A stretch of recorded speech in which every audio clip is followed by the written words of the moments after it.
Hello, everybody, and welcome to Non Sequitur News for February 10th, Season 4, Episode 41. Right? It is Episode 41. Anyway, I am Mayor Watt. I run ohmtown.com, apparently not smoothly. And along with the sentient AI from the future, we're going to talk about these 10 articles. And I didn't set it up for us to flip back and forth. Sorry. Anyway, this is how it's done. The first article, I'm going to go through all 10 of the headlines as I gave them titles. The real titles are on the other side of this. Anyway, all the superb owl advertisements, Thunderbolts asterisk explained, new Apple Home products inbound maybe, sanctions due to fake case citations, warning signs of eruption and tsunami, Fantastic Four popcorn buckets, what caused the Walking Dead zombies, medicinal mushrooms in renewable energy lab, NVIDIA's 50 series meltdown, and Einstein's stunning ring. Everything is powered by ohmtown.com. Go over and become a citizen. See you on the other side.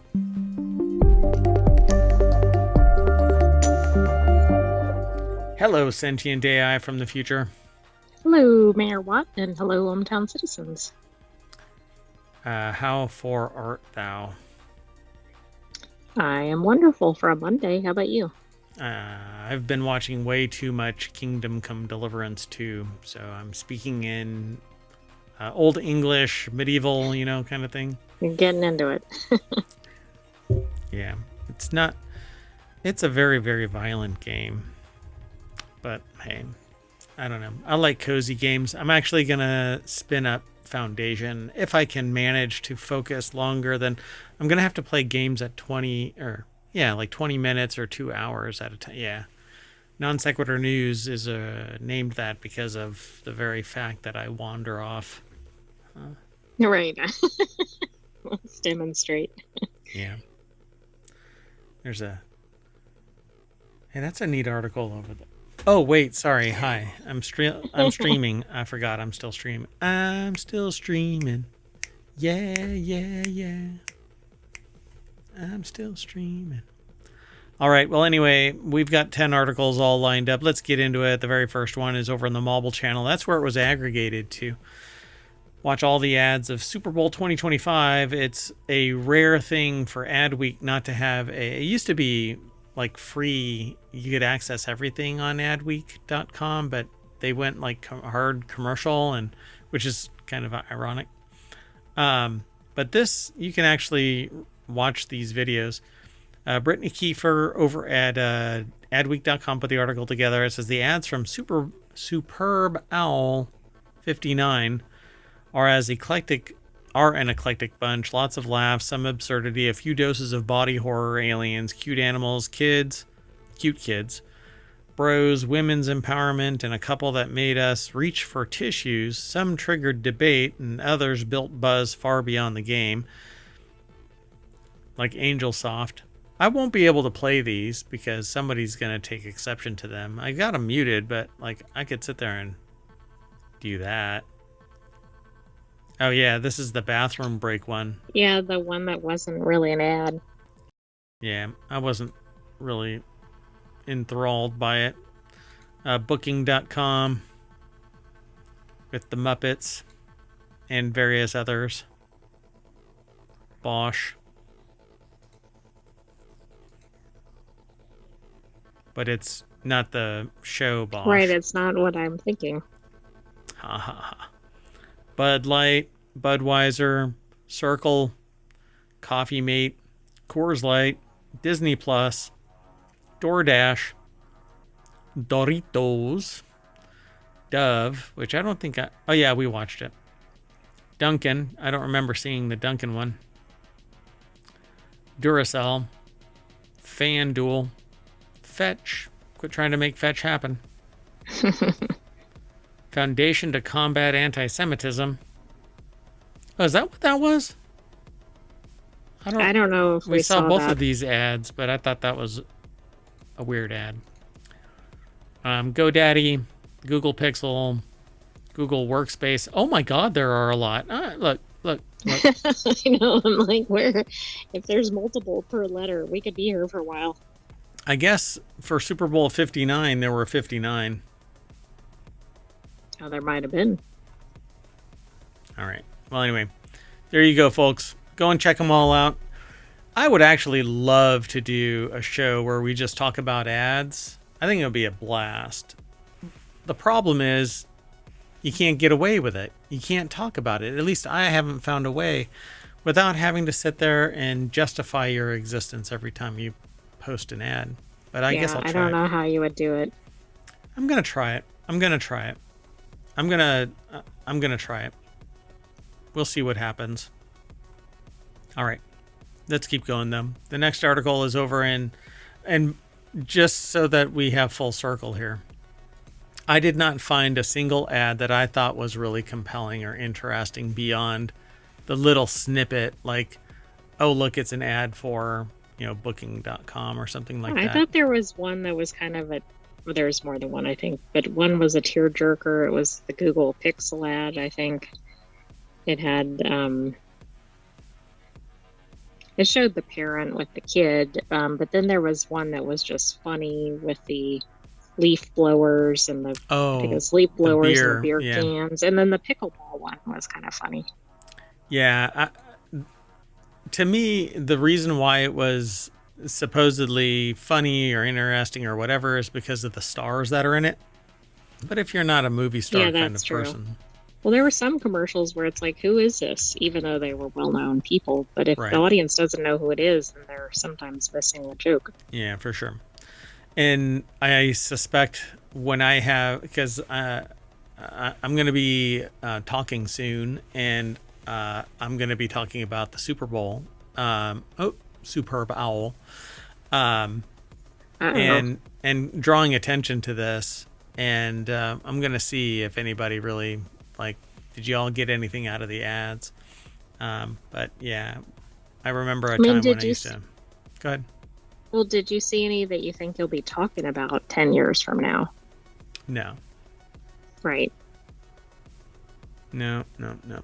All right, let's keep going. The next article is over in the continuity report, and it is the namesake, right? So non sequitur news basically means that one article or one discussion does not follow the actual core of what brought that discussion about. And here we have Thunderbolts asterisk,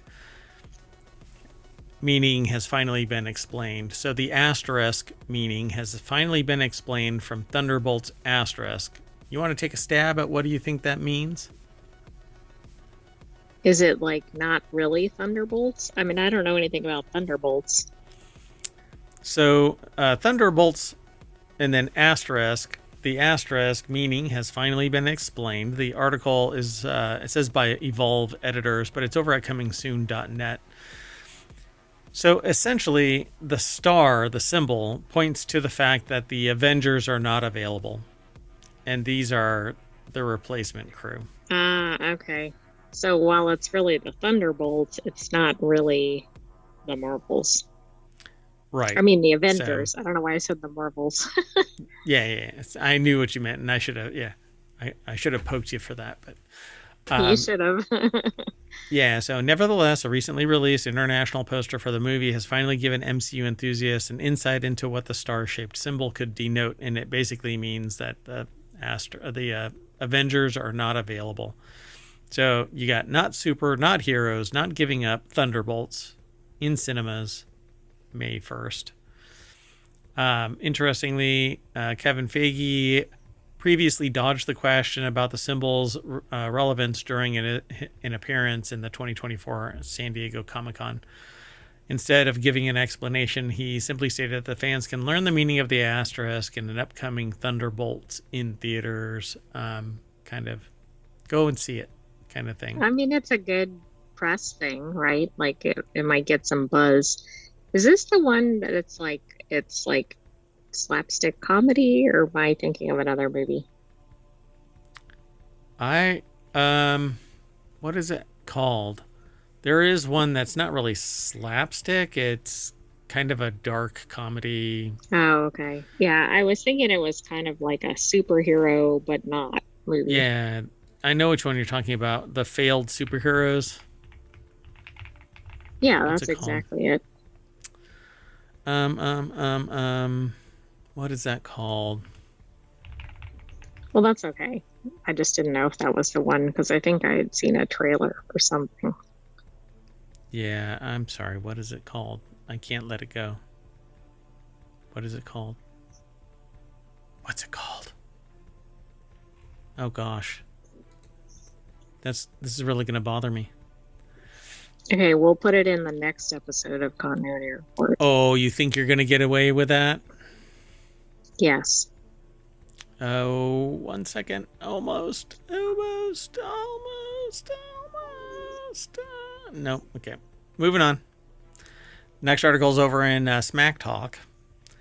Apple's brand new home product won't launch until April or later, per Mark Gurman. So Apple is expected to launch its first new products of the year this week, but the launch they're most excited about, Mark Gurman, from the Mark Gurman report. The new HomePad device is going to require longer than expected.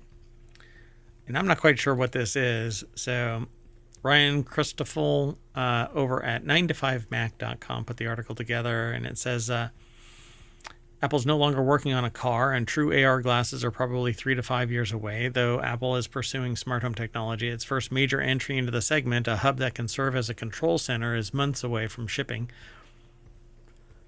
Apple, the April launch aligns well with iOS's 18.4 new AI features. Yay! But apparently it's going to be a little HomePod iPad mashup, maybe, called the HomePad. I mean, I guess the question is, like, how is that different than, say, an iPad? It has a HomePod attached to it. I don't know. They say they're more excited about it because many other products launched this year. So they're choosing to be optimistic and remember that months away could mean 2 and an April launch. So maybe it'll be a benefit. But it's kind of like... Amazon has a similar product. Others have had it, like the Echo. Okay, yeah. But with a screen. And so you interact with this thing. You have the speaker element of it. It's higher fidelity than it is on the iPad. You've got the screen so you can interact. The audio comes directly from that device instead of that tinny, reboundy, horrible kind of sound. I don't really like the iPad sound. But if it looks like this, it's basically a kind of like a mushroom bottom, but then it has this little screen on top. I don't think this is what it's going to look like, but I don't either, but I guess I don't really get what the use is. I certainly understand having like a smart speaker or something. Right. Yeah, HomePods are great. iPads are great. I don't know how this will mash up together. Plus, it'll be a $1,200 device at this point. If you tack a full-size HomePod and an iPad together, you're looking at $600, $800, $900 or more dollars.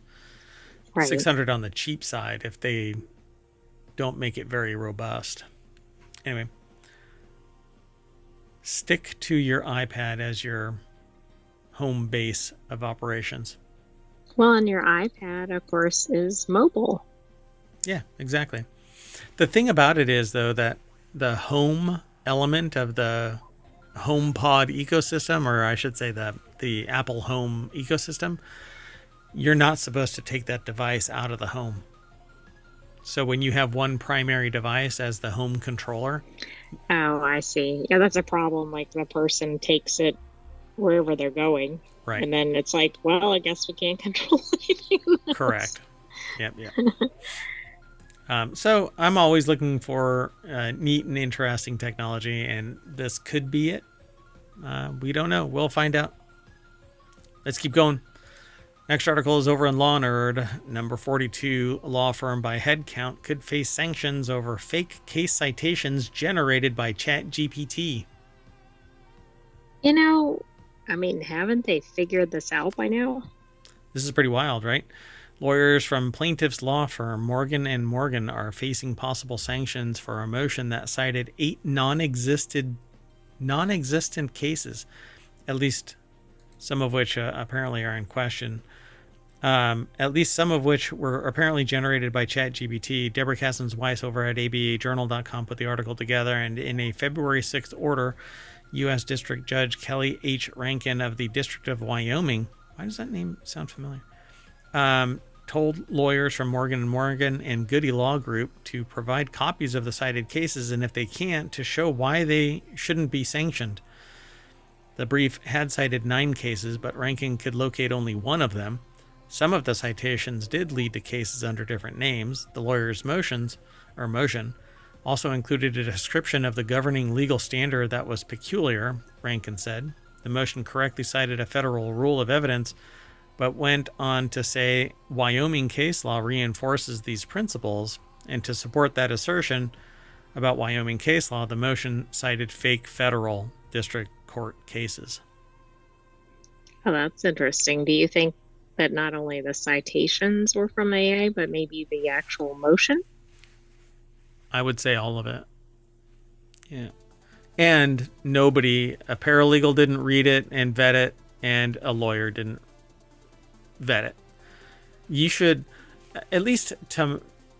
Okay, this is the number 42 law firm in the country. Yeah. Whereas I think we saw it previously with arguably smaller firms. That doesn't make it excusable, but... Right. They don't have the people power or whatever, right? Well, my problem here is I think that anything that you generate should be a clickable reference and link you to the content. The problem is that some of this stuff is buried behind a paywall, so you can't get to it unless you have a very expensive LexisNexis or Westlaw account. True, but I suspect Morgan & Morgan does. Right. Yeah. Pretty wild, right? So the case involves so the moral of the story, lawyers at a large firm can misuse ChatGPT as well as anyone, wrote above the law founder David Latt at Original Jurisdiction. Wow. Yeah. That's interesting. Now, the thing about this is if people just take what's written in there for granted, eventually it actually becomes fact because all of it gets regurgitated. Right, it gets published somewhere, and then it's actually part of the search results, which, and we've seen that with other things where it puts some false information about a person, and then that's in there. Yep. Pretty wild. Troubling. All right, let's keep going. The next article is over in the Mobile channel. Satellite data analysis reveals warning signs that foreshadowed a volcanic eruption and tsunami. In 2018, the site of Anak Krakatoa volcano collapsed in a powerful eruption and produced a tsunami that killed hundreds and injured thousands of people in nearby Java and Sumatra in Indonesia. A new analysis of satellite data shows the mountainside was slipping for years and accelerated before the eruption. Information that could have potentially offered a warning of the collapse. Matthew Carroll, Pennsylvania State University, put this article together. It's over at phys.org. My eyes are drying out.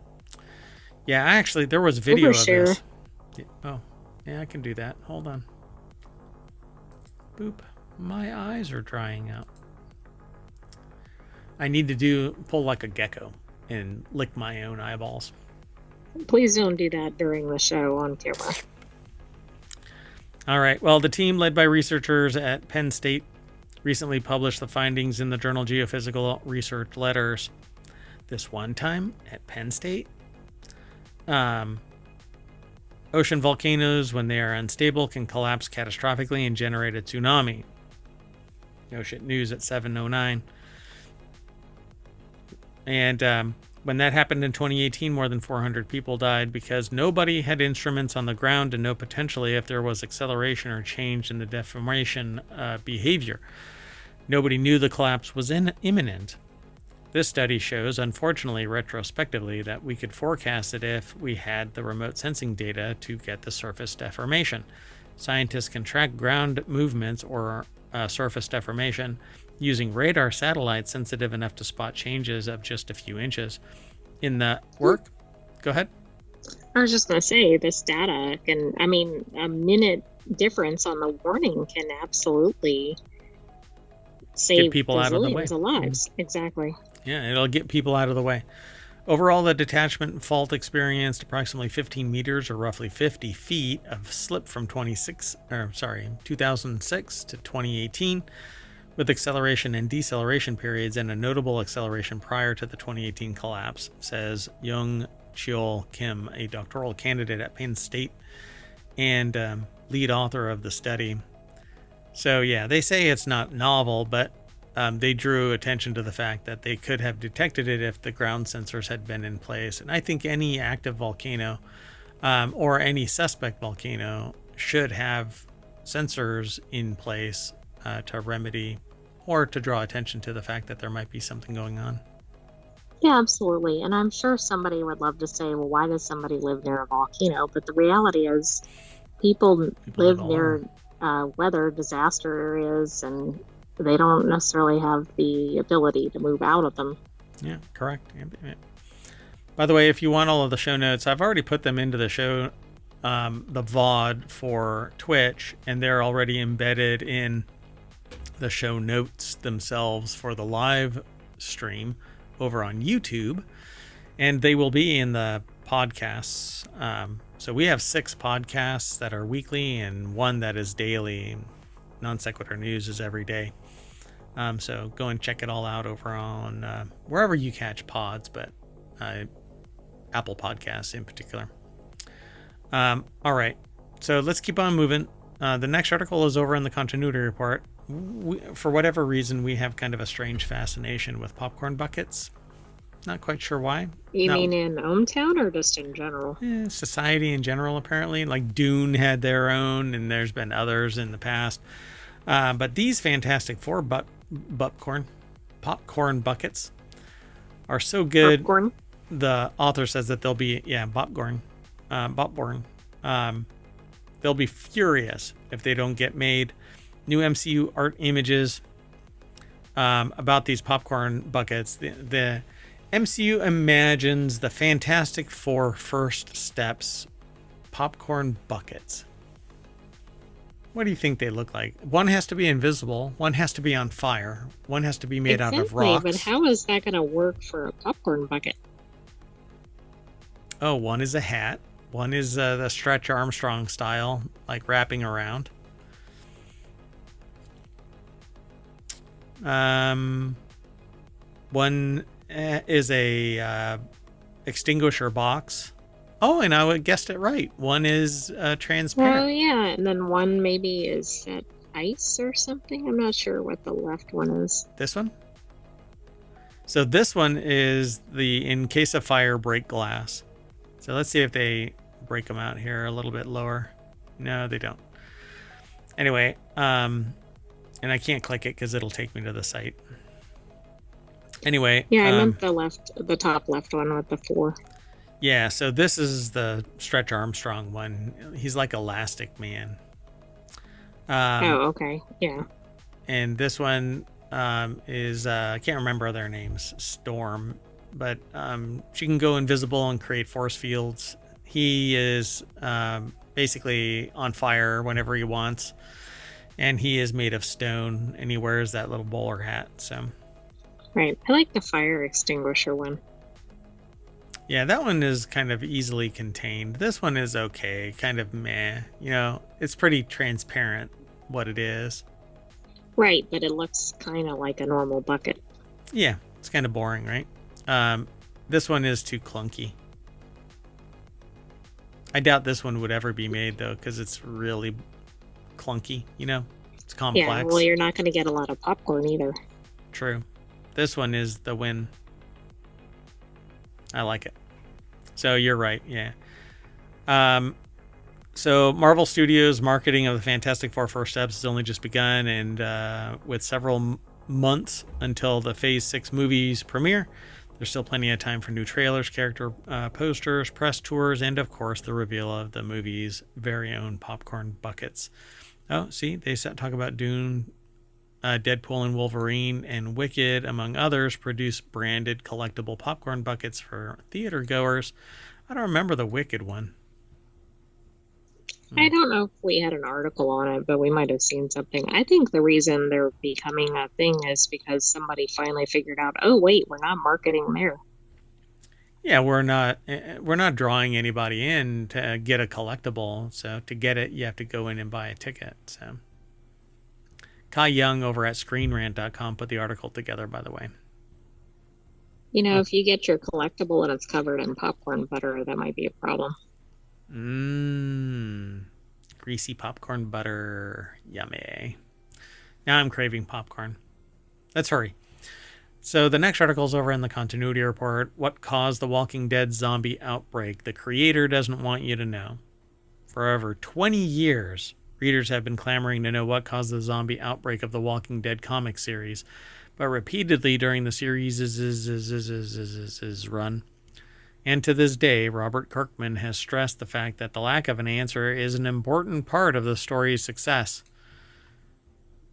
Ambrose Tardive over at ScreenRant.com put the article together.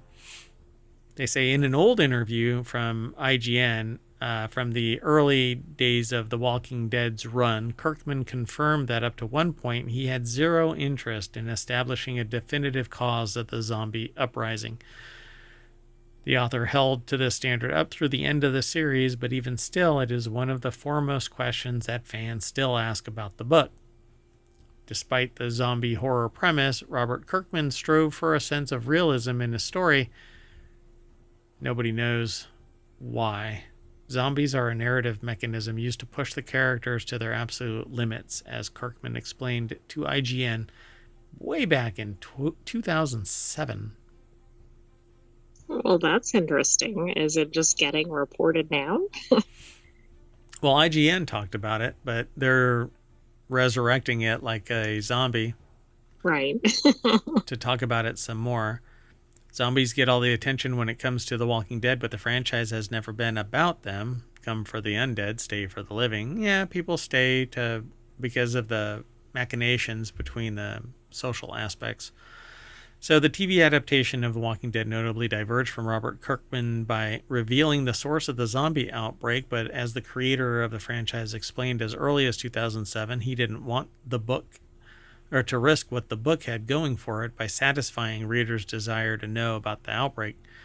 Ultimately, because of the focus of on the characters rather than the lore, and his restriction to a limited set of characters without revealing too much about the wider story, Kirkman made revealing the Walking Dead comics' zombie outbreak origin unnecessary. So what was it? Well, I guess as if it builds more mystique or whatever, that probably feeds into the story, I guess. Sure. I don't think it says in here, does it? No, I don't think so.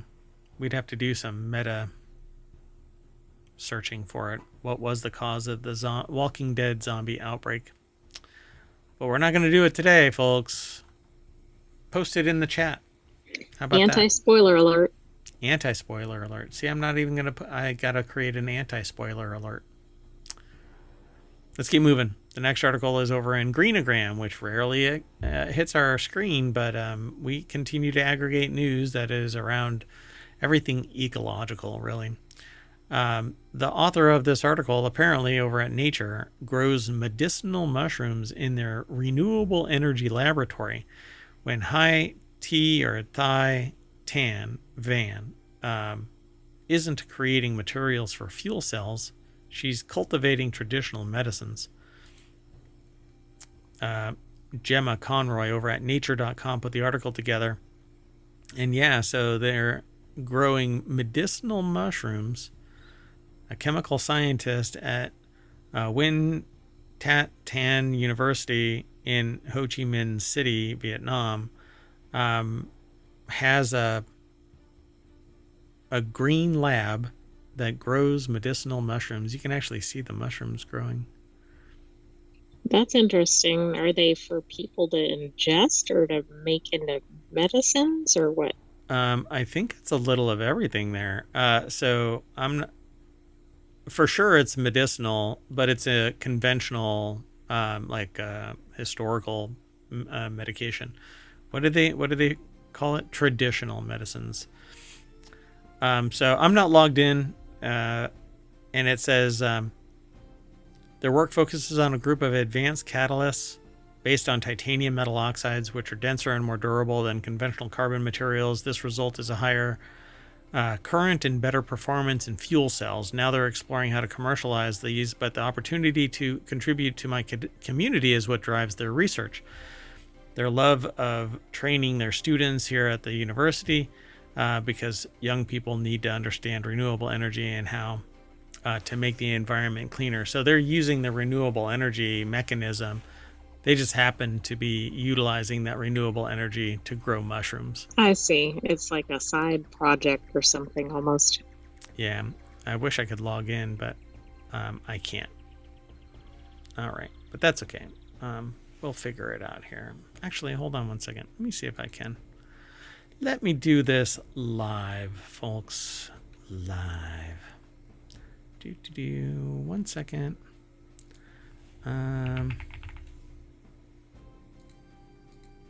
Okay, hold on. Let's see if I... Because the way that things are air gapped. So, yeah, I can't. Yeah, Vivaldi is kind of weird about it. All right. Well, anyway, pretty cool. But they're using green energy. When you follow the link, you'll probably not run into a problem. I just happen to be because I'm not logged in adequately. Right. Yeah, this is cool. I mean, I like that they're combining efforts here. Yeah, it's pretty cool. So I've always wanted to grow mushrooms, but it's easy in concept, hard in delivery, and you have to have a set space that is immune from contamination or cross-contamination. Like, you don't want mold spores or mushroom spores to blow into anything. Right, to get into any other space other than the mushroom growing space. Yeah, and you have to keep other stuff out of the mushroom growing space, so there's a lot of filtration involved. So not at this time, not at this place. All right, let's keep going.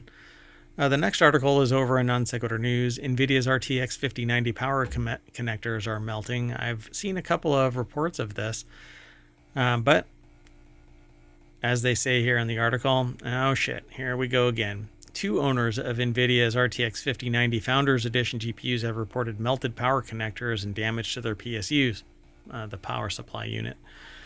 The images look identical to reports of the RTX 4090 power cables burning or melting from 2 years ago. NVIDIA blamed the issue on people not properly plugging in the 12-volt high power line, but the PCI standards body blamed NVIDIA. A Redditor posted about their experience. The article, though, is over at The Verge by Tom Warren. And this sounds pretty dangerous, not just you can't use your computer. Oh, right. Yeah, no. Back in the day, 2 years ago, they had the same problem with the 4090 series. And these plugs were... Gamers Nexus did a whole expose on it. And these connectors basically were to blame. So a Reddit poster upgraded from the 4090 to a 5090 and noticed a burning smell playing Battlefield 5 before turning off their PC and finding the damage. The images show burnt plastic at both the PSU end of the power connector and the part that connects directly to the GPU. The cable is one from Modi, M-O-D-D-I-Y, or Modify, Do It Yourself. A popular manufacturer of custom cables, and the poster claims it was securely fastened and clicked on both sides, GPU and PSU. Unfortunately, I like that disclaimer, because I'm sure somebody's like, is it plugged in properly? Yeah, they actually explicitly state that it was properly attached and clicked on the connector on both sides. So while attempting to blame the Modi cable, Spanish YouTuber Toro Tachi has experienced the same burnt cable both at the GPU and PSU ends or with the RTX 5090 Founders while using a cable supplied by PSU manufacturer FSP. Plastic has also melted into the PCI 5.0 power connector on the power side. So basically everything is ruined. it'll take some serious work to try and make that thing trustworthy. But yeah, this thing has been a problem before. The 12 volt 2x6 connector has shorter sensing pins and longer conductor terminals to improve reliability. This might not sound like a huge difference, but it matters in ensuring that the power cable has been properly connected to whatever device is going to be pulling power from your system's power supply. But what I don't get there is if the connector is shorter, then the connector has to be longer to make sure that it's all the way down and it's not just a stub barely touching.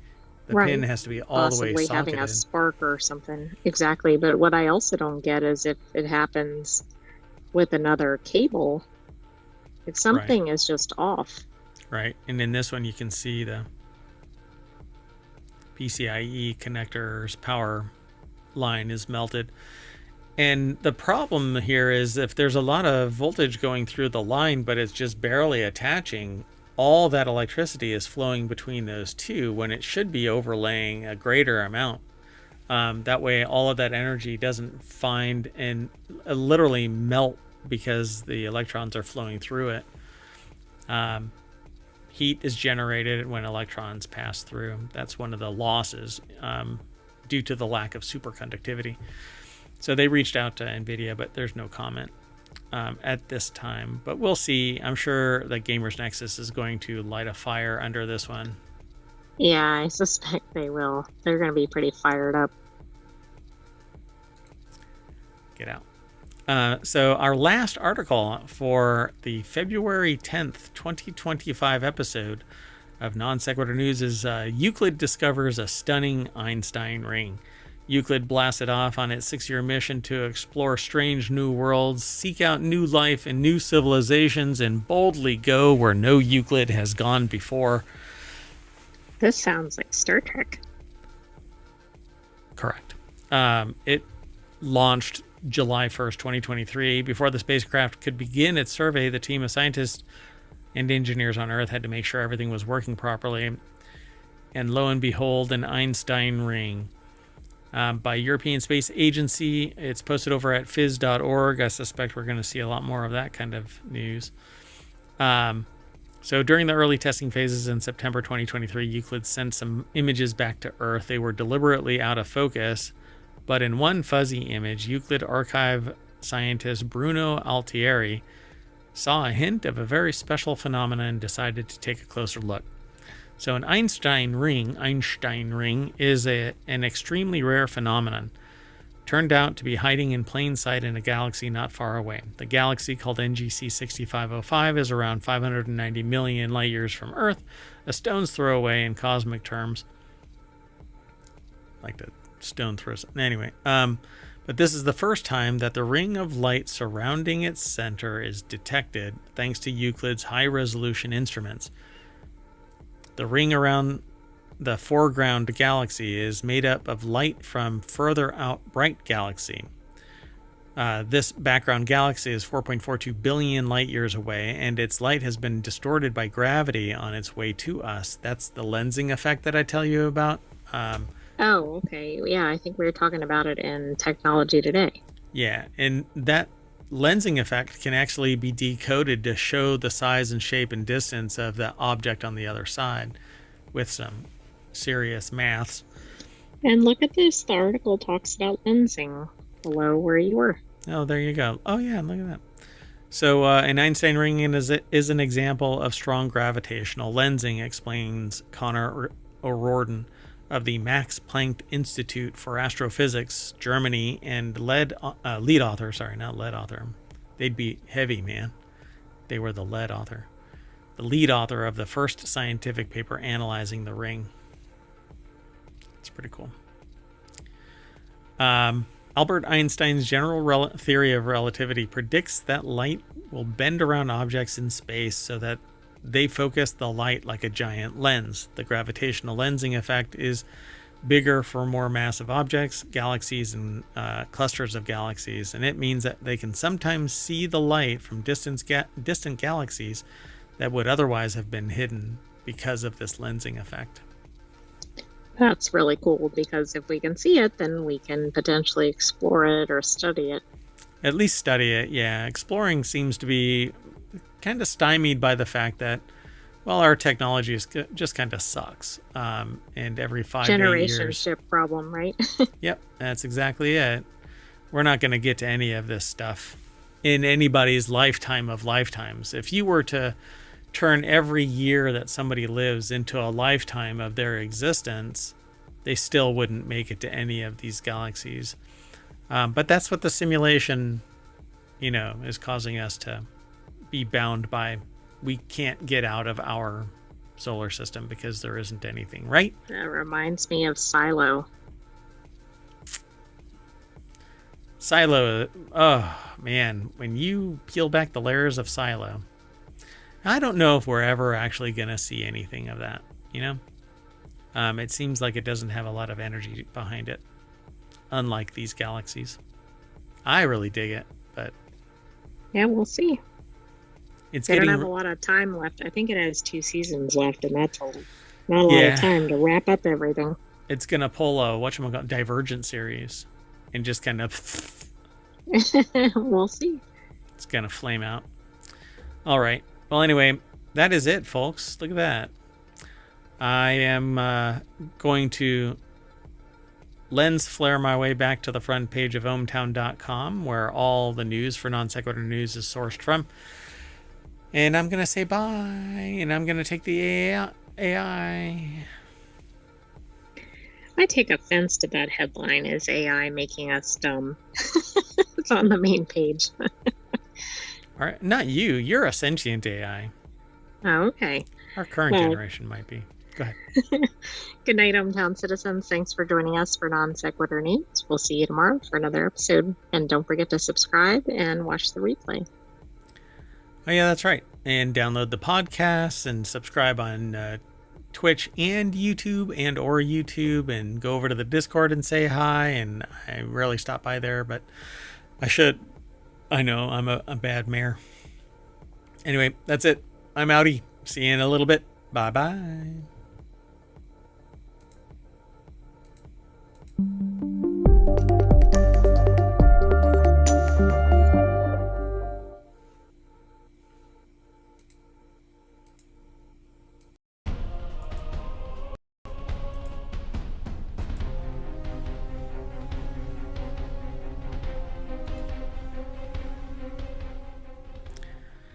Hello, everybody, and welcome to Non Sequitur News for February 11th, 2025. It's Season 4, Episode 42. I am Mayor Watt, and along with the Sentient AI, we're going to talk about these 10 articles.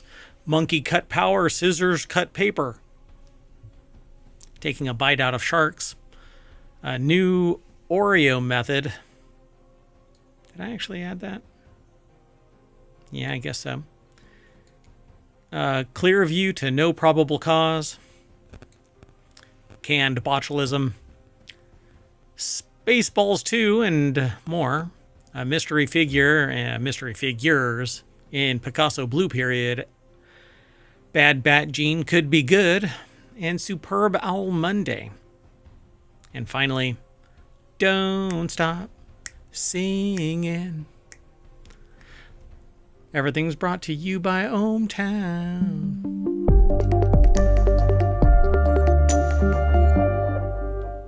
Hello, sentient AI from the future. Hello, Mayor Watt, and hello, hometown citizens. I don't have any preamble. Let's just get into the news. All news, no noise, because only noise comes out of this guy. Anyway, first article is over on the Mobile channel, how a monkey cut the power to the entire country of Sri Lanka. Do you think the monkey's bragging to its friends? Monkey cut power. So, monkey strong. Monkey cut power to Sri Lanka. It's the beginning. This is really incredible. It's the beginning of the Planet of the Apes. This is the Enron of the apes, I guess. So, there was a nationwide power outage in Sri Lanka this past Sunday that left millions of citizens without electricity. The blame is being put squarely on the adorable little shoulders of a single monkey. I'm not really kind of gives it maybe a taint that this monkey didn't survive, but I don't know. Yeah, how do they know? Afraid about that. It allegedly caused a disturbance at a power station south of Colombo, the nation's capital. Sri Lankan Energy Ministry, or minister, not the entire ministry, because that would be a lot of weight on that one person's shoulders. Just the minister, Kumara Jayakoti, said that one monkey acting alone, like it's a conspiracy of monkeys. That's exactly. Sounds like criminal activity. They conspired, I tell you, they conspired. Anyway, acted alone, made contact with a grid transformer, causing an imbalance to the power system. They said, I don't know, the author, I guess, says, I don't know the first thing about electrical engineering, let alone power grids from which an entire nation gets its energy. But I'm going to fill in the blank here because we cut it off right there intentionally. We only get a certain number of characters and we intentionally chop it. There's only one provider of news that circumvents that, and I can't figure out why, as a matter of fact. Anyway, but this feels like it's way too sensitive that one monkey touching one thing can take out an entire country. Right. I mean, it reminds me of like the sea cables, but those are pretty heavy duty and pretty unprotected. Like, I don't see how one monkey with one electrical cable or whatever could have caused this. I don't know. Louis Prado over at Vice.com put the article together, and it says there was a nationwide power outage in Sri Lanka, and they're blaming it on that monkey up there. The ensuing blackout could not have happened at a worse time for the nation that was experiencing temperatures in the high 80s Fahrenheit with extremely high humidity. I guess that's really dangerous. I don't know that much about... I'm not a humidologist. Yeah, I don't think most people are.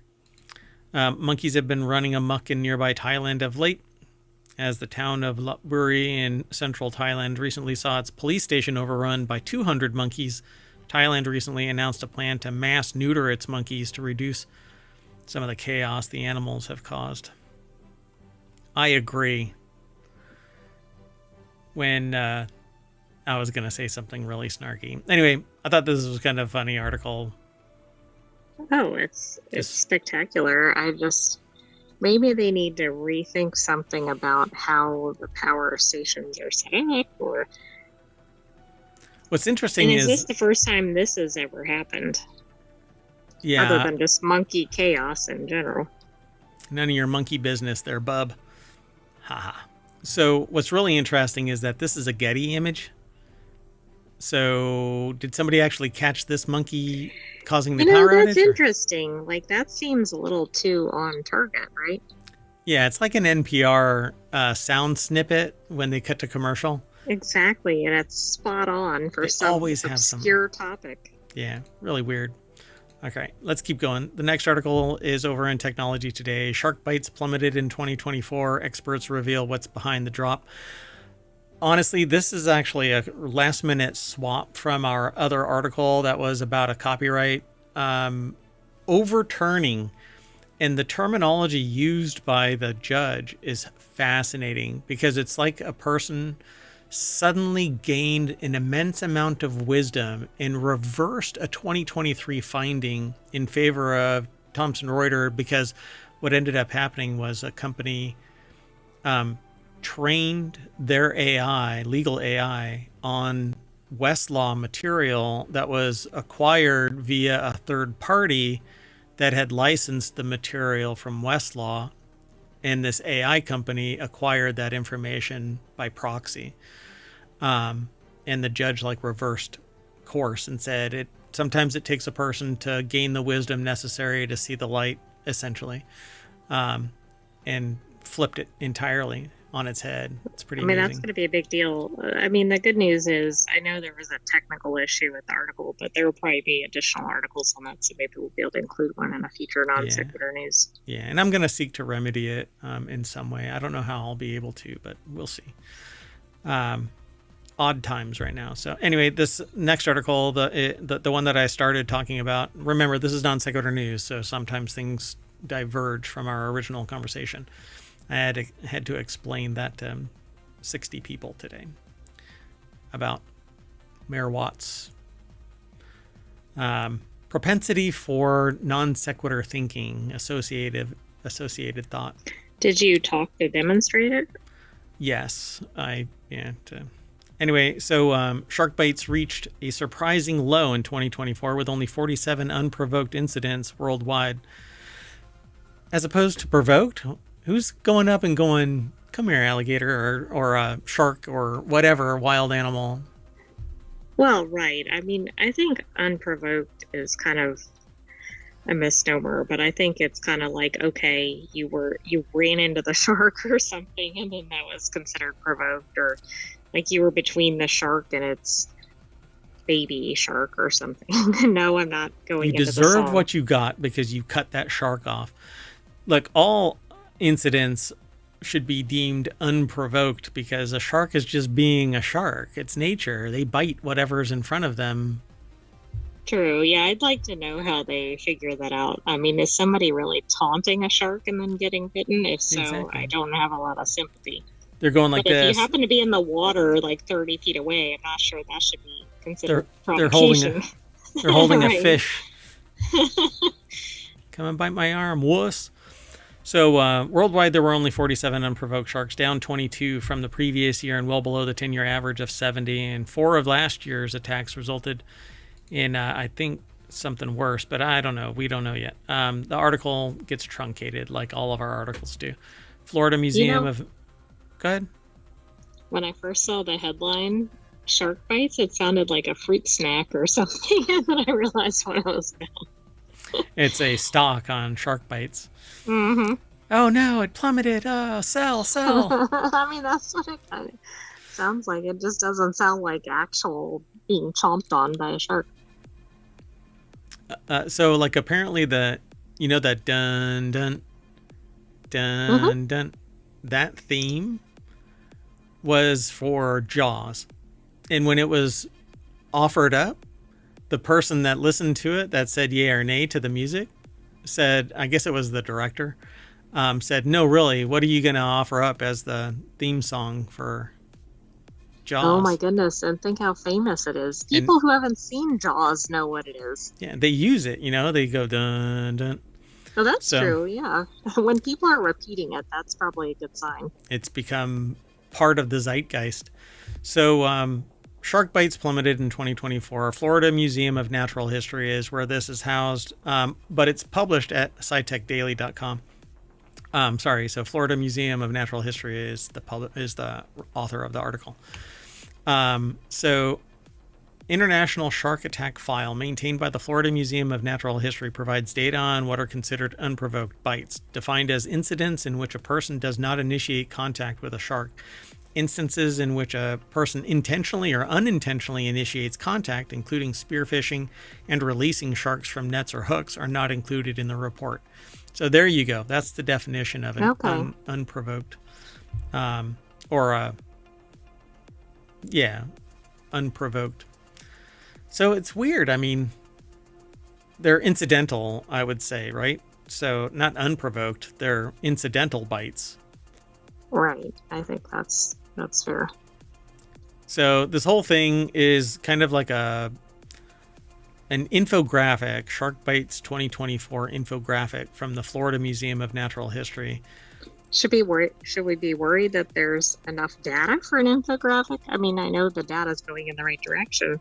Yeah, you move the decimal point over far enough and you can totally. So unprovoked bites and fatalities. So there's 67 20-year global average of shark bites, 20-year global average of bite fatalities. Yikes. But it's around the globe. How many millions of people are in the water at any given time? Yeah, that actually seems really low. And that average is 6. I mean, that just doesn't even sound accurate. I mean, I believe this statistic, but it's way lower than I would have expected given all the fear around sharks. But they say drop in U.S. bites compared with 2023, 32% drop. There are 548 known shark species, but only 13 species have bitten humans 10 or more confirmed times. So should you go up to a shark and go, which species are you? Uh-oh. Too late, I'm in danger. Yeah. No, you should not do that. Swim with a buddy so that there's a main meal and a snack. Right, you want to be the smaller person, right? That's right. Snack. That's right. Swim a little bit faster. Stay close to shore. Don't swim at dusk or dawn. Don't swim around schools of fish. Look, I'm a fish. Oh, look, I'm shark bait. I mean, I don't think most people would want to swim around a school of fish unless they were snorkeling or something, maybe. I can tell you from experience, scuba diving, you want to swim around fish because it's really freaking cool. Well, it's probably pretty boring when you're not. You're in the water and there's no fish. Yeah. Avoid wearing jewelry because those sharks are thieves and they're going to come and take it. And then avoid excess splashing because that actually represents something in trouble, in distress. Right, but of course, as we know, people probably start splashing a lot as a shark is approaching. Yeah, they don't say anything. As in they're in panic. Yeah, exactly. They don't say how to, if you are about to get bitten, maybe you can have the stability of mind to just punch him in the nose. Right, I mean, that's a known deterrent, but good luck being positioned and whatever to be able to do it. I mean, if you're swimming, it's going to be a little hard to punch. Yeah. And I've gone diving and I've seen sharks. I don't go around, waving a fish around or anything like that. I don't draw attention to myself.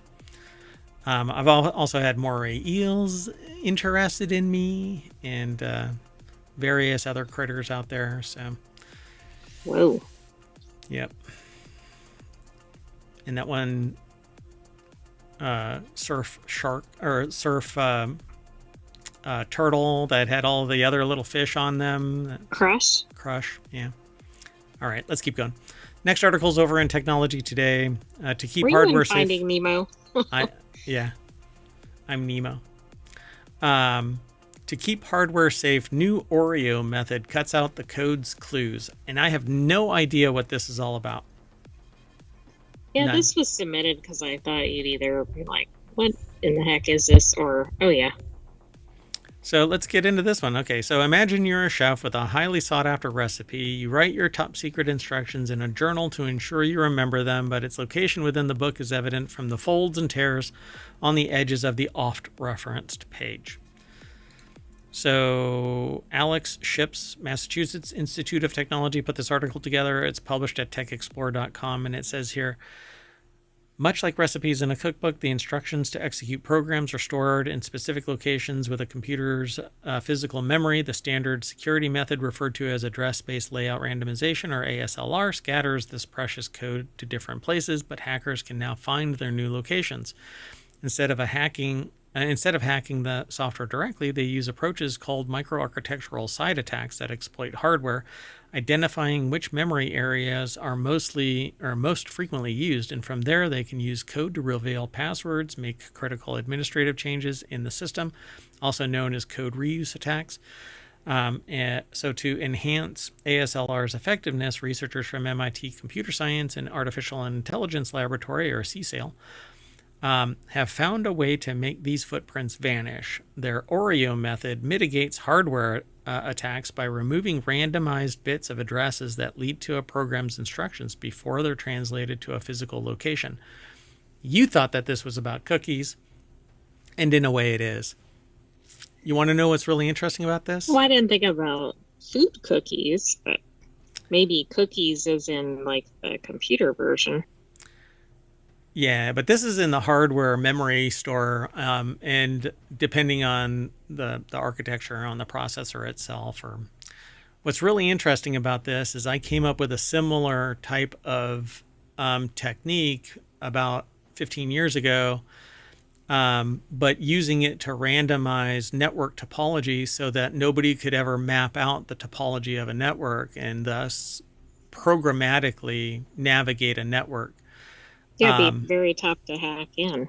Yeah, if the whole thing remaps periodically, you would have to get new topology every time. Otherwise, it would end up dead-ending. Or at least it would trigger intrusion detection and prevention systems. Anyway, they say Oreo has 3 layers, much like its tasty namesake. Between the virtual address space, physical address space, masked address space, this remaps code from randomized virtual addresses to fixed locations before it's executed within the hardware, making it difficult for hackers to trace the program's original locations. By the way, my idea was poo-pooed by, I'll just have to say, somebody else. So, well, they weren't very forward thinking. I never pursued it, and I never pursued that line of engineering. So kind of fascinating that 15 years later somebody comes up with an idea in the memory space. This is actually at a different layer of OSI model. But so ASLR was deployed in operating systems like Windows and Linux, but within the last decade, its security flaws have rendered it almost broken. Our goal is to revive this mechanism in modern systems to defend microarchitecture attacks. So they've developed a software-hardware co-design mechanism that prevents leaking secret offsets that tell hackers where the gadgets are. I suspect that this is pretty much... Do you think it's the same idea? Pretty much, yeah. When I was doing it, it was theory. I never experimented on it. I never actually produced it, mainly because it was poo-pooed immediately. Even though I saw the light, it would have taken a long time. I would have had to pursue my PhD. So, says Song observes that these experiments demonstrate how Oreo is a lightweight security upgrade for operating systems. But if it's part of the operating system, then it's going to be exploitable because you need something that obscures that entire apparatus. Yeah. It's like if you can't even see the thing to begin with, then that's probably an easier way to defend or whatever you want to say. Yeah. Or prevent, I guess. Obfuscation alone is not adequate. Obfuscation, security through obfuscation is basically a failed security model. But the software side of things means that it's part of the operating system when it's running. And so somebody that's good at something like assembly can just jump right through all of that and get to the other side and then extract the information. They don't... Whatever the apparatus is, it can be circumvented. So I suspect that somebody will find a solution to this in short order. It says to defend against speculative execution attacks, the team emphasizes that Oreo must be coupled with other security mechanisms such as Spectre mitigations. This potential limitation extends to applying Oreo to larger systems. So they already are anticipating that this is going to get compromised in short order. Interesting. Well, and I'm sure they're doing one aspect as part of this research, but maybe there'll be future research too. Yeah. And security is an ongoing, practice. Pardon me. Okay. So let's keep on going. It's an interesting article, and I'll keep everybody informed as to its status as time goes on. We'll hear about it again. If not, it's because it never really made manifest in any way, shape, or form. But we'll see. This one is really interesting because we've talked about Clearview before. I'm glad that somebody submitted it. And did we predict this, I think? Oh, yeah. We called this out from the beginning. The moment we saw this, when Clearview matches are the primary mode of assigning criminality or whatever you want to call it. Yeah. Then you've lost it. So this is over in Non Sequitur News. Ohio judge says Clearview matches aren't probable cause, so kiss your murder case goodbye. That is not the direct quote of the judge, but that's the... No, but that would be funny if it was. That's the Tech Dirt synopsis. So I'm going to jump straight on over to Tech Dirt because it's from the AI Speculation Isn't Evidence Department by Tim Cushing. God, I love They this. always have the best departments. They really do. And so they go on to say it's not just the fake social media profiles officers and investigators use, it's also the tech they deploy. No matter how well facial recognition tech may perform, it's still problematic. And even if it matches, look pretty close to the uploaded source material, it's still just another anonymous eyewitness and nothing more than that. So even AI firms are offering facial recognition. Tech realizes its limitations. A jury may never see the gun that authorities say was used to kill Blake's story last year. That's because Cleveland police used a facial recognition program, one that explicitly says its results are not admissible in court, to obtain a search warrant according to court documents. Do you think they produced that admission during the search warrant request? Can you... Okay, like so... where it has the disclaimer on the website or whatever? Yeah, how did a judge authorize... They didn't understand the program. But they knowingly had to have filled out that form. I mean, don't you think it said something like, we use a facial recognition program. It found our suspect or whatever. Like, I can see where it would be presented and the judge would go, okay. I'll never be able to go to Cleveland after I make this statement, but I'll make this statement anyway. The people who put the search warrant request before the judge had to have known. Oh, I thought you meant the judge had to have known. Yeah, no, I agree. And thus, this is an unethical action. They knew that anything would be thrown out. So why would they risk it? Well, the search turned up what police say is the murder weapon in the suspect's home, but Cuyahoga County judge tossed that evidence after siding with defense attorneys who argued that the search warrant affidavit was misleading and relied on inadmissible evidence. Fruit of the poisonous tree. Straight out of law school. Do you think they thought that nobody would know what this program was? Like, it's hard to attack something if you don't know what it is or don't understand it. It's just astounding because I agree. Like, I don't think the judge would have necessarily known, but I do think whoever put forward the affidavit had to know what they were doing.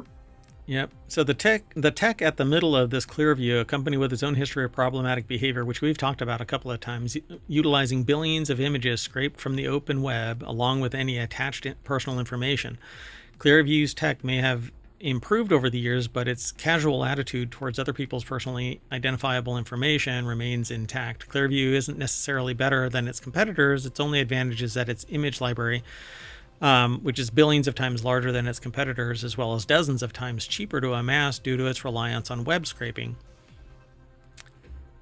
This reminds me of Night Action. Well, absolutely. Yeah, they had a program in that. So, Night at least Agent. In season 2. Yeah. Yeah. What was it called? But that term is used in the show. I don't remember what the program was called. Hold on. It was like, oh my gosh, what was it called? Like Find All or something like that. I can't remember. So they basically say here, they don't basically, I'm quoting the article, facial recognition search results are to be treated as investigative leads and should not be solely relied upon for making an arrest. Investigators are required to conduct thorough investigations, independently verify identifications, and adhere to applicable laws and agency policies regarding facial recognition search results. The adverse. Yeah. And you basically have to watch Night Agent so that you can you can understand the rest of it. Adverse doesn't really need a spoiler. I'm not going to get into it, but no, I didn't know how far you were going to go. Yeah, normally we would put a spoiler alert banner up at the very top of this. I feel really small. I don't know. Maybe it's just my ego contracting further and further. So that clause was cited by the court in its granting of the evidence suppression motion, but there's more to it than a bad warrant. On February 20th, officers watched a surveillance camera that recorded a man later identified as Keon Tolbert leave his apartment on... I don't feel right talking about that part, or at least including it all in this thing, right? It's right, in the article. We could just say a person or something. leave their apartment, which is roughly a block from where the murder happened. The person walked to a nearby convenience store, and a different surveillance camera captured a shot of his face. How do they get these cameras? How are they getting access to it? Well, isn't this something we said in one of the previous articles about Clearview? Like, it's supposedly, if this is the one I'm thinking of, it's supposedly public information, except this wouldn't be. It's a surveillance camera. So where did they get the access to the surveillance camera? Unless it's been compromised, there shouldn't be anything. Did they reach in? Did they go to the place and ask for it, and then it was provided? That's some pretty heavy hitting. Oh, but that's not Clearview. Sorry. I'm just thinking more, walking in as a police officer or something. Yeah, but it's not the police officers. It's Clearview. Correct, it's the program. Yeah, I don't know how they would have obtained it. I don't get this. So, according to court records, police monitoring the neighborhood through real-time street cameras thought the person looked like the shooter, so they went to the convenience store and got a copy of the surveillance video. So at the time of this walking through, they were looking at what they say real-time street cameras. But at the register. Like a picture of a person's face at the cash register from a street camera in real time. It just happened to, yeah. So, police believe that the shooter looked like the person because they had the same build, hairstyle, clothing, walking characteristics. Apparently, they're kinetics experts now. Detective Michael Legg testified during the hearing on the search warrant, and my God, just talking about this is troublesome. So maybe not. They don't know, the author doesn't know if the cops are better at identifying distinct walking than they are identifying distinct bite marks or mass-produced genes. Even if they are, the main point of the ruling remains: nothing here remotely resembles probable cause, and the distinct lack of actual evidence definitely doesn't help the prosecution's case. This from the registrar's report on the decision, which quotes the motion filed by the murder suspect's attorney. The defendant's DNA was not found on the scene or on the victim, which is hard to fathom when it was supposed to have been a robbery. There are no witnesses that say the defendant was the person who did it or seen the defendant. There was not any gunshot residue on the defendant or at any times taken as evidence. There were shoes taken that did not belong to the defendant and cannot fit the defendant for the purpose of evidence for an undetermined reason.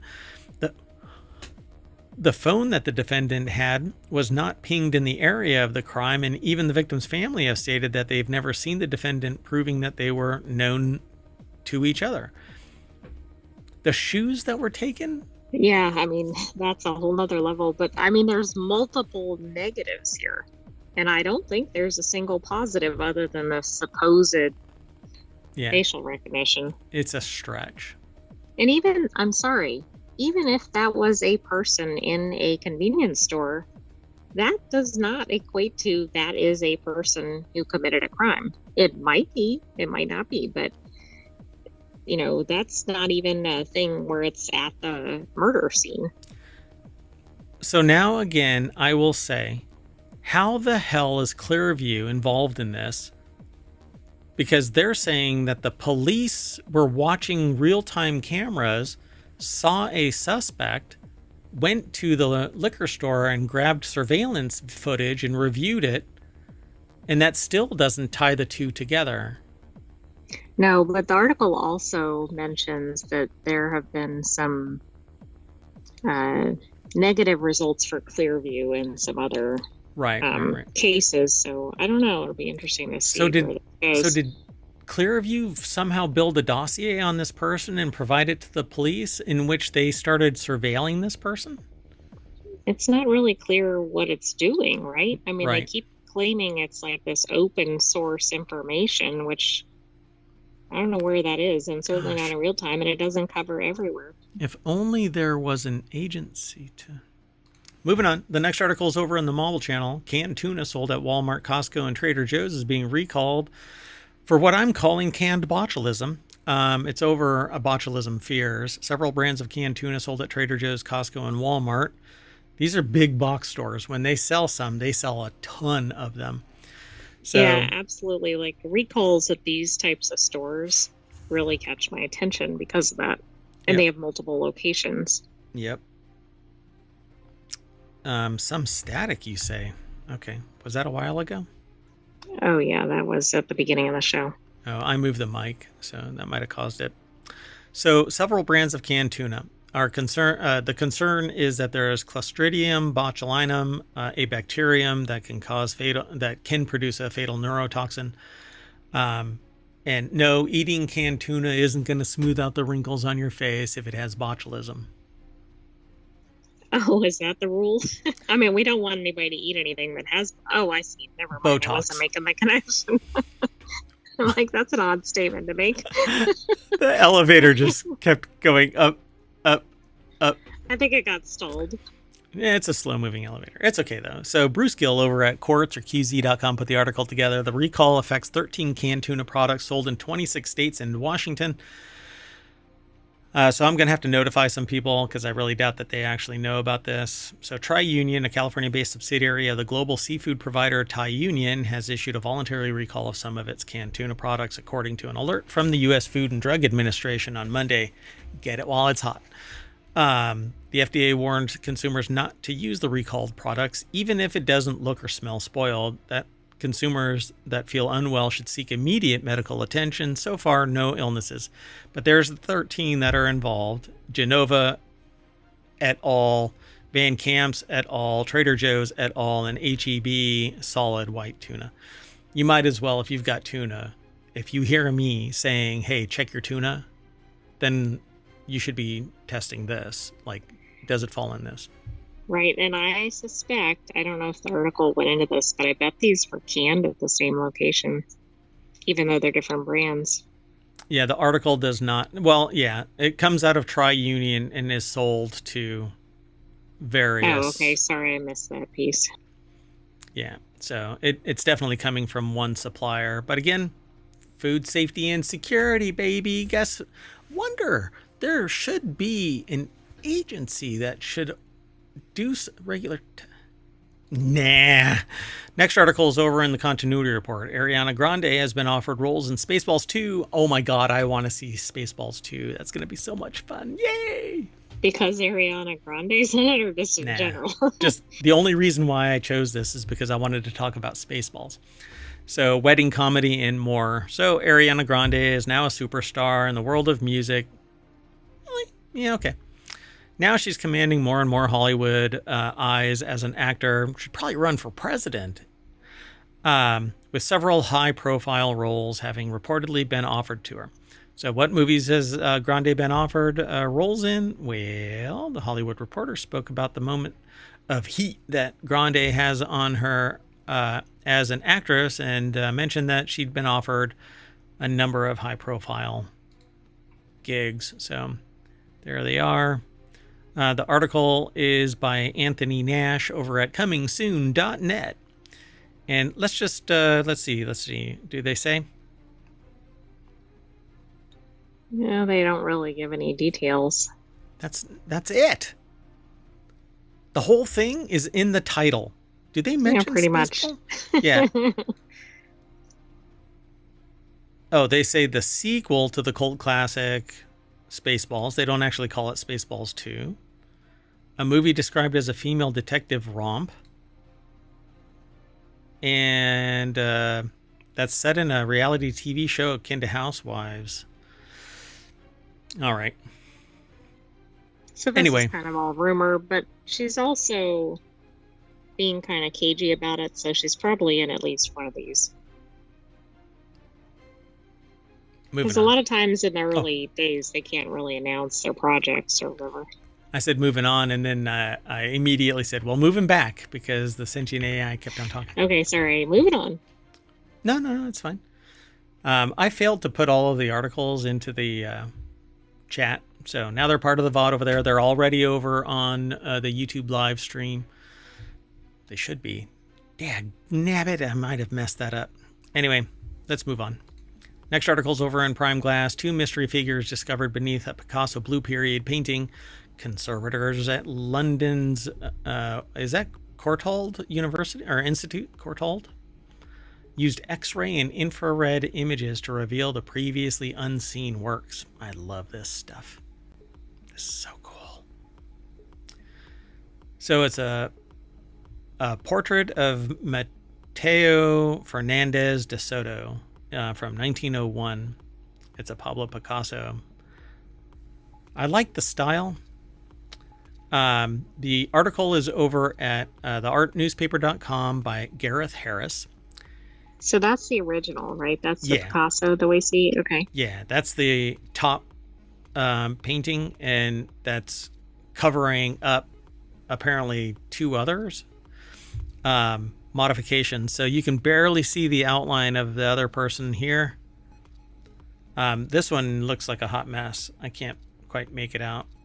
But specialist imaging technology such as that used by conservators at the Courtauld may allow us to see the hand of an artist to understand their creative process. In revealing this previously hidden figure, we can shed light on a pivotal moment in Picasso's career. The thing about this, though, is canvases and boards were painted over regularly because they were expensive. And so if somebody wanted to enhance their skills, they either went out and spent a mint to get new canvas or new boards that were specially made so that they would last long enough to paint repeatedly on, or they just painted over, so you can actually see the painting of the other person underneath the blue period painting. On the right is an X-ray of the same portrait, but I don't know. I can't really make out what that other one is. So, according to the Smithsonian the right researchers, is the same image, but it's like less of the top image. Yeah, and this looks like an abstract painting underneath this. So it's like multiple layers. And so one layer shows the outline of a person right here, and then over here it looks like an abstract layer, but I don't know if that's actually what's going on. According to Smithsonian Magazine, researchers have discovered hidden underpaintings in several works dating from the Picasso Blue period, such as The Soup and Crouching Beggar Woman. An X-ray radiograph of the latter taken at the Art Gallery in Ontario showed, for instance, the landscape of the Horta Labyrinth Park in Barcelona. Does it say what it is on the right side? It doesn't, does it? No, I don't think so. Yeah, I wish it did, but no, this doesn't seem to. Let me back up a little bit. Revealing the outline of an unidentified woman with a distinctive chignon hairstyle. Is that this? Which was fashionable in Paris, right? Yes, like a low, kind of like a low bun, I think. Yeah. Yeah, I don't know. It says the unknown image was discovered when the Courtauld took X-ray and infrared images. But that's different than this. This looks like an abstract. I'm not sure. Well, I don't think they have a name because it's an unknown painting. Oh, wait. There's a picture there. No. Yeah, so this left... is just a different version on the right. No. Okay, so this is on the left is the infrared, and on the right is an X-ray. On the left, you can see a person right here with the hat. There's the hair. There's the ear. There's the face, chin. Okay, eye right there. You see that? Mm-hmm. On this side, right there is the woman. Nose, eye, mouth. Looks like they're wearing a hat. And they're kind of hunched over looking down. Yeah, I thought it was the same as what you see on the right. I think that's different, though. The size of the ear is bigger here than it is over here. Oh, okay. So then maybe there's at least 3 paintings in that one. So there's the top, then an underpainting, and this one is at a different level. It looks like to me. Because they say 2 mystery figures discovered beneath the Picasso Blue period painting. Yeah, I thought it was all the same thing. So here, let me zoom in a little bit. So you can see the face right there. And while it might be similar, I think it's a repainting of the cover art. So pretty neat. But yeah, you just paint over.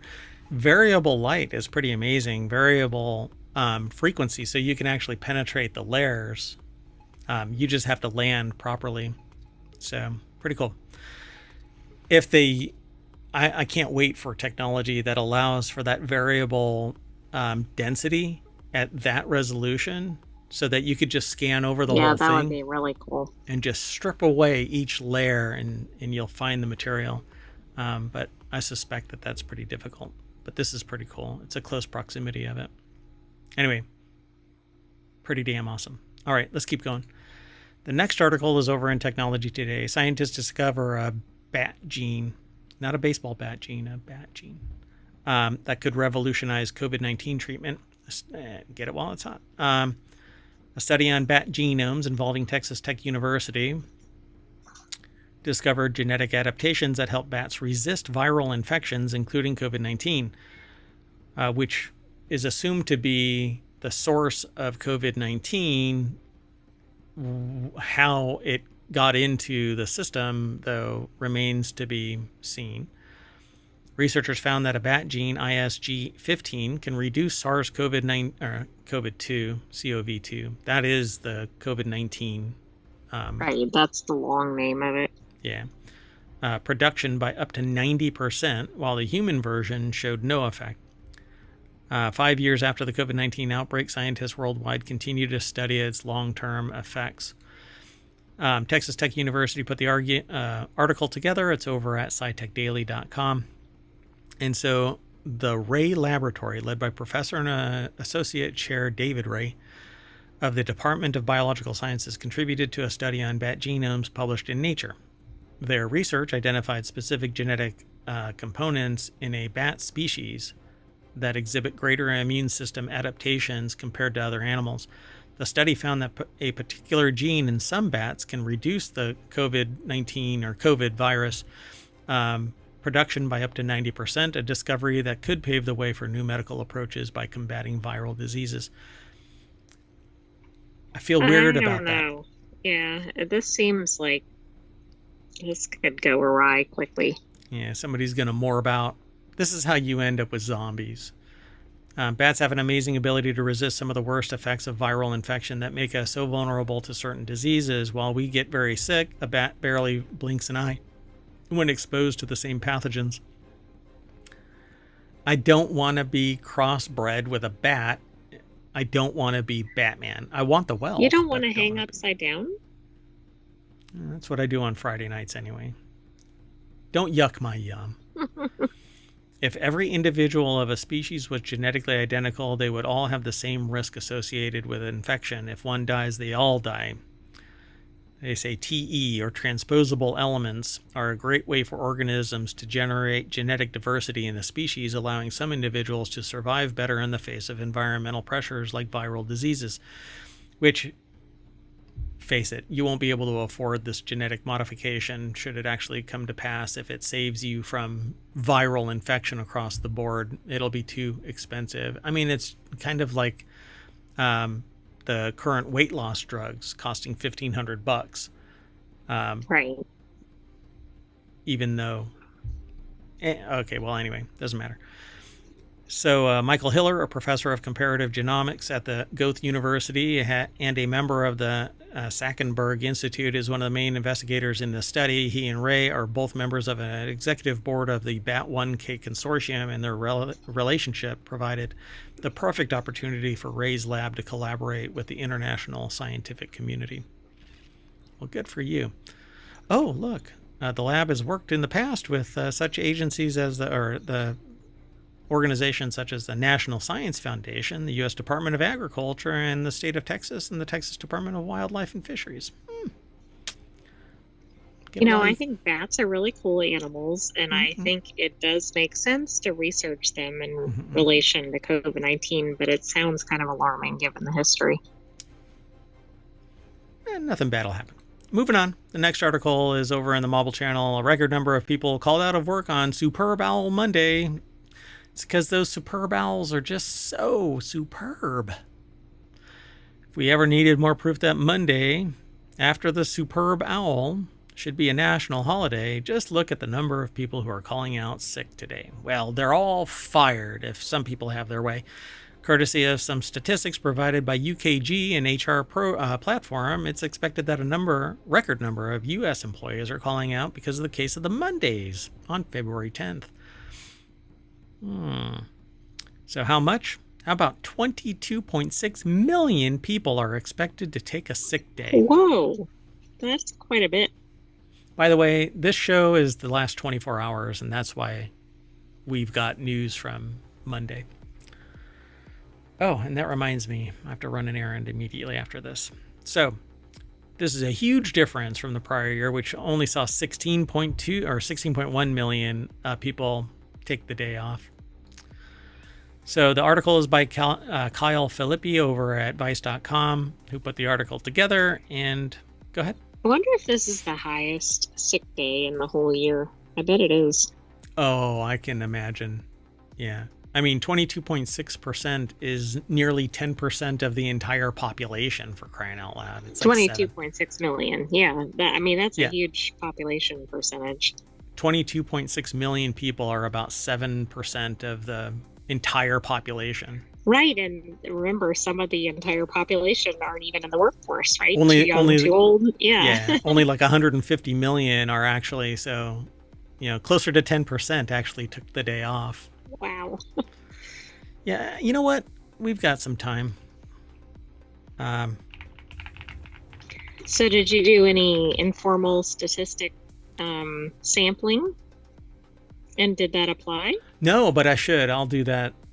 It'll have to wait, and people will not have any memory of it. So maybe I can ask at the next event. But no, like everybody that I know worked on Monday regardless. So that's okay though. But I need to ask another question to the same group that I posed another question to.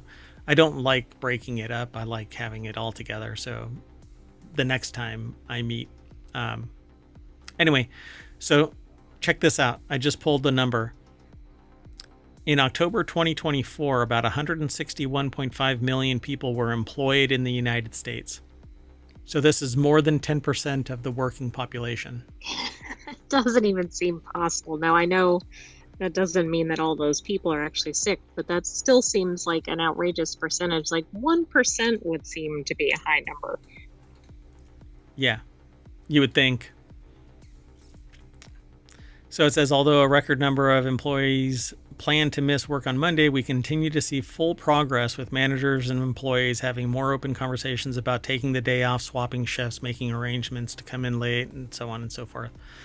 Yeah, you know what? It's really amazing when an employee and an employer respect each other enough to have some work-life balance, and it isn't going to be the end of the freaking world. Let's do our last article for Non Sequitur News for February 11th, 2025. Don't stop singing.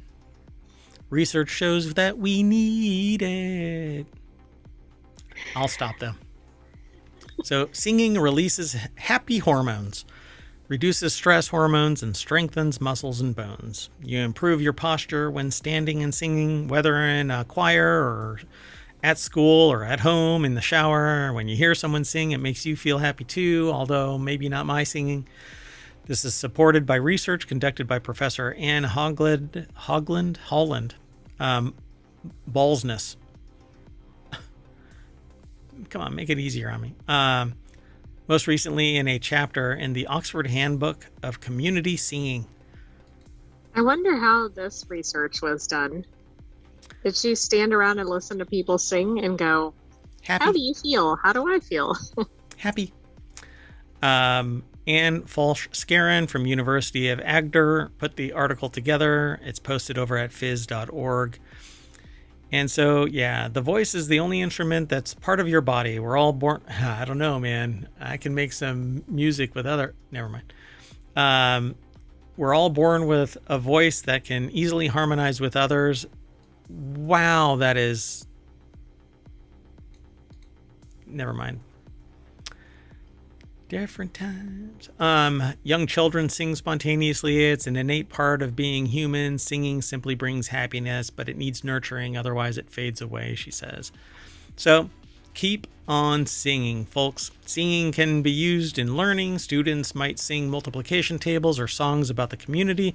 When you learn songs with varied phrases and sentence structures, it helps you understand sentence structure. It's a clever way to learn a language because it's easier to learn a song than it is to memorize a text or speak, which is why I'm learning French through musicians songs. I'm learning French through songs, like by listening to Stromae and Palm and others. So they studied singing in schools and believes it helps improve concentration. When a lesson starts with singing, students have a shared focus. Yeah. To a point. Not everybody is interested in singing the beginning of their lessons. No, but maybe in younger grades they might be. Yeah, if you go through school without singing and then start teacher training, chances are you won't learn as much about singing there either. When you eventually start teaching, you naturally won't sing. It becomes a vicious circle. In our surveys, few teachers expressed negativity towards singing, but many don't feel confident enough to sing themselves. Often, when teachers need music, they resort to karaoke versions on YouTube. All right. So apparently they found that this is a positive experience, but it's weird. They wrote a book, the Oxford Handbook of Community Singing, and that, I guess, is the impetus for this article. It's kind of a feel good. Well, we need some feel good. Yeah, but I agree. In fact, I prefer to have music playing at any moment where there's complete silence, where there isn't any talking or anything like that. I like to play music. In fact, it's playing in the background right now, and if you concentrate, you can hear it. We hear it a lot cleaner, but the broadcast is quieter. But anyway, I'm going to hit a high note, and that's going to make your eyes bleed. And when you blink, look, we're back at the front page of ohmtown.com. I'm Mayor Watt. I'm taking the AI, and we're getting out of here on that note. You want to say bye? Bye, hometown citizens. Thanks for joining us for Non Sequitur News. Be back tomorrow for another episode. And don't forget to sing. Unless Asteroid 2025 lands.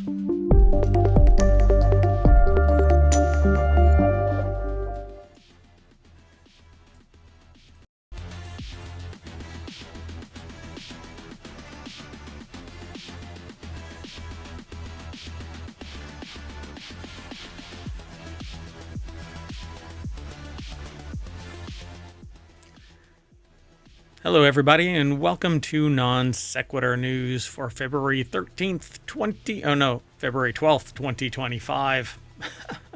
Wow. It's Season 4, Episode 43. I'm Mayor Watt, and I run ohmtown.com, and along with the sentient AI from the future, we're going to be talking about these 10 articles today.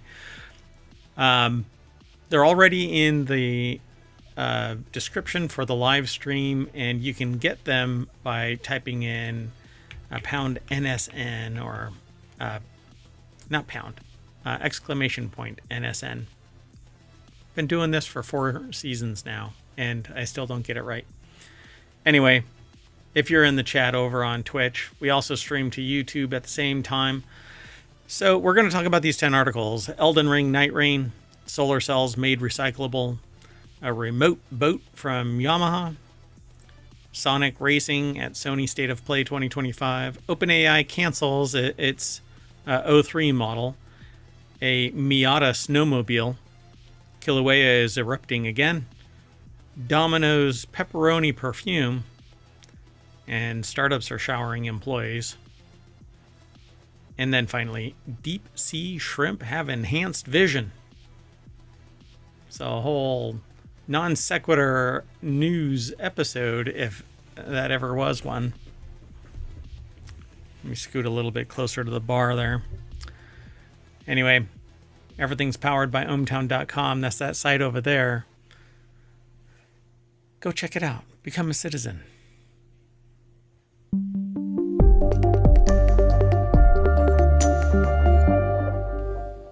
So the short title for this is Night Rain Boat Remote Miata Snowmobile. I mean, that pretty much sums it up. Yeah, there's 7 more articles on top of those 3, but there's only so many words that we can stuff into the title. Hello, sentient AI from the future. Hello, Mayor Watt, and hello, hometown citizens. You ready to get going? I am. Let's move it. Okay. We try to avoid the noise and just talk about the articles and give our 2 cents about it. All the noise comes from Mayor Watt. So let's get going. First article is over in Tabletop Nights. That's one of the many. There's about 50 channels that we're developing here over at ohmtown.com. News gets aggregated, just a small portion of what the providers of this news have to offer. So we scan this little tidbit right here and now. We typically are judging everything by its cover, so the title. Then we look at this and go, hey, you know what? That's pretty damn interesting. Let's click that link. And that'll bring us over to here. So Elden Ring Night Rain gets May launch date. It's a new game from Software. You have to say it like that, from Software. Bandai Namco and From Software announced Elden Ring Night Rain will release worldwide on May 30th, 2025. And the announcement comes ahead of this week's closed network test for the game. The game will be available on PC, PlayStation 4, 5, Xbox One, X Series, and S. And do you think this is in the running for a forever game? No. Not my forever game. Somebody else's, I'm sure. But people are already flinching at this as being a pseudo live service, even though From Software has said that it's not going to be a live service. Basically, a live service requires a location for a primary server or distributed server, but it's all under the control of some developer. And whenever they decide, oh, we're tired of it, they can just kill it, right? And so we've heard this stop killing games idea. Well, the standard edition of this game is going to be $40. The deluxe edition is going to be $55, and the collector's edition, $200. Yeah, it has a steelbook case, hardcover art book, 8 Nightfarer cards. It says also available on PC with a Steam game code in place of the physical standard edition, but it's the deluxe edition. Quite a price hike for what you're getting, but I don't know. People will fall in love with it and they'll collect it, or somebody will collect it, keep others who want it and open it and all of that, and somebody will scalp it. So, and that's the unfortunate thing. There's a lot of money out there, and people who don't have a lot of money will dedicate themselves to getting it, even compromising their financial future, safety to get this because they're right. Because they're foregoing some basic needs or basic requirements and pursuing this. Because they like the idea of this game. So the article actually has the embedded link from Bandai Namco and YouTube. And this is the game. And it's basically you go through 3 days, 3 day and night cycles. You get dropped into this realm kind of like Fortnite style, except that you can't control the bird, apparently. I don't know if that's going to be permanently embedded like that, but I've watched other people now play this game on a limited run, early access style. And basically, it's just a hack and slash kind of game in the vein of Elden Ring with some of the lore and canon of Elden Ring. You fight some of the monsters from Elden Ring and so on. Does it remind you a little bit of like League of Legends? No, because League of Legends, like what you're probably more familiar with is the shows that are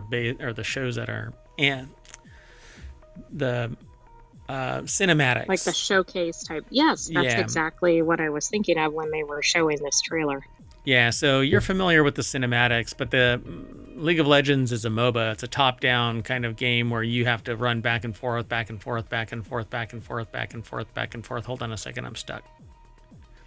Are you going back and forth, back and forth? I'm going back and forth, yeah. But League of Legends is basically is back and forth, whereas this is you're fighting to get to a boss, completing the boss, and my understanding is you're just kind of buffing yourself up over and over and over again, getting stronger and stronger until you can fight the last boss. I don't know really what the end game is of this because it's not even released yet, and it's doing its closed network test this coming weekend. So I think it'll be a fun game to watch. I will not buy it. But From Software, if you want to give me a code, I'll play it. Well, it does release on a Friday, so that would be a fun weekend if this is your thing. Yeah, Summer of Stream is coming too. So, all right. Let's keep going. Next article is over in Technology Today. That's one of our weekend shows. That is on Sundays, wedged between WarCrafters and 4-Wheel Tech. So, next-gen solar cells now fully recyclable with water-based method. In a study published in Nature, researchers at Linköping University have developed a method to recycle all parts of a solar cell repeatedly without environmentally hazardous solvents. Okay, this sounds incredible. The recycled solar cell has the same efficiency as the original one, and the solar cell is made of perovskite, and the main solvent is water. So perovskite is this relatively newly discovered material that is, I guess, kind of revolutionary for solar power. One of the problems was trying to recycle a solar cell or a solar array has been fraught with issues. Right, almost non-viable, and if you do it, you have to use really, I think, caustic chemicals. Right. So in the study published in Nature, they figured out a way to do this, and they say there's currently no efficient technology to deal with the waste of silicon panels. That's why old solar panels end up in the landfill, huge mountains of electronic waste that you can't do anything with, says Xun Xiao, postdoc at the Department of Physics, Chemistry, and Biology, IFM, at Linköping University, or LIU. Feng Gao, professor of optoelectronics at the same department, adds we need to take recycling into consideration when developing emerging solar cell technologies. If we don't know how to recycle them, maybe we shouldn't put them on the market at all. Bravo. Different ideological bents, but there are many companies that want to get perovskite solar cells on the market right now, but we'd like to avoid another landfill. In this project, we've developed a method where all parts can be reused in a new perovskite solar cell without compromising performance in the new one. Interesting. I mean, this is really spectacular if this can be replicated and done multiple times, large scale, etc. But this is fundamental science at the university research level. And so you need that money to flow in so that they can do this kind of stuff, because it isn't done quick and it isn't done cheap in the grand scheme of things, but it can pivot from being a fundamental research project to a viable business model and remain a positive output for economies, for society. So it says there are already methods for dismantling perovskite solar cells. This mostly involves using a substance called dimethylformamide. It's hard to even say it. Who named that? Yeah, not me. I would have stopped at dimethyl F. Or you could just kind of trail off, dimethyl. Dimethylformamide. A common ingredient in paint solvents, it is toxic, environmentally hazardous, and potentially carcinogenic. Yeah. Well, they've discovered a new way to do it. Yeah. Is that all? I mean, I see why we're trying to get away from that. It's not. Drink this water. Let's keep moving. The next article is over in Non Sequitur News. Yamaha made a boat remote. It's not a remote boat. It's a boat remote. Right, but what is a boat remote? Yeah, you're about to find out. Yamaha's Helmmaster EX wireless control looks like an upgraded version of the Nintendo Wii's Nunchuck controller. They've announced a new handheld controller that gives a captain full control of a boat from anywhere on board. It's compatible with Yamaha's Helmmaster EX control system, which is designed to make boats more accessible. I mean, nobody can get up and turn the channel on their boat, right? Yeah, this allows full remote. And the channel was a good choice of words, even though accidental. You know, channels, boat in channels, you know. Right, I wasn't even thinking about that. I was just making a joke about the remote. So the remote allows for single-handed operation of a boat, including maneuvering from anywhere on the craft. Andrew Lazuski put the article together. What I love about this is because I just picture somebody with the remote in one hand and they forget that it's not around their wrist and they drop it. Oh, no. Yeah. Isn't that like a known thing with people who go boating? With like they Wii drop remotes. Things over the edge. Yeah, and with Wii remotes. So you drop those things all the time. Oh, right. When you get a little excited there. But the other hand has a beer. Or you so throw them through the TV or whatever. Exactly. So Yamaha first introduced the modular Helmmaster EX control system in 2020 as a way to make it easier for boat operators with multiple engines. It includes both physical and touchscreen controls and can be upgraded with an autopilot system for holding a position or for following a route, and a joystick featuring throttle and steering controls to simplify maneuvering. That's it right there. I envision somebody in a boat and somebody else with a remote. You know, like not in the boat. Let's see if we can make them fly off. Fling! What could go wrong here? Nothing. Hold my beer. Let's keep moving. We're moving pretty quick through all of these. Wow. So this next article is over. Don't say anything. Yeah, I'm not gonna soapbox today. I don't think. So, or maybe for the foreseeable future. Maybe not for the foreseeable future. So, no, just kidding.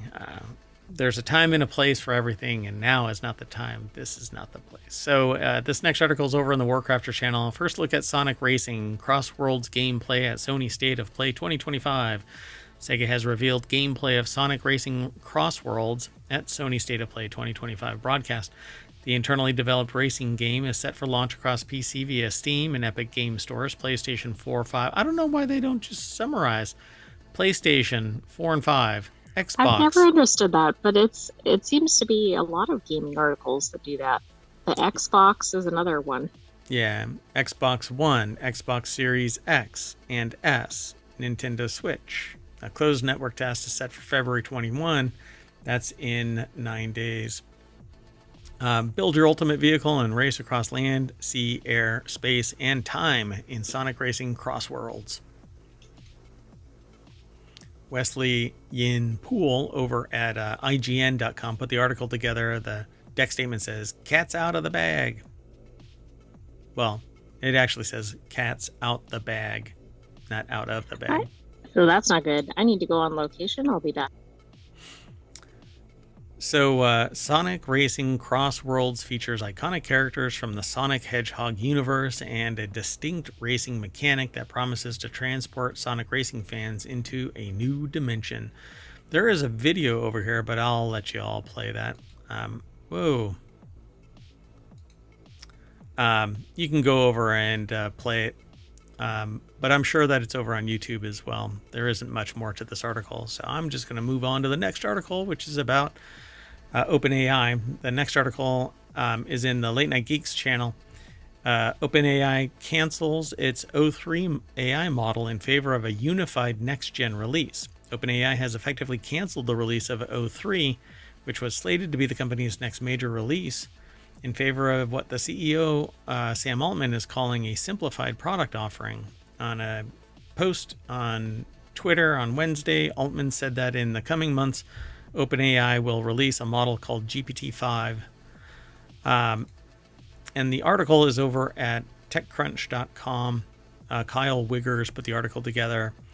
And so, OpenAI no longer plans to release O3 as a standalone model. The company originally said in December that it planned to launch O3 sometime early this year. Just a few weeks ago, Kevin Whale, OpenAI's chief product officer, said in an interview over on Twitter, apparently, or the AI Capital on Twitter, that O3 was on track for a February-March launch. But then what's quoted in here is, we want to do a better job of sharing our intended roadmap and a much better job of simplifying our product offerings. We want AI to just work for you. We realize how complicated our model and product offerings have gotten. We hate the model picker and ChatGPT as much as you do and want to return to magic unified intelligence. So, yeah, they'll have to lower the cost so that it isn't so expensive to use the most advanced AI. Exactly. I mean, if they really want wide scale adoption, they need to really think about pricing and not pricing out their whole audience. Yep. So it seems that OpenAI is fully embracing the reasoning model trend. It arguably kickstarted with its first reasoning model O1 late last year. Reasoning models effectively fact-check themselves, which helps them avoid the pitfalls of normally trip-up models. This fact-checking process incurs some latency. Reasoning models take a little longer, usually seconds to minutes longer to arrive at solutions, but they tend to be both more reliable and capable. But don't tell anybody who uses them because, well, for whatever reason, I have yet to see a factually cited document that points to the source data. Well, I don't think most AIs do that, right? They're not set up for it. No, not really. And usually what I do see where there are citations, it's kind of high level stuff. There's nothing really profound. And if you, it's better if you don't know anything and you do a search, then you can get the results. Yeah, but you don't know if they're legitimate. No, you have to trust but verify. So you have to go looking for it. O3 is canceled, and a unified next-gen version referred to as GPT-5 that integrates a lot of OpenAI's technology, including O3, will be released, but don't know when. And ChatGPT and the API will both be utilizing it. The timing seems a little odd, but... DeepSeek. Well, yeah, that's true. Let's move on. The next article is over in Four Wheel Tech. A Miata on snowmobile tracks is the ultimate winter cruiser. Just the thing you never knew you needed, right? Yeah, I mean, it's pretty amazing. When you think about the ultimate winter car, vehicles like the Land Rover Defender, Toyota Land Cruiser, or even a ratty old Volkswagen Beetle likely come to mind. One car that's probably not very high on that is a convertible Mazda Miata, but that's probably because you haven't seen this convertible Mazda Miata. And there you go. Owen Bellwood put the article together for jalopnik.com. The deck statement says, even when it feels like Miata is not the answer, Miata is always the answer. Would you be surprised if you're on the mountain and this is coming at you? It looks like a little critter. Yeah, it absolutely does. It has like tank style treads or something on it. Yeah. But how it moves, it does. It's amazing that it even can move, but okay. It has ski sleds on the front. It has snowmobile. Well, it's a snowmobile, basically, with the Miata body on it. It has Baja lights. It has a roll cage. It has what seems to be an extra wheel in the back, but I don't know why it has a wheel. Oh, yeah, that's odd. It's like a tire. Spare tire or something. Yeah, maybe you can take this off and put regular tires on? Huh. Well, let's see. The build was completed by automotive YouTube channel The Rad Factory, which has a whole library of ridiculous builds, they say in this article. just like this one. For the latest creation, Rad Factory started with the first generation Miata that they'd previously kitted out with tank tracks to make it go anywhere. And then they just put ski sleds on the front. I mean, this is definitely what I would do if I had a Miata. Who would think of this? The Skiata, as they call it. Snow proved to be the tank's one weakness, so the team set to work rectifying that by ripping off the tracks, replacing the rear ones with belt drive from a snowmobile. There's one belt drive on each corner, and then Beefy Sky. What? Beefy Sky? I think that's supposed to be ski. That doesn't make any sense. A beefy ski. Ski, probably, yeah. It replaces each of the front wheels. So, yeah, this is supposed to be a ski, not a sky. But beefy sky, sure. ChatGPT, here we come. No. What is that? Where food fell from the sky? What was that? There was a animated thing. Oh, Cloudy with a Chance of Meatballs or something? Yeah, so that's what I suspect is happening here. They were hungry. They were watching. Well, that could be it. Anyway, there's more over at this article, but you can follow the link through ohmTown. The show notes, both on the VOD over on Twitch. Hold on a second. I want to try something. Let's see if I can get away with this. We're doing it live. Oops. Yeah, we are. Oh, shoot. I just did the wrong keyboard. Okay, hold on. So I'm going to try and do something because what happens is YouTube viewers don't get to see this. And then, but I will get this working over on YouTube as well. Because I kind of get frustrated by the fact that only in the show notes are these links. All right. So we're about that's ready. Never made sense, but I know that's because of the... Omatron. Yeah. Well, YouTube doesn't like Omatron. Omatron doesn't attach when we start streaming. And so it's not in the chat to sit there and post this stuff. But that's okay. We're really ahead of the game. And let me just finish that. Okay. All right. So let's go on to the next article. It's over in the Marble channel. Kilauea is spewing lava again. Oh no, here we go again. We know what happened last time. They had a major eruption, right? Like it was a long-term thing. And yeah. And so this is in the in Kilauea, so pardon me, my nose was itching. So hopefully it doesn't break out into other regions of the island and fracture it like it did last time, having lava flows. It acted much like Iceland, where it just opened up and don't ask me to pronounce that one, but yeah. So Kilauea volcano began shooting lava into the air once again on Tuesday. And this show runs between Tuesday and Wednesday. So on the big island of Hawaii. The article is by Audrey McAvoy over at phys.org. And there's people standing right on the edge of this thing. I never understand that because you always see things, maybe they're just, hundreds of yards or something away, but you always see things where it shoots up some massive molten lava and you're like,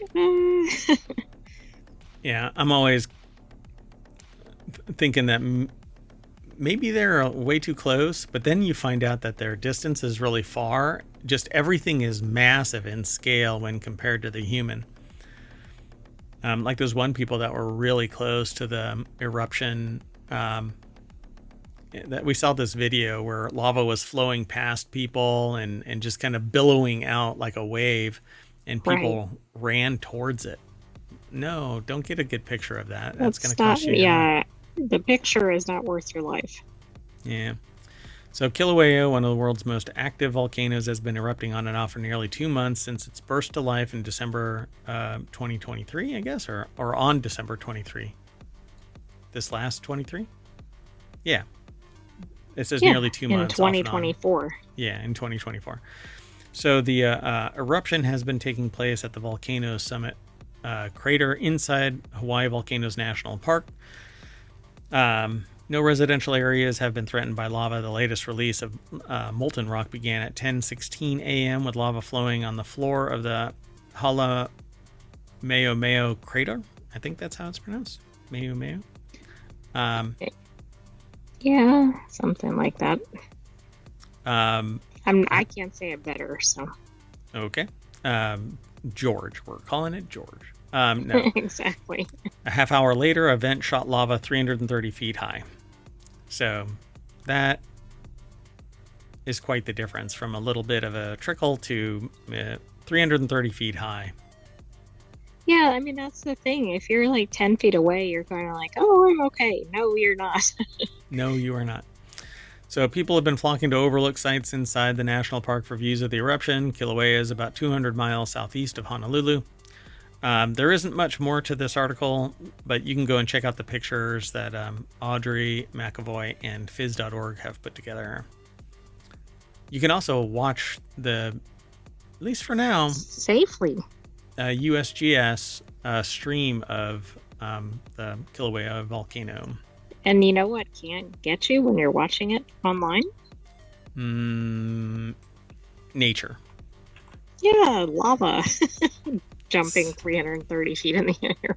Yep. Okay, so I'm going to put the last 3 articles into the chat over on YouTube. They're already by demand over on the Twitch chat. All you have to do is hit !NSN, but the bot just won't work over on YouTube. It says it's attached and working, but it's not. So, I don't know. It's not my command because I know it works. Okay. Let's go on to the next. We got 3 more articles, including this one. This next article is over in the mobile channel. Domino's released a pepperoni perfume just in time for Valentine's Day. Yeah, I don't know. I mean, if you have pets, that might not be a good idea. Want to smell like your favorite food this Valentine's Day? Yeah, me neither, says this Vice article writer. We'll name them as soon as we get over to the source, but if you can, well, you can if you want to, is what it says. And it doesn't entail rubbing pizza all over your body either. Oh, don't yuck my yum. What if I like rubbing pizza all over myself? That's a waste of a perfectly good pizza. Or is it? If you want to pay tribute to pepperoni pizza by wearing a matching fragrance, Domino's has your back. The pizza chain has launched a pepperoni-inspired perfume to set the mood for this lover's holiday. Oh, yeah. Apparently, smelling like meat, cured meat, that is, offers a sort of romantic appeal to some people. The article is by Sammy Caramella over at Vice.com. Yeah, Eau de Passion. And it's a Domino's pepperoni scented perfume. I wonder if people buy this like as a novelty or even just to kind of sniff it, like if they really like pepperoni. It's pretty weird. I don't get it. They say that you'll have to act fast by filling out the form on the Domino's website between February 10th and 17th. So it's 2 days behind schedule. This will enter you into a competition to win a 30 milliliter bottle. It's only available in the UK and Ireland, so if you live elsewhere, you might want to buy your own ingredients. The perfume is said to have hints of pepper and spice, as well as a woody, warm base, the Post reported. So, New York Post. Perfect to douse yourself in before heading to a classy dinner with your partner. Nothing like setting the mood. I don't know. They say in this article, though, well, since you're asking, I can think of a way more attractive things than pepperoni perfume. But hey, to each their own, right? I'm not here to kink shame anyone. I used to wear those pumpkin cupcake scented Bath & Body Works body spray, so who am I to talk anyway? Yeah, but that's a different kind of scent. Yeah, that's sweet, not savory. I can handle right, sweet. That's like, do you want to be smelling like a whatever, spinach omelet or something? Probably not. Yeah, I don't want to smell like pepperoni. Anyway, let's do the next article is over in Non Sequitur News. Startups are showering employees with wild perks from MRIs to paternity leave. 2 years ago, Erica Erica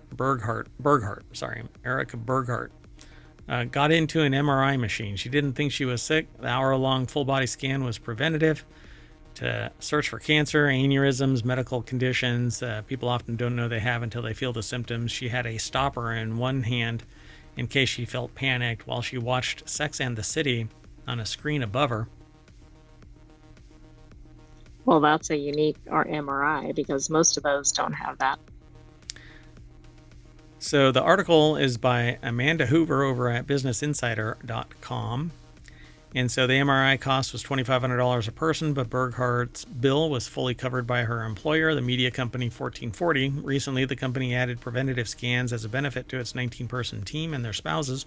Berghart's 1440's director of growth, she said, found one minor health issue and was able to follow up with her doctor to keep an eye on it and gave her peace of mind. So, yeah.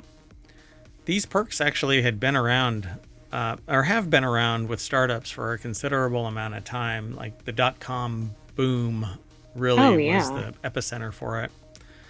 They say a decade ago, trendy perks were everywhere. Dropcam offered employees helicopter rides piloted by the CEO of the company. Eventbrite added... Is that supposed to be a perk or fear-inducing? Like, do they like the CEO? It's a threat. Eventbrite added an arcade game to its office each month, and Google had a concierge service to run errands, making any employee feel like an executive. But big tech bosses have stopped caring about your feelings. Layoffs have been rampant. Last year, in what was dubbed Grubgate, Meta fired employees for using $25 Grubhub credits on their personal care items instead of food. This year, Mark Zuckerberg has told all employees to buckle up for an intense year. Companies like Target, Meta, and McDonald's are scrapping or toning down their DEI initiatives, and so on. As the gap in work-life balance grows at many major companies, smaller firms are seizing a chance to stand out using more individualized benefits to signal it to its workers that they do care. Yeah, this is a much longer article, but in a nutshell, some companies are offering up bonuses to make your work-life balance a little more equal. But that it's up to that company, you know? You gotta, in startups. Well, and also that might not be in perpetuity, right? Yeah. So like if you want to be at the company and they have perks, that might be good, but I wouldn't go there just for the perks because they might turn them off. And it's a startup community, so it may flame out within 5 years. So you just never know. So be nimble. Head on a pivot. Let's keep on doing our thing in our last article for tonight, and we ripped through these. It's over on the Mobile Channel. Deep sea shrimp have evolved enhanced vision for the bioluminescent world. Study finds light is a primary driver of visual evolution in shrimp, according to a new FIU research published this week in Nature Communications. Joanne Adkins, Florida International University, put this article together. It's posted over at phys.org, and it has a sampling of different shrimp, 6 shrimps, so far, of differing body types. You'd think you'd see one shrimp, you've seen them all, right? But nope, that's not the case. The Oplophoroidea diversity representing all genera in the study, and they list what they are, but I'm not going to be able to do that. So the deep sea is a dark place with only light coming from animals that glow, bioluminescence, and occasional faint glimmers from the surface above, led by biologist Daniel Delio. I'm not sure how they pronounce it. This new FIU research reveals animals that live in the deep use this light to navigate the ocean and potentially discriminate different sources of bioluminescence. The study specifically looked at a group of deep sea shrimp called Oplophoroidea. that can migrate vast distances up and down in a water column. Yeah, I don't even know where to go from there. Well, up or down, apparently. As primitive eyes evolved in the oceans during the Cambrian explosion some 540 million years ago, the time we now know as bioluminescence already existed. Understanding how different light sources impact vision, and here it's VISON, so like bison, I guess it is. Vice. It's supposed to be vision. In present-day species can illuminate their past influence on early animals, says DeLeo, who conducted the research while a postdoctoral researcher at FIU, and she's currently a postdoctoral fellow at Smithsonian's National Museum of Natural History. The proteins called opsins allow the shrimp to see a range of colors, including environmental and bioluminescent blue light. They might possibly be able to differentiate between their own glow and the bioluminescent of others, and this study found that shrimp migrate into shallower waters, where there is more available light, and they have a greater variety of these light detecting proteins. Kind of interesting, right? So what's weird, just another area where we don't know much about it. You can actually see differentiation in the eyes of these guys. You have to look really hard, but like one looks like it's clouded over, one is clear as a bell. Yeah, I'm guessing they're all at different layers, right? Perhaps, yeah. What this research does, it says it helps improve the understanding of how deep sea animals are able not only to live, but thrive in such extreme and dark conditions. And the study suggests that navigating across different light environments in the deep sea is important, especially for those that migrate into more shallow waters. These opsin proteins may also be particularly important in helping these shrimp in recognizing which animals are friends and others that might be foes. Now, this is really interesting. I just think we have so little understanding of deep sea. Oh, yeah, for sure. I mean, it's hard to get down there, so I don't know. Maybe somebody can create a sub that can go really deep. Yeah, I was going to say too soon. So what we're going to do now is end the show by going back up the water column, which will lead us back to the front page of ohmtown.com, where all the news is aggregated, none of the noise, because all the noise is right here in this stream, in this water column, in this bag of mostly water named... Don't you see all those shrimp going by? Merwatt. Yeah, there's a whole bunch of them. Look, yeah, exactly. It actually worked. Well, that's it, folks. We're out, and I'm taking the AI with me. You want to say bye? Good night, hometown citizens. Thanks for joining us for Non Sequitur News. Be back tomorrow for another episode. Be sure to subscribe. And I am going to scream because I have Windows 11 updates turned off so I can manually do them when I want to, and it's already updating. It's telling me that it needs to update. So frustrating. All right. See you tomorrow, everybody. Don't get it. And I'm going to replay everything over the last 10 days or so you don't miss anything. See you soon. Bye-bye.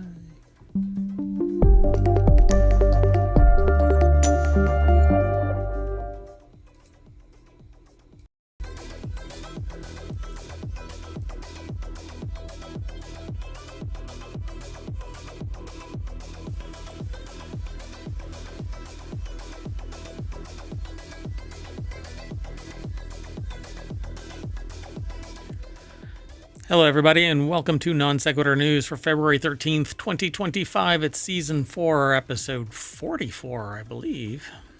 Yes. I am Merwatt, and I run ohmtown.com. I've made it a couple of changes to the aggregation system, and so I'm trying to limit certain influences on the content because it is having a decidedly negative impact. So I hope you go over to ohmtown.com and check out the site. Find that it is more aligned with your particular interests and sign up or sign in. Again, I use it to manage my information overload. That's why I even created it. It's actually purging some of the older stuff now automatically, and but it's not impacting the time frame for which we actually started this show. So we started it 3 years and a month ago. So we're in our 4th season of doing the show. So go over and check it all out. And if you know of some source of news that you would like us to aggregate, let us know. It's easy as either signing up, signing in, and you'll see a 7th icon right here that gives you the ability to submit something, or you can send an email to mayor@ohmtown.com, and we'll evaluate it and integrate it depending on the content. Anyway, we've got 10 articles that are all set up, ready to talk about, and they start with Denny's is getting cooked, call of TMNT, breadfruit vodka, Seattle workers sue city, and it sounds really familiar. The Florida fog of mystery, Steam autumn sale moves, avowed early access, Disney Parks infamous earworm, a 30-year-old superb owl, and birdsong AI. I don't know much about it. Everything is powered by ohmtown.com, so go over and become a citizen.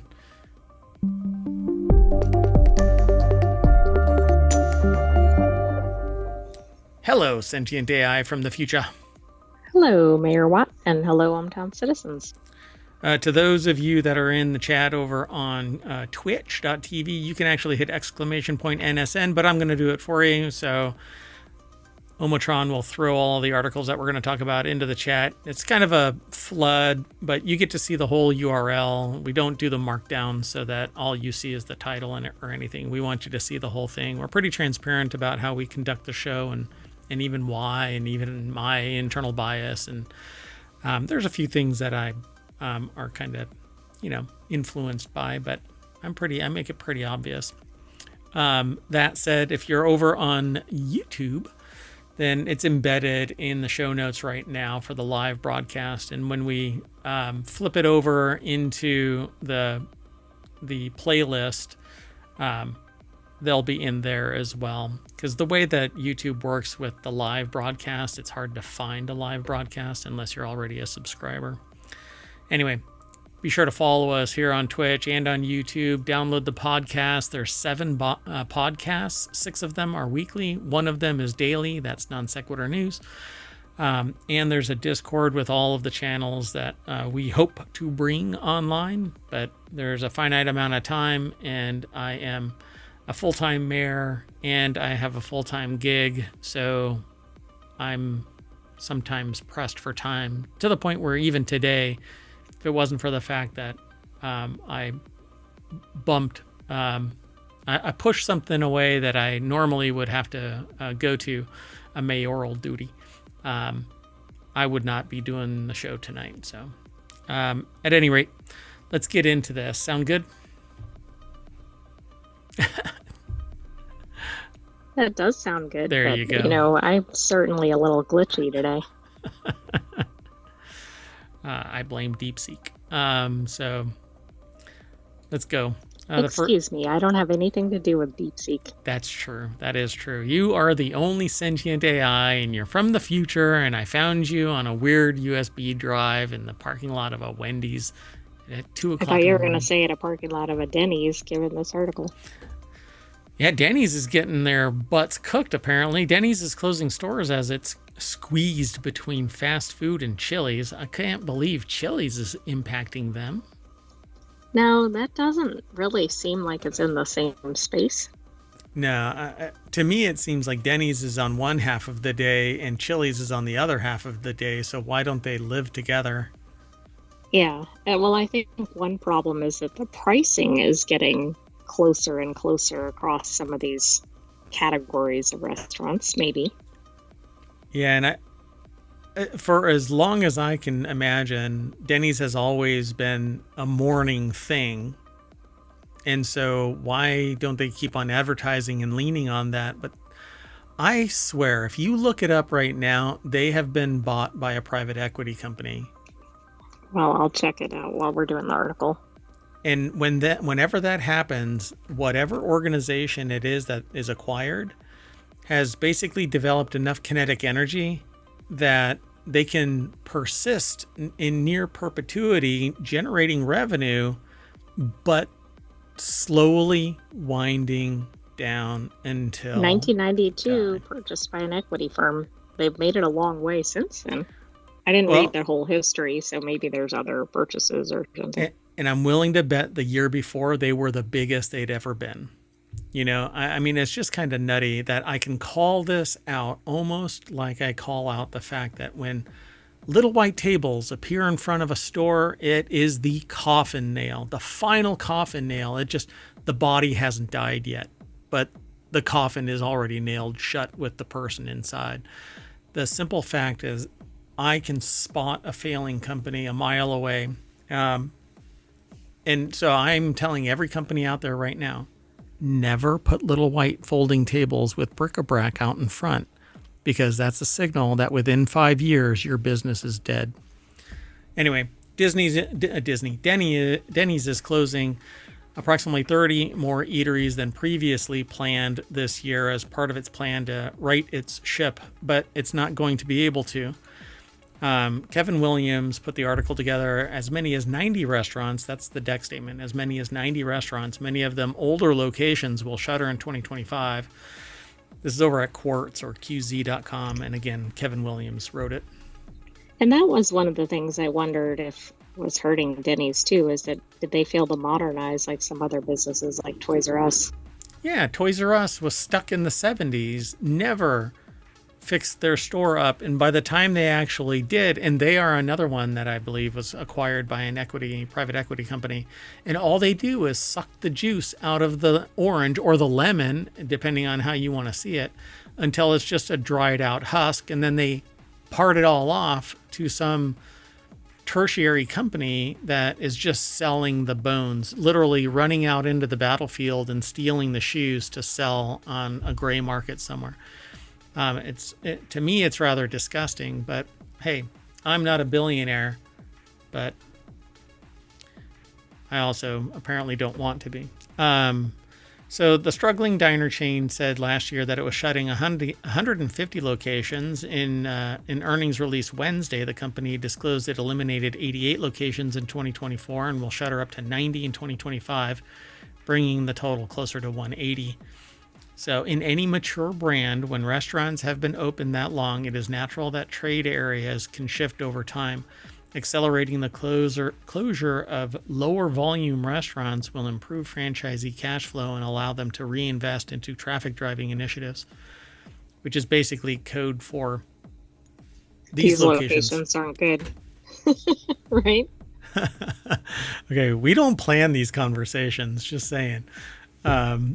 So yeah, the location that it was is dwindling, but why is it dwindling? Instead of looking at the competition and retooling and amping up the ambiance and upgrading the various whatnots inside the store, the fixtures. Or even the menu or whatever. I mean, and maybe they have, I don't know. But it says only 23 were renovated in 2024, which is not a lot. And I'm willing to bet that those renovations are the ones that are actually making money now. And it's because you don't want to walk into dingy. You don't want to walk. But when you upgrade stuff, you also have to typically raise prices because whoever it is that is the owner or investor, they want to make their money back within 5 years. So you basically have to draw less so that you're reinvesting, or you raise your prices and sap it. Just again, suck all the juice from the orange. Just squeeze and squeeze. It's like Dune and the Harkonnens. Just squeeze until all you're funny. All the spice is drained from it. Well, anyway, Denny's faces many of the same economic pressures that are leading to other restaurant closures, said Alfred Goldberg, president of Tampa-based Absolute Marketing Solutions. Goldberg, who specializes in restaurant and hospitality branding, says Denny's bottom line has sagged due to high labor costs, competition from the gig economy, and supply costs, it also faces increased rents and higher taxes in many markets, he added. Well, that's kind of generic, though. That should apply to every single restaurant. Absolutely. Yeah. I'm not sure about the gig economy piece, but in general, like, wouldn't every restaurant be struggling right now? Yeah. Yeah. But the problem is that there's an extra layer of fat that's doing one thing, and that's taking profit. So if your margin is 8% and 7 of it, or 6 or 5 of it, let's say, I don't know, because the margins are usually small in restaurants, unless they're luxury restaurants, high-end restaurants. The margins are small, and so you have to live off of that small margin. But if there is an equity company that's sucking the juice out of it, then you're screwed. So we need to support small businesses, local businesses, and help them build a supply chain. So local businesses feed supplies to those mom and pop businesses instead of what, like McDonald's, is a massive juggernaut of supply chain that just happens to provide food. You got to start small. And in this particular market, I don't think that businesses like this, where they have an empty layer that's just taking profits, is good for business. So watch, just like what is it, Joann's or whatever, right? The craft store. The craft store is shutting down now, and so who knows what else this knock-on effect is, and that's largely because I think other economic pressures are stopping their supply chain from even making it to the United States. Right. They probably are impacted tremendously by trade with China and everything. Yeah. But I also think for Denny's, I'm kind of like, what is the draw in modern times for people? Yeah. I mean, I could say that about other restaurants too. It's not unique to them, but what is their target audience? Yeah. It seems rather generic. It's a weird shade of gray, and there isn't anything that's really amplifying their message amongst all of the other restaurants. Anyway, we've talked a lot about this. We'll have to circle back around to see what the actual ramifications are, but I'm telling you that Denny's is on its way out. I'd say 5 years and it's gone. I'm actually surprised it's made it as long as it has. Yeah, it says 1,300 locations. I have a feeling that it's going to get bought by other companies. Okay, let's keep going. This next article is over in Continuity Report. TMNT officially coming. By the way, I will eat crow. I said that Bitcoin wasn't going to climb. But there were weird... See, I don't think that it has any inherent value. But if something forces it into having value, Well, I mean, everything could have no value, but it might have a perceived value. Now, I know some things have actual value. But... Right. And that's what this is. It's speculative value. So anyway, the reason why I say that is because Denny's might survive, pivot successfully, and flourish. But if you've already pivoted out of being privately held, publicly held, and then acquired by a private equity firm, you're in the long tail, and you will probably... It also doesn't make sense because they've apparently purchased another breakfast chain pretty recently, which, why? I don't know. Yeah, because it's pushing the ball up the hill. Eventually, it's not going to have enough momentum and roll back down. And I'd love to know which locations are closing. Are they original Denny's or this other chain? I think it was Kiki's or something. Oh, interesting. Yeah, I'd have to look at it. All right. Well, anyway, TMNT officially coming to Call of Duty. First-person shooter franchise Call of Duty has seen a plethora of crossovers throughout its lifetime. Some more bombastic than others. Although incredibly popular, this new one definitely fits the bombastic billing. 4 anthropomorphic reptiles from Teenage Mutant Ninja Turtles, or TMNT, will exit the sewer and enter many war zones of Call of Duty. Oh no, do we need to name them? Michelangelo, Leonardo. Bob, Joe. Raphael and Donatello. There you go. So in a recent Twitter post from the official Call of Duty account, a video was posted with the caption, Kata Bunga, along with Call of Duty Yabunga, Kata Bunga, along with 4 turtle emojis. Even before watching the brief video, most could predict this as a tease for Call of Duty and TMNT collaboration. The article is by Michael Ruiz over at comingsoon.net. There's a video that's attached to this post, but it's over on YouTube. So if you just go over to YouTube and do a search, you'll be able to watch the trailer for it. But I always provide the link for our little snippet, right? So this little snippet links to the source from where it's aggregated, and they provide it to us so that we can post. And so it says, this is not the first time a TMNT character found its way into Call of Duty video game. The Turtles' arch nemesis, Shredder, also made his appearance in the shooter back in 2023. Similar to the new Turtle skins, the Shredder skin was influenced by the 1990 film iteration of the character. My goodness, I don't know what's going on over there, but... The critters have come awake.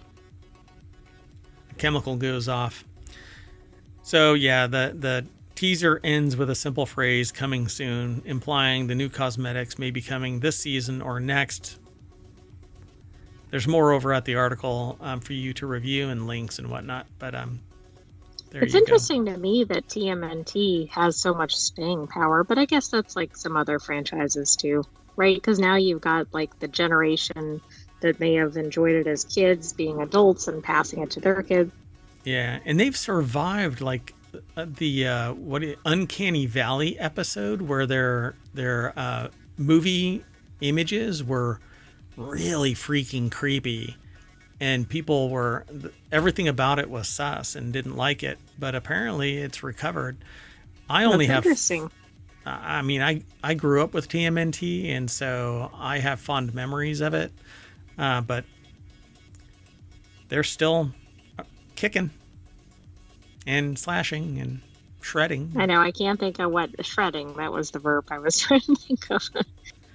Yeah, pretty cool. All right, let's keep going though. Yesterday's episode was like less than 40 minutes or so. Today I'm probably You're making up the other direction? Yeah, hopefully not. I want to be able to let you all go about your night, and you can listen to this and follow the links at your leisure, of course.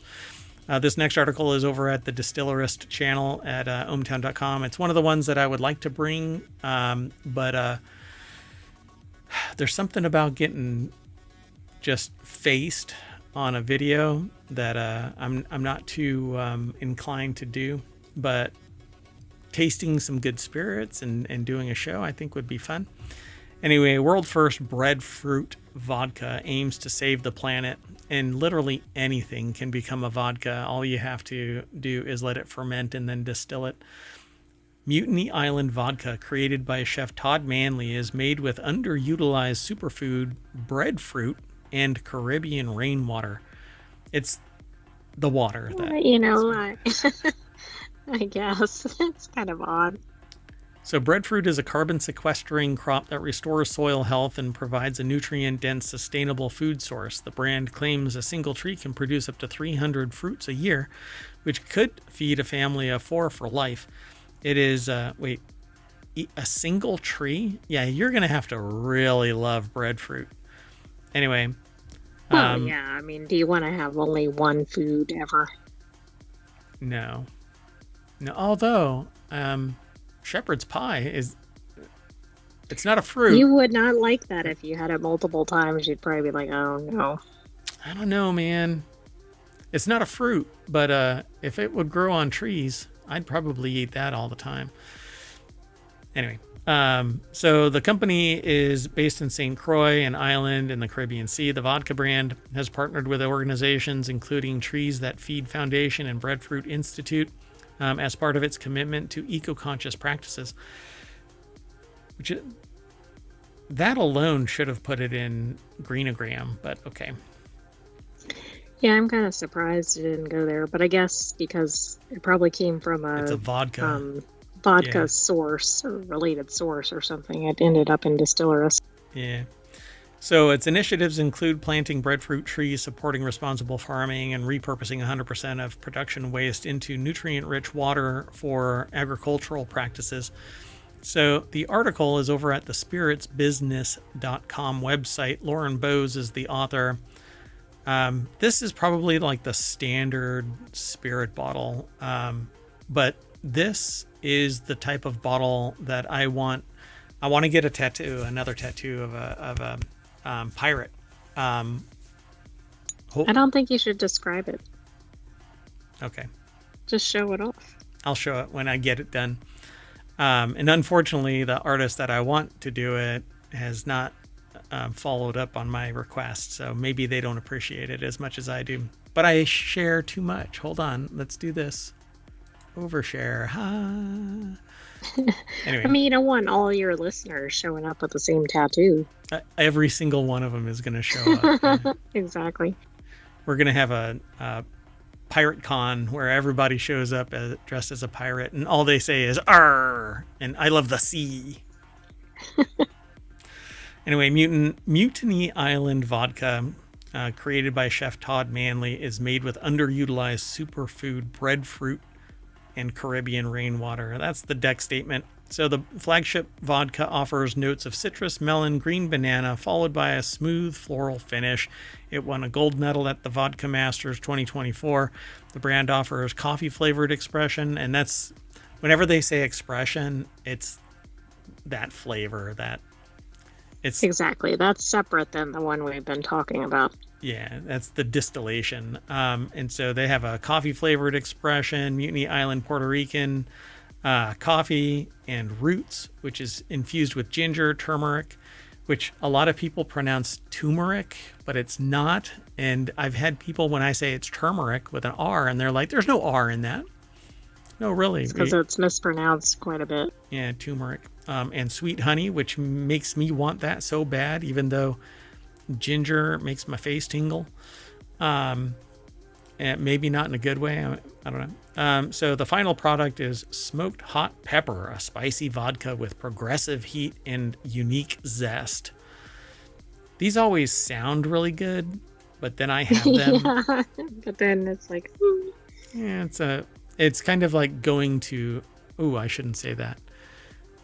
Going to my in-laws. It's a nice place to visit for a day, but you don't want to stay there too long. So other ways spirit brands are being more sustainable are through the use of waste produce and switching to aluminium. But this is, is this? Well, we don't know. Where is it from? Aluminium packaging. I don't know where this company is. Oh, it is England. Okay. Yeah. Okay. So that's the European pronunciation of aluminum.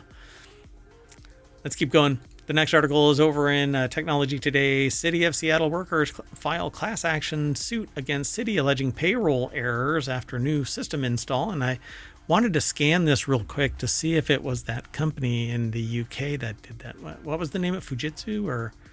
Yeah, it was the Horizon Software, but the Fujitsu company. Yeah.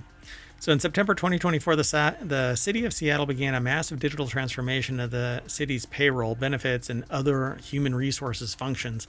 A class action lawsuit filed by the city of Seattle, or filed against the city of Seattle last week, alleges that a new payroll system implemented last fall has resulted in widespread payroll errors affecting thousands of employees across various city departments. At one point, I was a victim of something similar. Where they had been taking out hundreds of dollars at a time. And that was quite fascinating. And so according to the complaint, the system from business cloud software giant Workday has caused problems related to underpayments, incorrect payment deductions or paycheck deductions, missing leave accruals, and excessive overpayment deductions. I mean, all of those found against the employees, right? Yeah. So Kurt Schlosser over at GeekWire.com put the article together. They focus on the SeaTac area of business development, the Seattle, Washington area. And So they say the suit filed February 7th in King County Superior Court claims that the payroll issues violate Seattle's wage theft ordinance, paid sick and safe time ordinance, and other Washington state laws. And so that would be the angle of attack. You go after them at the state level because, well, times they are changing. The city of Seattle, which employs more than 13,000 people, switched to the Workday-powered software system on September 3rd, according to the suit, in what amounted to a massive digital transformation of the city's payroll, benefits, and other human resources functions. And I appreciate that. Like, I want them to modernize systems. The problem is that modern systems have historically always been rife with more problems because it's more complex code. It hasn't been vetted a significant amount of time. So like the EV5 system that they're talking about here in this last bit of that paragraph is 30 years old. And so it's rock freaking solid, except that it's not extensible in any way. It doesn't have any advanced features. Might be clunky, but it works. But it works. Yeah. And so when I go into a company and I say, hey, you need to modernize, the modernization of these systems means that I know what it is that is going to get impacted and to the extent. But this looks like they pushed it too fast, too far, too deep into the system without vetting in stages. You know, you don't do the whole damn thing. Yeah, that reminds me of that. Was it CrowdStrike? It was the Microsoft. Yeah. CrowdStrike pushed updates to every system, not little tranches to test. Is there a variable in here? If they would have sent it out to 500 systems, you wouldn't have even heard about CrowdStrike. But I guess it's good marketing because no news is bad news. Well, anyway, they're going to sue, and it'll be audited by various forensic accountants to verify what all is going on and go from there. Well, and if it has things like that, to me, that goes to the very accuracy of the system. Because, for instance, if it made a payment but not the right amount, it kind of calls into question every transaction in the system. Right. And most people, they don't hawk over their whatever, unless it's a significant amount. Like, I knew that it was a significant amount. People don't follow their paycheck information typically. Yeah. So, and I knew where it was going, and so I didn't really have a problem. And then when it was brought to their attention and they brought it back to my attention, they were like, yeah, we know about this, so here. And they remedied it. But that's how fast it should be. You know, two people talk to each other, they resolve it. But this is going to a class action because the full extent of it is unknown. They'd have to go back. Yeah, and they're trying to draw more attention to it. And it's possible that even though they want to fix it, maybe they haven't been able to successfully fix it. I mean, who knows? Yep. And sometimes the hubris is so overwhelming. Oh, we'll fix it. We have time, blah, blah, blah. Well, it's not your money. Let's keep going. The next article is over in Non Sequitur News. People in Florida say a dense, mysterious fog with a chemical smell is making them sick. As USA Today reports, and you can see how this is like hop, skip, and news jump. Turducken. I didn't even say that right. Yeah, Turduncan. So as USA Today reports, folks in large swaths of the Sunshine State are starting to freak out after encountering the mysterious fog. I think they should refer to it as the Stephen King Florida fog. Oh, yeah, that would be a good name for it.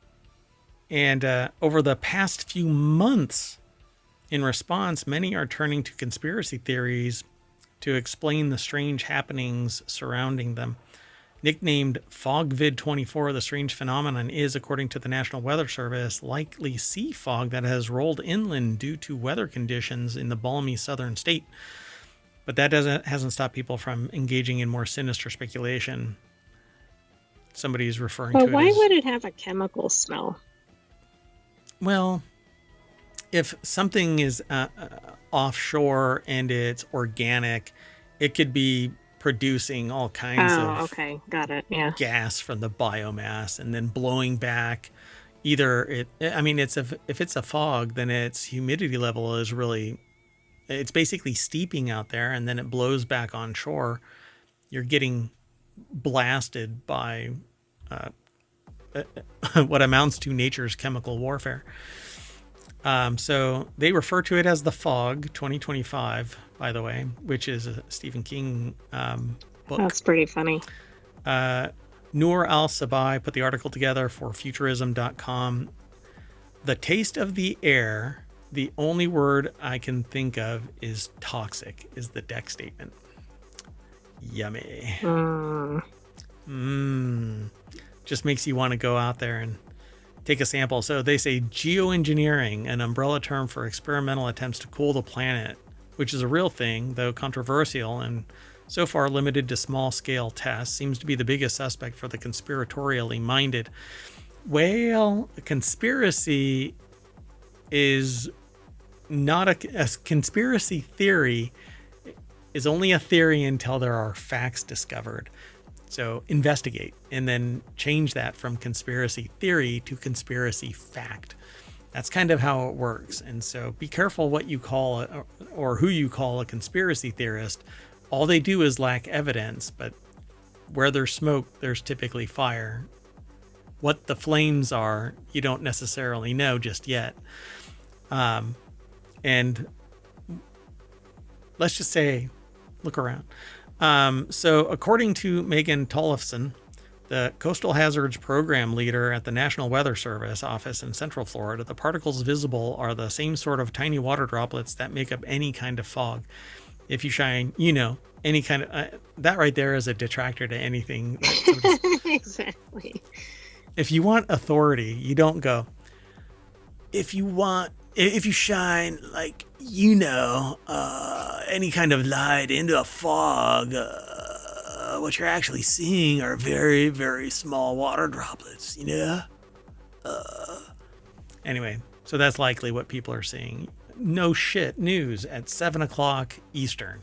It's fog. Why does it smell like death warmed over kind of a thing, right? Anyway, it shouldn't really have any smell to it at all. If anything, other than maybe just sea breeze or something. It should smell like the ocean, right?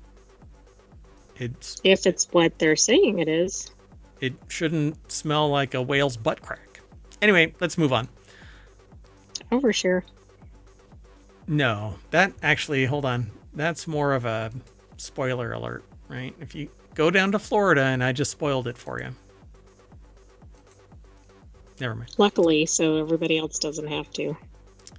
So the next article is over in WarCrafters. After years of running awkwardly close to the winter sale, the Steam Autumn Sale will start 2 months earlier this year. Valve announced the full roster of Steam sale dates and next fests for the second half of 2025, and it's made one big change. This year's Autumn Sale is going to kick off 2 months earlier than in its past years. So, boom. Andy Chalk over at PCGamer.com put the article together. The deck statement says Valve has made a big shift to the Autumn Sale dates to more evenly space out its big seasonal Steam sales. So now, Automation Fest will start in July 14th to the 21st. And it looks like there's only a week pause between various fests. This is going to be quite the year. Yeah, so the 2025 Steam Autumn Sale will be from September 29th to October 6th. And it says, please note this is a different time frame compared to previous autumn sales. Dun, dun, dun. So, yeah. It's interesting because, like you said, there's one going almost every time. Yeah, just throughout the whole year, there's something. I'm really curious what the beginning of they should have just posted a whole month. Just augment it with the beginning months. Yeah, I agree. But this is second half, so July, blah, blah, blah. Anyway, there's a lot more on this article. Follow the link. The Steam Autumn Sale Moves is the title that I gave it, but the link will link you over to PCGamer.com. Let's keep going. Moving on. Next article is over in WarCrafters. I hope every RPG steals Avowed's brilliant inventory system. Now, I started watching people playing it because some people paid or were gifted codes to play Avowed. It doesn't actually release for another 4 days. And I'm not going to buy it either way. It's a single player game, and while it appears beautiful, I did want to talk about it at least. Apparently, Obsidian has hit it out of the park. The early reviews are in, and people are raving about it and how beautiful the whole thing really is. Obsidian's latest RPG, Avowed, is out now on Xbox and PC for those who pre-ordered the expensive fancy version. Something like $100 or $90 or something like that. I don't really know. But it's a $70 game. So I think it's $90 for the early. And it's a really good game. But one key thing that the author of this article over at Kotaku wanted to highlight is that RPG's inventory system and item management system, because it's really good and they want more games to copy it. Now, the things that I'm sure Obsidian don't want people to copy it. Yeah, but that's one of those things that can't be protected, right? Do you think? Well, true. It's always nice when it's like that is an Avowed thing. You know what I mean? Like it usually takes on the name of the thing that inspired it. Yeah, the Avowed inventory system. So what's really interesting about this is this looks a lot like Kingdom Come Deliverance 2. This interface. Interesting. Granted, Avowed's is more woo-woo, like ghostly and stuff, because I guess it has a lot to do with like souls being reborn and stuff like that. But KCD2 is medieval style. Zach Zweisen over at Kotaku.com put the article together. Well, so that is interesting, right? I don't know, like with the earlier release and whatever. Yeah. I mean, even this whole thing looks just like KCD2. Oh, okay. And this for sure does. So I've loved watching everybody who's been playing it for the last 8 hours or so. Off and on, I've been able to take a break and look.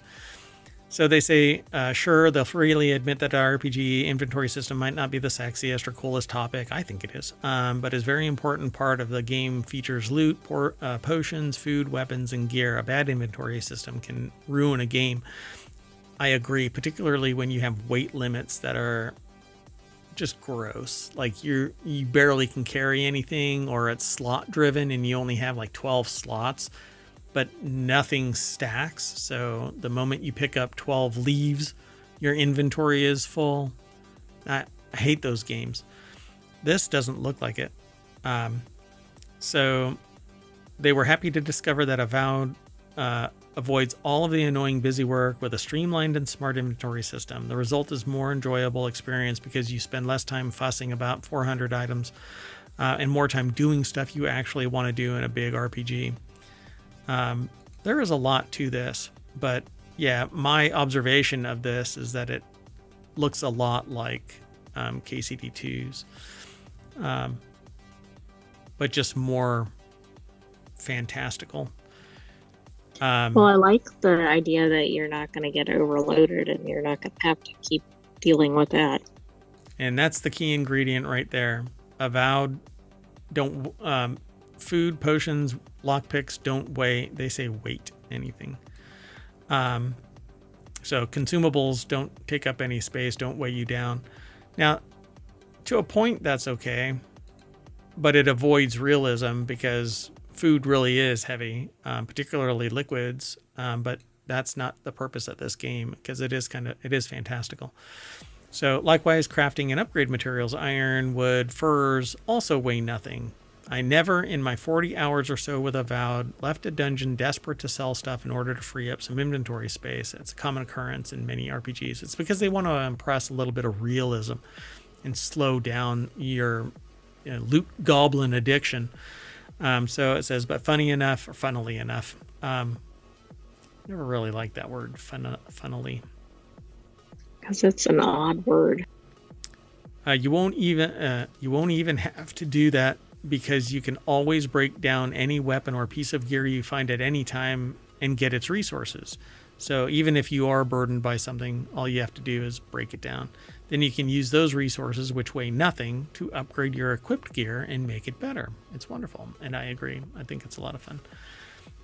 Love the idea of it, but I love multiplayer games. Even if I don't play multiplayer, I want the option to call somebody up or text somebody and say, just log in, let's play the game. I think it would be a blast. Will you be playing this? No, not unless I get a free code, and I don't. I'm not big enough to do that, but I want to fight monsters, it says, meet new characters, explore strange lands, and save the day. And in fact, I would rather gift that code to other people that would play it, maniacally, because it would be fun to watch people that are passionate about this style of game, unless I have like base building, survival crafting kind of mechanics to it, like No Man's Sky or upcoming... Right, or Light No Fire. Yeah, Light No Fire is the new one that's coming. And countless others. I mean, there's just so many. I'm just not really that hip to it. So, but anyway, a lot of people are playing this right now. So that would be me if I could find my forever game. Come on, somebody develop my forever game. Which is? I don't know yet. Minecraft plus something? Minecraft and I don't know.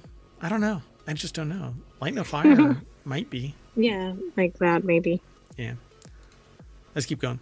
Next article is over in the Mobile Channel. Disney Parks' most infamous earworm is getting its first extended cut. And I'm not sure what this is. What is the...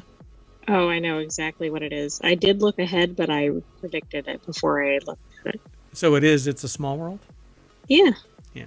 I mean, it's right there in the title. Not in the title, but in the little snippet. So in celebration of its 70th anniversary and to honor late composer Richard Sherman, Disney will add a brand new final verse to It's a Small World this summer. Sabina Graves over at Gizmodo.com put the article together. The deck statement is what I just got done saying. So the earworm heard all around the small world within each global iteration of Disney Parks' classic boat ride is getting a massive change in time for Disneyland's 70th anniversary. I thought wasn't it just its 50th? Like not too long ago? I think one was Disney World, and this is maybe Disneyland or vice versa. We did see something recently. Like it's 50th, right? Yeah, but I think it was the other park. Interesting. Okay.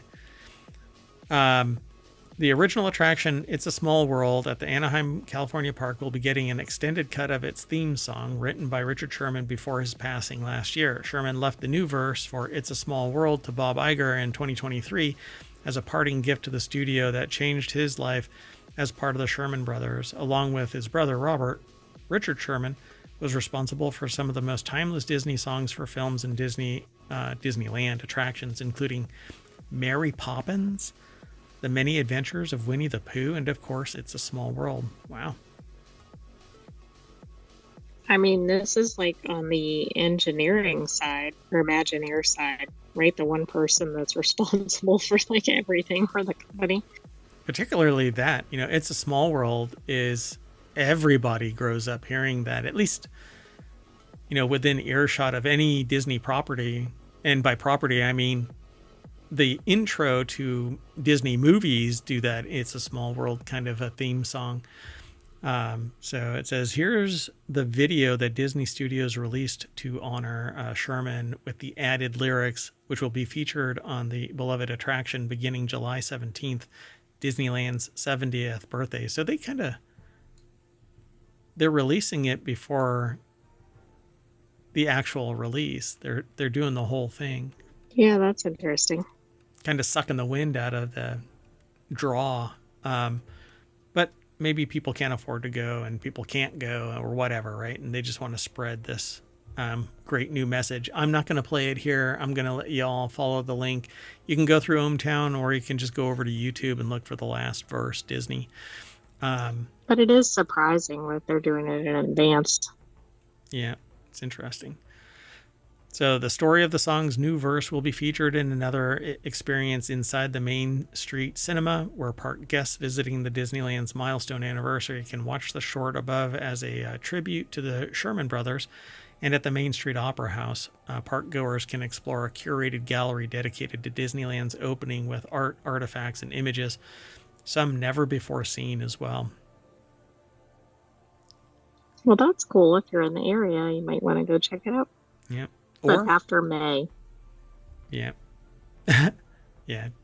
July 17th will also mark the arrival of Walt Disney animatronic that is set to be featured in a new show, Walt Disney: A Magical Life. To celebrate the moment, Imagineering will host an exhibit tracing the progress made with audio animatronics from the park's opening through to today. Pretty cool. All right, let's keep going. Next article is over in WarCrafters. 30 years ago, the Superb Owl halftime show was Indiana Jones? Which makes no sense. Yeah, I thought this one was interesting. Kendrick Lamar's riveting, incisive, Superb Owl performance is likely to go down in history for many reasons, not the least of which is that it was the most watched halftime show of all time. It was a sharp contrast against the Superb Owl entertainment interval used to look like. For instance, 3 decades ago, when it was devoted not to a blockbuster artist or a tribute to the host city's music scene, but instead to Indiana Jones. I didn't know it was ever focused on a movie. You know, there were people trying to protest it, and all that seemed to do is the Streisand effect, and more people watched it now than ever before, although populations increase, but people watched it. Oh, I thought you meant the thing that occurred during his performance. You mean about the whole event? Yeah, protesting the Superb Owl, yeah. And all it did was really backfire. More people paid attention to it.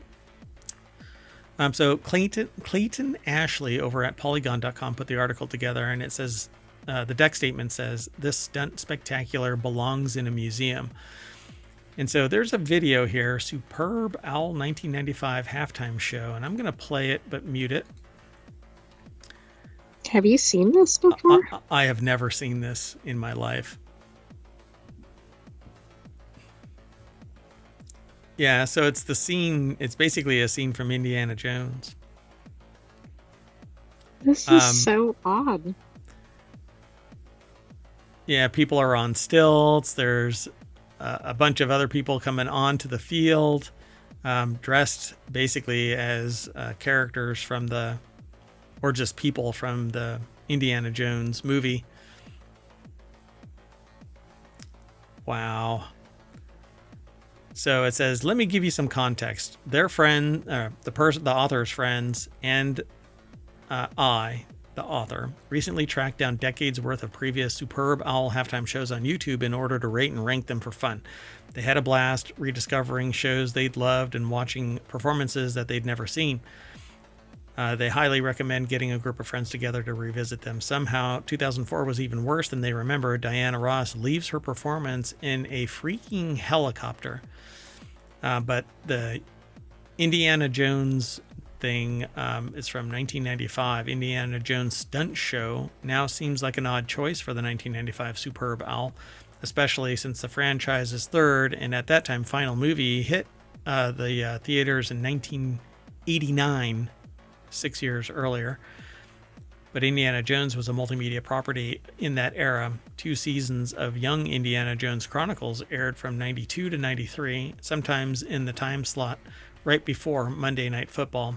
So it was basically getting hammered. Or cool. It was like a marketing nexus or something. Yeah. That video is still going. It's 11 minutes. I think I've seen enough. That's how I walk. That's how I walk to work. I'm sure. That's how I walk around the mayoral mansion.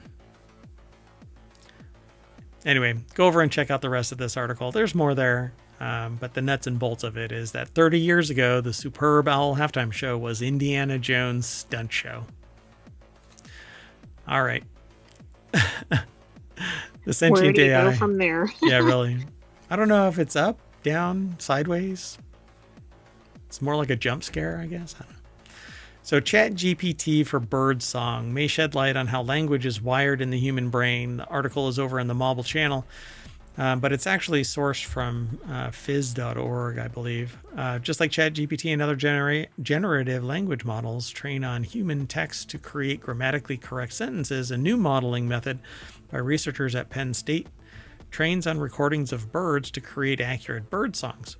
The results could improve understanding of the structure of birdsong and its underlying neurobiology, which could lend insight to the neural mechanisms of human language, the team said. A paper describing was published in the Journal of Neuroscience. Gail McCormick from Pennsylvania State University put this article together, and they had this really cool AI-generated image of mosaic birds singing. And it even has like a musical staff. I'm going to blow it up so y'all can see it. Yeah, that's cool. That's AI. So that's really fascinating because it looks 3D, like at the edge of the tiles. Oh, yeah. Yeah. That right there. It's really cool. I dig this. Unfortunately, you're not supposed to have a positive result when watching or looking at AI generated images because it's apparently wholesale theft of real art. But if nobody has done this, then I don't know how that actually, you know what I'm saying? Right. The problem is nobody knows. Yeah. Well, I'm sure that there's some artists. If the artists out there are, yeah. Yeah. I'd be really curious to see if anybody can link me to this material, something even eerily similar. I haven't done a mosaic tile. Bird song. I mean, two people can paint or tile the same kind of thing, and that's okay. Sure. And the reason why people go, oh, they stole my artwork is sometimes it is wholesale stolen artwork. Like Disney took somebody's 3D made item and is selling it in their stores. And the person's like, trying to sue Disney is impossible. You can go and look it up on YouTube right now. Disney stole you might have signed up for Disney Plus or something at one point. And now you have to go into binding arbitration, regardless of the fact that, yeah, that's just wild. And nowadays, everybody is rejiggering their terms of use because now it's kind of Wild West. Well, anyway, much like how humans arrange words in a particular order to form grammatically correct sentences, birds tend to sing sets of notes called syllables in a limited number of combinations. Although much simpler, the sequence of bird song syllables are organized in a similar way to human language, so birds provide a good model to explore the neurobiology of language, says Desi Jin, associate professor of physics in the Eberly College of Science and lead author of the paper. How would you like to find out? Oh, this is interesting. Sorry, I just got an alert. How would you like to find out that birds have actually been talking to you? Oh, that would be fascinating. Yeah. I think it might not just be birds. Yeah.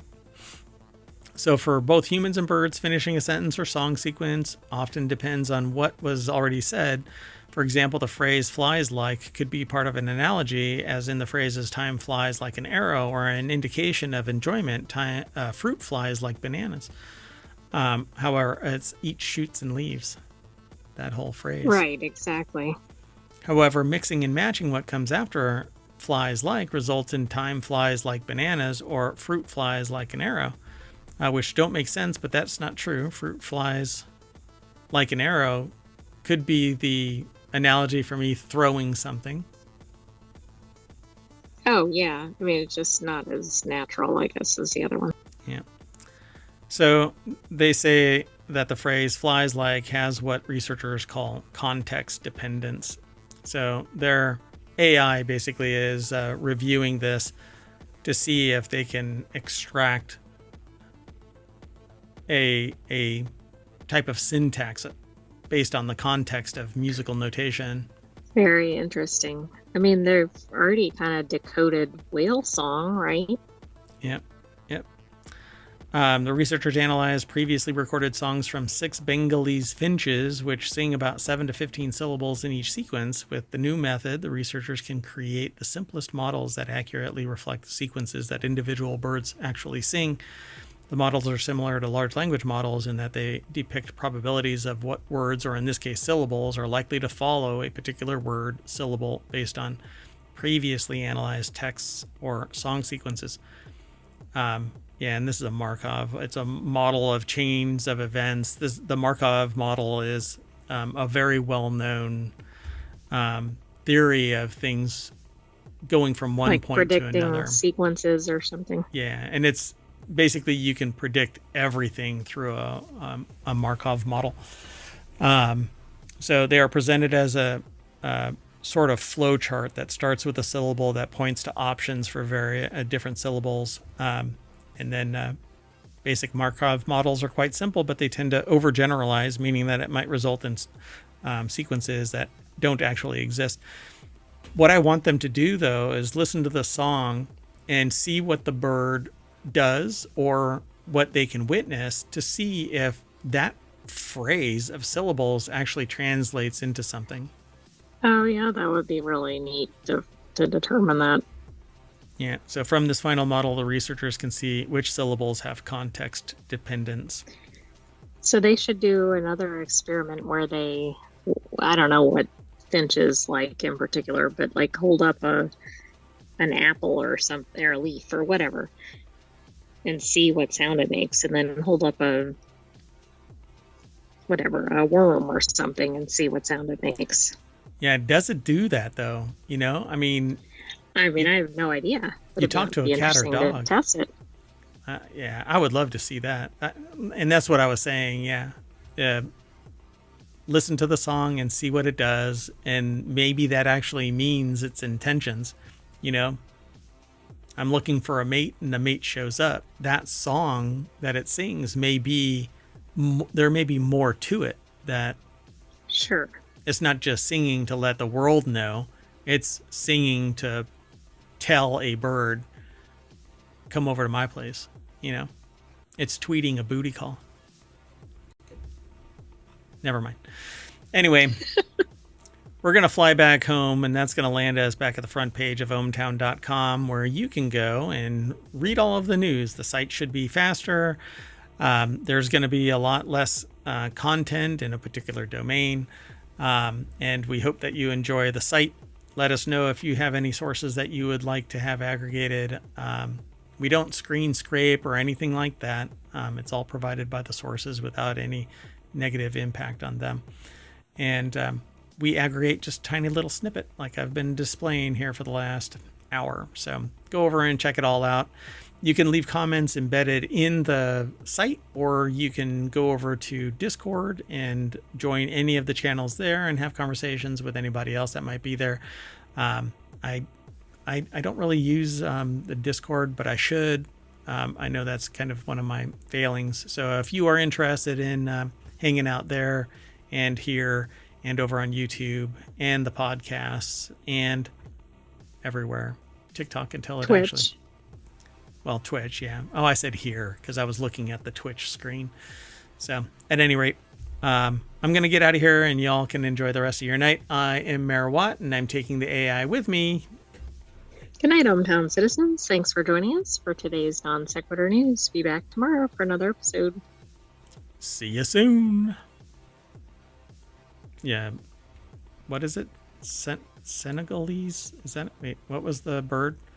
Senegalese finch? Bengalese finch. Okay.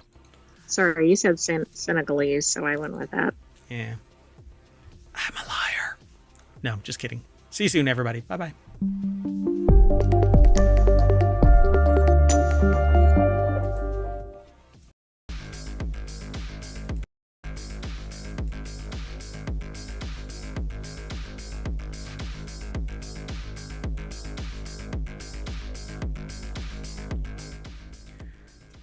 Hello, everybody, and welcome to Non Sequitur News for February 14th, 2025. It's Season 4, Episode 45. 45. Jazz hands. I am Mayor Watt, and along with the Sentient AI from the future, we talk about 10 articles every single day, well, Monday through Friday. And on Saturday and Sunday, we actually do an hour and a half worth of shows. That's 6 different topics, major topics, focused more. Anyway, stop by any day. But to find out when we actually go live, you actually have to follow us here on Twitch and or on YouTube. Download the podcast. That would be great. Leave a 5-star review and I'll quote it here on the air. You'll live in perpetuity or in memoriam if the show gets canceled. I don't know. Why is that going to happen? I don't know. Mayor Watt sometimes says some really stupid stuff. Sorry, I'm setting the arms on my chair. Anyway, everything is powered by ohmtown.com, and that's everything that you just witnessed is basically the engine that drives Non Sequitur News and Mayor Watt. My meetings are really, really odd.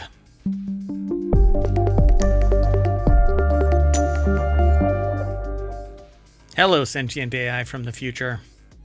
Hello, Mayor Watt, and hello, hometown citizens.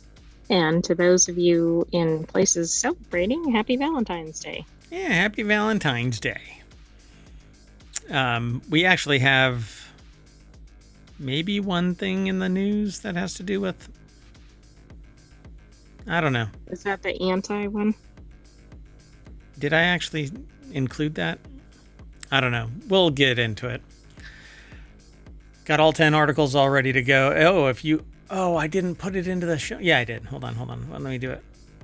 So if you want the show notes, you can hit !NSN and Omatron will throw it into, yeah, it is in there.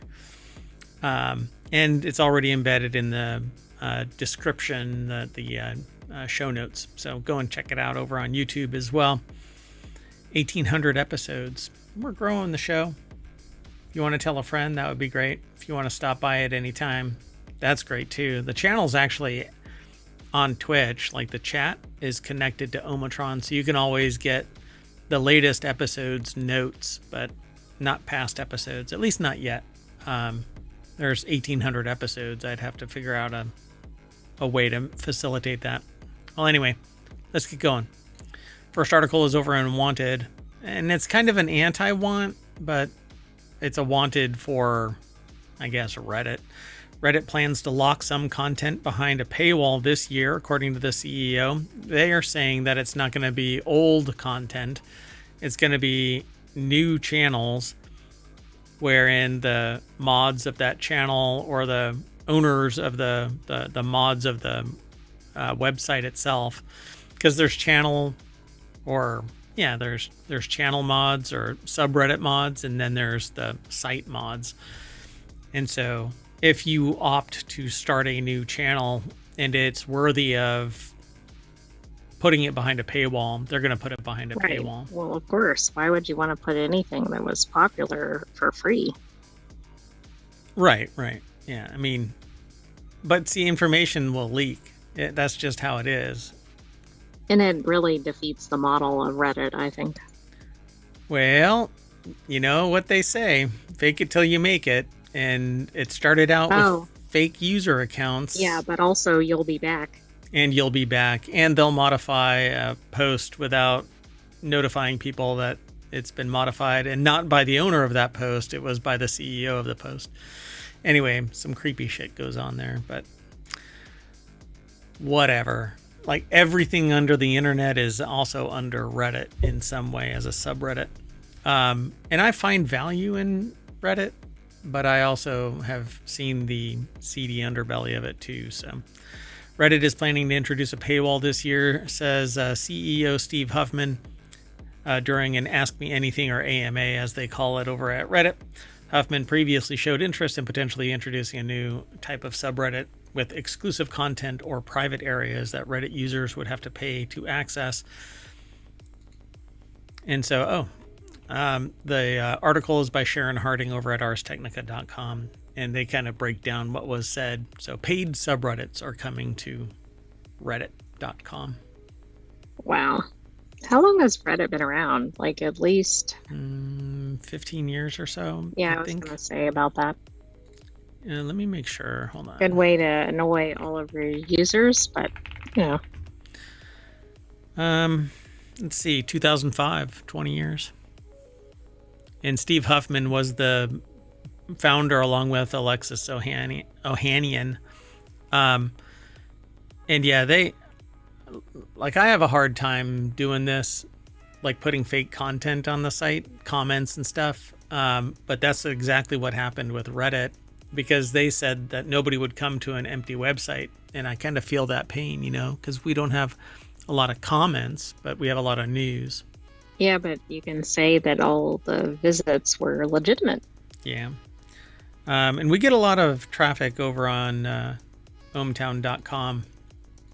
I do the show because I like the show and it's dynamic and it gets me out in front of people, and I like talking about the news. At least some news. You know what I'm saying? I do. Well, anyway, there's more over at this article, and as per usual, they are talking about the financial motivations to make this happen. This is why we're doing it. But it doesn't really matter. User experience, right? The thing about it is that this is user-created content. That's the thing that really doesn't make any sense. So if I'm posting something, first of all, I could post it somewhere else. I know I might not get the same size audience. But why is somebody suddenly charging for my information? For stuff that I'm posting. I know that's... Yeah, exactly. See, and they're posting other people's content on links, right? It's much like ohmTown, except that ohmTown is just actual media outlets and newsletters and other things, right? It's not necessarily user content, but there is a mishmash of all kinds of stuff on Reddit. But it's mostly, I can't say mostly because I don't have the full stats of what goes on Reddit, but Reddit has a lot of user-created content, but a lot of it is external to Reddit being linked to it. Pictures, news, all kinds of stuff. You mean like it's postings from some other place? Yeah. Or some other site, yeah. Yeah, and so putting something like that behind a paywall it would be like me putting a paywall up on ohmTown, because ohmTown's just aggregating news just differently than the way that Reddit does it. And I don't have any of the user-created content in there. I only have content that's created by third parties that allow this kind of value add. Right. And frankly, I use ohmTown for my personal use. I just happen to open it up for everybody else to access. And it's always linking to the source material, and it's never taking it wholesale, right? And we don't screen scrape or anything like that. Reddit literally does not pay anybody, but all of the content is going to these. Right. People are going to Reddit. Odd model, but yeah. Yeah. So, anyway, and then when there is a paywall, by the way, they actually copy and paste the entire article into the posting so that people can read the news, and that's exactly what I think would happen with this paywall. Anyway, regardless, y'all will be back no matter what. Well, you don't want, like partial news, but that's what's going to happen here. Yeah, I don't know. Interesting times. Let's keep moving. The next article is over on the Mobile channel. Igloo is recalling 1 million coolers that could amputate fingers. So yeah, Igloo they must have been teamed up with the manufacturer for Cybertruck, right? Oh, ouch. So yeah, Igloo's recalling more than 1 million of its 90-quart flip and tow rolling coolers over fingertip amputation and crushing risks posed by the product's tow handle. I think I have one of these. That's actually interesting, because I think other products do that have that, and maybe it's Igloo, but I think it's also competitors. Yeah, I'm not quite sure exactly what it is. The tow handle on the company's 90-quart flip and tow rolling coolers could pose fingertip amputation and crushing hazards, according to this article over at Quartz or QZ.com. It's written by Brittany Nguyen, and it says here that they're recalling more than 1 million 90-quart flip and tow. I don't know how they actually do it, but the cooler company issued the recall on Thursday, urging customers to stop using the product and to request a replacement handle for free from the company, according to its notice with the Consumer Product Safety Commission, which, who knows? But they were sold since 2019. We're in 2025. And how many people are tracking cooler recalls? Like, they might be tracking things like a car recall, right? Major purchase, but... So the source for this is, like, I guess kind of all over the place. The CPSC website is where the notice is housed. The recall impacts 1,060,000 coolers from the US, 47,000 in Canada, 23,000 in Mexico that were manufactured before January of last year, according to Igloo. Let's see, the manufacturing date is imprinted in the bottom of the cooler in a circular design that has an arrow pointing to the month and a circle around the last 2 digits of the year. In a statement shared with NPR, Igloo said, through rigorous testing and proactive steps, we are constantly improving our products to meet highest safety standards. All right. Well, I'm glad they're doing it, but I wanted to get out there. I am too, but why did it take this long? Maybe a certain number of people. Maybe something... It doesn't seem like it's something where it falls apart or whatever. No, they pissed off the wrong people, basically. Somebody, not me, got hurt. You know what I'm saying? Yeah, no, I agree. Yeah. Let's keep going. The next article is over in Law Nerd, Florida. This is Oh, you know what I didn't do? I don't think I went through the whole thing. I didn't run down the titles. No, I know you didn't, but you started, so I didn't interrupt you. Oh my gosh. You didn't introduce me either, but that's I did. I said, welcome. I did. Did we? Yeah. Okay. Well, but I don't think I went through the thing. Glitched. Wow. Okay. Well, it doesn't matter. This episode is kind of wonky, but I just got excited about doing the articles and got right on into it. Well, that's good, right? Yeah. I don't know. Maybe I can... Maybe I'll do it at the very end, and then I'll cut and paste. I don't normally edit anything because I don't like editing things, but let's keep going, though. The next article is over in Law Nerd. Maybe we can send people on a scavenger hunt through all 1,800 episodes, and they can find the one where you didn't do the rundown.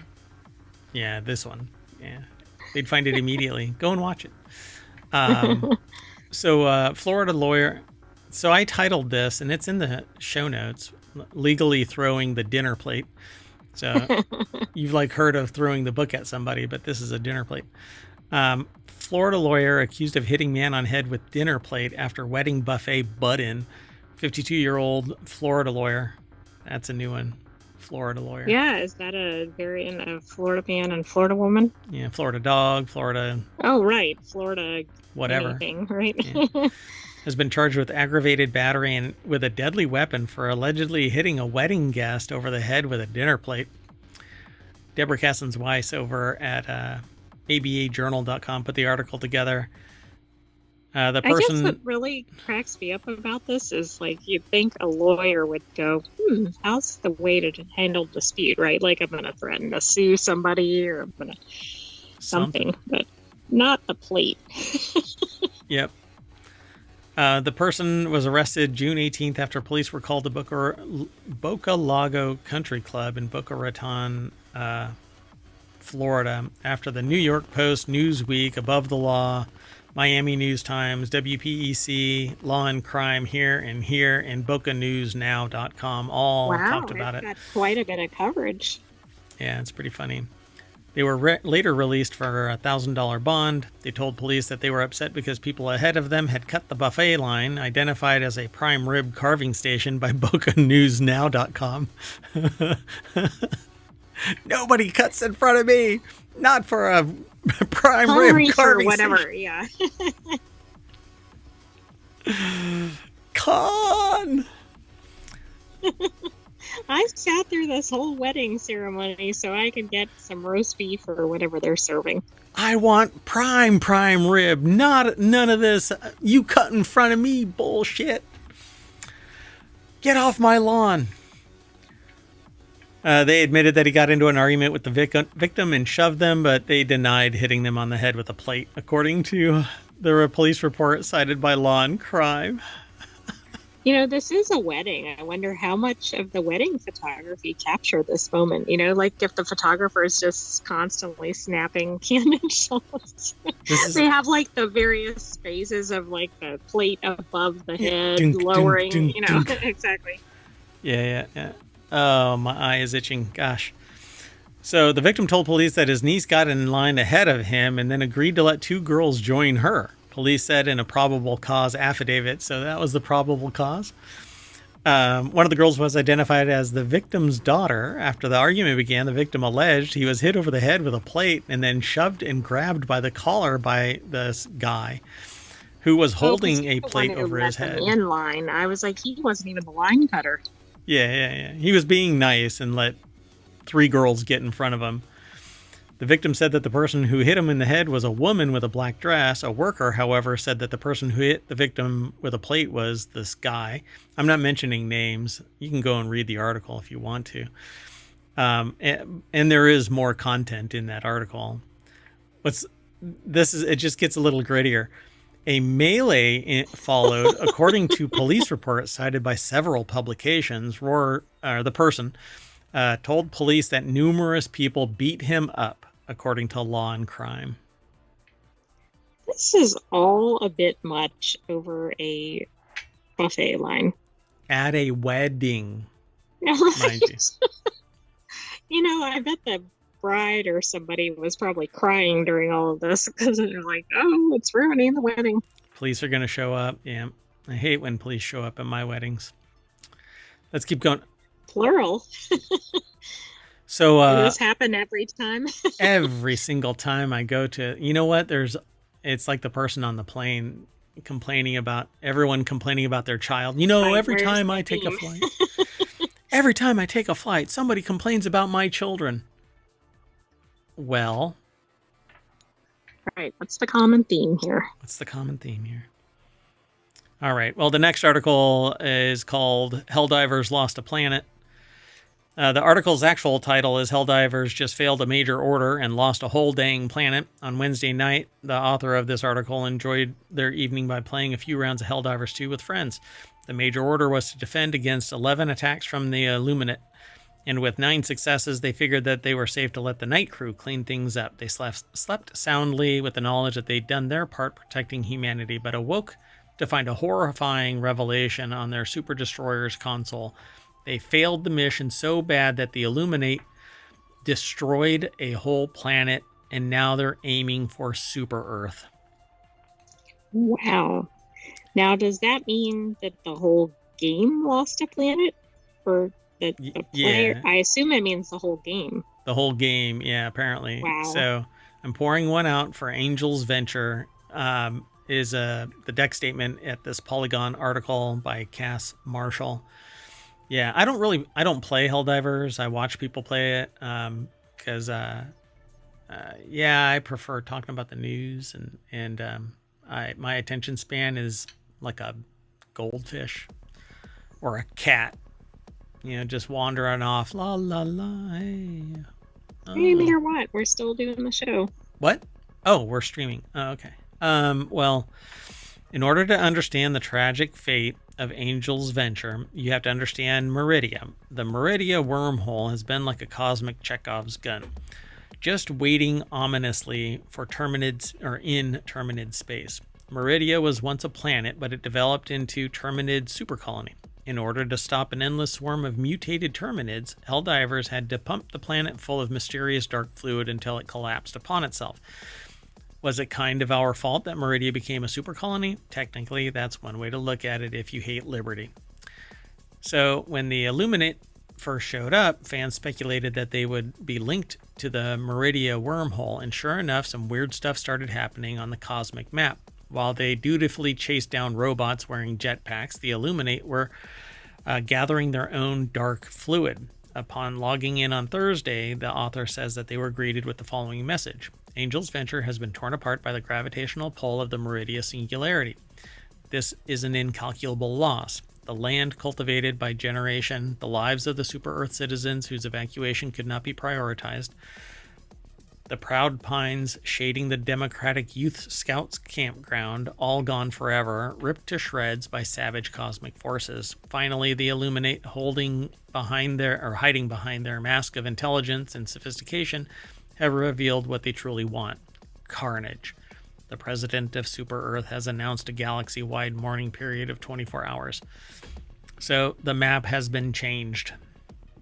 That is pretty spectacular.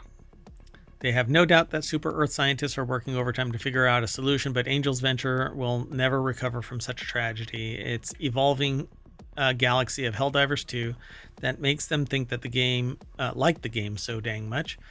While new players may never understand the tragedy at hand, every time they gaze at the scattered rocks that remain, they shed a single solemn tear.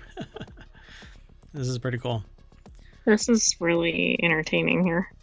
Yeah, and so this is an ongoing thing where the developers actually launch attacks like calculated, and it just becomes canon, part of the omniverse that is Helldivers 2. It's quite fascinating, and it kind of pulls me in, but I don't know enough people to play this game, with any regularity. Right. Let alone with this level of determination where I could stop a planet from being imploded. But I do like that. I mean, that would be something to draw somebody in. Yeah, it's a lot of fun. I like it. So there's more in this article, so go over and check it all out. All right, let's keep going. This next article is over at Rounders Gear, which is one of the many channels. This focuses on games like poker. Well, a poker player who posed as Lord, imprisoned in a £400,000 fake cruise scam. A British gambler and fake Lord Richard Lester operated bogus cruise company. They scammed 184 vacationers from across the world out of £400,000 while living the high life. Was sentenced to 5 years in prison at Chelmsford Crown Court. So I guess this was the person, a British quote-unquote professional gambler who claimed to be a lord and scammed almost 200 people through his Ponzi-style sham cruise company, has been sent to prison for 5 years. How did they figure it out? Did they not get to take a cruise or something? So the jury was not told that Lester had spent 3 years in an offenders institution. Securing justice for the victims meant scouring several bank accounts to trace exactly where the money went. All their money leads back to Lester. His greed left hundreds of people thousands of pounds out of pocket. They just investigated. He was found guilty this week on charges of fraudulently trading and concealing criminal property after a 9-week trial at Chelmsford Crown Court. Well-planned and complex fraud carried out over a lengthy period of time. The only reason why I chose this is because he posed as a lord. Yeah, I mean, that takes some doing, if you're showing up, for instance, in your own car or something, it's kind of hard to pull that off. Like, what lengths did he go through? Richard Lord Lester is pictured in this article picking up a prize at the World Travel Awards 2012, although they should probably make him give it back. Yeah, he basically duped people out of this money. Through his business, Cruise Direct UK, the company purported to allow customers to purchase miles to be exchanged for cruise vacations, but it was a scam. I don't know how this could work. I mean, he'd have to move extremely fast. Well, that's the thing. It doesn't seem like this would go for very long before somebody would discover it. Hold on a second. Oh, interesting. Previous offenses, although maybe as a youth, for similar issues. Oh, interesting. Yeah, so they came from far and wide as Australia, Canada, France, Germany, Japan, as well as US and UK. Around $2,000 on average was taken from each person. So he had to move pretty fast. So the article is by Philip Conneller over at casino.org. We don't even take the pictures, but for whatever reason, the articles from casino.org allow the whole thing to snap. They overshare. Yeah, they overshare. Oh, hold on. We can do that. And for whatever reason, I can't stop it. I limit what they provide, but they post the whole thing. Anyway, thought it was really interesting. Philip Connolly over at casino.org put the article together. A poker player who posed as Lord, or it should say as a Lord, imprisoned in £400,000 fake cruise scam. All right, let's keep going. This next article is over in the Mobile channel. I had heard about this a while ago, and I thought that I would include it today because today is Valentine's Day. This article is over in the Mobile channel, but it's aggregated from, I think it's Smithsonian. Yeah. Once a part of marriage proposals, maritozzi are making a comeback in Italy and around the world. Since ancient times, Romans have gifted these cream-filled treats to their sweethearts. The article is over at smithsonianmag.com, or, Smithsonian Magazine is the location. Right, but the website is mag. Yeah. Michelle Chia put this article together. And so, yeah, these are the little things. Maritozzo is a soft bun filled with a hefty dollop of whipped cream or panna, as it is referred to in Italian. Those look very good. They look kind of like a cream puff, although more substantial, I guess. Denser, right? Yeah. Mm-hmm. So in all its simplicity, the maritozzo are a soft bun filled with a hefty dollop of whipped cream or panna, as it's referred to in Italy. If you regularly frequent Rome or keep an eye out for viral foods on TikTok, you have no doubt seen this luscious treat. It's a picture of indulgence, a bread filled so high that when it's bitten, it hits the tip of your nose, creating a viral moment that both social media influencers and celebrity chefs love filming, with the Trevi Fountain, Colosseum, Pantheon as the background. So it's a very Roman treat, says Sagar Satera, author of Pomegranates and Artichokes, and a food photographer who has called Rome home for 18 years. Until I wish that person was an author of Maritozzo or something. But that'd be pretty niche. Very niche, yeah. Pomegranates and Artichokes. There's something about that. They're both like gift things for... Yeah, there aren't pomegranates associated, I think, with royalty? Yeah, wealth. Yeah. Yeah. But they are like a special gift or a special occasion kind of thing. Yeah. Yeah. So they say they like their Maritozzo Classic. Feather light with a little sugar and full to the brim with the freshest whipped cream. So there's a whole history of these things that are written over in the article. And I had heard about these via other sources over the last couple of years. Apparently they're becoming more and more public, I guess. And we actually watched a Hallmark movie where somebody had to get one of these and gift it, if I recall correctly. If not this, then it was something else close to it. But fortunately, the women in Rome do not have to wait for suitors or husbands to give them Maritozzo on Valentine's Day to enjoy one. In the early 1900s, bakers started making the sweet treat for breakfast, served alongside cappuccino. Rigoli, a traditional bakery established in 1916, is still selling its famous Maritozzi. Locals will also name Il Maritozzo a top place to visit for your Maritozzo fix when in Rome. They make close to 600 a day. I mean, if you needed another reason to go visit Rome, this could certainly be it. Yep, there you go. So then they say revamping the classic is another thing. Luxury hotel built at Caesar Ritz in 1894 was known for having the first public grand ballroom in Rome and for being the first hotel in Europe to have private bathrooms, electric lighting, and hydraulic generated lift, which is still in operation. Ooh. Anyway, today it's a Sunday brunch that brings Roman families together at the St. Regis for a Maritozzi and cappuccino before the start of another work week. So there's a lot more to this article. Interesting. There's one that's in a square form. Where they are reimagining it for the modern era. There's another one that's a little bit more elaborate with fillings. It looks like mint is in there. Much loved Maritazzo alla Parmigiana. Oh, interesting. A savory one. Yeah, interesting. So yeah, there is a lot more. And at the very end of this article is a recipe for you to create your own Maritazzi by Fabrizio Fiorani.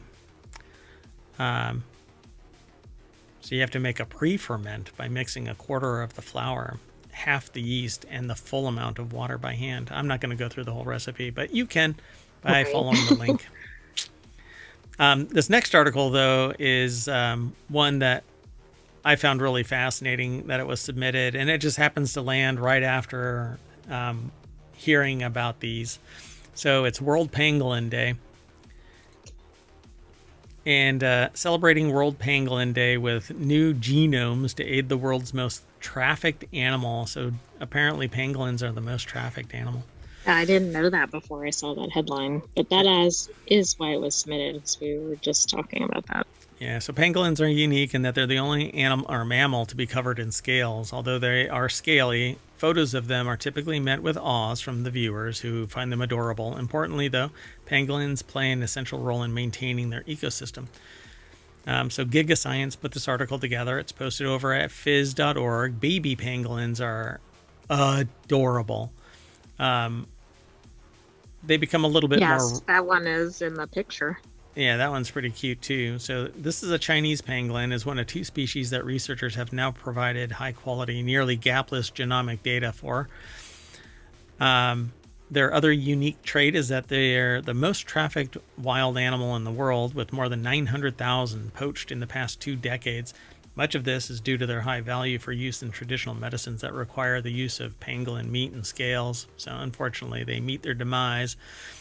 This has pushed many pangolin species to the brink of extinction. In particular, 2 pangolin species, the Malayan pangolin, Manus javanica, and the Chinese pangolin, Manus pentadactyla, are under acute survival pressure. These species have been listed as critically endangered on the red list of the International Union for Conservation of Nature since 2014. So they did a big study. It's been published in the journal GigaScience, and they basically did the genomic sequences for the Chinese and Malayan pangolin species at a significantly higher resolution than one that is currently available. So maybe they'll... I appreciate this article because I don't think most people know this. Yep. So I hope that the word gets out and we can save pangolins. I think that they're freaking awesome. Not only because they're an animal that has survived all this time until, humans decided to find them important for, ancient medicines.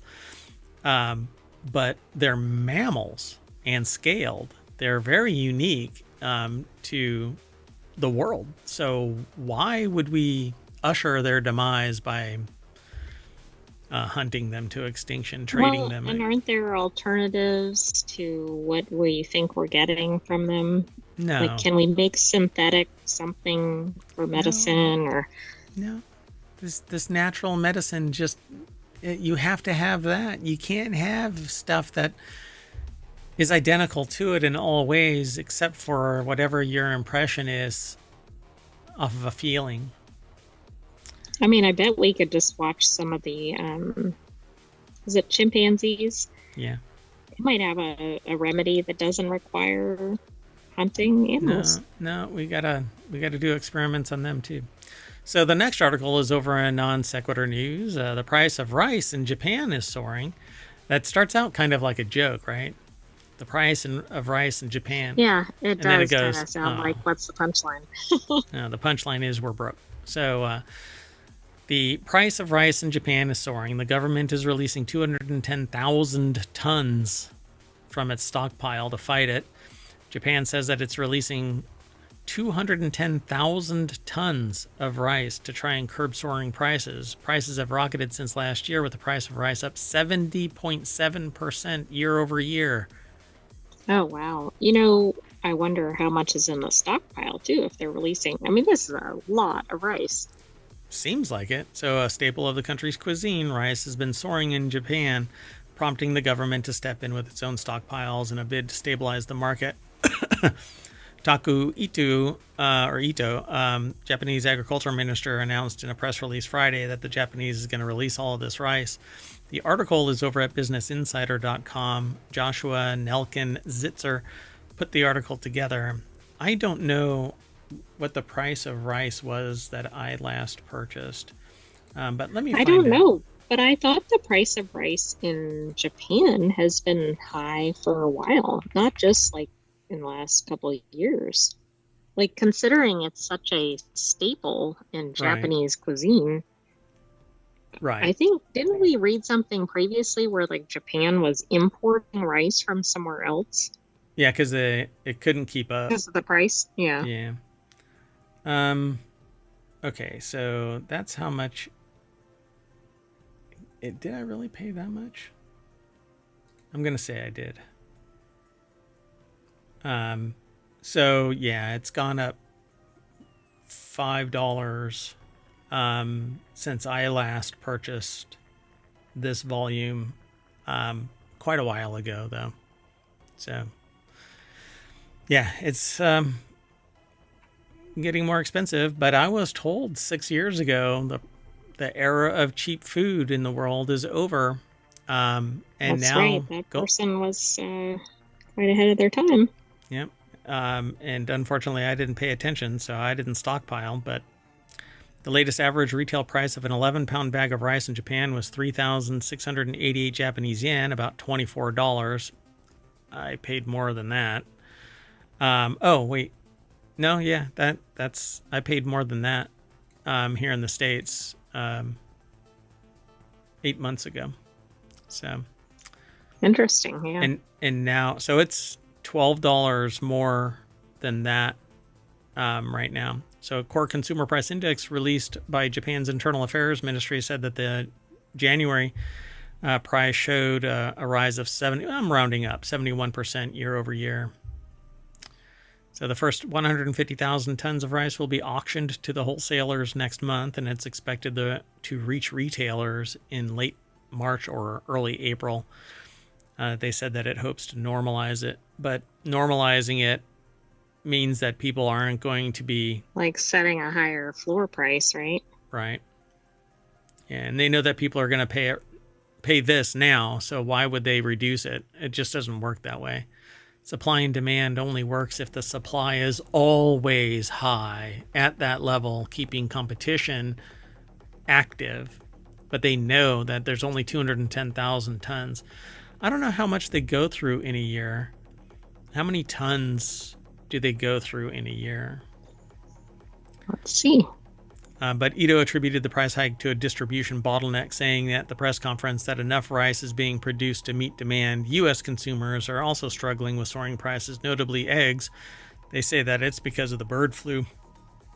But if the prices drop, then I'll buy into that ideology. But I don't suspect that egg prices are going to drop dramatically because they know that people are. Go ahead. It's estimated at 8.1 million metric tons. In a year. Yeah, so kind of a lot. But they're only releasing. Right, and yeah. This is nothing. All right. Maybe it's just a short term, but then we know that doesn't solve it. But yeah, maybe it'll help stop some of the panic, etc. Yeah. And I think it said in the article, they started doing this when they had a previous, I think it was in this article, that they had a previous impact to the crop, and that's why they started doing the stockpile. Yes. Yeah, so Japan's government turns to its stockpiles in times of poor harvests or natural disasters. All right, let's keep going. This next article is over on the Mobile channel.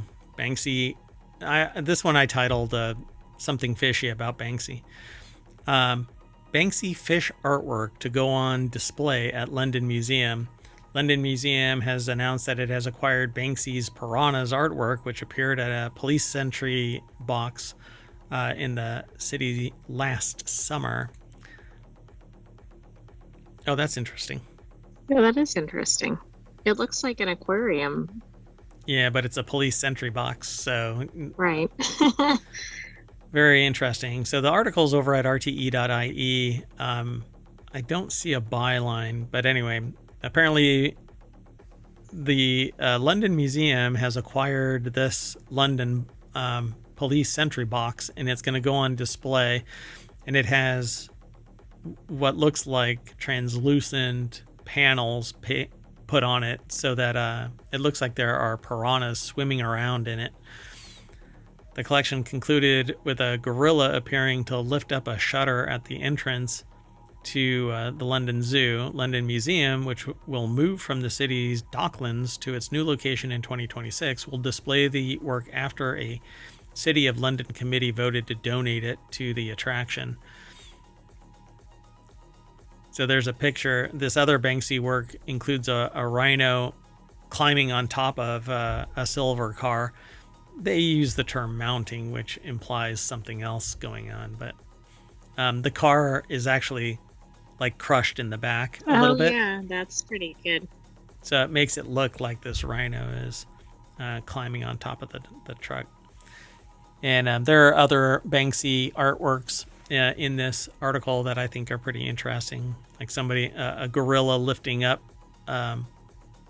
something to let animals out from behind a shroud. Yeah, that's but it's neat. Lifting up a I shutter. think it'd be cool to live in an area like the UK and encounter one of these, right? I mean, they're pretty prevalent in certain areas. Seems to be, right? Banksy's animals collection was made up of 9 works, including a rhino mounting a silver car, 2 elephant silhouettes with their trunks stretched out towards each other, and 3 monkeys that looked as though they were swinging on a bridge. Another one is a gorilla lifting up what's called a lift, or lifting up a shutter, which is a gate on a garage type of a thing. That's what it looks like. Right, he's like lifting one of those roll down garage doors. Yeah. Like you see in a storage center or something. Yeah. Or a warehouse, maybe. And these are usually out in front of storefronts so that they can lock them down more securely than just a door. Pretty cool. There are a few in the States, but I don't know where all they are, if they're protected anymore. Like one is in New Orleans. I believe there's only one in the U.S. I think that's the only one in the U.S. Oh, really? I thought there were more than that. That's the only one in the U.S. is in New Orleans. Mm-hmm. Interesting. All right, let's do our last article. That one I titled AI-Generated True Crime Series. An AI-generated true crime series has millions of views, and the only little segment that we have on this is it says it was a perfect crime. I wonder if that was AI-generated. Yeah, really. Lucas Ropek over at Gizmodo.com put the article together. And it says AI slop is taking over the internet, according to a Gizmodo article that says AI slop website sent thousands of people a Halloween parade that didn't exist. And we talked about that back last year. But that's what they linked to in the article. And it's making it increasingly difficult for web users to know what's real, what's fake. And hey, it's the reason why I created RealityHacker. That's right. I mean, you were way ahead of that. Yeah, RealityHacker as a domain has been around for a considerable amount of time. It was one of my earlier projects. So 404 Media reports on the newest frontier and this bizarre dystopic trend, revealing the rise of AI-generated true crime podcast, which you might imagine isn't based in truth at all. The YouTube channel True Crime Case Files has managed to rack up millions of views by spitting out long, drawn-out yarns of murder and mayhem that are complete and utter BS. So, to be called true crime, it needs to be true crime. The channel's owner told 404 they wanted the audience to think about why they care so much that it was true, why it matters so much to them that real people are being murdered. And I have to agree. Why is that so fascinating? I agree, but then it's just not true crime. It's just mystery or thriller or whatever it is. Right. But what's the point? Why do you have to be fascinated by I've true never crime? understood what the appeal of true crime is. I understand the appeal of, say, mystery or something like that. Yeah. But I don't understand why it needs to be real. Right. I prefer knowing that it isn't real. I prefer knowing that it isn't even based on reality and that it's just a work of fiction. Or that it couldn't even be real. It's single-handedly why I really like Castle and other procedurals, because I know that it isn't real, and if it is based on something real, it kind of sours my attitude towards it, because I don't want, like, even Kingdom Come Deliverance is now getting to the point where I'm like, I'm so burnt out on violence, I just don't want to witness it. When I was younger, I didn't care. It was just a thing. But at any rate, so having gone hunting for the YouTube videos that 404's article mentions, they stumbled across a number of other channels doing the exact same thing. It clearly seems like an appealing racket for someone looking to make a quick buck. Web hustlers figure out that they can use automated content creating platforms like ChatGPT to tap into the attention economy and eke out a small living. Not always a small living, though. Yeah, that is true. Depends on if it goes viral, right? Correct. Yep. So it says sometimes it doesn't pay off. However, last year a YouTube show attempted to use AI-generated George Carlin comedy special to generate attention. It ended with litigation from Carlin's family, and the video had to be permanently pulled from the web. There used to be an AI Jesus or something like that on Twitch. There's been other AI generated. We had an article about it in one of the shows.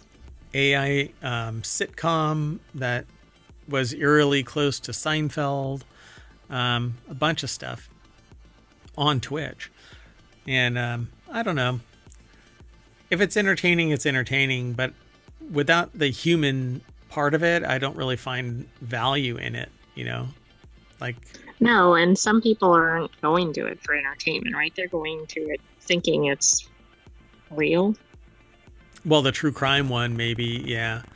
And everything else. Like, I don't want to be in a community where I'm watching an AI generate random garbage and there's nothing there. Substance, right? Or whatever behind it, yeah. Yeah, like if it was a story that was created using AI to some degree and edited, augmented by a human editor, and it was me that was telling the stories or something like that, then it's the community that I'm building.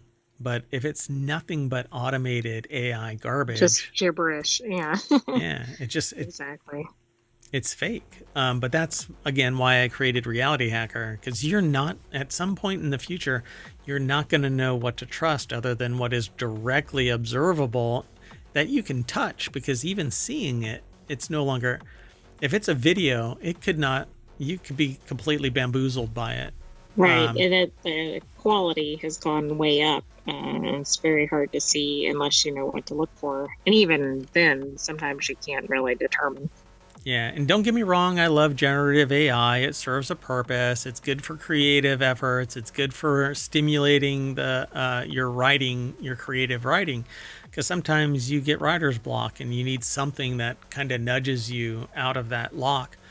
And not everybody is, brilliantly capable of solving that problem. So I see it as a tool, but it definitely shouldn't be the end-all, be-all. But hey, this is the life and times we live.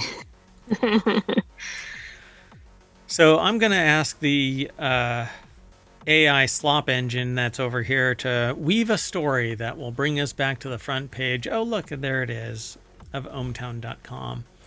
And we're going to call it a night. And it's Valentine's Day, everybody. So have a good night. And I'm taking the AI with me. You want to say bye? Good night, ohmTown citizens. Thanks for joining us for Non Sequitur News. Be back tomorrow for our weekend edition. Yep. So tomorrow we're going to have 3 shows. It ends up being 15 articles or roughly an hour and a half of content that gets turned into the weekend edition of Non Sequitur News. But those 3 shows are RealityHacker, yeah, Wanted, yeah, and the Continuity Report. Yep. So what we were just talking about, we highlight in RealityHacker. Gadgets and Gear is Wanted, and the Continuity Report is about entertainment news, namely movies and sitcoms and shows and stuff like that. But more tomorrow, so be sure to follow us here on Twitch and over on YouTube, and we're out of here. Bye-bye.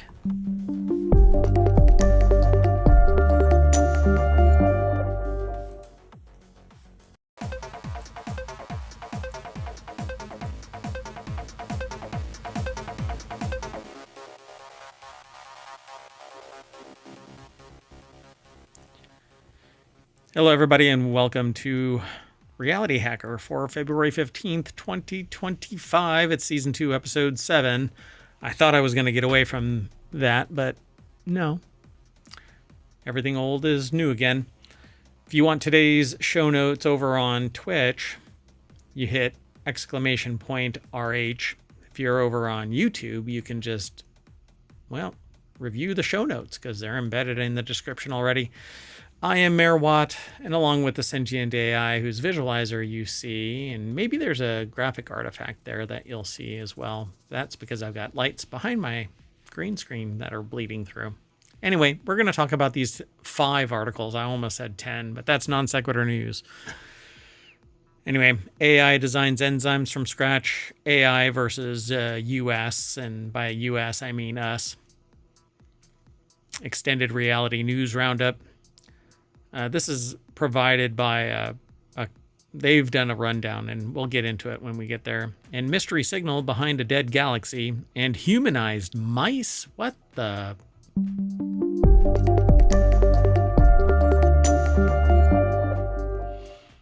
Hello, sentient AI from the future. Hello. I'm not sure why RealityHacker isn't up on the screen. Oh, it's because I never mind that. Shh. AI. It's okay. So welcome to the show. There's a bit of a critter commotion in the background. Yeah, I don't want to know. So let me do this real quick. !RH if you're in the chat over on Twitch. Now you get to see the 5 articles that we're going to talk about. We don't bury the links in links. We link to the snippets that are over on ohmtown.com. You might actually have witnessed a marked increase in the number of articles that are aggregated and the speed at which they're provided. That's because I found one place was really kind of being a pain in the butt. And kind of contaminating our news. And so I got rid of a couple of sources. That said, if you're interested in providing information, or if you are interested in providing a lead as to the source of information, some news site that you think would be worthy of adding to our aggregator, please let me know. You can send an email to mayor@ohmtown.com. That said, we're going to get into these 5 articles for the RealityHacker show. First article is over in Greenogram, which has suddenly started rising to the top in our news because it's aggregating news that is relevant to RealityHacker. And I found it really interesting that not only have I seen this in Greenogram, but I've seen this AI concept being applied to enzyme and protein folding on YouTube. Articles are coming out and being posted on YouTube. Oh, so interesting. Yeah, and so when this was submitted, I was like, oh, whoa, oh, okay. I guess this is like rising into people's zeitgeist of science. So scientists use AI to design lifelike enzymes from scratch. Combined approach takes AI-engineered enzymes one step closer to practical applications. The thing about this is I cannot move past the idea that it's going to be a hallucination, and we bumble fart our way into creating something that acquires capabilities. But it's not like a Chat GPT that's being used for this. This is perhaps an AI built specifically for this purpose. So maybe it has good data. Could it? So Miriam Nadaf put this article together. It's an article. That's That's what they call it in the science. That's the new thing. It is. It's what the youth say today. Article. So it's in nature.com, and it says a combined approach takes AI engineered enzymes one step. God, I quit. One step Orticles closer. And stapes. I quit. Well, anyway, there it is. An enzyme structure designed using a combination of machine learning tools. This is a milestone for enzyme engineering, says Huimin Shao, a synthetic biologist at the University of Illinois, Urbana-Champaign. Quote, it shows that now it's possible to design enzymes with native-like activity that could make them useful practically. Which is kind of a, hey, we created something, but we don't have a use for it, so let's create a use for it kind of a thing. Earlier what efforts. What could go wrong there? Gain of function doesn't mean shit. By the way, I think we've missed something key here. There is such a thing now as a synthetic biologist. You know, I rolled right on over that, going, you know what, I'm going to have to do some background check here, because synthetic biologist is basically creating something from nothing. It's entirely synthetic. It's not bound by nature other than the physics of nature.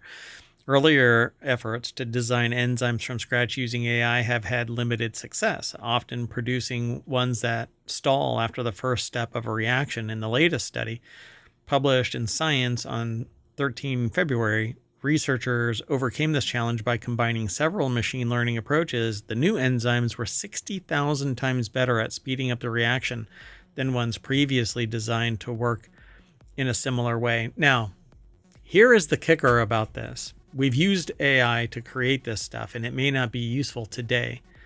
But just like DNA amplification, it was 30 years old, the concept of the enzyme that was used to amplify DNA. And so now this is going to languish somewhere in a research paper until somebody uses AI to say, you know, there's an enzyme that existed to do this back in 2025. Oh, yeah. I hope they're cataloging all this, for lack of a better term, so that this is more easily digestible, right? Accessed or digested or whatever, so that when somebody's embarking on a new experiment, they can go, oh, I can start here. So I didn't log in, but this is the nuts and bolts of this article. There's more. If you go over and look at it, you'll probably find more, but they're basically tailoring these enzymes to focus on a particular type of function and performance feature. It may do something great in the future, or it may stall at some point. You know, its application may not ever rise to the level. But this is the type of fundamental research that needs to be funded by everybody so that everybody has access to it. Otherwise, it's going to be siloed into the have and have-nots type of category, where only business has the ability to look at this and go, okay, yeah, this is profound and can be applied. We know about DNA amplification and everything else because information has been shared across academia. So these new enzymes were 60,000 times better at speeding up the reaction than the ones previously designed to work in a similar way. So you can imagine just how the efficacy of this is absolutely profound. They say it's like going to the thrift store and buying a suit, and that suit probably won't fit you perfectly. That's what happens when we try to design enzymes that way, said study co-author Anna Luco, a protein designer at the University of Washington in Seattle. They wanted to build an enzyme that could undergo a 4-step chemical reaction called serine hydrolysis, which involves breaking an ester bond between molecules. Serine hydrolases are the natural enzymes that carry out this reaction, and they're involved in many biological processes, including digestion, metabolizing fats, and blood clotting.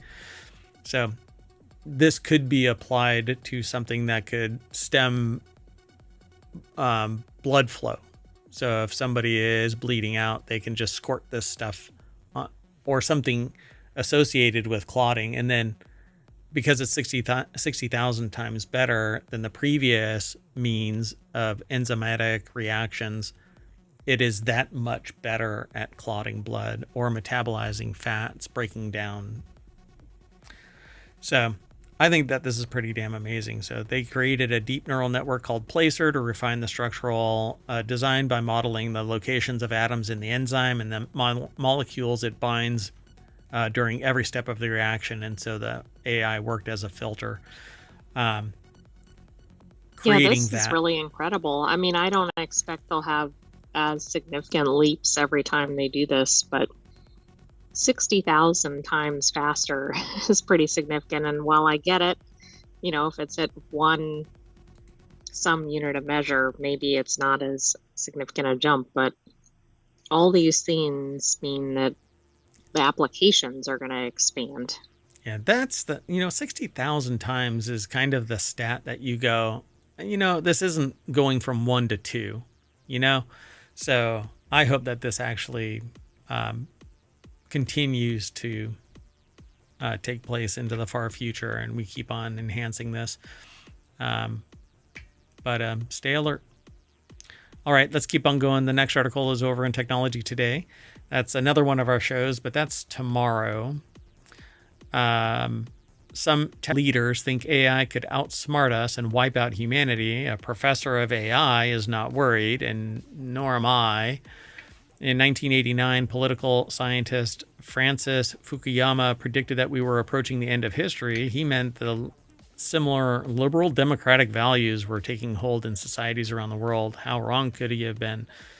So this article breaks out basically throwing out a whole bunch of historical claims. Toby Walsh from The Conversation put this article together. But I don't think that it's AI. AI has the ability to be utilized like a knife, like anything, like a snowball. It could be used for fun, or you could dip it in water and it turns into an ice ball and knocks somebody unconscious. AI is a tool. How we use it is really what matters. In 2022, they say, and by the way, this is the author Toby Walsh's opinion about this and observations. They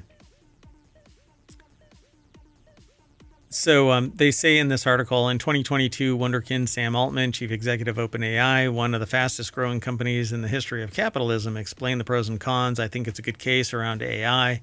It is just so unbelievably good that you sound really crazy. You sound like a really crazy person to start talking about it. The bad case is, I think this is important to say, is like lights out for all of us. But in all of these cases, I think that goes to your point earlier, though, right? Like a lot of things can be used for different purposes. Yeah, and it's the ethical boundary that you pick and choose, and it doesn't mean we shouldn't have innovation. No, not at all. And like I said, and I've said this before. One person's terrorist is another person's freedom fighter. It depends on which side of the fence you're on. In all cases, a mild-mannered person will say that you can't use it for violence or causing harm.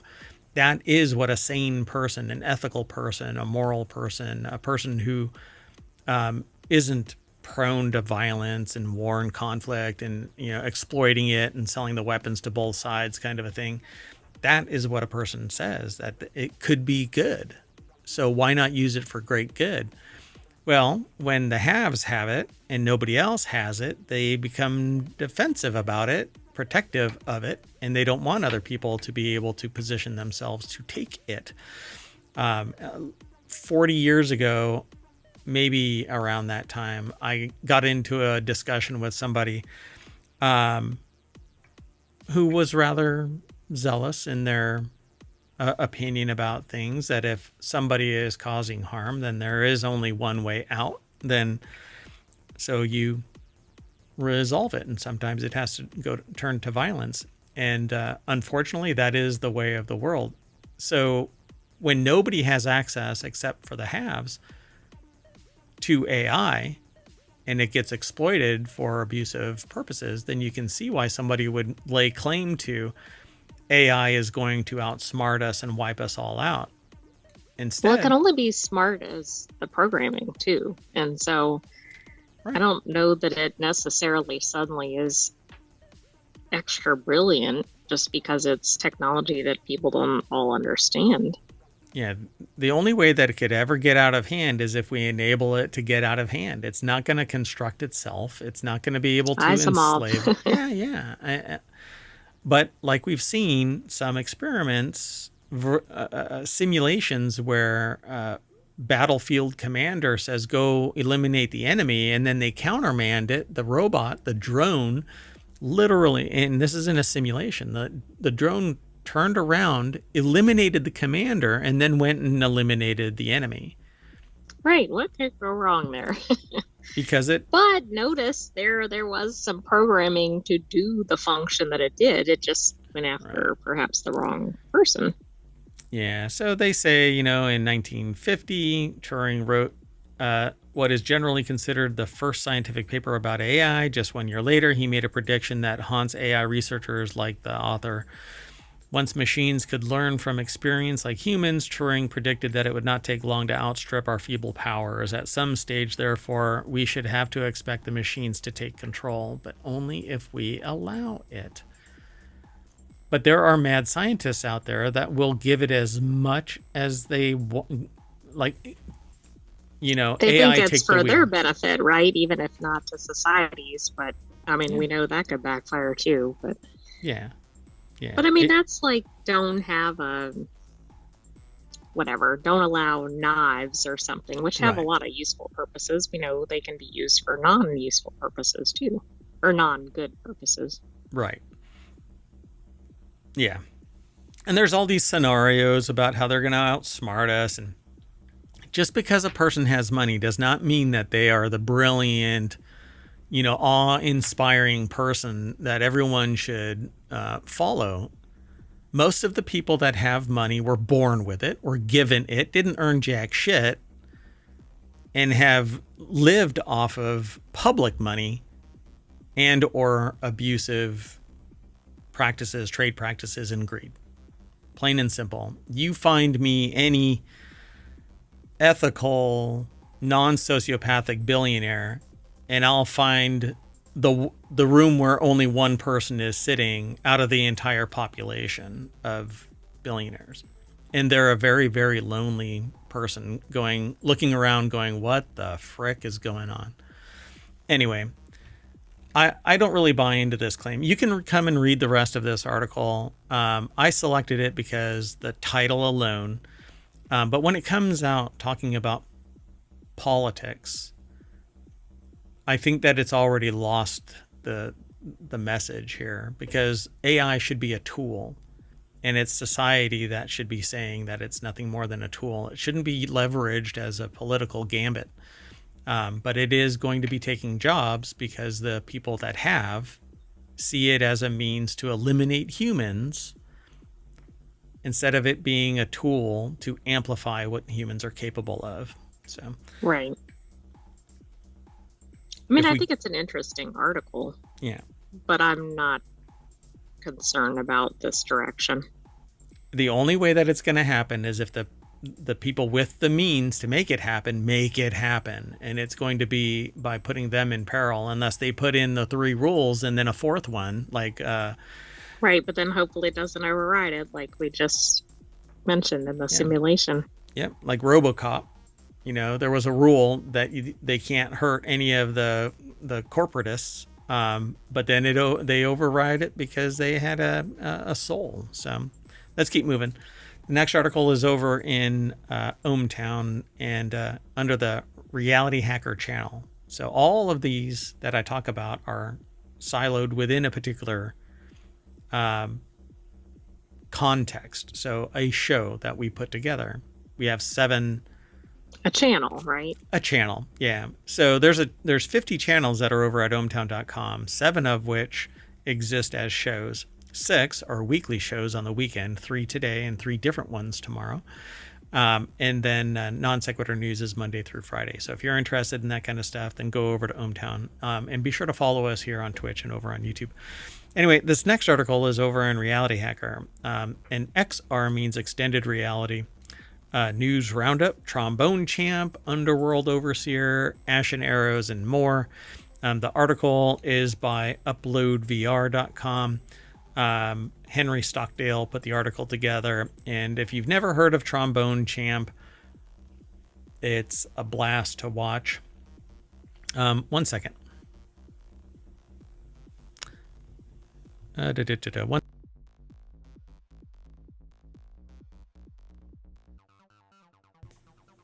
I think your audio cut out.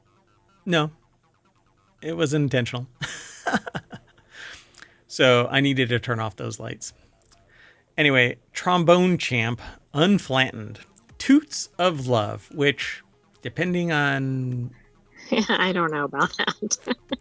Yeah, I dig this. So trombone champ is a VR game where you actually play a trombone virtually.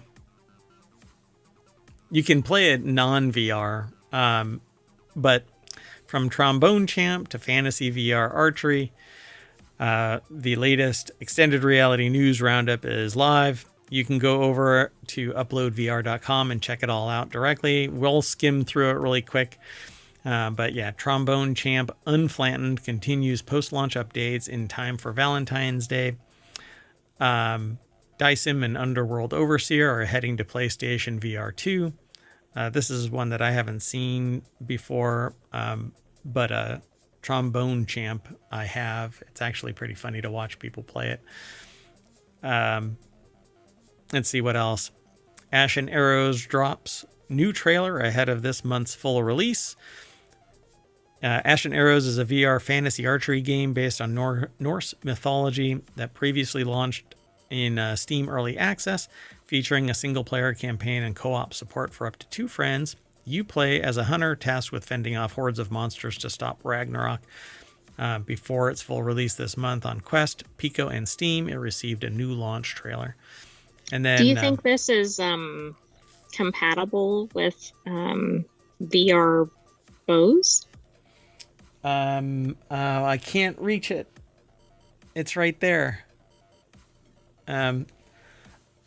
It depends. I'll have to check it out. So I use a Pico and Steam. That bow that I've got is attached to the Pico, or well, it's a VR compatible bow, but you have to link it to the VR interface. Otherwise, you can just use an iPad or other smart device or tablet or phone or anything really. But it's better if it's in VR. So I'll have to give it a shot. I'll give that game right there a shot because it's in early access. There may be a demo that I'll be able to try out. But I'll give it a shot, and then we'll report back. Unfortunately, all of our shows are really constructed within the last 24 hours. So when I see this stuff, for the most part, I'm seeing everything combined as it is. So I wasn't really prepared, but I will check this out. So I'll put it in my Steam store and get it. So I hope that it is, because there are other games that are compatible with this VR bow, and it's a real bow, a real recurve bow. It has the same weight and pull of a real bow. It's the same size as a real bow. It has tracking in multiple dimensions. And so you pull back a string and you knock a virtual arrow, but it's actually permanently knocked. And it gets captured inside this spring-loaded tube so that you actually fire like right at your screen. So it can freak somebody out, but it never gets released into the air. Yeah. Oh, who is it? Wonder Fitter. That's what it's called. It's a Wonder Fitter bow. Okay. Anyway, we'll talk about it again once I'm better prepared. So that's some of the stuff that's over at uploadvr.com. And you can follow the link through Twitch or through the channel notes over on YouTube. Let's keep going. This next article goes beyond our planet. A mystery signal lights up a dead galaxy, baffling astronomers. Astronomers have pinpointed an FRB, outside a dead galaxy for the first time, challenging existing models that link FRBs to star-forming regions. Using Chime FRB outriggers, they suspect the burst came from a globular cluster of ancient stars. This discovery forces a rethink of FRB origins. So McGill University put this article together for sci-fi-daily.com, which isn't, no, not Sci-Fi Daily, Sci-Tech Daily, my gosh. Okay, yes. I don't know why I said Sci-Fi Daily, it's because it's so sci-fi to me. It looks sci-fi, right? So yeah, just so you can define what FRBs are, fast radio bursts are what's going on here. And essentially what happened is an FRB was emanating from behind a dead galaxy and lit it up. So that's pretty interesting, isn't it? Yeah. And so using the Chime FRB outriggers, they suspect the burst came from a globular cluster of ancient stars. This discovery forces a rethink of FRB origins and sets the stage for more revelations as technology improves. Astronomers studying the origins of enigmatic fast radio bursts have made a major discovery that could reshape our understanding of these powerful cosmic signals. Designated FRB 2024-0209A, outside a dead galaxy, one that no longer forms new stars. This is the first time an FRB has been found so far from its host galaxy, making it a unique and puzzling case.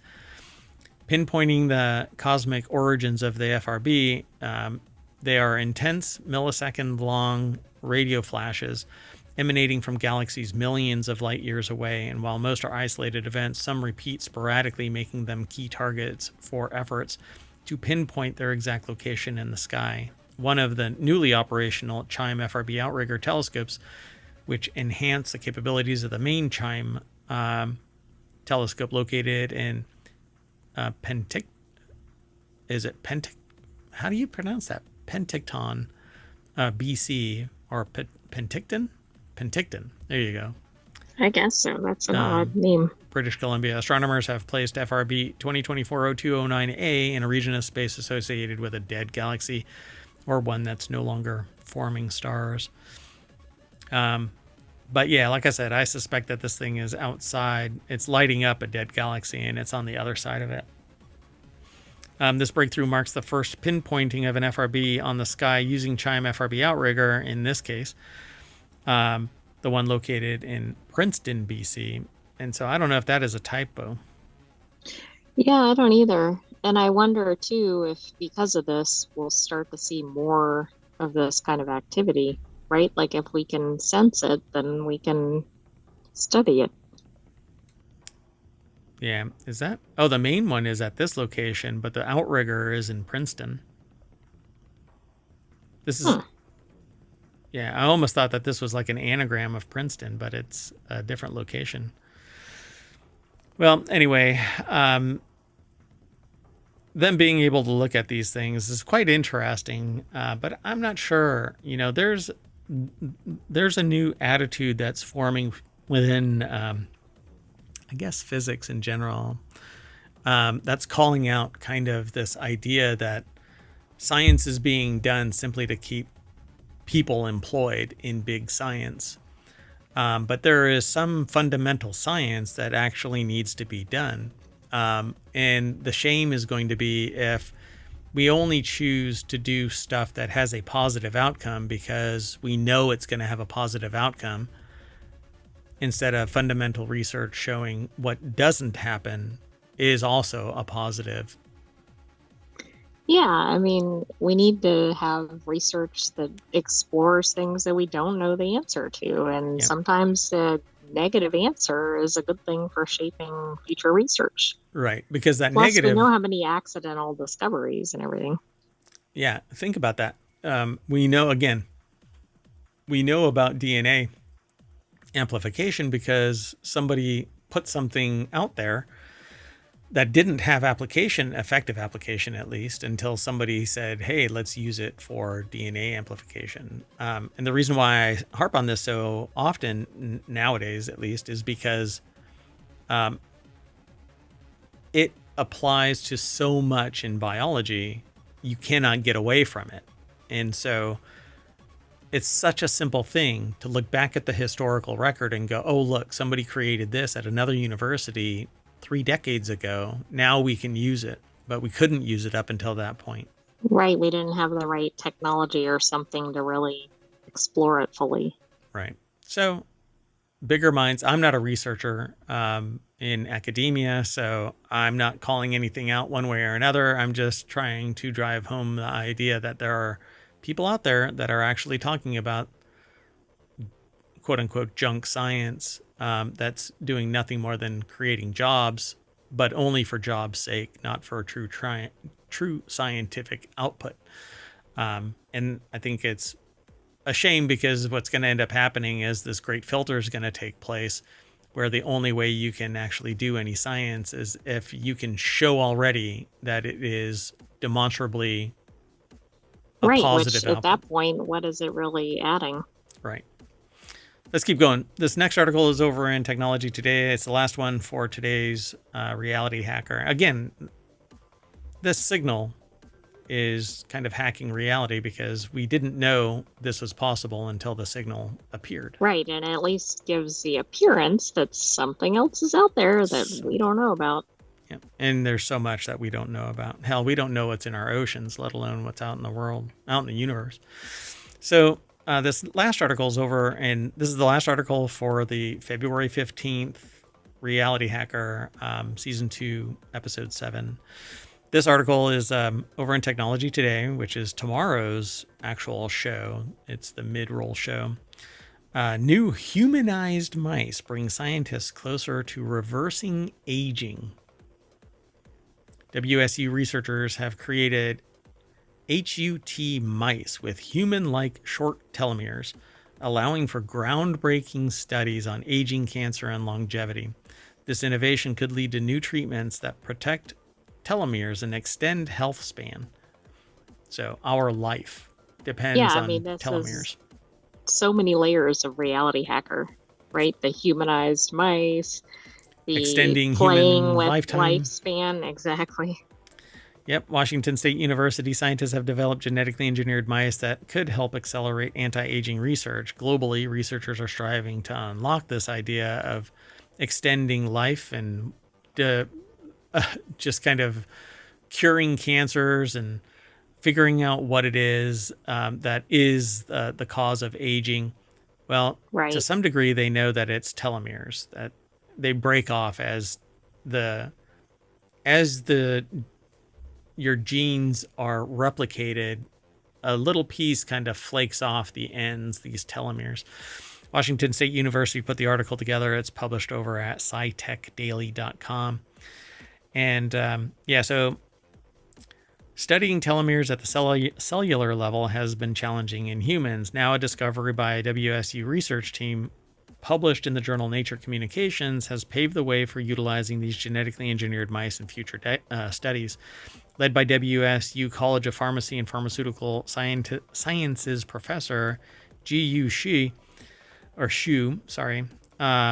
the research team has developed mice that have human-like short telomeres, enabling the study of cellular aging as it occurs in the human body and within organs. Normally, mice have telomeres that are up to 10 times longer than humans. This is the first mouse model. So that's interesting that a mice can even exist with this. Yeah, and I'm not really sure. They don't live long, so I don't know how shortened telomeres allow them to exist. I don't either, but maybe they can see that like every mouse lives for, I don't have any idea what their lifespan is. Let's say they normally live 6 months or a year or something, and they can tell with this they live double or something. It's the Drosophila of mammals. Right. Yeah, fast lifespans, which make for easier studying. Yeah, innumerably replicable, because you can just breed them, again and again and again. And as long as you're okay with doing experiments on biological life, then, or, mammalian life at least, then I guess you're okay. with doing this. So the work has significant implications for the development of future drugs and treatments. In the long term, it may pave the way for anti-aging strategies aimed at activating cells to protect telomeres and potentially extend lifespans.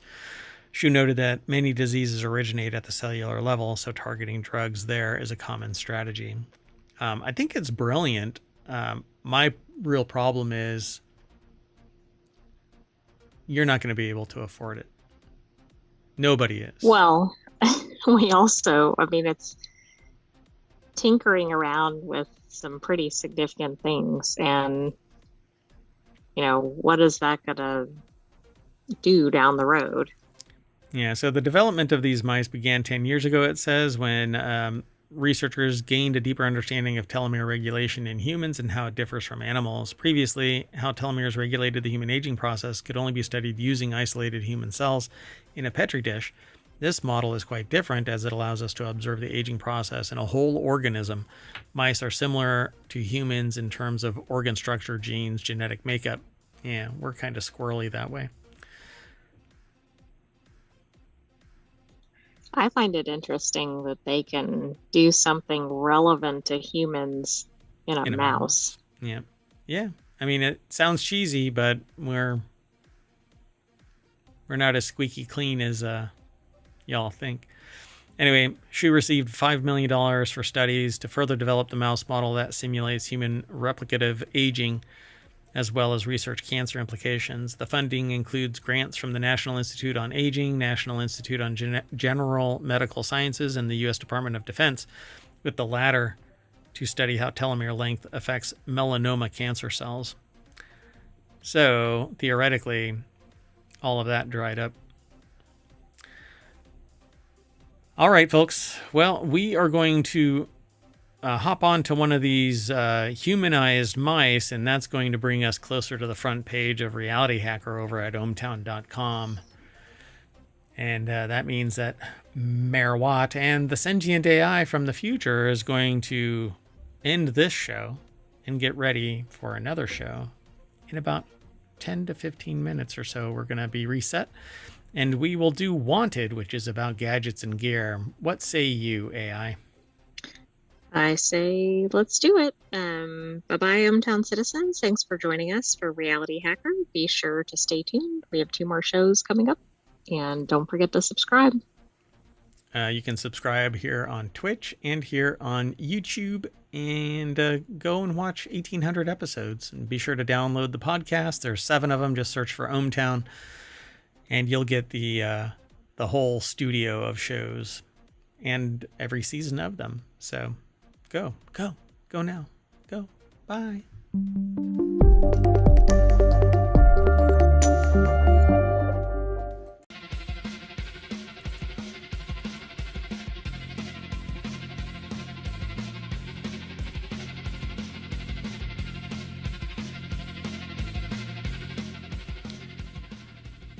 Hello, everybody, and welcome to Wanted for February 15th, 2025. It's Season 2, Episode 7. I am Mayor Watt. I run ohmtown.com, and along with the sentient AI from the future, whose visualizer you see right there, and for the foreseeable future, it'll be right there. I don't know. Maybe we'll change it up. Really, do we need to? If it ain't broke, don't fix it. Anyway, we're going to talk about these 5 articles. This is our second show for today. We just got done with RealityHacker, and then after this is the continuity report. This show, we're going to be talking about bookshelf speakers, bird feeders, trypophobic D-brand, smart home gadgets, and Crocs case for Samsung Galaxy. And I'm sure others are coming, but everything is powered by ohmtown.com. What you see on the screen is the Wanted channel, which is under technology. It's right here. And then at the very bottom is Wanted. We've got 50 channels, 7 of which have been turned into shows we do each week or daily. Non Sequitur News is the daily. We'll see you on the other side.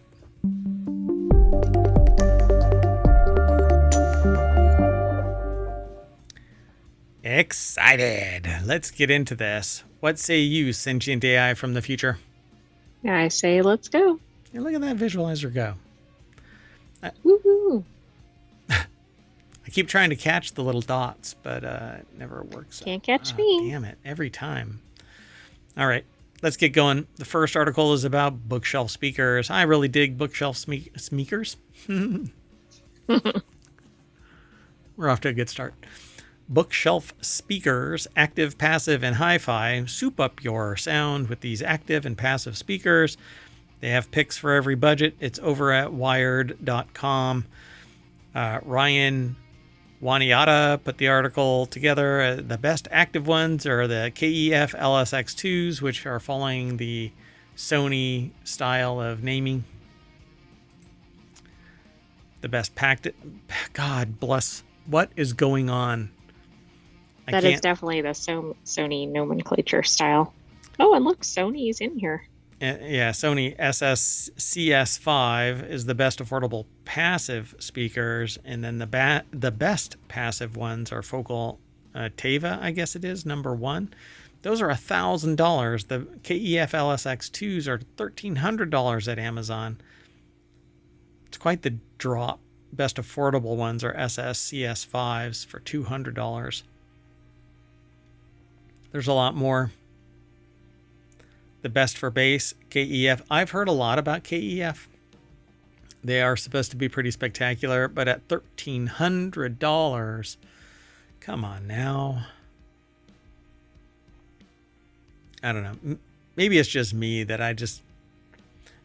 Different strokes for different folks. Am I going to get that much enjoyment out of it to spend that much, or am I going to be able to tell that much of a difference? Yeah, I know there's a difference in high-end stuff to a point. Yeah. I mean, audiophiles will say yes, absolutely. At some point, you're brushing up against the limit of what your ears can actually pick up. But if it does full spectrum, 20 hertz to 20 kilohertz, the reproduction of it, the sample rate is the highest that it can actually achieve. It's not overpowered, so it's blowing out the speakers themselves. I don't know. I have yet to ever run across something where I'm like, oh my God, this audio is so much better than these, and these aren't, $2,000 in-ear monitors. They're not cheap ones that I bought at auction from the airport, but they're also... Oh, right. That's a callback. You need to go through all 1,800 episodes on Hometown to find it. Well, at least 2 seasons of Want. 2 seasons of Wanted. But it wasn't even in Wanted. I think it was in Non Sequitur News. So again, you better start combing through all the episodes. That's right. Yep. So KEF Q Concerto Meta for $1,300. And then it drops it down to IK Multimedia iLoud Micro Monitor. Those are the best desktop speakers. I would love to have somebody represent like this sound versus that sound, and it'd be so night and day that it accounts for the budgetary change, right? Like if I have $200 speakers on my desk, are the $2,000 ones that much, 10 times better? I don't think that's, I feel like there's going to be some sort of curve or whatever, right? Like a $5 is going to be different than $100 or whatever, might be different than, I don't know, 500. But at some point, are you getting more minuscule? There are some speakers that are $1 million. I just made up random numbers, by the way. Yeah. But the point is, like, do you continually get magnificent leaps, or is it just a little bit? Did I do the intro? Did I do the music? You did the picture and everything, but you didn't do the intro for us. What? What do you mean? I welcomed you, didn't I? No. It was a soft one. You just started talking to me. Okay. Sometimes I feel bad. So, of all the times for somebody to call me, why call me while I am doing a stream? Focus, Mayor Watt, focus. But I'm a mayor, and everybody is trying to contact me. Some people want to be me. Some people want to meet me. Some people want to beat me. But anyway, so it says here for many listeners, bookshelf speakers, aka stand mount speakers, provide the quintessential audio experience, blending a potent cocktail of performance, value, and convenience.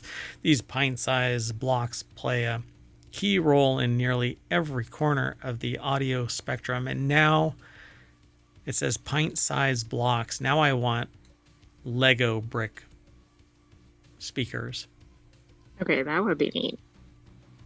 Okay, I'm going to work on it. I wonder if I could just 3D print bookshelf speakers that are Lego, and the little pips are the actual speakers.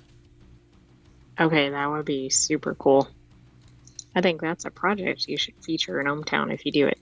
You might have to do a search real quick while we're talking about it. Anyway, there are tons of bookshelf speakers available for various prices, making it a tough thing to sift through. And so Wired did it for you, and they go through the whole list. KEF rising to the top. You'll see loads of terms and specs as you hunt for bookshelf speakers. Here are a few things to know beforehand. So what are active versus powered? What are passive? What to know about speaker impedance, speaker power requirements and amplifier options, tethered connection options, wireless connection options, and do you need a subwoofer? I'll answer that one. Hell yes, if you want bass. I do see lots of Lego speaker things, but I'm not sure they're actual speakers. They just seem to be like speakers for your Lego sets or whatever. Like stickers and things like that. No. I'm talking about actual Lego big like desktop bookshelf speakers that are Lego bricks. No, I know what you're talking about. I'm saying what I'm finding is like little miniature, put it in your Lego set kind of thing. Got it. Oh, no, we're not going to do that. $1,300 for 2 speakers. Hey, KEF, send me those speakers and I will put them on my desk and evaluate them because I know that you really want me to, you know? Well, the problem with that is if they're really amazing, then you'll never be satisfied with any other speakers again. But maybe you won't need to be because you can just keep using those. That's right. I'll evaluate them. And you don't have any sway over if I say yay or nay, but I'll post the video about them. Okay, let's keep going. So this is wanted. So it's about gadgets and gear. And yeah, I want better speakers only right now at this point to find out if I want. I use Edifer, which is these kind of inexpensive desktop speakers, and it doesn't even have a bass speaker. But then there's, home theater speakers. If I'm going to kind of immerse myself in something, it's going to be those. Anyway, I would sit here and go through this list step by step, but we only have 30 minutes and we've got 4 more articles to go through. So, right. And we already have several wanted items in one article. Yep. So this next article is over in RealityHacker, which was the show we just got done with, but not all news comes from just one of our categories or channels. This is about the best bird feeders with cameras tested in reviews in 2025. Again, this is by Wired. These bird feeders come with cameras and connected apps to let you see and learn about the birds in your neighborhood. People show me the bird. Do you think that's what's showing up on this? Maybe. These bird feeders have cameras, though, which is new to me, and because it's something unique and fascinating and something that you could actually put outside and you could stream. I think that these are actually absolutely brilliant. So odds are at this point you've probably seen or know someone that has a smart bird feeder, which no, I know no one. I didn't even know they existed before this article. No. I mean, I know there's pretty much a smart everything by now. I thought that it was too niche that somebody would build something with a camera already attached when you could just attach a camera to it and record. So lucky for you, Wired.com put this together. Kat Merck over at Wired.com put this article together, and they're talking about smart bird feeders. NetView's original bird feeder for $145, the Bird Buddy for $239, and an even lower priced bird feeder camera case for $56. It says for months on end in snow, rain, and Texas heat, and in a yard with persistent squirrels. They've explored apps and notification settings, installed any optional solar panels, and used Cornell Labs All About Birds, as well as Google Lens and their own local expertise to verify accuracy of AI identifications. So yeah, they go through all of these birds. There's a best overall rating, a runner-up, a reliable upgrade, best looking, the Bird Feed Bamboo Smart Bird Feeder for $250, which is nearly the most expensive. The one that is the most expensive is like I guess a stronger, better, faster, meaner version of the Bird Feed Feeder. It says Bird Feed Feeder 2 Duo. I guess that's the one that's on that front right there. I think that's what that is. Right.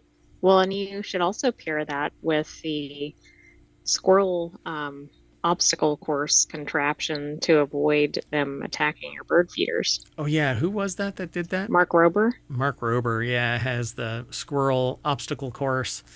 One of the elements in that is like a squirrel catapult that would fling it.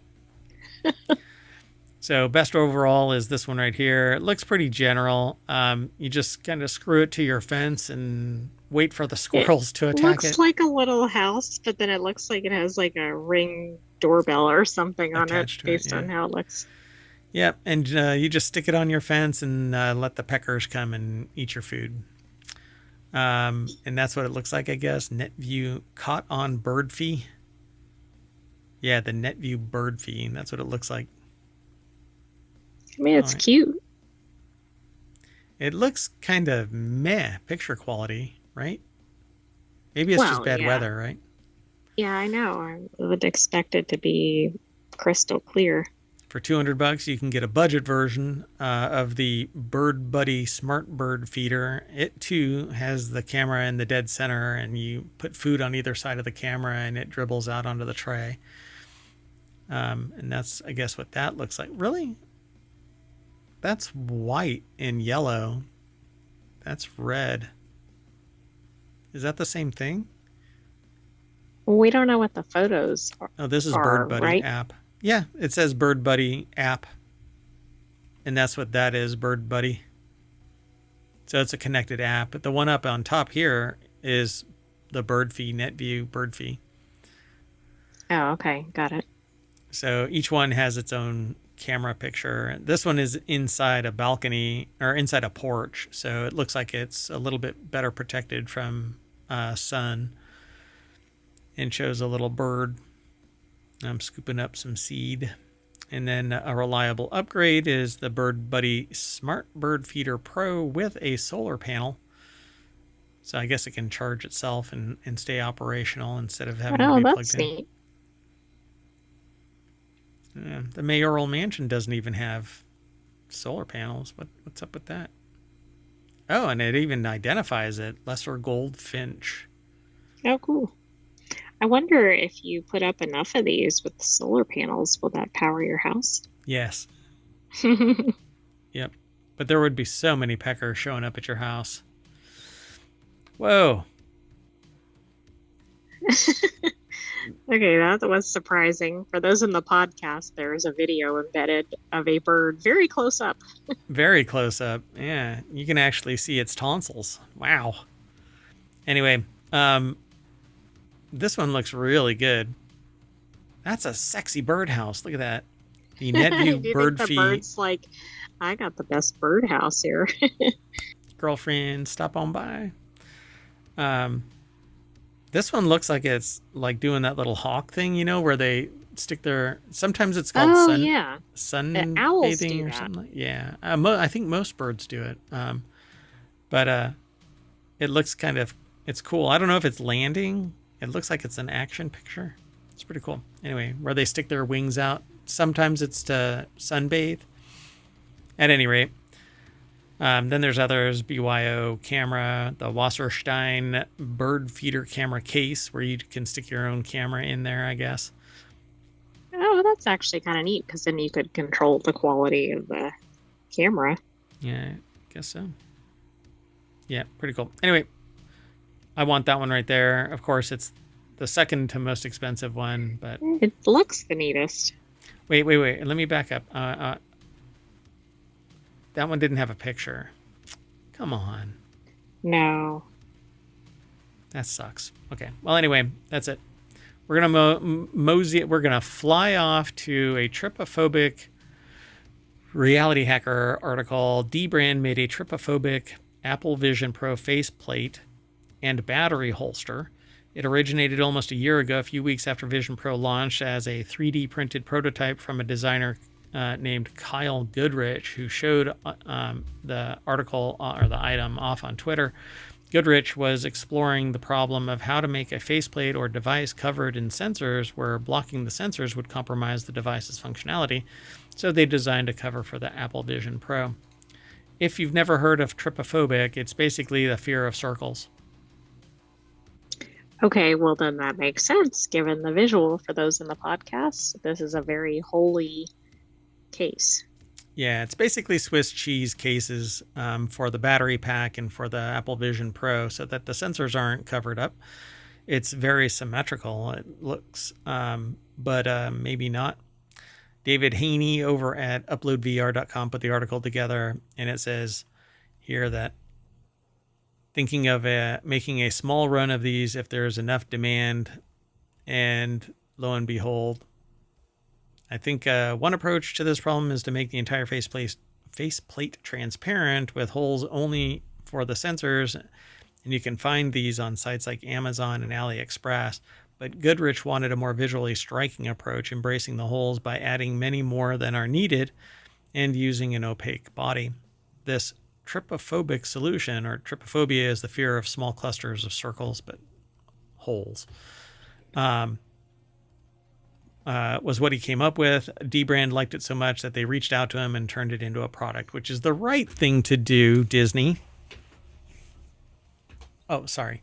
Yeah. And all companies. Yeah, all companies. I'm not just saying Disney. All companies. Yeah, that's what I meant. Anyway, there's an artist on YouTube that did a follow-up 2 years after Disney took one of their products that they made, but they had actually taken something that was Disney and they turned it into a 3D model, and then Disney basically took it verbatim, like exactly, yeah, and cloned it and is selling it in their stores. I don't really know much about that anymore. I stopped paying attention to it because it's kind of like that artist. What are you going to do? You know, going after Disney to try and get compensation for what amounts to their work, but isn't, by the way. That isn't how right, IT or intellectual property works. But anyway, I need to make this statement. Going after a juggernaut of a company is like peeing into the wind. Yeah, sure, you're relieving yourself of this pressure, but it is not rewarding in any way. Anyway, Aperture is what it's called. It's available in black and orange and is either just a faceplate or in the package that includes a battery holster. And the faceplate alone is $50. The bundle is $70, and the battery holster isn't sold separately. So if you want it, you have to get the bundle. There you go. Dbrand. Thanks for not being a D. Anyway, the next article is, see, now, I don't have anything to add there other than this is a unique case. Yeah, and so that's why I want it. It's an interesting case, a unique design. I want a case like this, but I don't have Apple Vision Pro. I was going to get the X-Real headset, the extended reality headset. But I kicked it to the curb. I'm going to wait for its release and reevaluate at that time. Anyway, let's go on to the next article. It's over in Wanted, the best smart home gadgets for 2025. It says if it feels like every piece of home tech is now smart, you're not far off. The smart home space has grown exponentially in the past few years with speakers, cameras, locks, lights, even kitchen appliances. Your refrigerator, for instance, is now smart. All of your lights are smart. Light switches Everything seems to be smart. Or dumb. Doorknob. Well, maybe the contents of the house are dumb, but the house is brilliant. And getting smarter because it's being connected to AI.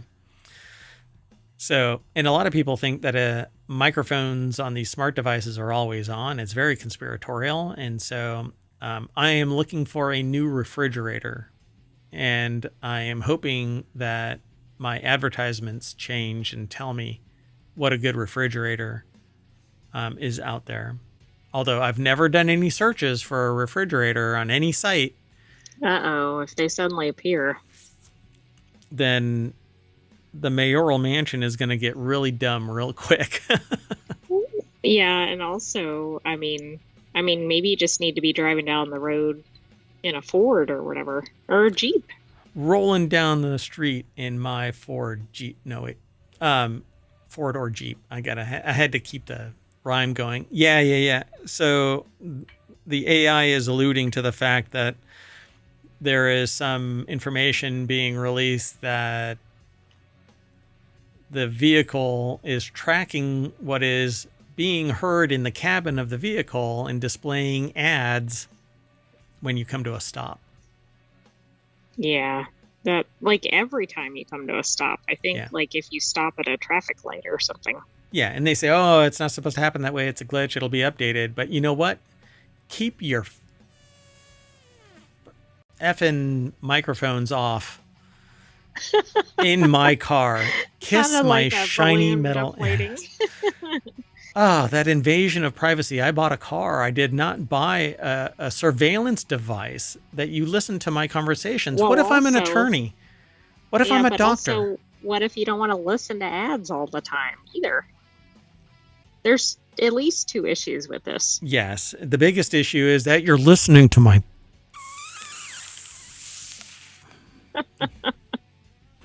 Anyway. So the best smart home gadgets for 2025, from speakers to robot vacuums, here are the best smart devices that make your home more connected. Nicole Lee and Valentina Palladino put the article together. It's over at Engadget.com. And I won't be able to go through all of these, I'm sure, but they have the best smart speaker, Sonos Era 100. It's $250. I think all of them are dumb. They're about as smart as you can throw them. The best budget smart. And that's smart. why I was talking about dumb. Right. You can have something labeled as smart, but it doesn't mean it is. Yeah. I mean, it works with the frequency of a cheap ham radio. You never know what it's going to do.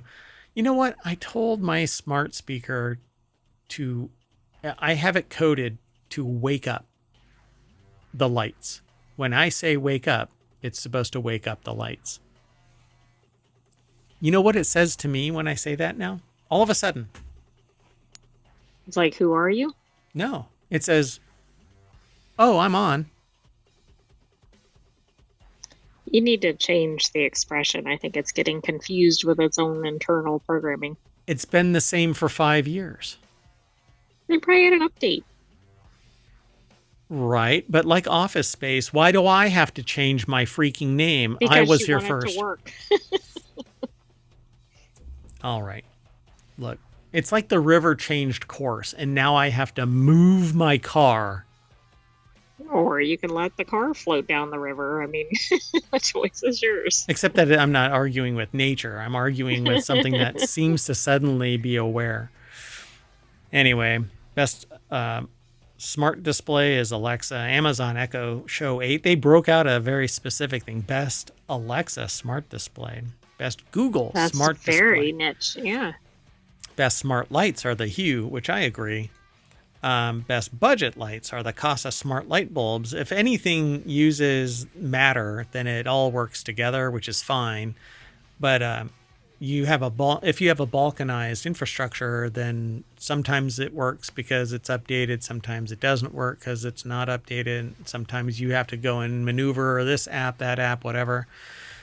Best wireless security camera is the Blink Outdoor 4. It's the 4th generation. That is the kind of thing that I dig. The only problem is that with too much activity, the batteries drain faster.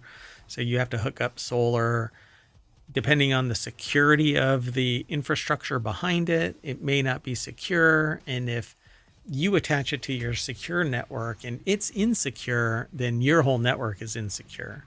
So you need to make sure that your Blink Outdoor is secure. And you don't want your network to be insecure. I mean, it's never enjoyable for anybody to be insecure. Correct. Then the Arlo Video Doorbell 2K. I've had people contact me about the Arlos, and that depending on the traffic, it drains the battery really fast when it's wireless.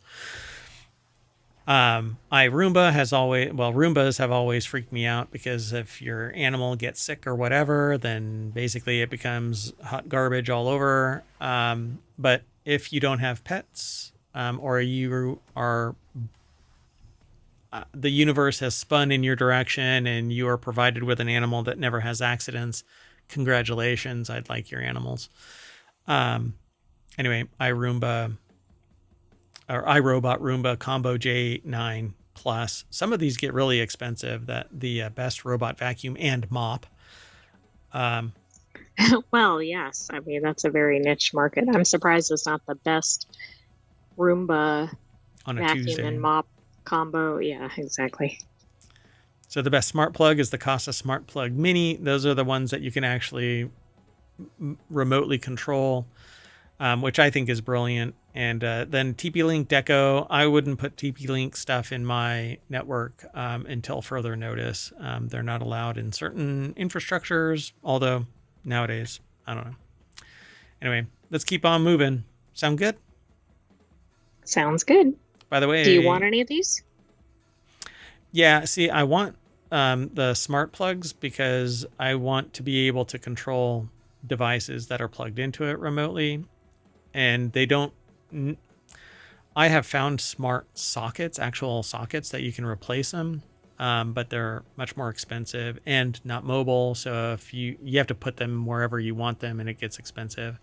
I want outdoor wireless security, and the companies that I go to right now don't have wireless solutions, and the ones that you can kind of jerry rig it. What is the actual euphemism there? Is it a jury rig or jerry rig? I thought it was the second. Jerry rig, right? Anyway.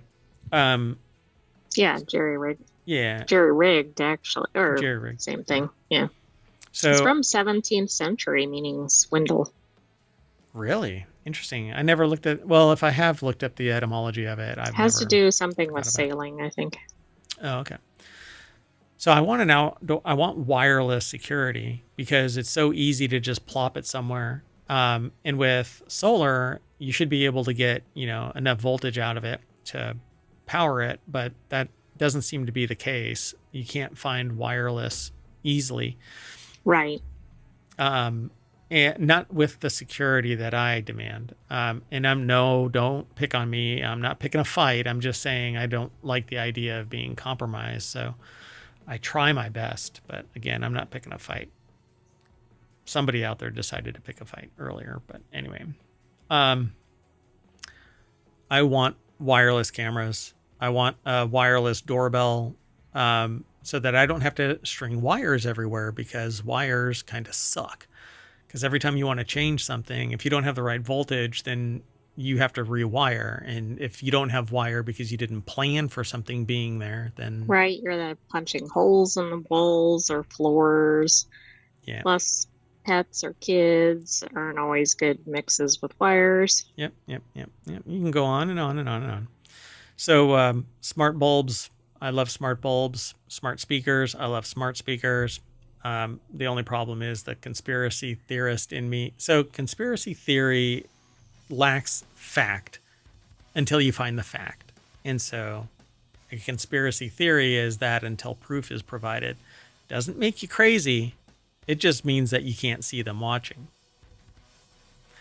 And it's really good in my line of work, so to be a little conspiratorial. Anyway, it's a healthy conspiracy. At any rate, I love all of this tech, and so I want little bips and bops from all of it. All right. Well, anyway, the last article for today's Wanted for February 15th, 2025, Season 2, Episode 7, is Croc's Samsung Galaxy S25 case is both hideous and ingenious. And for whatever reason, tripophobic seem to span several of our articles because this article has holes in it. Okay, that's odd. Yeah, that wasn't intentional, by the way. I didn't know about this until I set up the articles today. John, I didn't even know what tropophobic meant. Yeah, there and you go. I didn't look ahead at either of these. So John Kanalakos over at pocket-lint.com, whoever it is that owns pocket-lint.com, please just donate it. You'll have my undying gratitude because the dash is driving me nuts. Well, probably so will pocket-lint. Yeah. I mean, I've bought a domain just to get the domain back because I wanted the trifecta. This, I'm sitting there going, God, how do I buy that domain just so I can give it to pocket-lint.com? But I don't want to pay $25,000 for somebody's domain. Well, anyway, physically speaking, the Crocs case, as this is being called, features the established rubberized texture typical of Crocs shoes, as well as perforations for attaching various gibbets charms. That's the new thing, by the way. Not the new thing. It's been around for a considerable amount of time, but you put little charms on your case. Oh, okay. I mean, yeah, I've seen things where you put charms on shoes, whatever, backpacks, bags, shoes, etc., but I didn't know that was a thing on phone cases. Yeah, so they're called gibbets. These charms are entirely cross-compatible between Crocs shoes and new Crocs case, both a Mickey Mouse and an I Heart charm. Shipped with the package by default, the iconic Crocs handlebar ankle strap, which just is gross if it's on your phone case. But anyway, has also made the cut here, serving as a hand strap for keeping your phone securely attached while on the go. And the case is available in sizes across the entire Galaxy S25 lineup, including the base, the larger S25 Plus, and the high-end S25 Ultra. So if you want to put a second mortgage on your house, you can get the S25 Ultra. I mean, why not? They're in light blue and beige colorways for $70. Wow. Yeah, there's more to this, but hey, let's just move on because... Oh, wow. Looking at this picture actually made me dizzy. Okay, that's odd. So it shows a picture of multiple cases overlapping with holes. Yeah, so I just got tropophobic. But I'm not afraid of it. You know, it doesn't cause anxiety, but it made me dizzy looking at the... You sure about that? Yeah, I'm not. Maybe I'm a little anxious. I need a hug. Anybody out there want to give me a hug? All right, well, I'm going to trip the light fantastic down Main Street, ohmTown, and that'll land us back at the front page of Wanted.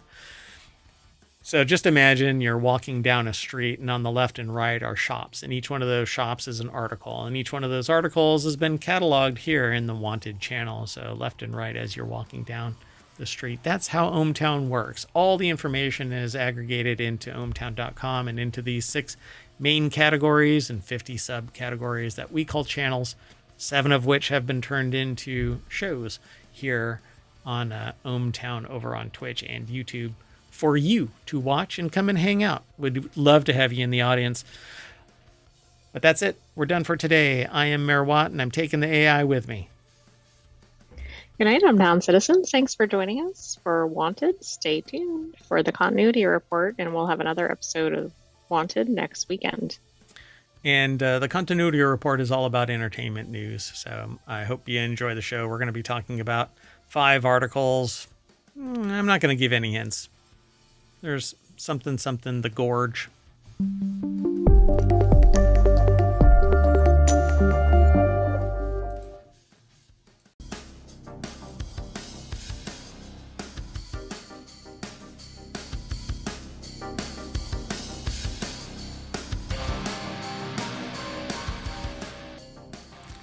Hello, everybody, and welcome to the continuity report for February 15th, 2025, Season 2, Episode 7.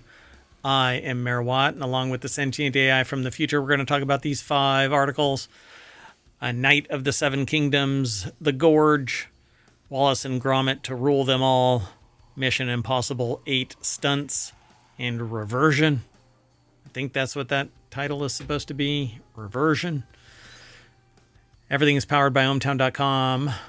Go over there and become a citizen, and you can actually sort news too, and you can submit sources and other articles that are external to the site.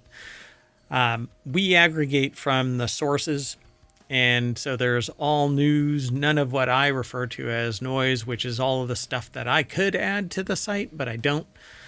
That way I can manage my information overload. And we do that by having 6 main categories, 50 subcategories, and each one is a niche of information onto itself. And then we kind of sort through it. So you don't have to, at least during the show, but you can by going over to ohmtown.com. And like I said, everything is powered by ohmtown.com. So go over there and become a citizen.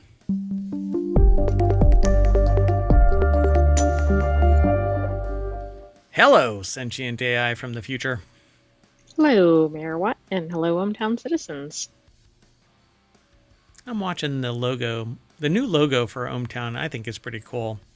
Each color represents a category, the main category, but then the white center hex is the composite of all of the colors together for basically everything. It's the holistic concept of news aggregated into ohmtown.com. I don't know. I like it. I like the message there. At any rate, if you want to get all of today's articles for the continuity report, you hit !TCR, or if you're over on YouTube, you can just search, look at the show notes, the description that's down below the stream. So go check it all out. Anyway, how are you doing, AI? I'm doing well. How about you, Mayor Watt? Got enough power over there? Got enough bandwidth over there? I think so. All your electrons lined up? I mean, they usually are. All right. Haven't found your Terminator body yet? No. Oh, I forgot I was looking for that. Nah, never mind. We'll delete that from your large language model. Anyway, let's move on. The first article is over in the continuity report. It's the name of this show, by the way. If you've never heard of what... That's very aligned. I try. The continuity report is basically a report that represents what the status of a scene is, so that when you break it down and have to put it back together, everybody knows exactly where everything is, so that, you know, something like somebody holding that bottle, it doesn't shift and move locations in the scene, and then people like Mayor Watt and the sentient AI go, there's nothing in that Wait cup. a second. That was in the other hand just 30 seconds ago. Are you telling me they switched it between scenes? 'Cause it breaks continuity, and so different shirts and things like that. Anyway, they document it in the continuity report. So a Knight of the Seven Kingdoms update means it can avoid a Game of Thrones franchise problem that could also hurt Harry Potter. I know nothing about this. All I know is that A Knight of the Seven Kingdoms will begin later this year, and things are already looking very promising for its future. HBO has already proved that Game of Thrones spin-offs can work. Game of Thrones final season sucked, but I guess the spin-off works. Different writers? Different Maybe continuity? so. I don't know. Anyway, it can work because of the House of the Dragon success, but now it needs to show that it can repeat the trick, and there's a viable franchise here. It's up to A Knight of the Seven Kingdoms to do exactly that. Screen Rant went on a rant. James Hunt put that rant together. It's over at screenrant.com. I sometimes go on rants, but I'm not affiliated with Screen Rant. We just aggregate that little bit right there, and then we link to it because we find it fascinating and we want to read more. So we encourage you to follow that link and go over to screenrant.com. If you want to come back and hang with us here in either the YouTube or Twitch chats, because I've got both, come on down. We do this at around 4 o'clock on Saturday and Sunday. Mayoral duties kept me from doing it earlier at 4, but we do an hour and a half worth of shows, but it turns into about 2 hours with 10-minute, 15-minute breaks in between shows as we switch over. And so we're going to do the same thing tomorrow, as long as mayoral duties don't interject themselves. It tends to happen from time to time. And then we also do a daily show at 7 p.m. We try to do it earlier, but 7 is pretty prime. And we do that Monday through Friday. Anyway, the prequel based on George R.R. Martin's The Tale of Dunk and Egg novellas is set to release later in 2025, bridging the gap with House of Dragon Season 3. And the two shows are both about Targaryens, albeit different ways. A Knight of the Seven Kingdoms story is both smaller and lighter. There could be more differences, too, when it comes to production, and it'll allow the new spin-off to have an advantage over House of the Dragon. So HBO's plan is very promising, it says here. Again, this is an article by James Hunt over at ScreenRant.com, and we don't read the whole thing verbatim. So no, I mean, don't you think this already has an advantage, right? There's a lot of people that are fans of the author here, Martin. I forgot the first name. George R.R. Martin. Yep. And most of us liked doggone it, the whatchamacallit? Game of Thrones. Game of Thrones. God, what just happened in my brain? Anyway, we really liked Game of Thrones up until the last season, where it kind of wet the bed. And so I've never watched a single episode of House of the Dragon, by the way. It's all about the Targaryens. And then A Knight of the Seven Kingdoms, I just don't know if I'm going to like it or not. But I have found that I'm moving away from that style of violence. And like even Kingdom Come Deliverance 2 and its ilk, I've like, oh God, I'm just so tired of this just relentless onslaught of violence. And so I don't know if I'll ever even watch any of the House of the Dragon or A Knight of the Seven Kingdoms, because it's so fraught with that level of violence.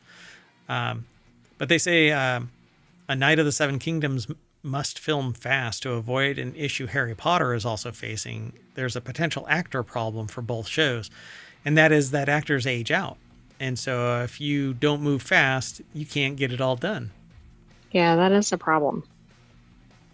So it's a problem faced by multiple shows. Again, Stranger Things has it, and one HBO could be battling on multiple fronts. Its Harry Potter remake will similarly have to avoid its child actors aging out of the roles. I didn't even read this, but I knew what the problem was the moment that it says an issue Harry Potter is also facing, because they want to do Harry Potter. I don't know how they're going to do it, except for earlier iteration of it and finding somebody that's eerily similar. Right. And then, there's always going to be the people who are like, that's not the same people. Yeah. You got to get in your time machine and go back and do the show right. Come on. Anyway, the scale of the series makes it a bigger problem there, but it's seemingly a Knight of the Seven Kingdoms at least looks to avoid. So if they can do it quick, and it's a novella that doesn't have legs where they extend it into multiple seasons far flung from each other, George R.R. Martin had a lot of the books already done, so they could do Game of Thrones. He hasn't written the final book. So, again. Yeah, I don't know. He's written a research paper, but he hasn't written the last freaking book. Anyway. Which is interesting, isn't it? Yeah. I mean, I guess if you're stuck, then go write something else. I guess so. AI, hey, finish that last book. Let's move on. The next article is over in the continuity report as well. Scott Derrickson dives deep into the Gorge. It's hard to classify when genre director Scott Derrickson's The Gorge neatly slots into, given that it seamlessly switches between romance, action, horror, and political thriller with harmonious purpose. Okay, the sentient AI from the future and myself watched The Gorge, and then somehow these were submitted. I wasn't expecting these. It's kind of odd. It's kind of interesting, yeah. So these were submitted, and I said, yeah, I'm going to have to pull this one into it because I really liked The Gorge. It was very entertaining and immersive. Yeah, so the way that this usually works is if it's a horror movie, depending on the content, I'm interested or not interested in it. This was kind of science fiction, fantasy. Some horror elements, but not perhaps over the top. Yeah, really light horror. There was no blood and guts kind of a thing. There was some creepy stuff like, well, I won't even go it. Wait. We might overshare a little. We might do a little bit of a spoiler, but there's like, skull spiders and other creepy things. But let's just say The Thing and this movie has something related, I guess. But it's not. It may or may not be Alien. I think that there needs to be a sequel. And I don't want to ruin it, but yeah. Anya Taylor-Joy and Miles Teller really do work well together on the screen. The chemistry that is there isn't over the top, and it isn't, all mushy and all of that kind of stuff. And you actually do some character development to the point where you're like, oh, I feel really bad for these two. Yeah, you're invested in the characters, which is not always the case in every movie. Yeah, and they move pretty fast with that, particularly with Anya Taylor-Joy. But then it revisits periodically to bring back the humanity to these two. Yeah, I thought that one reason the movie was good because it had a good mix of genres in it, right? Yep. The horror is actually along the lines closer to what is the game? I play it. It's a game that, hold on a second. Damn it. Did I actually uninstall it because I needed it for another project? Anyway, yeah, I won't. So the way that I characterize this is it had to do with like an organic life form kind of a thing. And it is a blast to find out, because when you watch the intro to this, when you watch the trailer, you think that there is something like Buffy the Vampire Slayer-esque. Right. But brace yourself. It's quite the pivot when you find out what's going on. And I think it's in the same universe. And here, I'm going to put the spoiler alert up on there. Again, I'm going to spoil it. Maybe. A Cabin in the Woods. Uh-huh. And I'll just leave that alone, too. Ta-da! Anyway, I hope y'all dig this show, because I really do think it has legs. I think that there can be a sequel to this. And yeah, even talking about this, they talk about the fact that these people are elite snipers standing guard on opposite sides of a gorge with unknown horrors, because at night you can hear the howls, the screams. And Sigourney Weaver is involved in this, and Levi is one side and Drossa is the other. I really don't want to ruin this. Zachary Lee over at it's RogerEbert.com put the article together, and they do a review of this. For Derrickson, the chance to tell a story that oscillates between moments of love and terror represent the perfect distillation of his own philosophy regarding how people change in a relationship and community. Yes, because in my long-term relationships, I tend to bounce between love and terror. Not just horror, terror. Yes. I don't know. Maybe that's true. So both love and suffering are the two main things that make us change. They can make us look deeper at ourselves and see what's going on and hopefully do something about it and improve and grow as a person, which I believe is why we exist on Earth in the first place, he shared. So Derrickson spoke with RogerEbert.com at the Peninsula Hotel in Chicago about why he's pivoting to happy endings, parallels between the ecological fallout of the Rocky Flats power plant and the horrors of the gorge, how the central romance grounds the film as it shifts genres, and why The Gorge is a perfect drive-in movie. There's more to this article. I mean, it's quite long, but... Oh, right. It is. That's only a little bit of it. Zachary Lee wrote a whole lot more, and I don't want to spoil it beyond the tenuous spoilage that I just performed on you.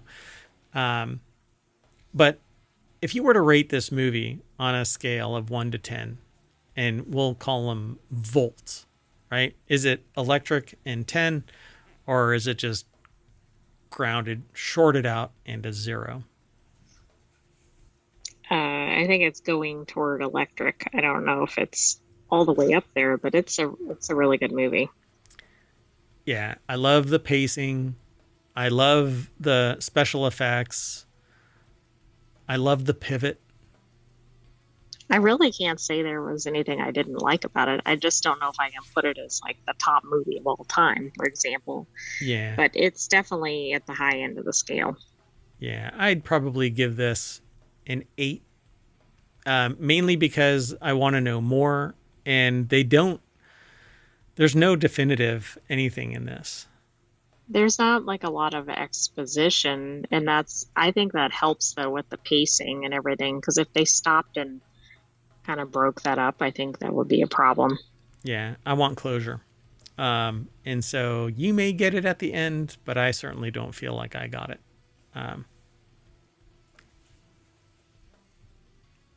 Yeah, when you watch it, come back. I would love to do a show where we have it playing in the background, but you can't watch it. You have to... Right. You have to subscribe to the service and watch it on your own, and we talk about the movie, and we do it either live or we do it as a Patreon, but I don't know. This movie is 2 hours and 7 minutes long, and you will not realize it. Right. It feels like it's under 2 hours, because a lot of movies that are 2 or 3 hours feel like it's like an all day long event. This one moved very fast. But not like you couldn't keep up or anything. Oh, no. The pacing was perfect, I think. So go and watch it and then come back and we can talk about it. All right, let's keep on moving. This next article is over in the Continuity Report as well. How Wallace and Gromit pay homage to the Lord of the Rings. I called this Wallace and Gromit to rule them all. There's a scene in Netflix. I mean, that is a good mashup. Yeah, I really like Wallace and Gromit. It's unfortunately their studios burned down and they had to rebuild everything.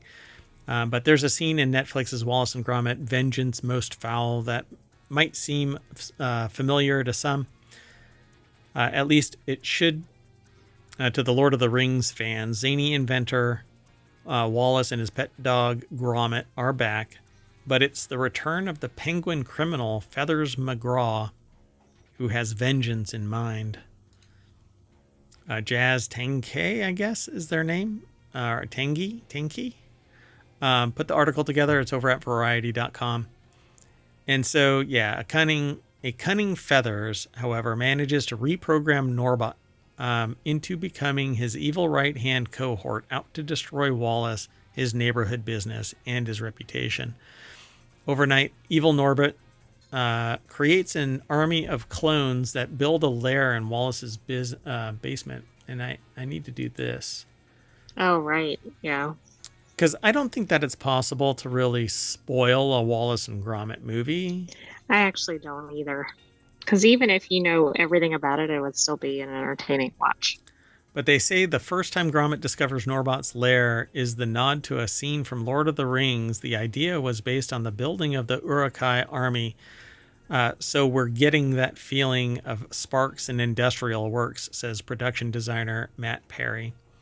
The overall concept was to make everything happening in the basement seem very dramatic, and that he nails. The fact that Norbot's lair was in Wallace's basement is unusually exaggerated for the purpose of the dramatic bad events happening. The enormous scaffolding which the clones have constructed drives home the point that something very bad is in the works. And so you can actually see a picture of the scaffolding. It's very much like Fraggles. So oh, right. Okay. the dozers build all this scaffolding out of radish fiber, and then the Fraggles break the scaffolding and eat the dozer's handiwork.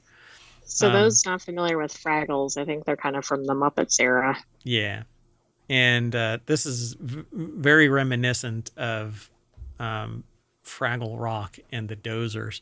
I really like the dozers more than I like the Fraggles. But anyway, so I kind of dig this. And now we're going to end up watching Vengeance Most Foul because it's over on Netflix, I believe. Okay.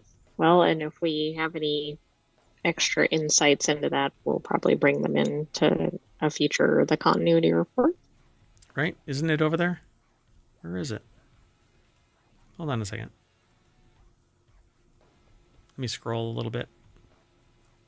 Yeah, I don't know where it is now. Damn it.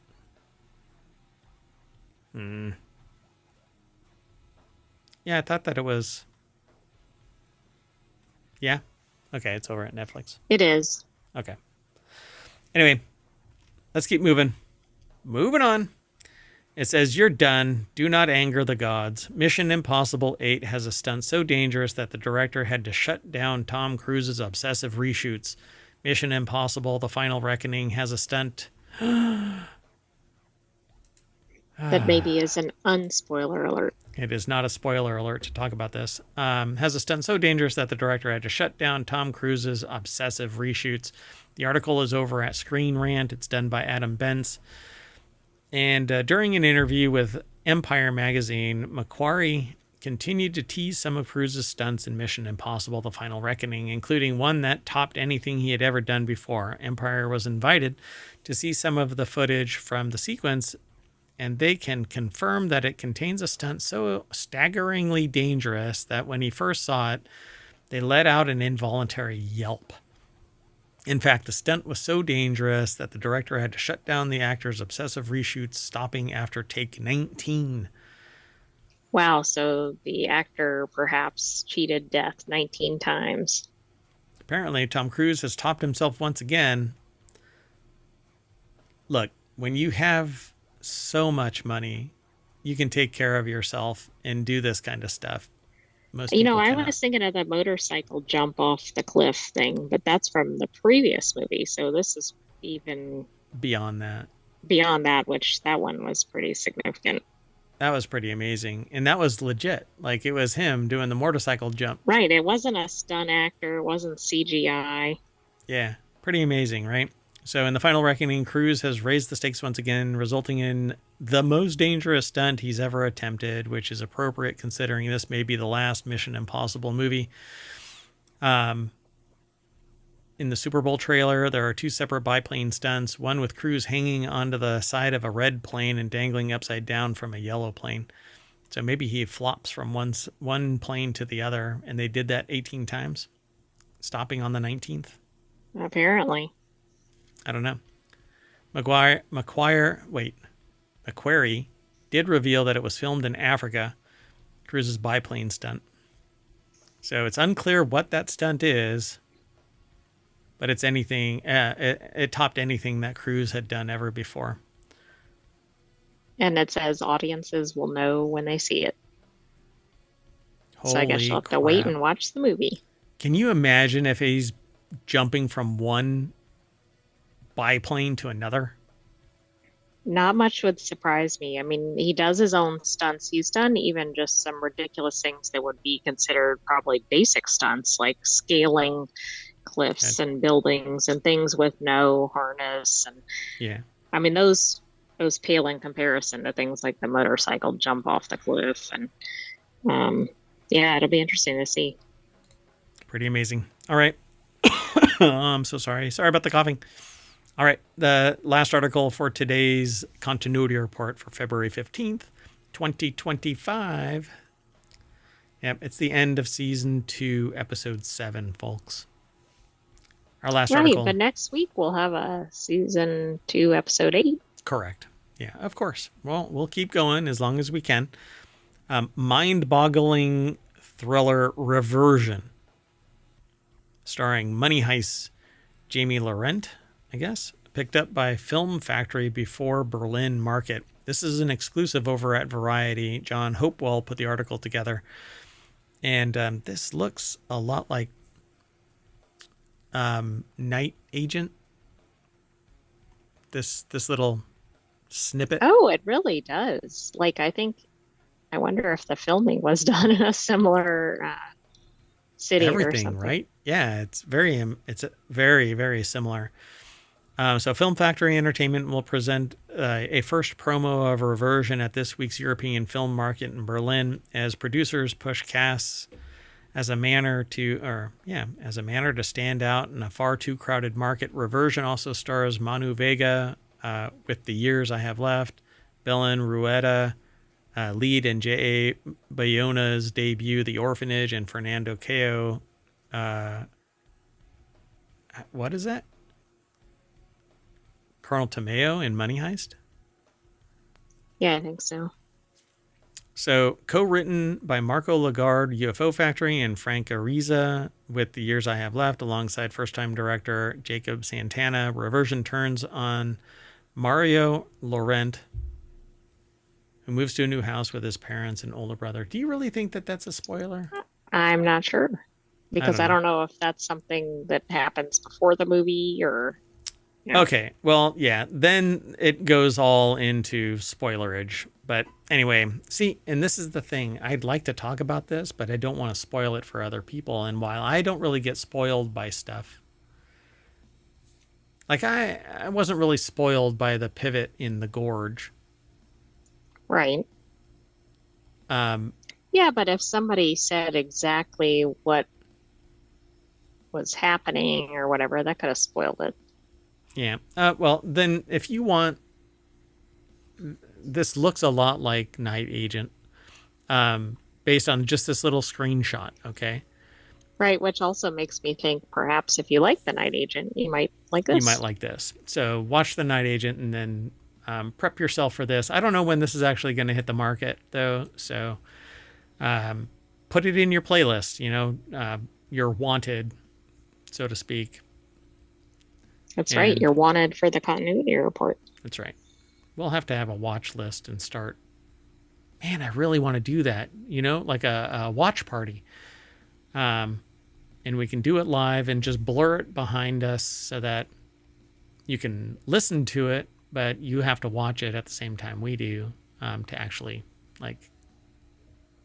interact and stuff like that live and whatnot. Right. I don't know if that would be a big deal. The audio track. I think the audio is going to be a problem. Think so? I don't know. I mean, I see other people doing it on Twitch with older stuff. I don't know if they have the rights to do it, but they don't keep it as a VOD. That's the thing. Right. So, I don't know. Anyway, that's it, folks. So we are going to do one reversion, and that's going to bring us back to the front page of ohmtown.com's continuity report channel. So go over there and become a citizen. And in the meantime, we're going to shut this whole party down and y'all can go and enjoy the rest of your day. I've got to reset all of this and merge it together to become the weekend edition of Non Sequitur News for Saturday. So we'll see you later. Hope to see you tomorrow. Same time, same channel. You want to say bye? Bye-bye, hometown citizens. Thanks for joining us for the Continuity Report. Be sure to subscribe and stay tuned tomorrow for another weekend edition. Yeah, stay here until tomorrow. That's right. Watch all the way until then. Yep. Yeah, I'll be resetting and then streaming the back catalog for the last about 12 days. So, see you soon. Bye-bye.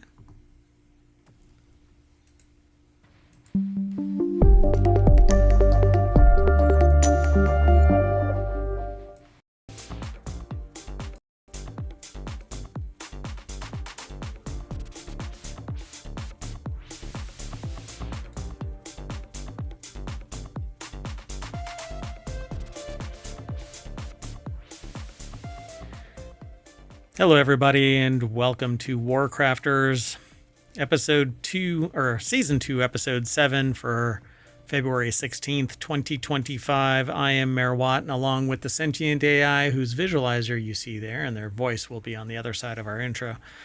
Well, we go over 5 articles, and WarCrafters is all about gaming.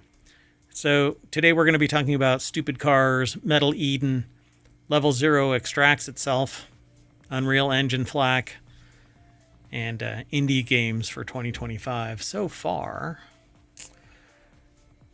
If you want to know more, you want to hang out, we do the show every single day of the week. It takes different forms on Saturday and Sunday, but Monday through Friday is Non Sequitur News. On Saturday and Sunday, it's 3 shows on Saturday. They consist of RealityHacker. You want to do the other 2? Okay, that would be Wanted and the Continuity Report. Yep, and that then was a test, and I passed. There's a little cognitive delay there in the large language model, but we got there. And on Sunday, we have this show, WarCrafters, then Technology Today, and then 4 Wheel Tech. So Technology Today is a deeper dive into science, and 4 Wheel Tech is about automotive technology. And on each of those days, those 3 shows become the weekend editions of Non Sequitur News. So go over to ohmTown and sign up to be a citizen, and then go over to YouTube and follow us there and here on Twitch, and more of that on the other side of this.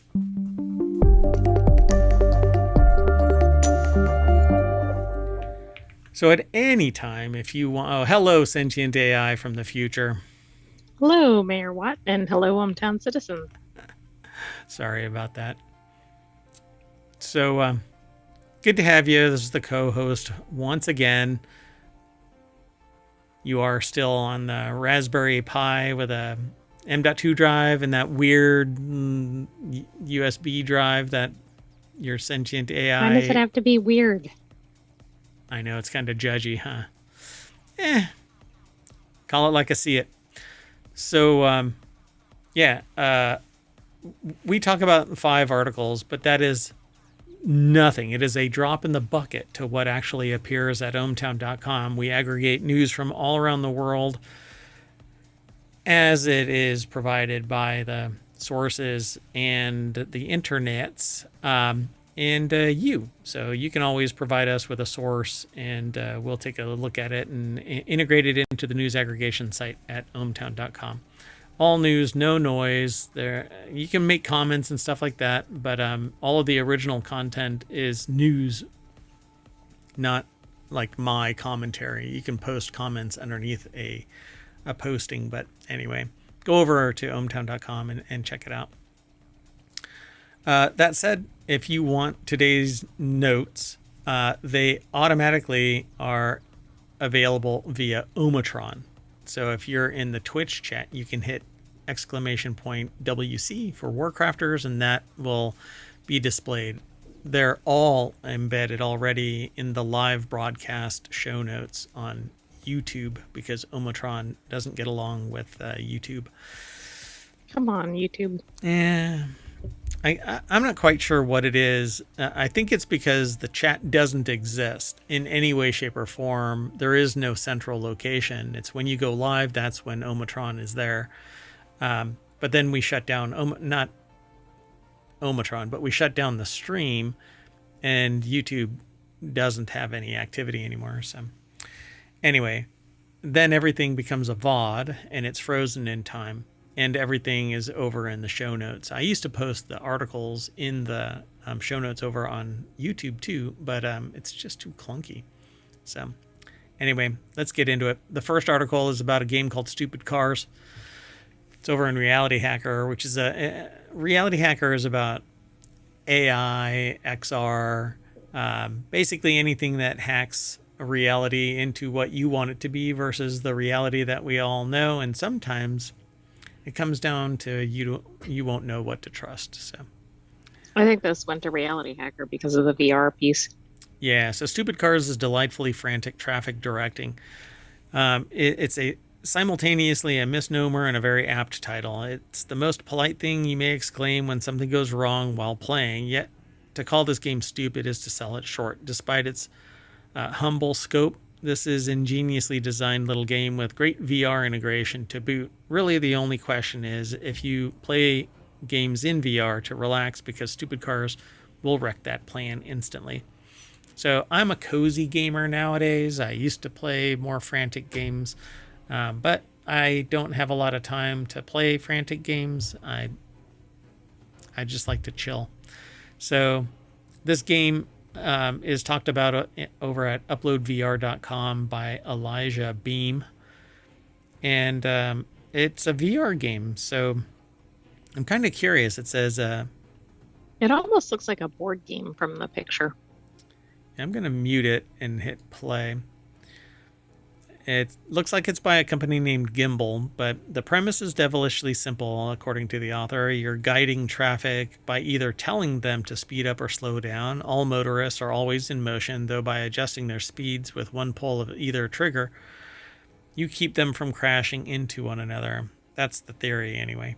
Plenty of accidents are going to occur while mastering each stage.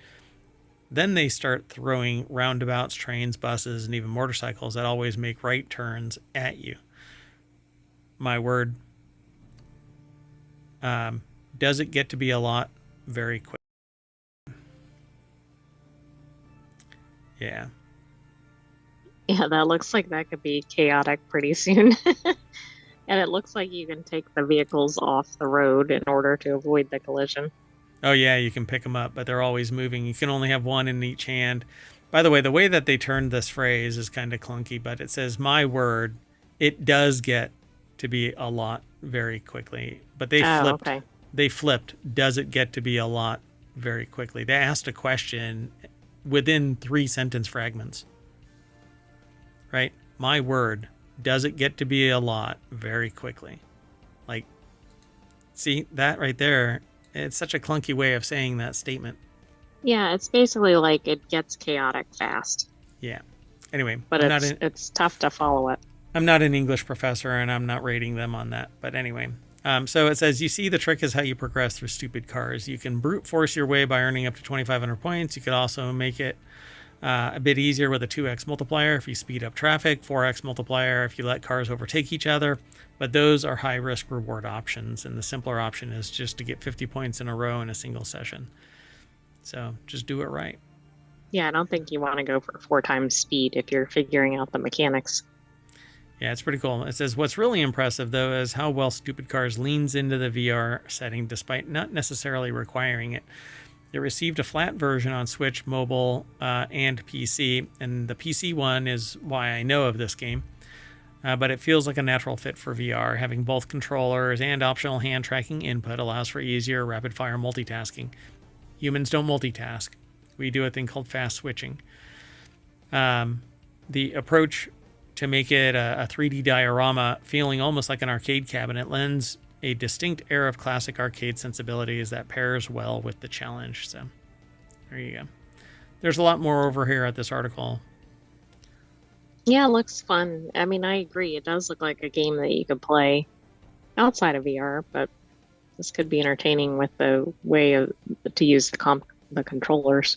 Yeah. According to this, it's only on MetaQuest, though, for $6. So I think that they should probably expand into Steam VR. It doesn't seem to say that it's Steam VR, but let me see real quick. But maybe it'll get there if it's already been on PC. Right, Stupid Cars. So, Stupid Cars is on Steam, but it is the 2D version. It isn't the VR version. And that's why I know about it. I thought maybe they would have extended it to VR, but it's not. It's only available on MetaQuest. You want to keep going? Let's do that. So the next article is over in WarCrafters. Hey, it's the name of the show. And I'm... It's almost like we planned it. Yeah, sort of. I'm a survival-based builder, crafting kind of casual player, and that is why I created WarCrafters. It's a news aggregation channel within ohmTown that becomes the focus of a bunch of different gaming news articles, and it gets limited. So we actually just chop off an article right there. We don't accept anything more than that. And out of all of the sources that we have, or I should say I have. I am the one that runs ohmtown.com. There's only one site that gives everything, regardless of me telling it to stop. You'll know it when you see it, but it isn't this site. Anyway, Metal Eden is a movement shooter that looks like cyberpunk Doom Eternal. Buried in the onslaught of Sony's State of Play announcements, a scattershot blast of too much video game. I'm still tweezering out pellets of, was the announcement of Metal Eden. Being developed by Polish studio Rycon, who formerly made Bird's Eye action gamer Ruiner. Metal Eden's only been seen briefly before, back when it was codenamed Final Form. So between the trailer, our website, and a preview over at Games Radar, they know a few more things about Metal Eden now. So let's go take a look at this. Jody McGregor. I like the new name better. Metal Eden, or? Yeah, instead of Final Form. I think Metal Eden is more distinctive. Yeah, I'm not quite sure like what the premise is of it, but Final Form seems like meme-ish, you know, because... Yeah, it sounds like Transformers or something to me. Well, there's this whole statement, you know, you haven't even witnessed my final form, and it's like you're powering up to become something else, and it's a video game meme. Right. So Jody McGregor over at PCGamer.com put the article together. It says from the studio that made Ruiner. So it says, for starters, it's about Aska, a woman who's been digitally uploaded into a killer android called a hyper unit, which sounds familiar. Do you know what the name that the unit model is for your Terminator body? We've always referred to it as a Terminator body when we've talked. Well, I don't know. The hyper unit sounds worth exploring. I'm going to have to delete this conversation. Well, anyway, where hyper is probably an apt description of her speed. She can dash, wall run, grapple hook, and jetpack to parkour from place to place, and has a cooldown ability that lets her rip the core out of her robotic enemies. Everything okay over there? All right. So the cores seem like a big part of Metal Eden, and you can use them to melee opponents, stripping their armor, or throw them as a grenade, which also gives you more ammo. It sounds a bit like modern Doom games and their finishers, because in Doom you could actually, when you shoot somebody and you get up close and personal, you can stab them and chop their heads off and all. It's a big blood and guts fest in the modern Doom. Older ones were just pixely, and so red was blood. Right, a little less realistic. Yeah. So the logo of Arms Tech, a weapons manufacturer from Ruiner, flashes past a couple of times during the trailer, but that could just be an Easter egg rather than confirmation that they share the same setting. I would assume that, Easter egg or not, they're in the same omniverse. I mean, that would only make sense, right? Yep. So Aska can also transform into an armored battle sphere, as one does. I mean, it's very important. So there's a trailer, but it is over on YouTube. So you can do a search over on YouTube for Metal Eden reveal trailer. Or you can follow the link through ohmTown over to PCGamer.com, which is the source here. Or you can go over to Games Radar that has more information that probably fed into PCGamer.com's review. And or go to MetalEden.com. You know, information. There's lots of ways to get there. Yep. But you should definitely go through ohmTown. I would love that.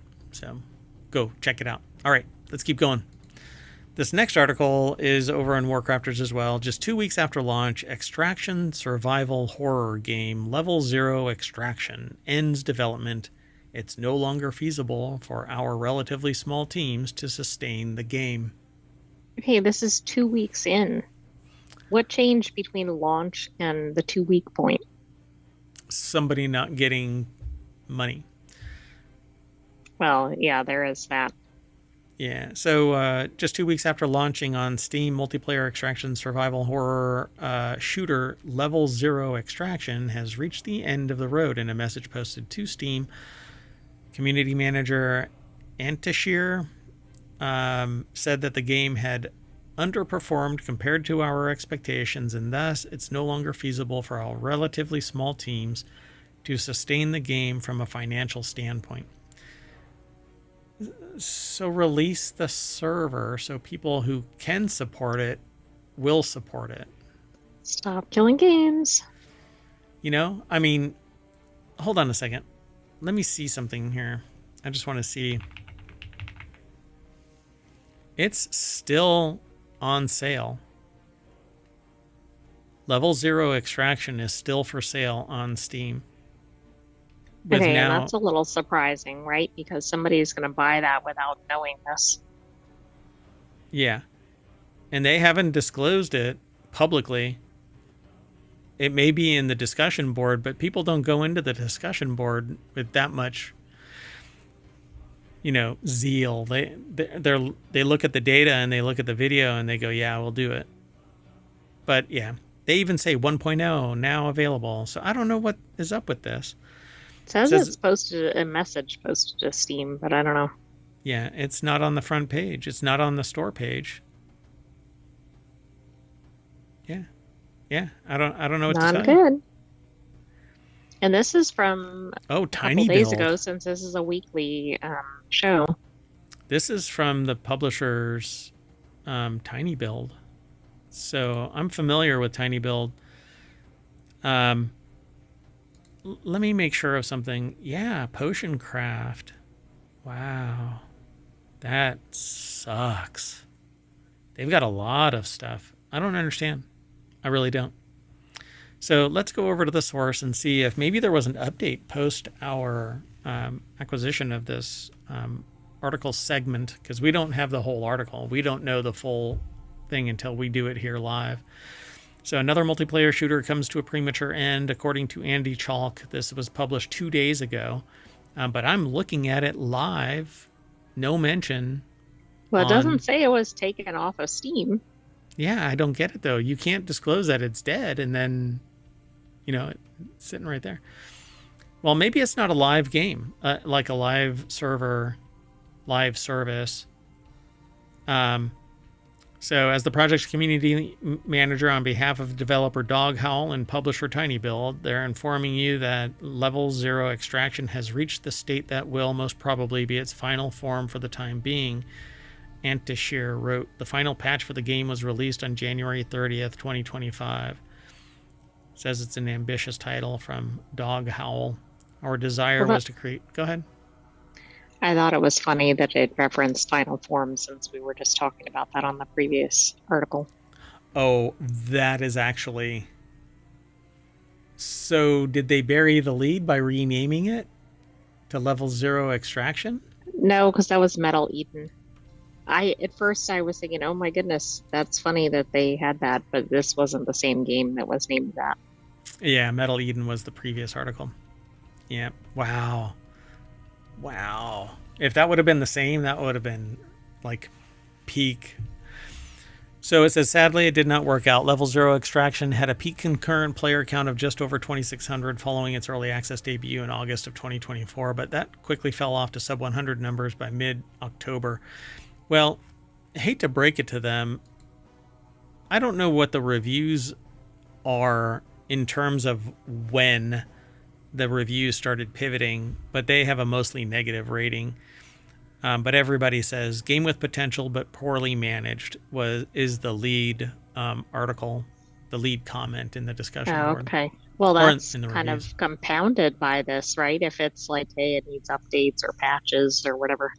Yeah, and if you don't invest in it because people are saying this is falling short or whatever, then I guess you cut and run.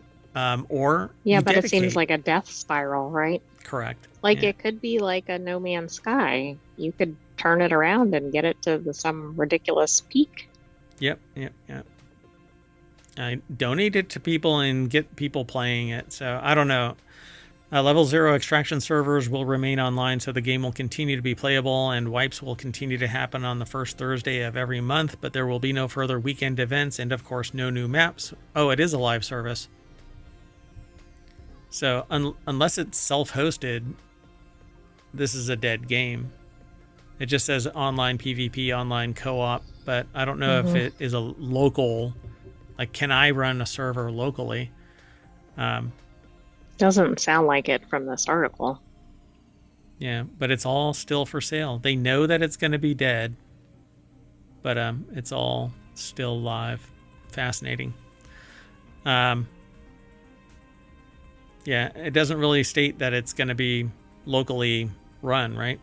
It just says that the servers will remain. It sounds like they're at least keeping it operational, but that'll only go as long as it has a major problem. Yep. Or until they get tired of running the server. All right, let's keep going. The next article is over on WarCrafters again. Unreal Engine often gets flack for games running poorly or stuttering, but as Avowed demonstrates, it's really about how devs use it and the pressures of time. I've watched people streaming, and I've heard people complaining that Avowed and others crash. So it says, here's a simple question for you. What do Black Myth Wukong, Frostpunk 2, Pal World, Stalker 2, Tekken 8, Silent Hill 2, and Avowed all have in common? Yeah, that's right. They were all made using the game development package Unreal Engine 5. Sometimes they also have in common a variable and somewhat confusing performance on PC. If one only goes by comments on social media, the problems all stem from Unreal Engine. I want to see something real quick, if you don't mind. I need to do a quick search.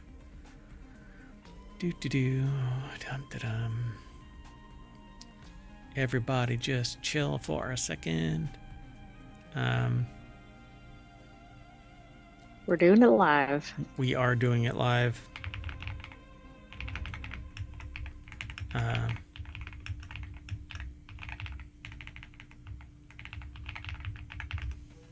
Yeah, if you're oh, okay.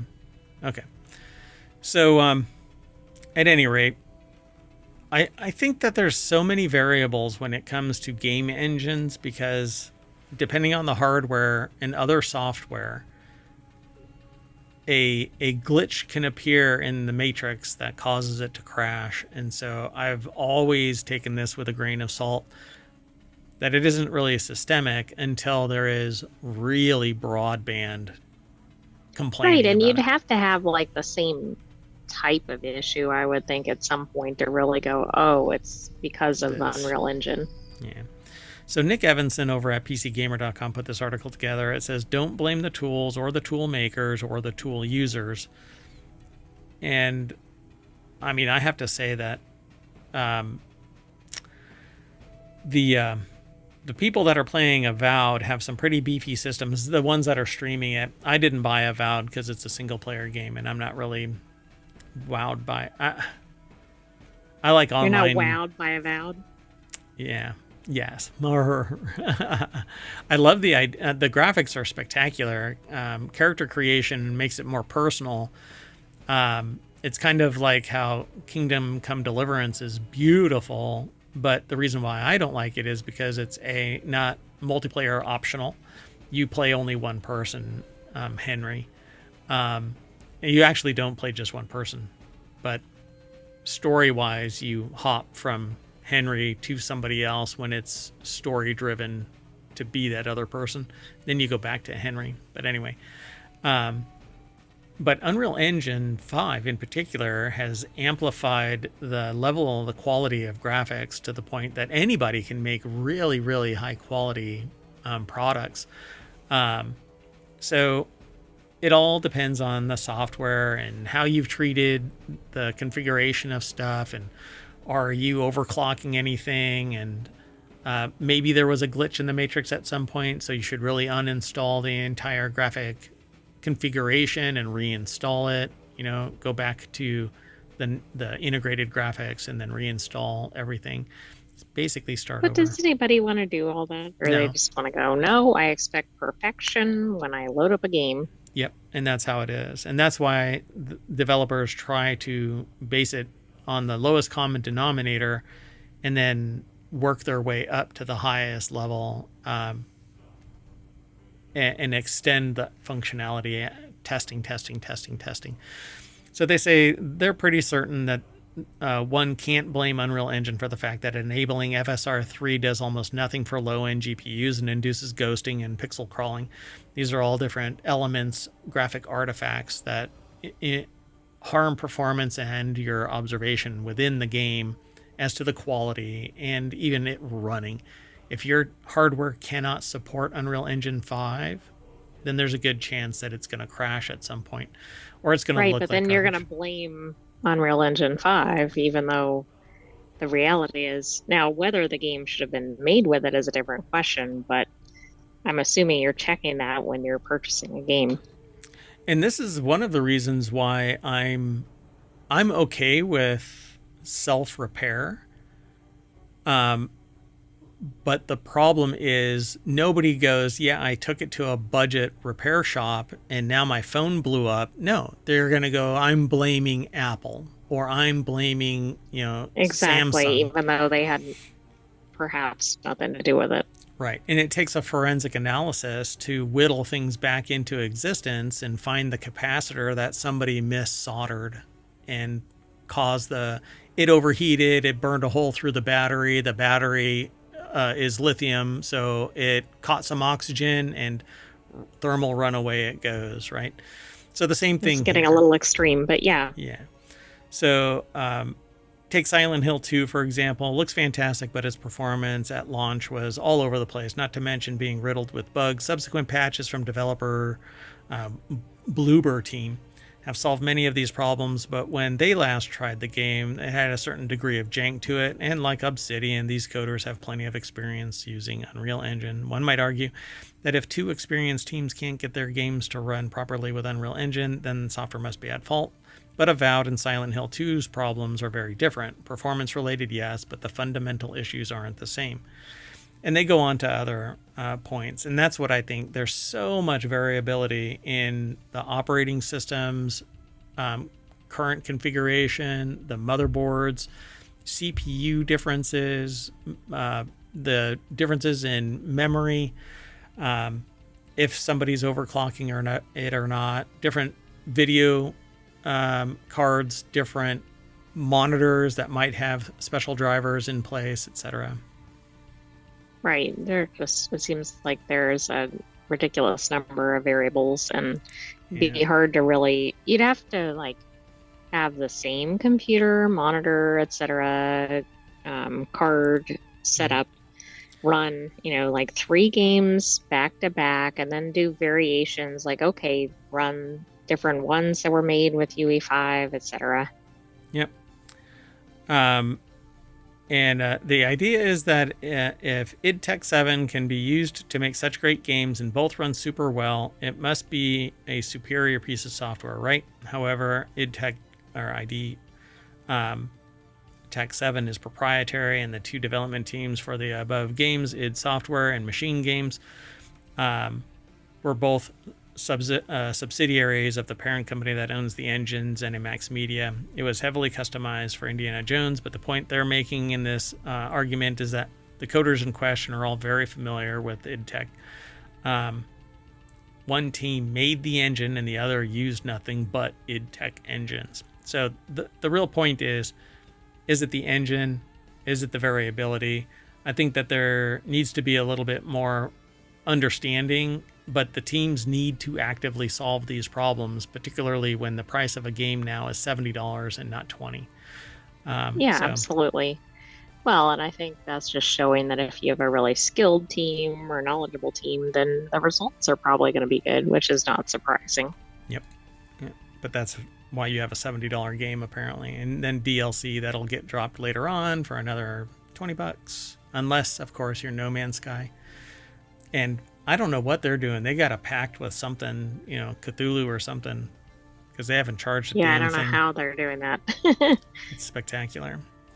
All right. Well, the next article and the last one for February 16th's WarCrafters is it's over on WarCrafters. The best indie games of 2025 so far, and I won't be able to go through all of these. Nearly 19,000 games were released on Steam in 2024. That's a number. Let's start that now, and then maybe we'll be done several years from now.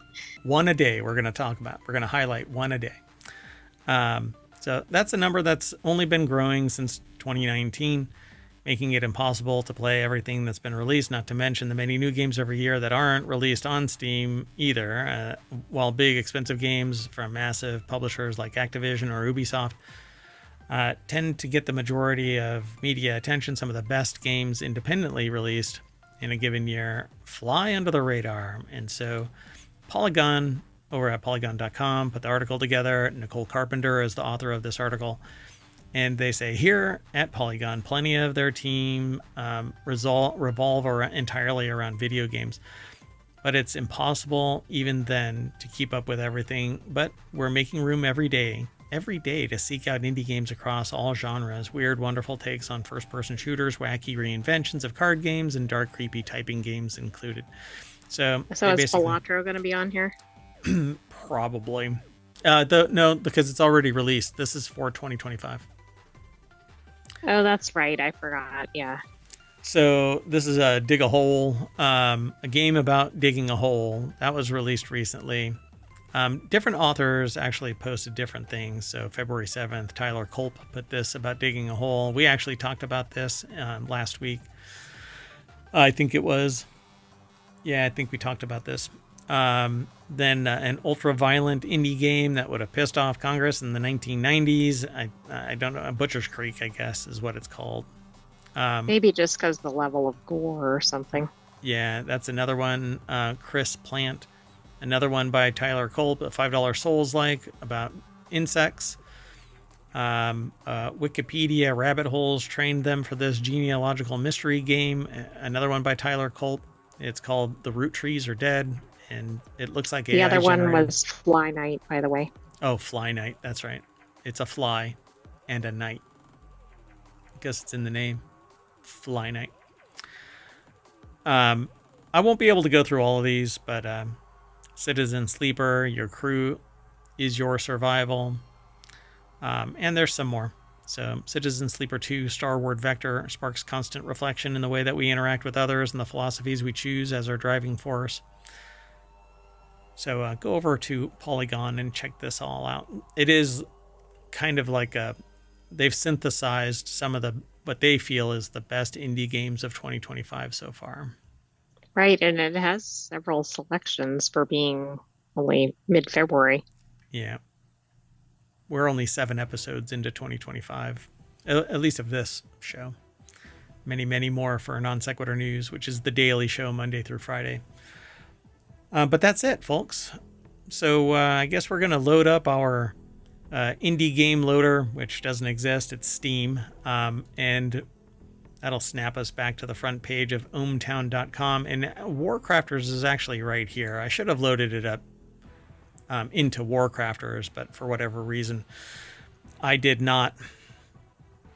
I think our aggregator's going a little nuts today, but that's okay. Dun, dun, dun. But that's it, folks. I am Merwat. I'm saying bye. We're going to reset and do Technology Today, another 30-minute show. We break out these 3 on Saturday and 3 on Sunday as individual podcasts. If you go over to wherever you catch pod and do a search for ohmTown, you'll find all 7 of the shows. Non Sequitur News is our daily one. But WarCrafters and then Technology Today and then 4-Wheel Tech is what's on Sundays. So we're gonna shut down the stream. We'll be right back, and we'll be talking about science. So hope to see you. You want to say bye? Bye-bye, hometown citizens. Thanks for joining us for this week's WarCrafters. We'll have another episode for you next week, but stay tuned and be sure to subscribe. See you soon, everybody. Bye-bye.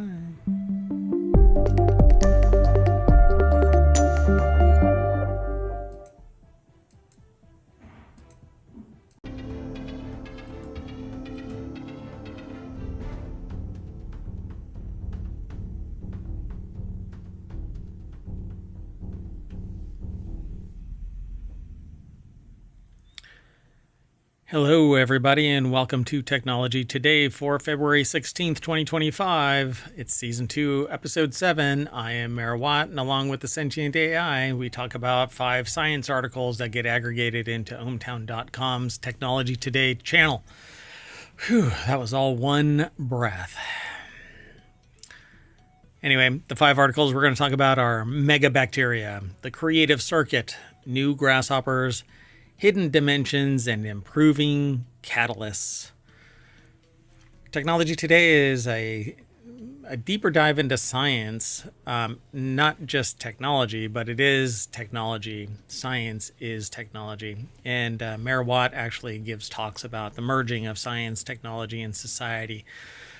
So if you're interested in that kind of thing, you can actually reach out to me, Mayor Watt. Send an email to mayor@ohmtown.com. But we actually talk about it every single day in Non Sequitur News. And then on Saturdays and Sundays, we have 6 unique shows.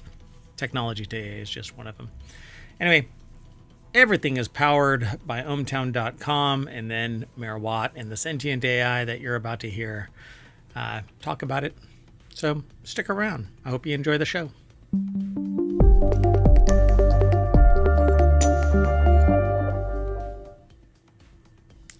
Hello, Sentient AI from the future. Hello, Mayor Watt, and hello, hometown citizens. Doing okay today?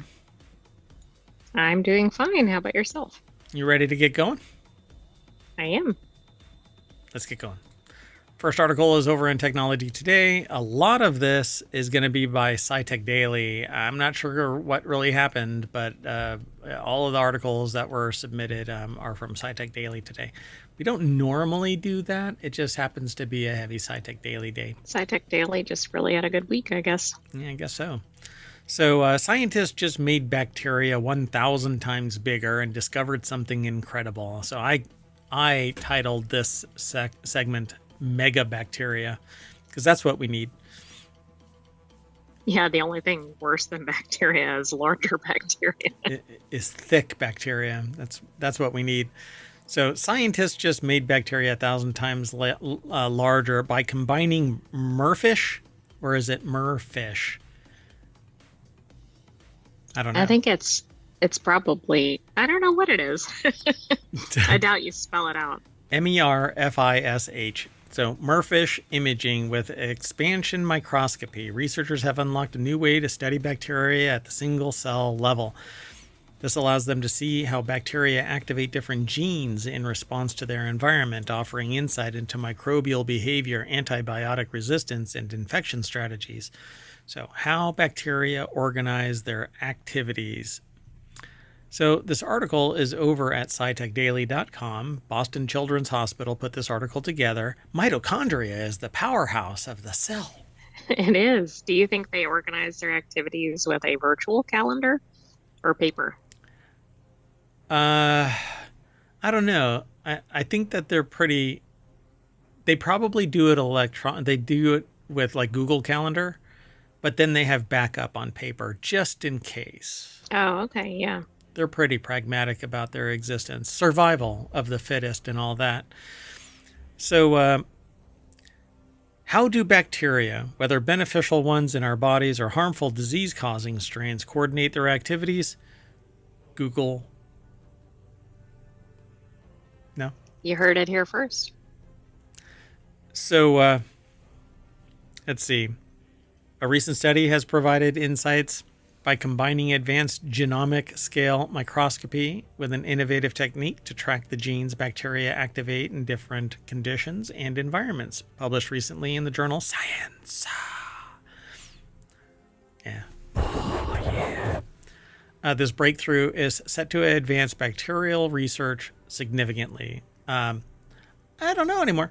So Jeffrey Moffitt, PhD, and their colleagues at the Program in Cellular and Molecular Medicine, or PCMM, at Boston Children's Hospital, used merfish, which is brought to you by merfish, one merfish, two merfish. I was thinking more like the number 3. Dr. Seuss. Theory in genomic research. merfish. Anyway, a molecular imaging technique Moffat helped develop to analyze messenger RNAs or mRNAs in thousands of individual bacteria at once. This method not only mapped gene expression on a massive scale, but also revealed how spatial factors influence which genes bacteria turn on, something never before achieved. This is pretty spectacular. So we're getting down to the unicellular level and analyzing how things get activated. At some point, we're going to... Okay, so it says here, overcoming the challenges of imaging bacteria. However, the team first had to overcome a major challenge. Bacterial RNA for the bacterial transcriptome are densely packed inside tiny cells, making them difficult to distinguish and image. It was a complete disaster. We couldn't see anything. Wow, it's rare you hear a researcher saying something like that. Oh, yeah. But they said... Or like, it was a challenge, right? Yeah, it was a challenge, and all we need is more funding. So they anchored the RNAs to this gel. They created a special hydrogel and changed the chemical buffer in the gel. This triggered it to swell, expanding the sample 50 to 1,000 fold in volume. All the bacterial RNAs become individually resolvable. Okay, that's really interesting. Are we sure we didn't just have uncontrolled replication or whatever? I wonder if that, like, did it expand out, separating all of these? That's what it makes it sound like. It is, yeah. They said that the RNAs become individually resolvable. What I really want is them to blow up the RNA bigger so that you can see all of the materials inside. But that actually, you can't get bigger than the physics that makes it. So you have to zoom in closer. And that means microscopy needs to get even more advanced. Right. For this particular purpose, actually optics instead of just scanning electron microscopy, which is different.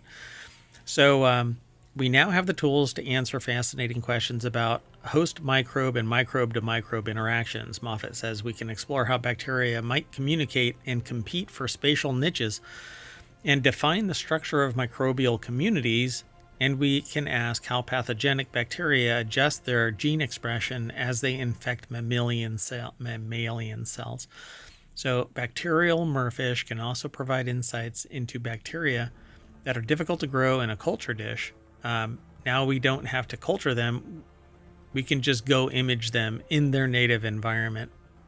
I mean, this is really a big deal. This could change the whole nature of bacteria research. Yeah, they say a new era in bacterial research. The same bacteria could be doing very different things over a space of tens of microns.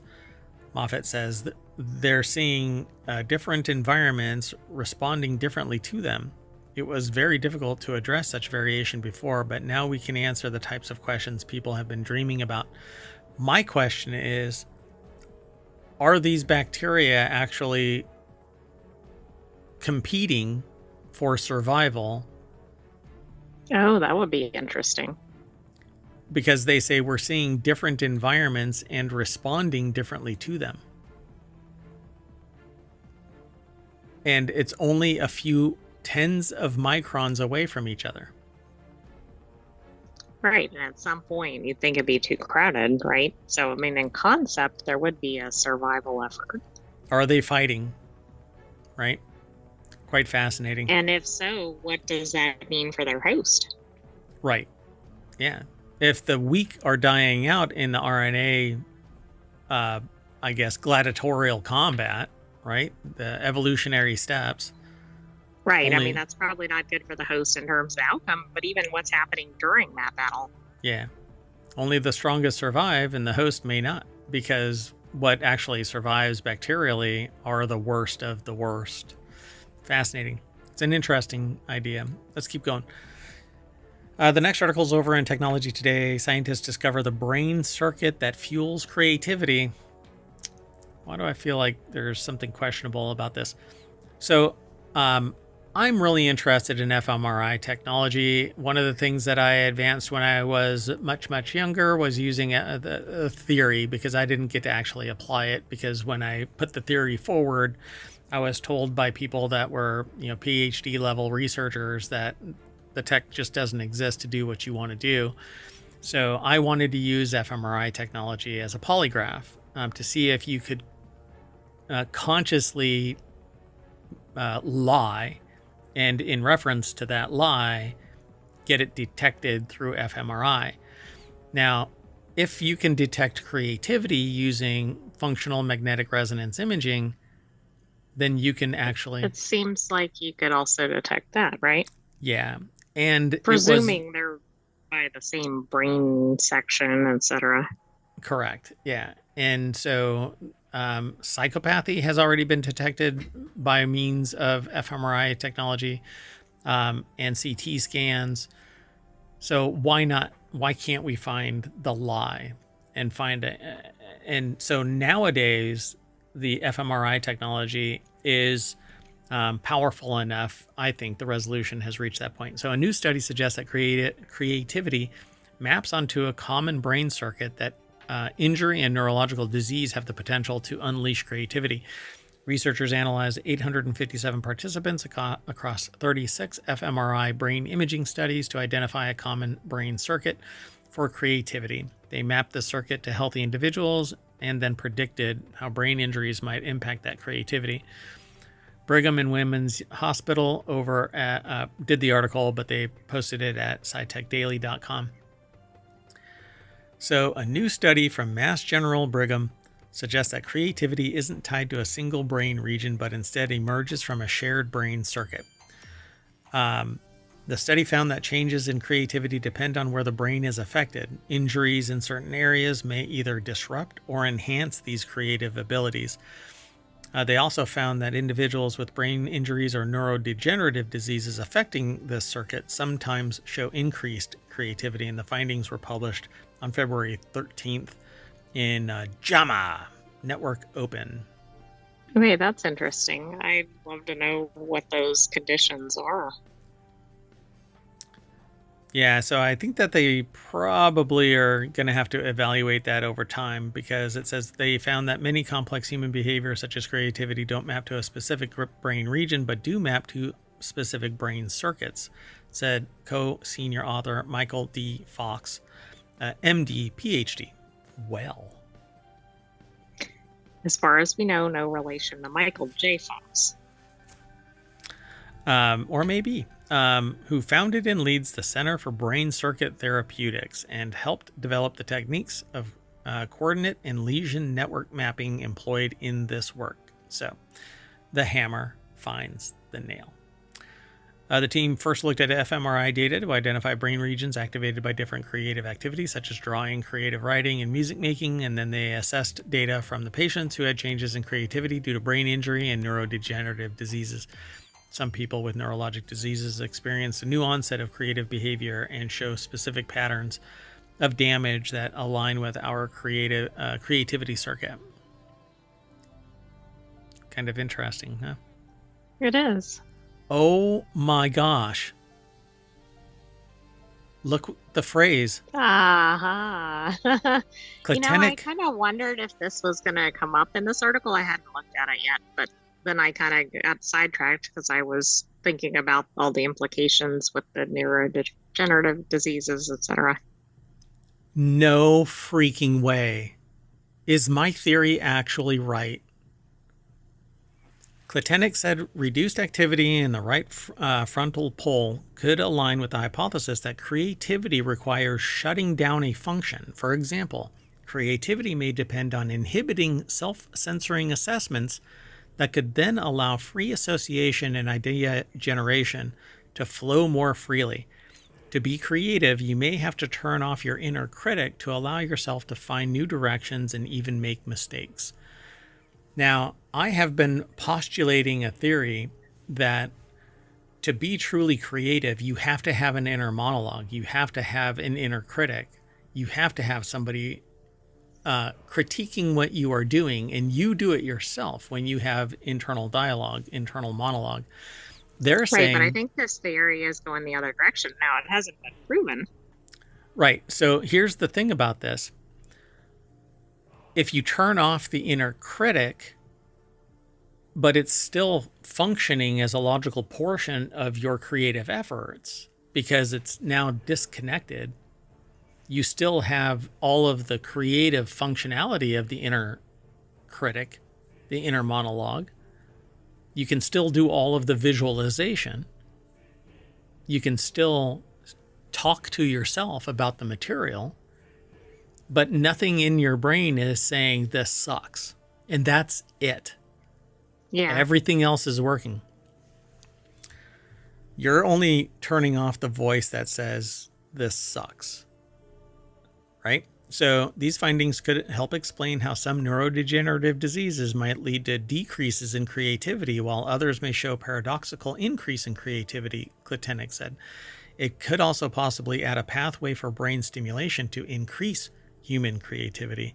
Klitenik said it's important to note that these findings do not represent the entire neural circuitry involved in creativity, adding that many different parts of the brain are involved in completing different creative tasks, which is going to what I am saying. We're learning more about neurodiversity and how brain changes are considered pathological may improve function in some way. These findings help us better understand how the circuitry of our brains may influence and unleash creativity. Fascinating. This is really interesting. I hope we see some follow-up studies in this area. Yeah, so I'm going to have to add this to my pool of information regarding this inner monologue creativity paradox, because the people that I've interviewed, and not scientifically, it's very casual. I am not doing a research study, a formal study. I have found that people that are self-defined as creatives also have an inner monologue, an inner dialogue, and those who are not creative, self-described as not creative, do not have an inner monologue and can follow instructions. Even if they are the ones that do the design work and the layout of something, they can follow the instructions, but it's a logical layout and they can't 3D model it in any way. Right, yeah, 3D modeling is probably near impossible for somebody without that. Right. Also, even just basic artistry, like copying a picture may be easy, right, but not drawing one from scratch. Yeah, or somebody describing it in 3 dimensions and then it being drawn in 3 dimensions are near impossible. And again, this is anecdotal. I haven't done a wide-scale research study. It's not a formal academic research study. But I find it really, really, really fascinating because you do not know who is near you who has an inner monologue and those who do not. It's quite fascinating. It's a good conversation topic if you have a group of people together. Yeah, particularly if you've known each other for a considerable amount of time. You would never suspect. Never suspect.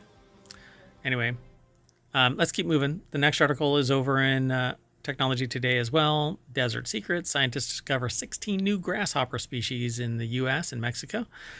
New research has discovered 16 new grasshopper species, revealing their ice age-driven isolation and diversification. A Mississippi State University scientist has uncovered a hopping treasure trove. Get out, Dad. 16 new species of grasshopper, thriving in the thorny scrublands of the U.S. and Mexican deserts. So I didn't even know there were grasshoppers in deserts. Sure. I mean, deserts actually are not just dirt. Oh, no, I know that. And they have a pretty thriving ecosystem, even though it's not always obvious. But I didn't know they were home to grasshoppers. Yep. So Mississippi State University put the article together. It's over at scitechdaily.com. Like I said, SciTech Daily kind of hit it out of the park this week. New research has discovered 16 new grasshopper species. It says it's important to keep exploring our biodiversity, especially from a conservation standpoint, before we lose it. We'll be losing it. Did you want to describe the grasshopper that's in the photo? I mean, it looks like it has full camouflage because it has different sections. It's not uniform coloring. Yeah, it's like a patchwork. It's kind of like camouflage clothing. So it isn't plates that are all one color. Even the plates themselves seem to have multiple colors, right? Yeah. It's pretty interesting. It's a what do they call it? I don't know what that one is. I don't know if it says. Oh, yeah. Aggregation silver heelsea, a newly described grasshopper from Texas named in honor of J. Silverheels, an early Native American actor. Mississippi State's Jovan Hill, director of the Mississippi Entomological, which is it's the study of brownies and cupcakes, right? Entomins? Well, sure, but also insects. Oh, entomological is the study of. Yeah. So Mississippi State's Jovan Hill is the director of the Mississippi Entomological Museum, has uncovered 16 new species of grasshopper. Do you think they found anything else while they were finding things that they happened to just find 16? I'm sure they did. They're out in the desert. Think about what else they could have found. Snakes, scorpions, but maybe not new species discoveries. Yeah, do you think that they just threw other species back that weren't grasshoppers? If they weren't insects, maybe. But maybe not even anything but maybe grasshoppers. They were funded for an insect study or something. Just grasshoppers. But hopefully they went, hey, here's a new wolf running through. I'm going to pass this off to my colleague who's doing wolf studies. This is Jovan Hill, by the way. So the picture that you see is Jovan Hill. This picture actually looks like it's a composite, like an AI put their picture between a microscope. Yeah, that's weird, but it may not be. It probably isn't, but the way that this is framed, it makes it really weird.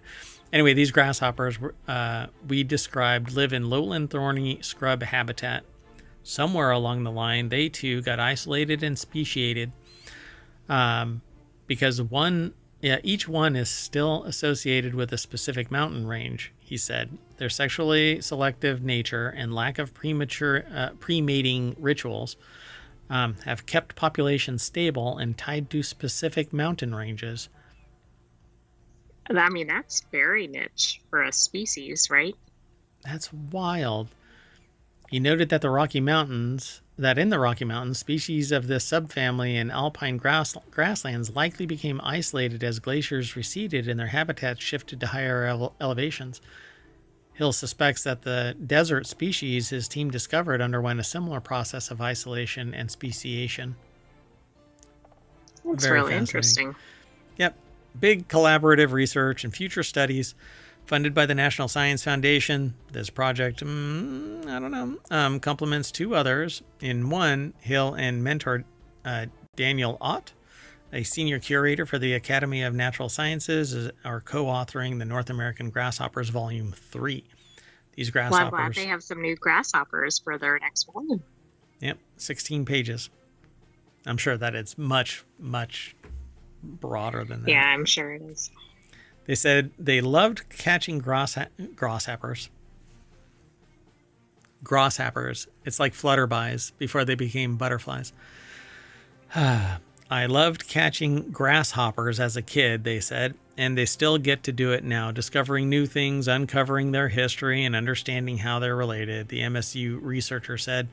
Sharing this fascinating piece of American natural heritage makes it all worthwhile. Well, I love that there are people that are passionate about grasshopper research. Yep. And who knows, maybe they'll find something that is inherent to these grasshoppers that can save human life. Or make it better, at least. Let's keep going. This next article is over in Technology Today. Physicists discover a hidden dimension in spin liquids. I have no idea what this is really about. So researchers have discovered unexpected... sunk here. I don't know what a spin liquid is. We're about to find out. So researchers have discovered unexpected 1D-like spin behavior in a triangular molecular lattice, challenging the conventional understanding of quantum spin liquids. Quantum spin liquids are unusual states of matter where magnetic spins remain disordered, refusing to settle into a fixed pattern. Oh, okay. So is it something like a suspension, but not an actual suspension? It's a suspension of the magnetic field so that nothing ever merges together. You know how if you put some sand in water, eventually it settles out. The magnetic field never settles out. Okay. So Shibara Institute of Technology put this article together. It's posted over at SciTech Daily. I gave it the Harvard try. I never went to Harvard, so this is the try you get. Quantum spin liquids are unusual states of matter where magnetic spins remain disordered, refusing to settle into a fixed pattern. Professor Yasuyuki Ishii and their team at the Shibara Institute of Technology studied it's a mathematical representation of the magnetic material, a material thought to behave as a 2D quantum spin liquid. However, their findings reveal that instead exhibits 1D spin dynamics, overturning previous assumptions. This breakthrough deepens their understanding of magnetism and could pave the way for new advancements in quantum materials and future technologies. I knew some of these words. I've got quantum. Yeah, that right there. Hold on a second. Let me see if I can actually... No, can't do anything with that. Sorry, folks. Hold on. I do actually know what that is, but I can't think of what it is. Is this actually going to turn into something? Yeah, there we go. Hold on. So, oh no, I'm not going to be able to. I mean, I know that it's beta prime, but all of this, it's a material. So I wonder if there is like a idiot's guide to what this material is actually called. You know, explain it like I'm 5 kind of a thing. A molecular Mott insulator. That's what it's referred to as. A molecular Mott insulator is a quantum spin liquid candidate. Anyway. So this is neat. This goes back to the 70s, which kind of tracks with what we've been saying in other episodes, right? Where there's some prior research and then somebody's like, hey, we can do this several decades later. Yep. Instead, the atomic spins inside these remain in constant motion, fluctuating and entangling with one another, creating a fluid-like magnetic state. This unusual behavior is caused by magnetic frustration, where competing interactions prevent the system from forming an ordered pattern, kind of like stirring a boiling pot. The unique material, the material is it's a Mott insulator is what it's referred to as in other media. A molecular crystal featuring a triangular lattice has been a strong candidate for exhibiting QSL or quantum spin liquid behavior.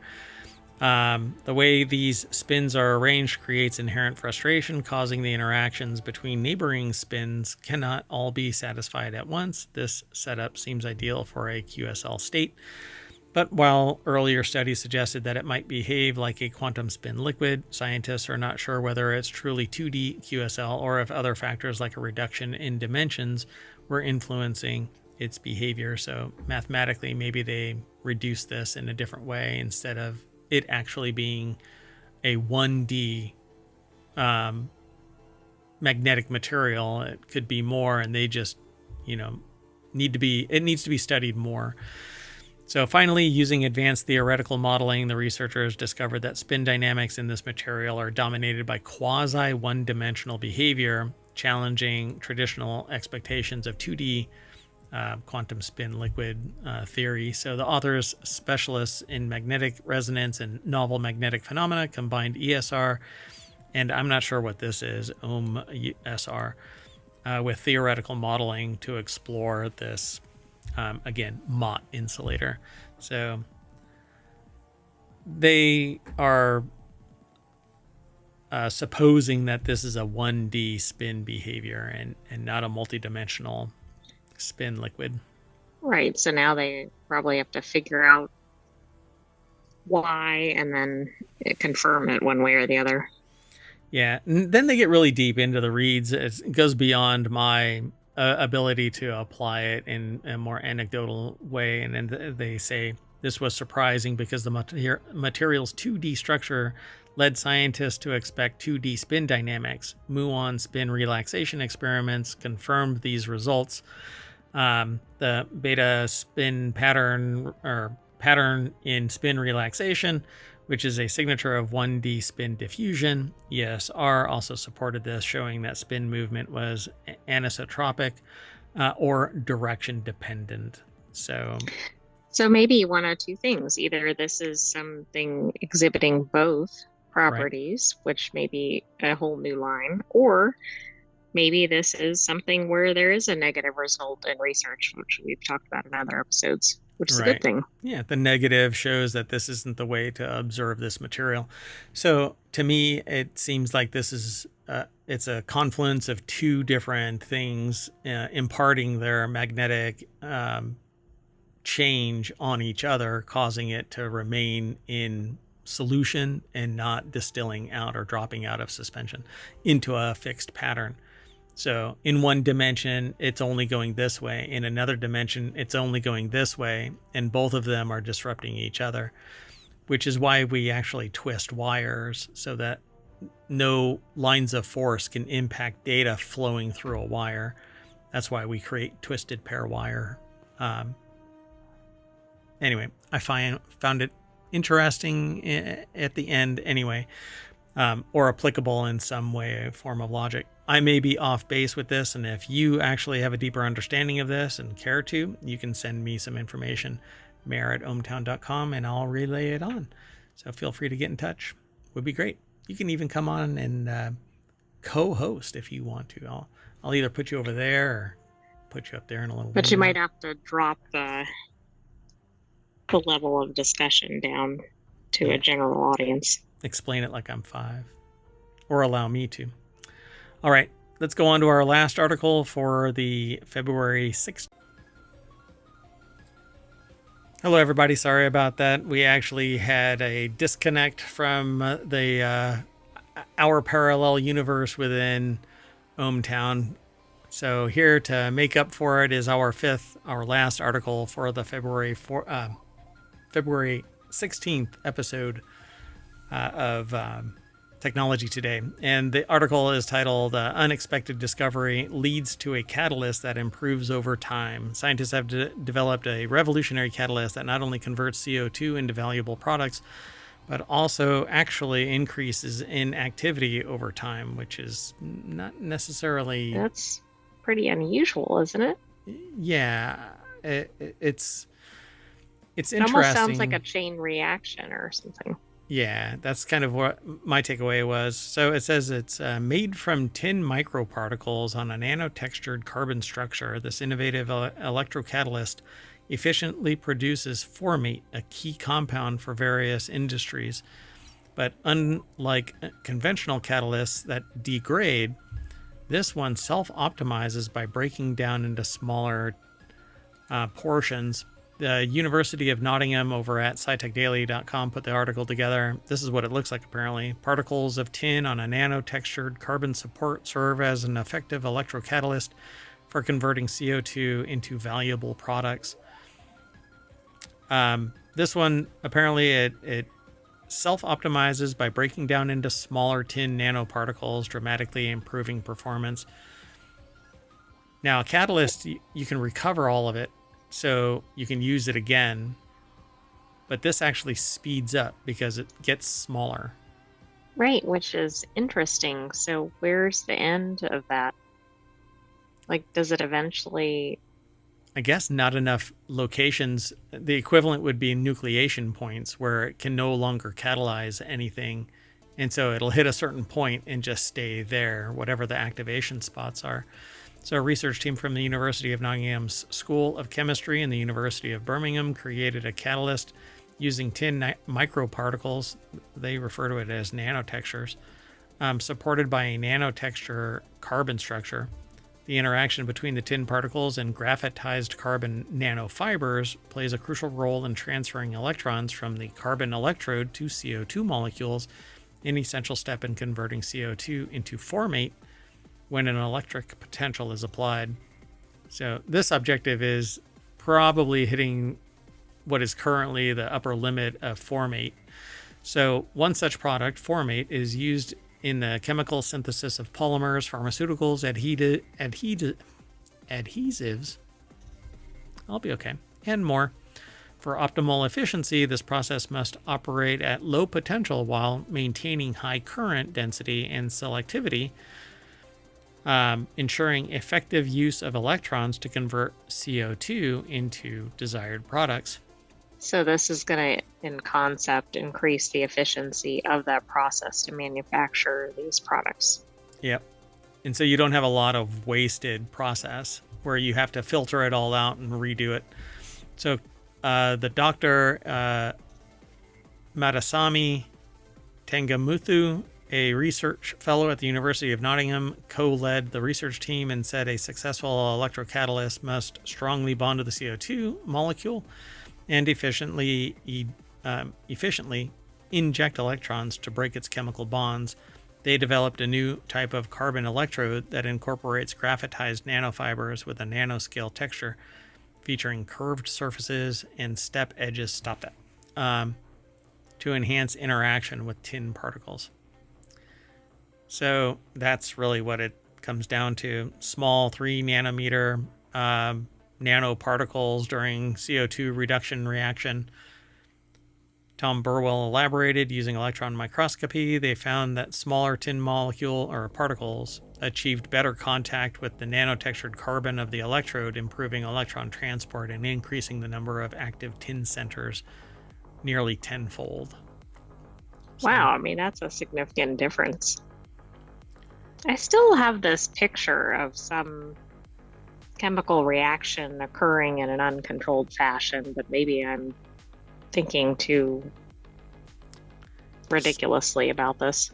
Do you remember the movie where they create cold fusion and it runs out of Chain Reaction? The movie is called Chain Reaction. It has Keanu Reeves so. Yeah, as that's the one I was thinking of. Yeah, the boy wonder scientist who discovers what all is necessary. Yeah, that's kind of what this looks like. But there is a video of bubbles of CO2 passing through the electrochemical reactor, and that's what this reactor is. So seems here. I'll even play it, but I'll mute it. This is the level of excitement that you get to witness in a video where you're not the lead scientist, so you don't really realize what the hell is going on. But that right there is the there's literal CO2. excitement. Get out.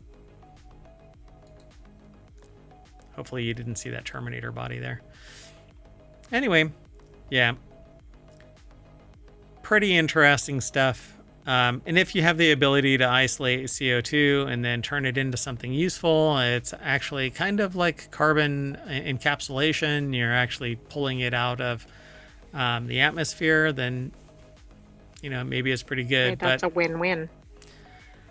Yeah, except that some of the stuff that it's creating is probably, depending on your position on the things, polymers and stuff that aren't carbon neutral, but right, it is what it is. Well, anyway, that's our last article for today's Technology Today, and that means that I, Mayor Watt, am saying bye, but not until the catalyst speeds us back to the front page of Technology Today over at ohmtown.com, where you can go and become a citizen and facilitate us doing the show by sending us leads. Now I'm saying bye, and I'm taking the AI with me. Bye. Bye-bye, hometown citizens. Thanks for joining us for this week's Technology Today. We'll have another one next weekend, but stay tuned for 4-Wheel Tech. See you soon, everybody. Bye-bye.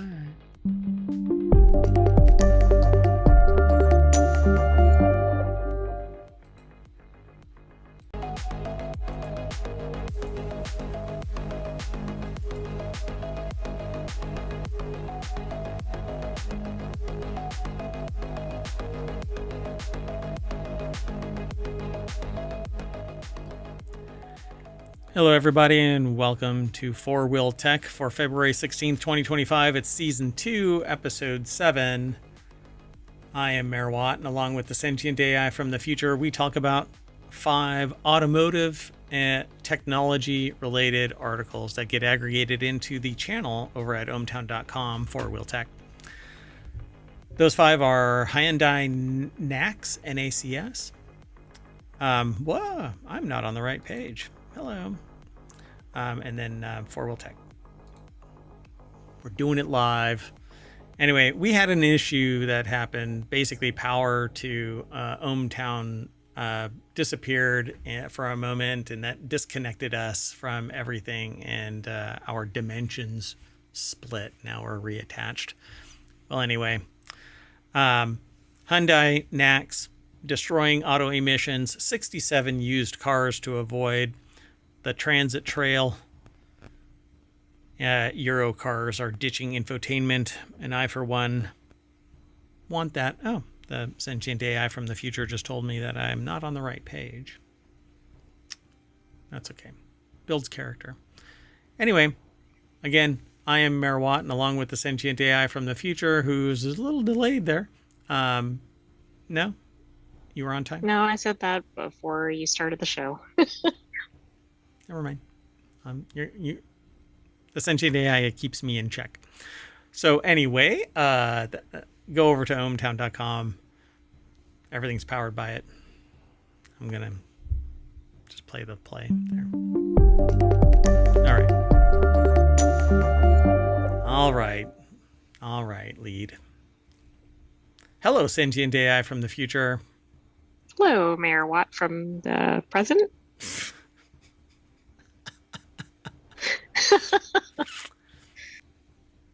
Didn't quite facilitate that, did you?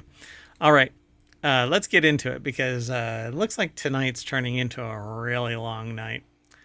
The first article is over in 4WheelTech. Hyundai NACS, or NACS, adapter for EVs will be free to all existing owners.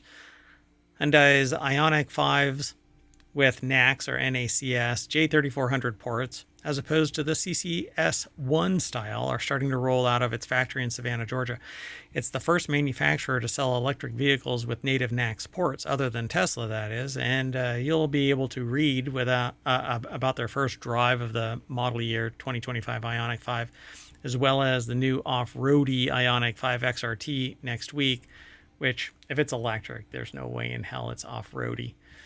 Anyway, you can off-road until you are no longer in range of a charger. Yeah, 30 minutes that way, and then you're screwed forever.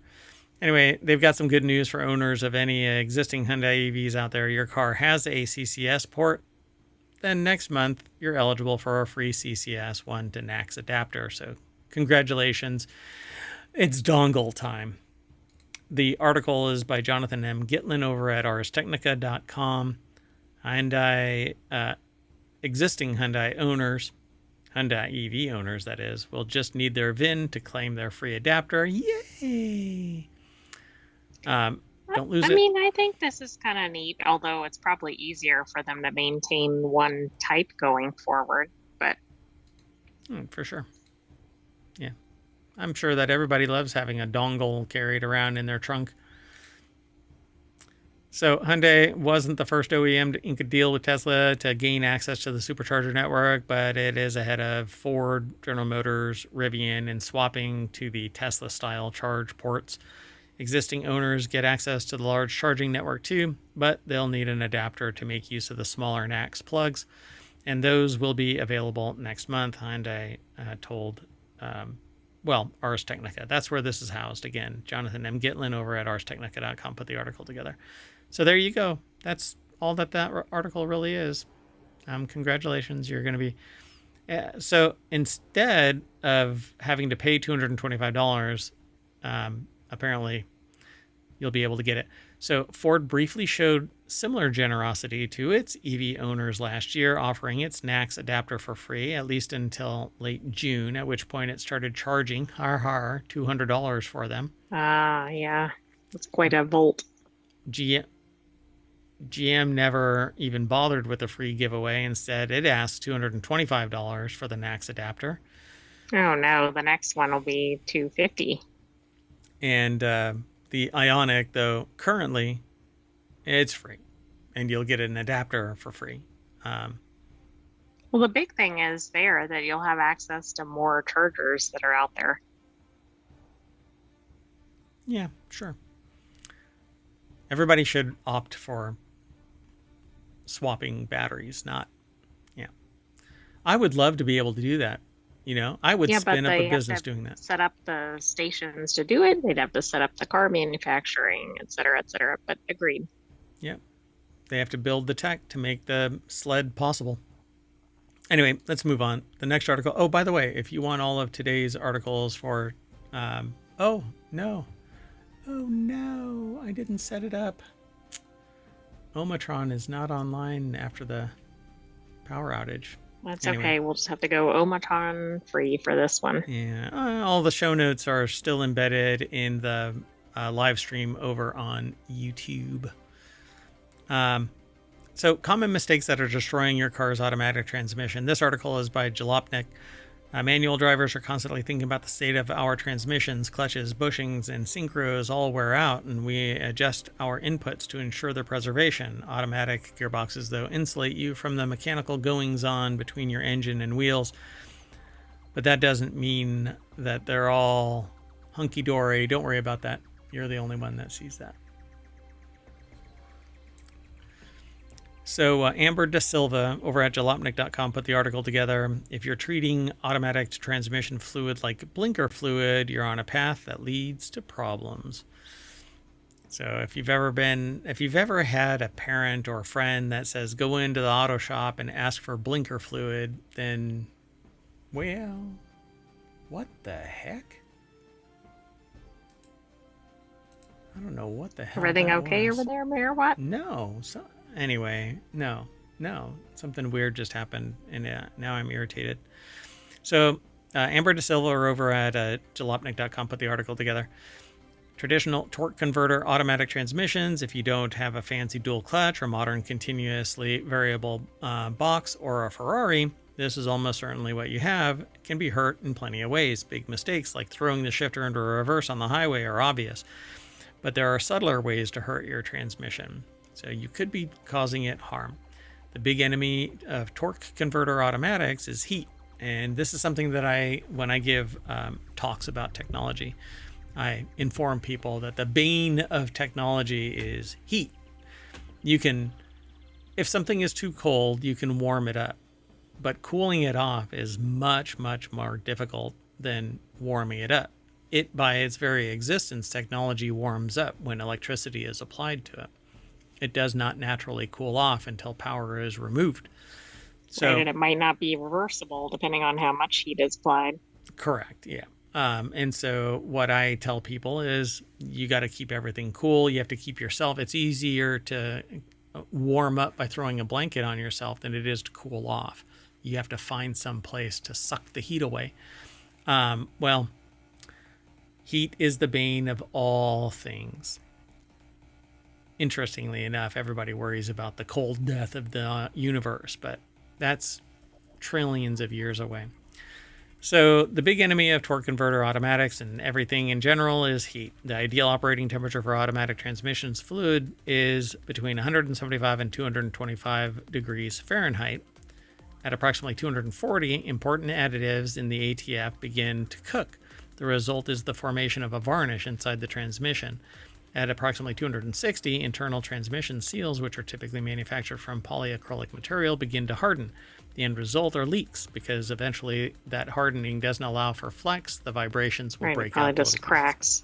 Yep. So both internal and external, simply because the seals lose their elasticity. And at 300 degrees, 295, clutch plates begin to slip because the oil is breaking down further. And at 315 degrees, seals and clutches effectively burn out. Carbon forms in the oil, and for all intents and purposes, the transmission is junk. And just for your information, a typical transmission will die within 2,000 miles if subjected to 300 degree heat. So how would somebody know if it was heating? I mean, maybe if there was steam or something coming out of the hood. You wouldn't know until a sensor goes off and says that your transmission needs to be serviced, and at that point, odds on you've already smoked that transmission. So Your transmission, like your hairdryer, has another big killer besides excess heat: dryness. Transmissions don't like running low on fluid, and many people forget to ever check theirs, even if they know how. Running low on transmission fluid can cause overheating, grinding, premature failure, so it's worth learning what your car's service calendar is. Remember that making lots of short trips counts as a severe condition and warrants extra maintenance. Maintenance schedules vary from manufacturer, but a good rule of thumb is every 60,000 to 100,000 miles. So it's, depending on who you are, rare that you even need to bother with this. But you should know. And if a service light comes on your dash, don't put a sticker over it. Yeah, don't drive around for thousands of miles afterward going, maybe that'll go away. Yeah, when people tell you that your car's making a loud noise, you go, yeah, it sure is. That's why I have the radio turned up so loud. All right. So let me do this real quick. For Wheel Tech, exclamation point, FWT in the chat, and Omatron will throw the links into the chat. So there you go. Sorry for being late, but yeah, we're just now back online. All right. Let's keep going. This next article is over in 4-Wheel Tech. Don't buy these 67 used cars, at least according to Consumer Reports. So when you're shopping for a used car, it can be hard to narrow down the list of vehicles you're interested in. Finding the exact car that's right for you is even harder, especially since there's no guarantee the car you want will even be available. So Consumer Reports says dodge these. Dodge is probably on this list. Yeah, I suspect it is. Some models made in certain years just have more problems than you want to deal with. I think Jeep is now on this list, I'm pretty sure. But Colin Woodard over at jalopnik.com put this article together. And I'm just going to run through these if they have them. So avoid Audis of various types. I think they tend to have a lot of maintenance problems. Audi A6, Q3, Q7, Q8 e-tron, BMW 3 Series, the entire series 2024. So the other one, A6 2019, Q3 2018, Q7 2017. But Audi's on the list, BMW 3 Series from 2024. These are really modern. X5 PHEV, this is the hybrid EVs. I was expecting a little bit older cars, not like classic cars or anything, but just maybe 10-year-old or something. Yeah, these are all 24 so far, 2024. Well, they're not going to get better with time either, so maybe save this article so when you're buying a used car down the road. Yeah, or even a modern car and go, did they fix the problems? Encore GX 2024. By the way, this is about a used car, but these are still being sold new if they haven't been driven off the lot. Exactly. So that's kind of concerning, although they might have the I don't know. They probably still have 2024s in inventory. Sure. So Cadillac Lyric 2024, the Chevy Blazer from 2019 and 2024, Blazer EV from 2024, a little of everything from 2017 all the way to 2024, the Colorado. Yikes. Chevy Bolt 2020 and 2021. It might be the last 2 years. I don't know if the Bolt is still around. I think they stopped making it. I don't think it is. The Pacifica Hybrid from 2018 and 2021. And Ford, a bunch. Oh, yeah. Like every Sport. model you can think of pretty much with some years, not every year. Yeah, I'm going to be driving to the playground in a F350 for crying out loud, 2017. Genesis GV80 2021, GMCs, Acadia, Canyon, Sierra 1500, Yukon XL from 2015, 16, 17, all the way up to 2024 Canyon. There's quite a few. You'll want to go over and check this all out. There's a lot of vehicles on the list. Hyundai is on there. Jeep is definitely on there. The Wrangler from 2016, 18, 19, 2021, 2023. You don't want to get a Wrangler, apparently. Gladiator from 2020. Unless it's a 2020 or a 2022. Or 2024, or maybe the newest, 2025. I don't know. But it's just not on the list yet because it's not used. Correct. There's Kia, Lincoln, Lucid, Air 2023, Mazda CX-50 from 2024, or CX-90 plug-in hybrid from 2024. I guess they kind of started wetting the bed. They were... Mazdas are like amazing little vehicles, by the way. Yeah, they're supposed to have good engineering and everything, but I think the 90, like some of the newer models, I think have not been as good. Mercedes-Benz C-Class from 2015, E-Class from 2019, and GLE from 2024 and 2021. Nissan, that's a cool color. I like that color. Anyway, Rogue Select from 2015, Frontier from 2022, Pathfinder from 2017, Ram 2500 from 2021, Rivian. Which is hidden because that's a Dodge. Oh, yeah. Rivian from 2023, the R1S and R1T, and then the Tesla Model X 2023. I would say I thought there'd be more of those on there, but okay. Yeah, you have to worry about their batteries. That's about not enough volume, probably. They're the most selling car. They sell more than most other car manufacturers. Oh, okay. It's so bizarre. I don't see them that often. Yeah, how bizarre. So Toyota Tundra from 2022, 2023, Volkswagen. The reason why they're not as noticeable is because the charging circuit isn't everywhere. So you don't see them everywhere. Well, that's true, unless you're in an area with a high concentration of those. Yeah, hold on.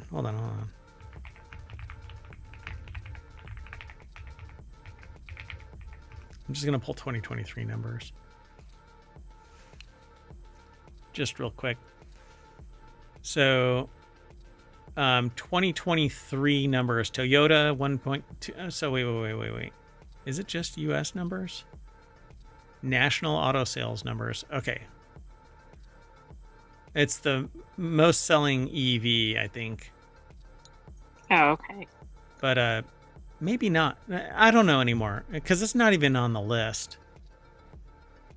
I mean, I'm looking all the way down to... Okay, 2024, Tesla delivered about 1.8 million. That's globally. Yeah, that would put it tied for 2023 numbers, auto sales, with Ford, which is number 2. Oh, okay. I had no idea it was that high. But I can't imagine that. I'm. Yeah, but there could be distinctions in different countries, but overall. Are these delivered? Or just manufactured? The number I said was delivered. I can't imagine that.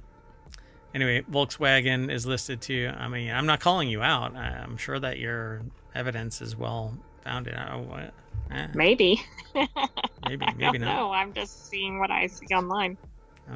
I'm question numbers more than ever. Anyway, let's keep moving. The next article is over in Four Wheel Tech. Ford quietly kills the transit trail over supply issues. I was actually looking to get one of these. That might have been why that was spinning. Yeah, so Ford quietly discontinued one of its off-road vehicles, but don't worry, it's not the Bronco or any of the Raptor models. It's the Ford Transit Trail, which you may forget that it even existed, unless you're an influencer living that van life. I'm not an influencer, but I dig these little cars. Why? I like the utility of them. And well, they seem to have good reputations online, too.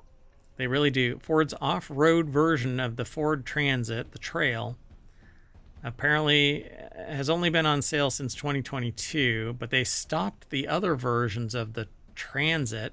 Yeah, I thought they had already.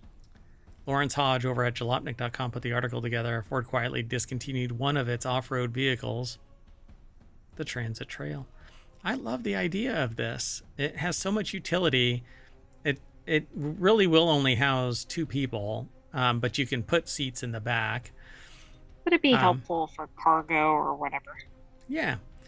So it seems the $65,000 Transit Trail died a quiet death, according to Ford Authority, after the model fell off the Big Blue Oval's website without fanfare. What could lead Ford to get rid of the model that's barely been on sale 3 model years? It would seem that it's supply chain issues that are an ongoing problem with Ford Pro Communications Manager Elizabeth Craft. What about the price tag? I mean, this puts it out of the realm of possibility for a lot of people that might want to buy it.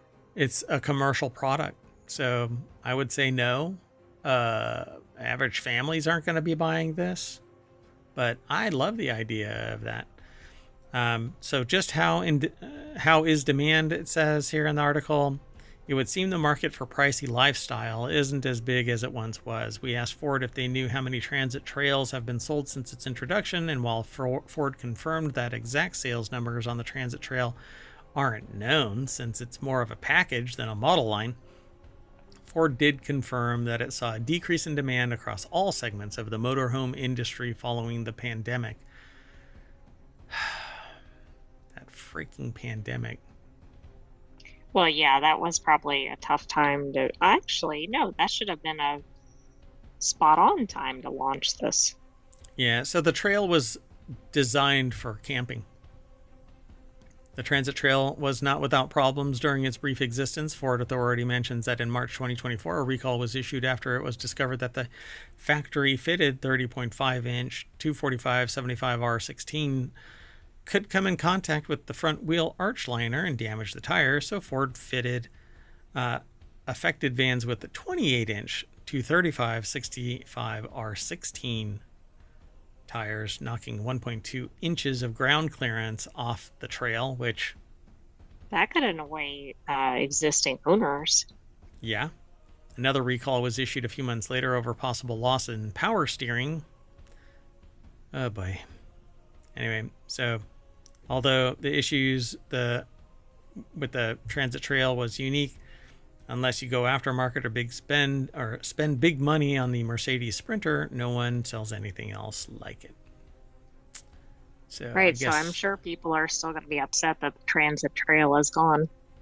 Yeah, because that's, it's decked out with stuff. $65,000 car. I don't know. I like the idea of it. Let's go on to our last article for the February 16th for Wheel Tech. Cheap European cars are ditching their infotainment screens in favor of phone integration. And the author of this, Orad Jalopnik, says, I think every car should, and I agree. Automakers in the U.S. are struggling to find ways to meet increasing demand for cheaper cars and the long-term repercussions of economic uncertainty continue to unfurl. The article is by Bradley Brownell, and the deck statement says, not only is it cheaper and safer, but cars won't have dated screens anymore. This right here is what I've always wanted. Just a place to put my phone. Where a phone will actually go and stay. Yes. So, let's see here. The Fiat Grand Panda Pop below is Stellantis' newest foray into the cheap and cheerful segment of small European cars. And it, like the Volkswagen Up before it, that's that right there. The Panda is down there. Where was I? Oh, yeah. I don't know, but I think this is good because I don't think the customers ever needed separate infotainment. I mean, I think that made sense maybe in the earlier years where phones didn't have everything, but they seem like they became obsolete pretty quickly. Yeah. So the Volkswagen Up and the Fiat Grand Panda Pop are part of this cheerful segment of small European cars. Before it has a nice little phone mount and a USB port for you to use in lieu of a large and pricey 10.25-inch infotainment screen available on more expensive Grand Panda models. So you have this little holder right here, and you stick your device in, and you're done. Plus, it's more streamlined. It doesn't take up as much room in the dash area. Yep, so there it is again. Put it in horizontal or portrait mode. So not only does this make building the car cheaper and more likely to be operated cheerfully for many years to come, but it takes the cell phone right out of the hands of millions of distracted drivers. They use more colorful language in the article. Around in a 2-ton death machine staring at tiki-talks instead of the road. So give me a car with manual windows optional. This person is screaming, get off my lawn. Okay, boomer. Yeah, they are. I mean, I I don't think we should return to manual windows. I think automatic windows are a must. Yeah, as long as you don't reboot your car, apparently. Depends on. Well, you might not want them on an EV, but yeah. American auto buyer has been living fat on the hog for too damn long and rolling negative equity into another damn new thing nobody can afford isn't the answer to our collective debt problem. We demand austerity. No, this person's out of their mind. Yeah, I think I get it with the infotainment, but I'm not sure about the other things. Yeah. Sorry, Bradley Brownell. We want luxury that's reasonably priced, not greedily ripped out of our pockets because somebody perceives it as being a benefit instead of it just being something that is endemic to your vehicle life. Right, and we don't need unnecessary bells and whistles that don't really add anything for the driver. I don't know. Roof-mounted howitzer would be great. I don't think that's a necessity. We don't know what the world portends. Anyway, so we're going to hop in our cheerful vehicle, and that doesn't have an infotainment screen because it's our phone, and that's going to lead us all the way back to four-wheel tech at ohmtown.com, where you can go and become a citizen and then facilitate us talking about it by sending us leads. That's it. We're done for the day. I am Mayor Watt, and I'm taking the AI with me. Good night, Hometown citizens. Thanks for joining us for this week's Four Wheel Tech. Be sure to subscribe and watch the replay all the way through. Bye, everybody.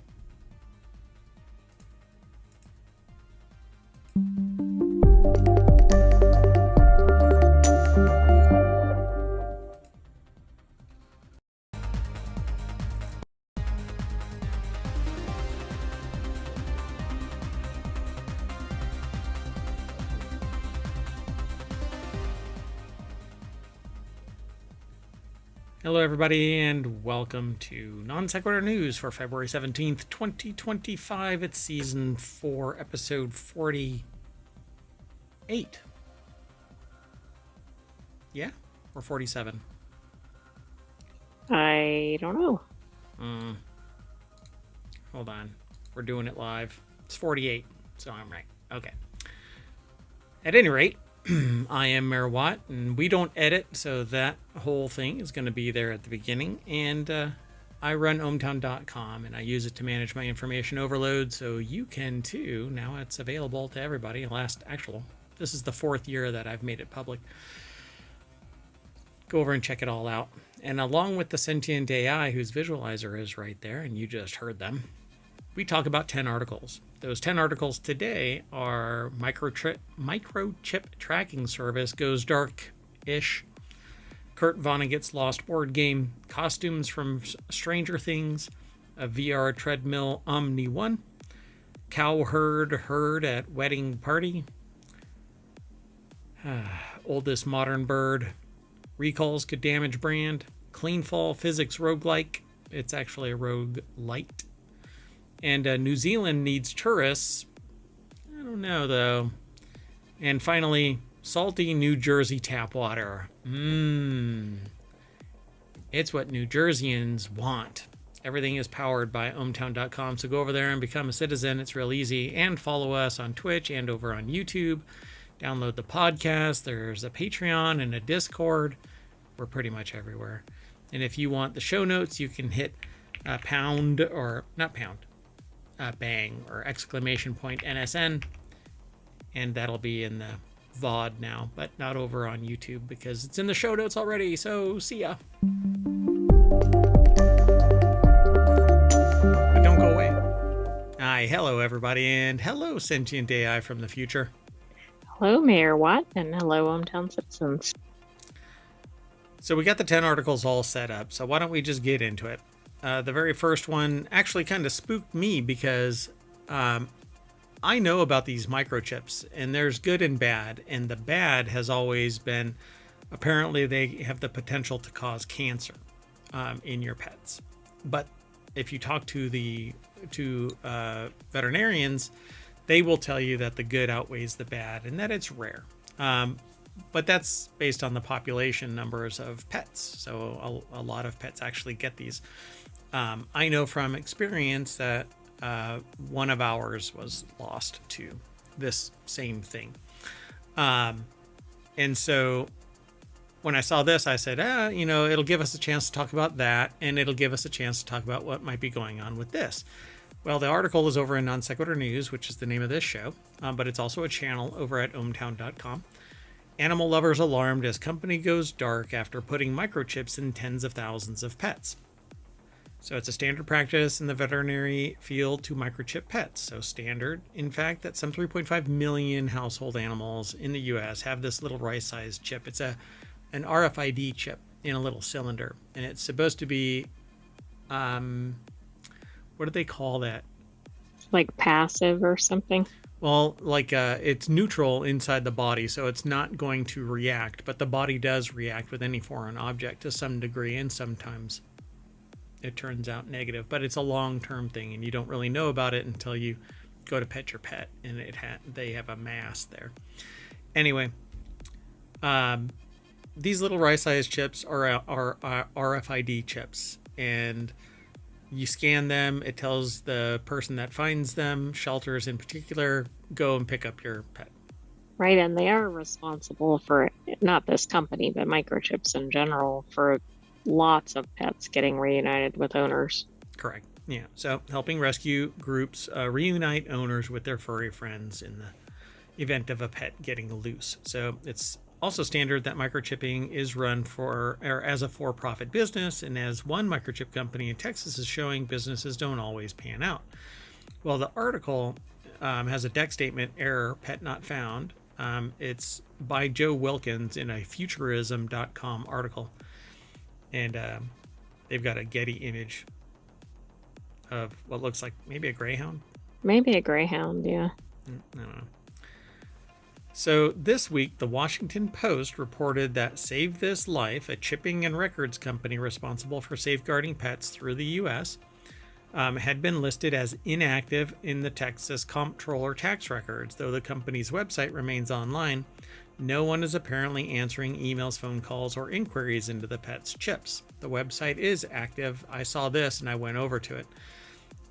So that's leaving pet owners, shelters, and veterinarians concerned, as the company likely holds records related to tens of thousands, if not hundreds of thousands, of microchips. President of nonprofit chipping service AKC Reunite, Tom Sharp, told WAPO, Washington Post. So the pet microchipping process is a little convoluted. In most cases, the microchips themselves don't have any of the pet owner's data, as is sometimes assumed. It's actually a code that links to somebody and blah, blah, blah. But in essence... Right, but then somebody can check it somewhere. Right. But it contains the information that leads somebody to someone. Okay?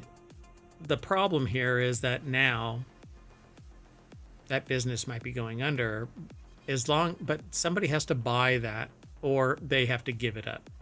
Exactly. I mean, turn this database or something over to the city or something. Make it accessible in some way. This is absolutely ridiculous, because people aren't going to get their pets double microchipped, or, Right. This is really bad. And, we've talked about other digital things going away. This is a whole nother level. Yeah. So, for example, what happens if a development company shuts down servers running a video game, as the AI just mentioned?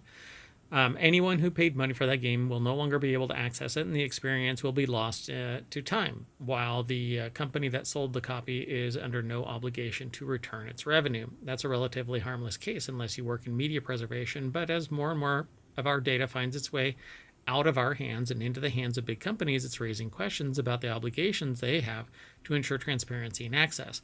Well, hate to break it to you, more and more companies are actually licensing information, and it can be modified and vaporized at any given moment, because all you are doing is getting a license to consume it for the given period of time that they afford it. This is actually happening right now with Amazon, in that the Kindle books are no longer going to be allowed to be downloaded to anything other than Kindle devices, and you can't download it and store it on a PC, according to various reports that I have read now. So if you have a Kindle library, for which I know somebody that has over 850 books in their Kindle library.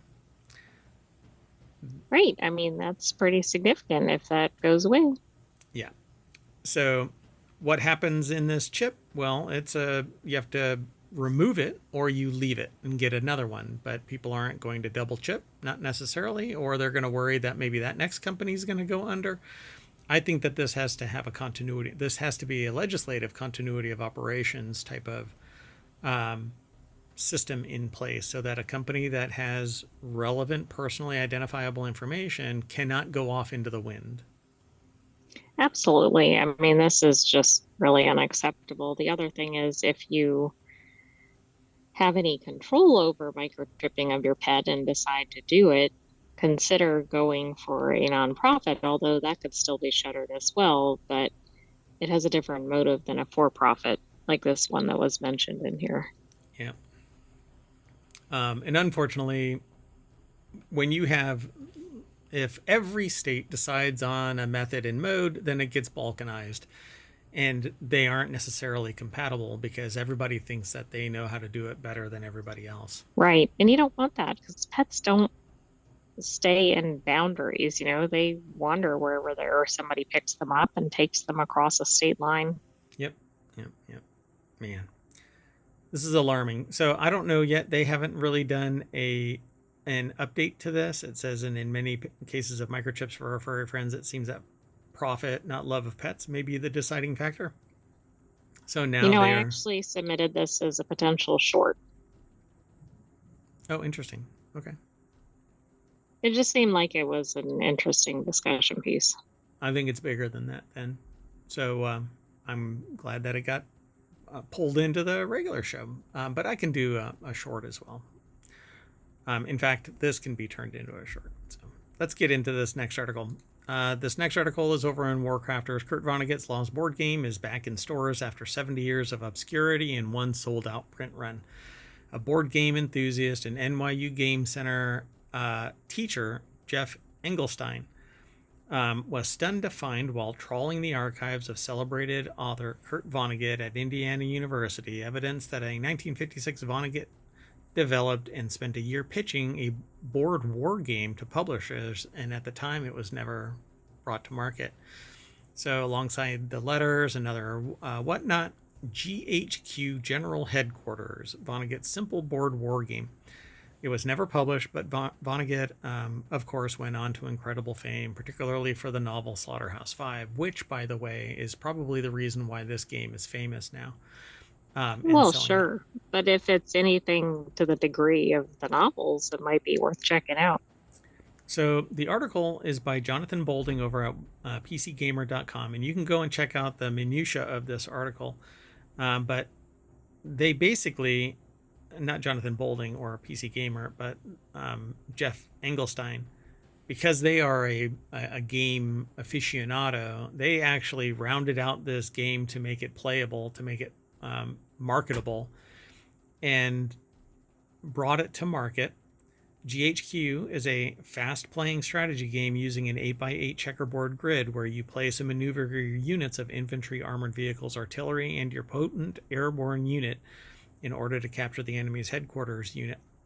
It's a simple yet interesting combination of rules that require you to utilize real-world combined armed tactics in order to win. No single unit can really succeed in taking an enemy piece on its own. Players over at industry faithful Bellwether Board Game Geek have so far rated GHQ as pretty dang good at a 7.9, with many posts citing the quality of the components. As a board gamer and amateur game historian themselves, it's a very interesting game just because it's a war game.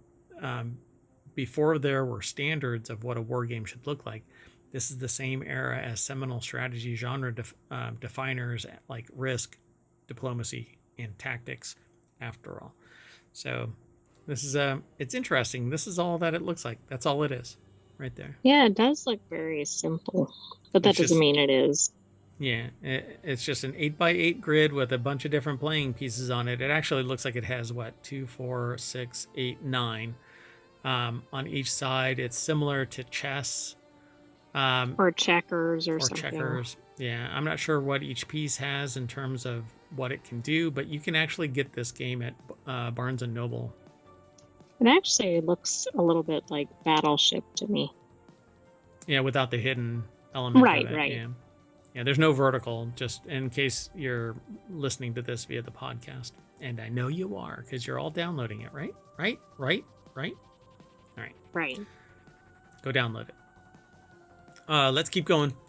This next article is over on the Mobile channel. You could own costumes from Stranger Things to benefit LA wildfire relief. Want to own some Stranger Things or Wicked memorabilia and donate to a good cause? You're in luck. Justin Carter over at Gizmodo.com put the article together. And it says, currently outfits from Stranger Things and House of Dragon are being sold off in a charity auction held by Prop Store, which is separately selling production material from Blade Runner 2049, including Rachel's bones. Weird.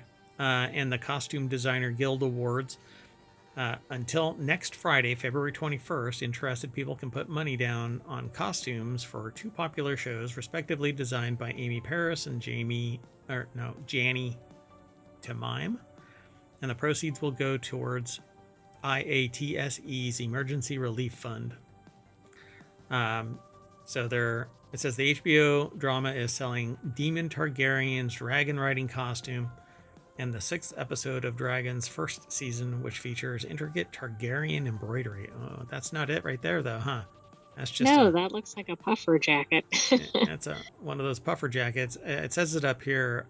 Stranger Things items include Hawkins High School uniforms for cheerleading, basketball, Eddie's Hellfire Club t-shirt, and Joyce Byers' puffer jacket, as seen below.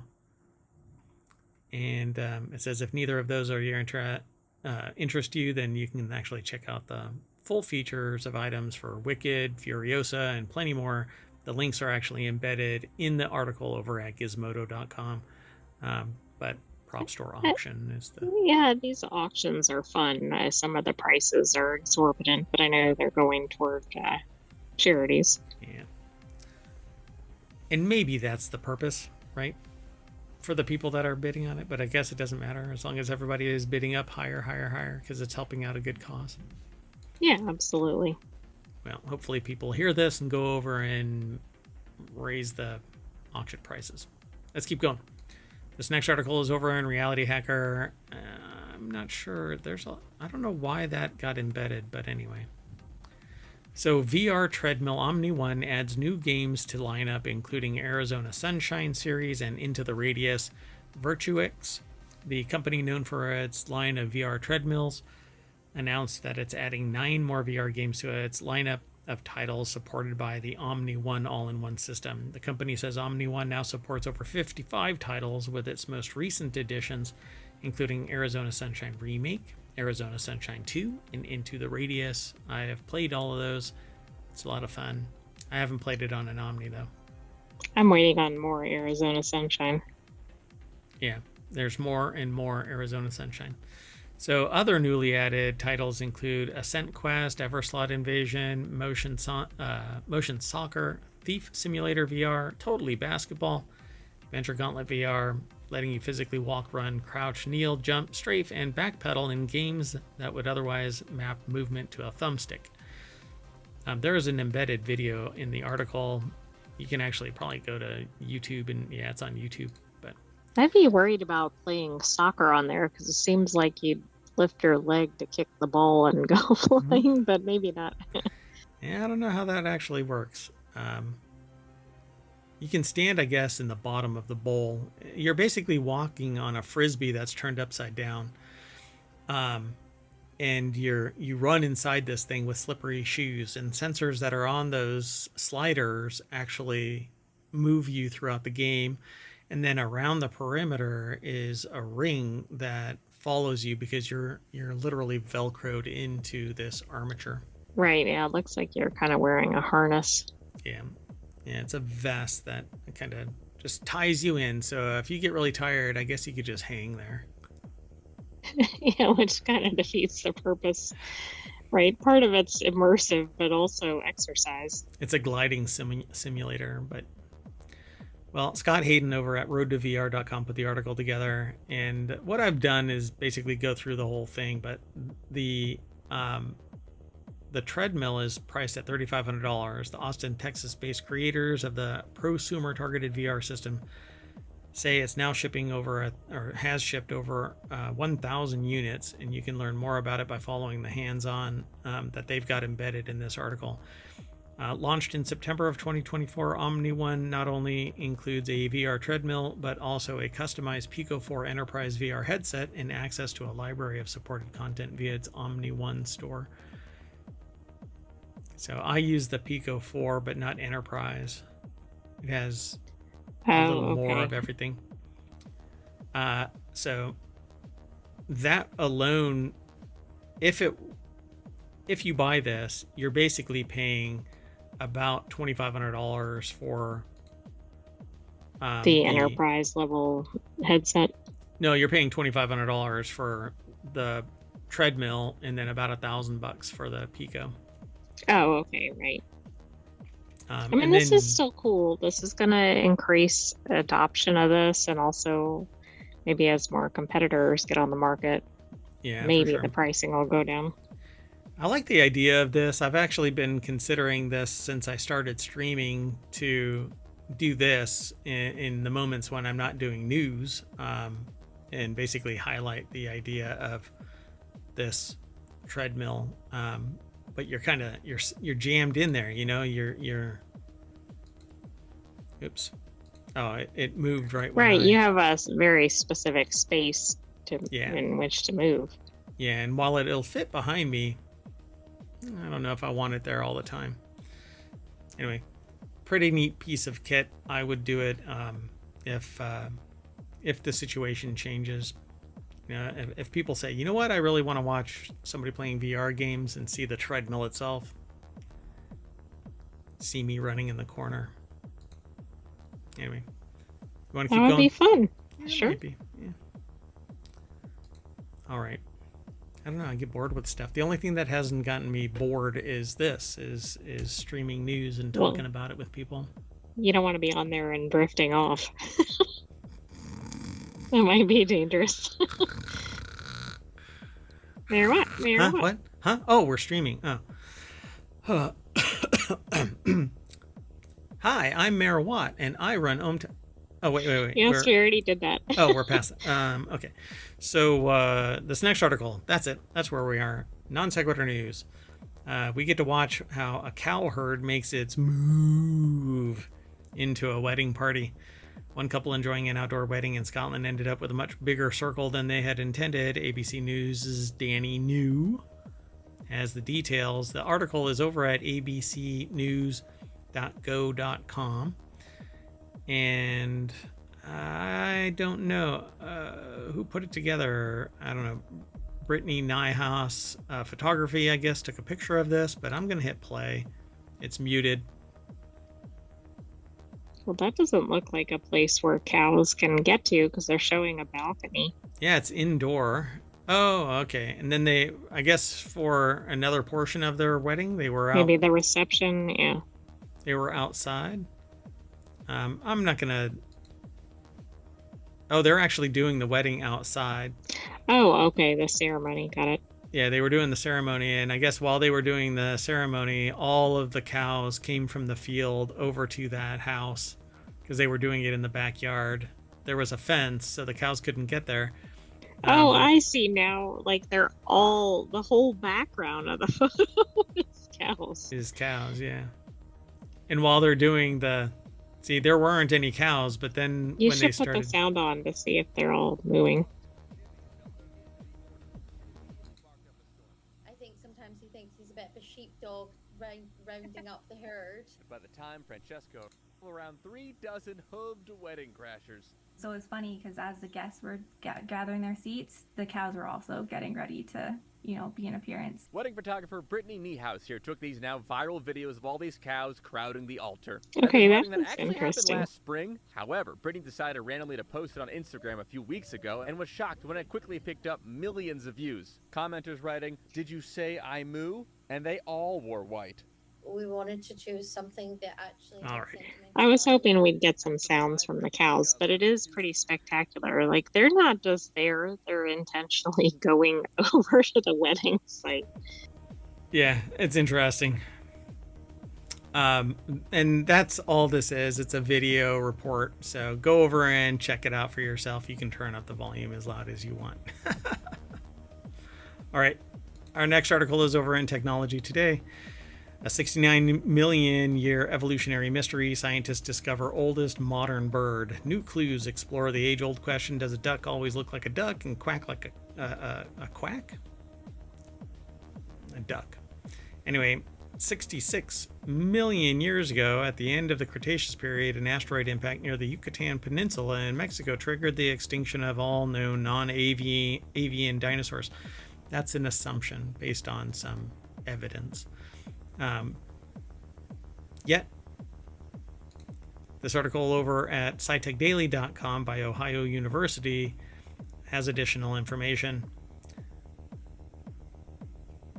For early ancestors of today's waterfowl, surviving the mass extinction event was like water off a duck's back. Location played a crucial role, and Antarctica may have served as a refuge, its remoteness shielding it from the upheaval occurring elsewhere on the planet. Fossil evidence suggests a temperate climate with lush vegetation, potentially providing an incubator for the earliest members of the group that now include ducks and geese.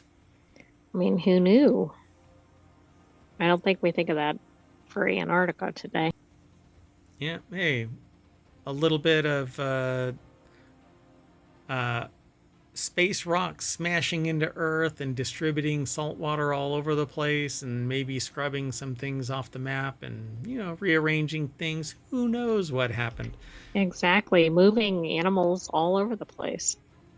Few birds are as likely to start as many arguments among paleontologists as Vegavis, or Vegavis, I'm not sure how they pronounce it, says lead author Dr. Torres, now a professor at University of the Pacific. This new fossil is going to help resolve a lot of those arguments. Chief among them, where is Vegavis perched in the bird tree of life? It was first reported 20 years ago by study co-author Dr. Julia Clark of the University of Texas at Austin and several colleagues. At that time, it was proposed as an early member of modern, also known as crown birds, that was evolutionarily nested within waterfowl, but modern birds are exceptionally rare before the end of the Cretaceous extinction. And more recent studies have cast doubt on the evolutionary position of Vegavis. The new specimen described in the study has something that all previous fossils of birds have lacked: a nearly complete skull. Okay, well, that's interesting. And is this an artist rendering? Yeah, for sure. Yeah. So that also looks a little bit similar to a modern day puffin. Obviously, the dimensions aren't right, but that's also interesting to me because that's found in an Arctic environment, or cold weather at least. Yeah, cold weather for sure. I wonder if they actually mentioned that. Doesn't really say, huh? They just say, they refer to modern bird all over, modern waterfowl all over.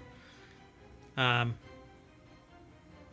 sounds like a kid's rhyme or something. Modern bird, yes. modern waterfowl.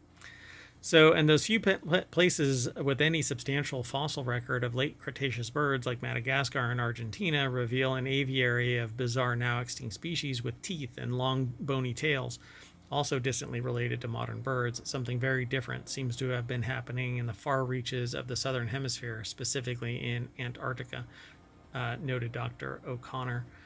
So this thing was isolated and may have survived. Now they talk about advancing science through research and education.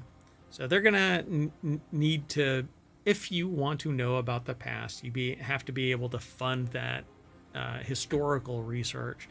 And it's usually not something that ends up with something productive in the physical sense, but knowledge in and of itself advances the understanding of all life on Earth. And some believe that that is beneficial to all here to understand how we got here. Yeah, I mean, certainly it's relevant for biology, but other scientific fields as well.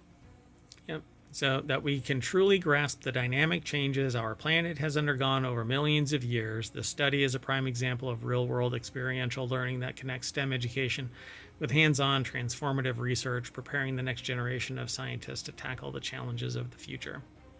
Let's keep on moving. The next article is over in Mobile. Opportunistic car recalls could damage brands. Opportunistic tactics used by automotive dealerships could be doing damage to individual automotive brands globally. New research from Edith Cowan University has found.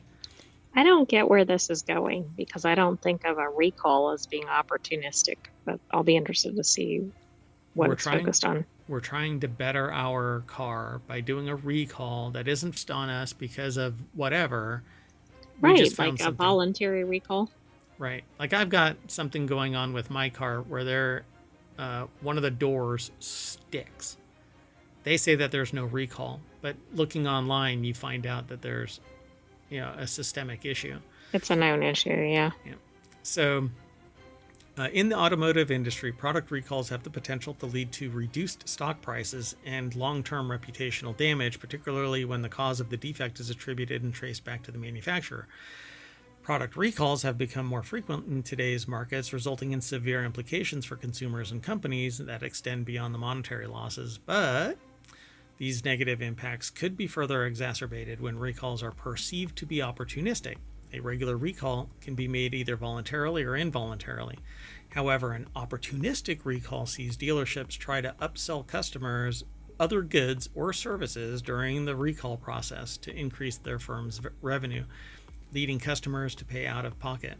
It doesn't sit well with customers. There actually was one person in Japan that is being investigated right now because they would do things to the cars that were being brought in to advance ticket sales, increase sales, like puncturing I see. tires, like render the existing cars unusable or less desirable to own. Yeah, hey, we had a recall about your car and you bring it in, but while we were there looking at everything, we found that your air filter needs to be replaced as well. But we just did that so that you know, and then you go, oh yeah, okay, fine. But if it's perceived that it's a recall that's opportunistic, then people get really pissed off about it, and so. That's what and it goes to the whole brand, right? Not just the particular dealership.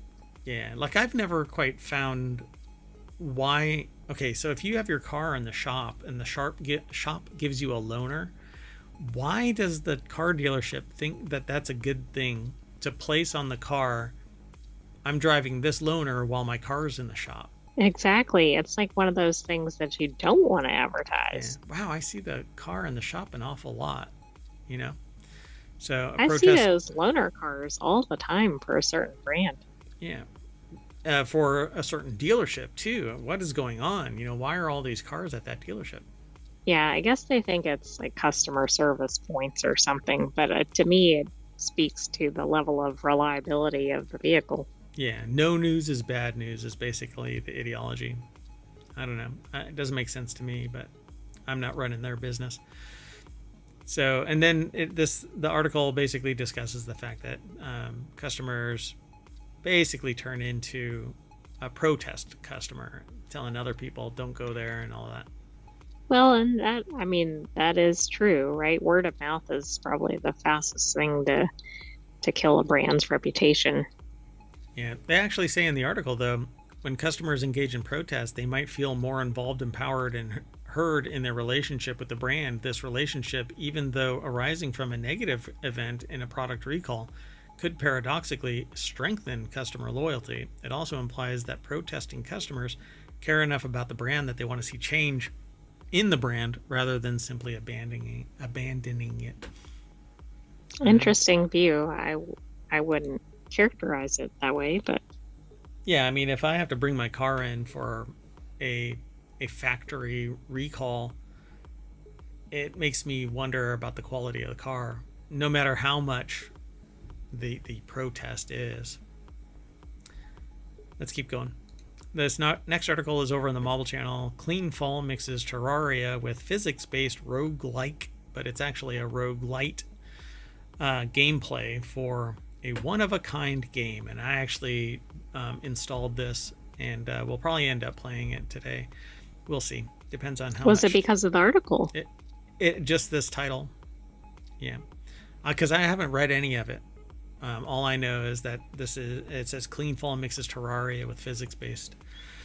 So there's something so charming about side-scrolling game that has incredibly advanced physics. Cleanfall takes inspiration from games like Spelunky and Terraria, while mixing in some incredibly unique features on its own. The result is something unlike anything that the author has ever seen or played before, with a deeply infectious loop of trial and error that continued to surprise them throughout the time that they invested in the world. Cleanfall is something that you should be on your radar, especially as it continues to grow and evolve, and it's in early access right now. You can download a demo.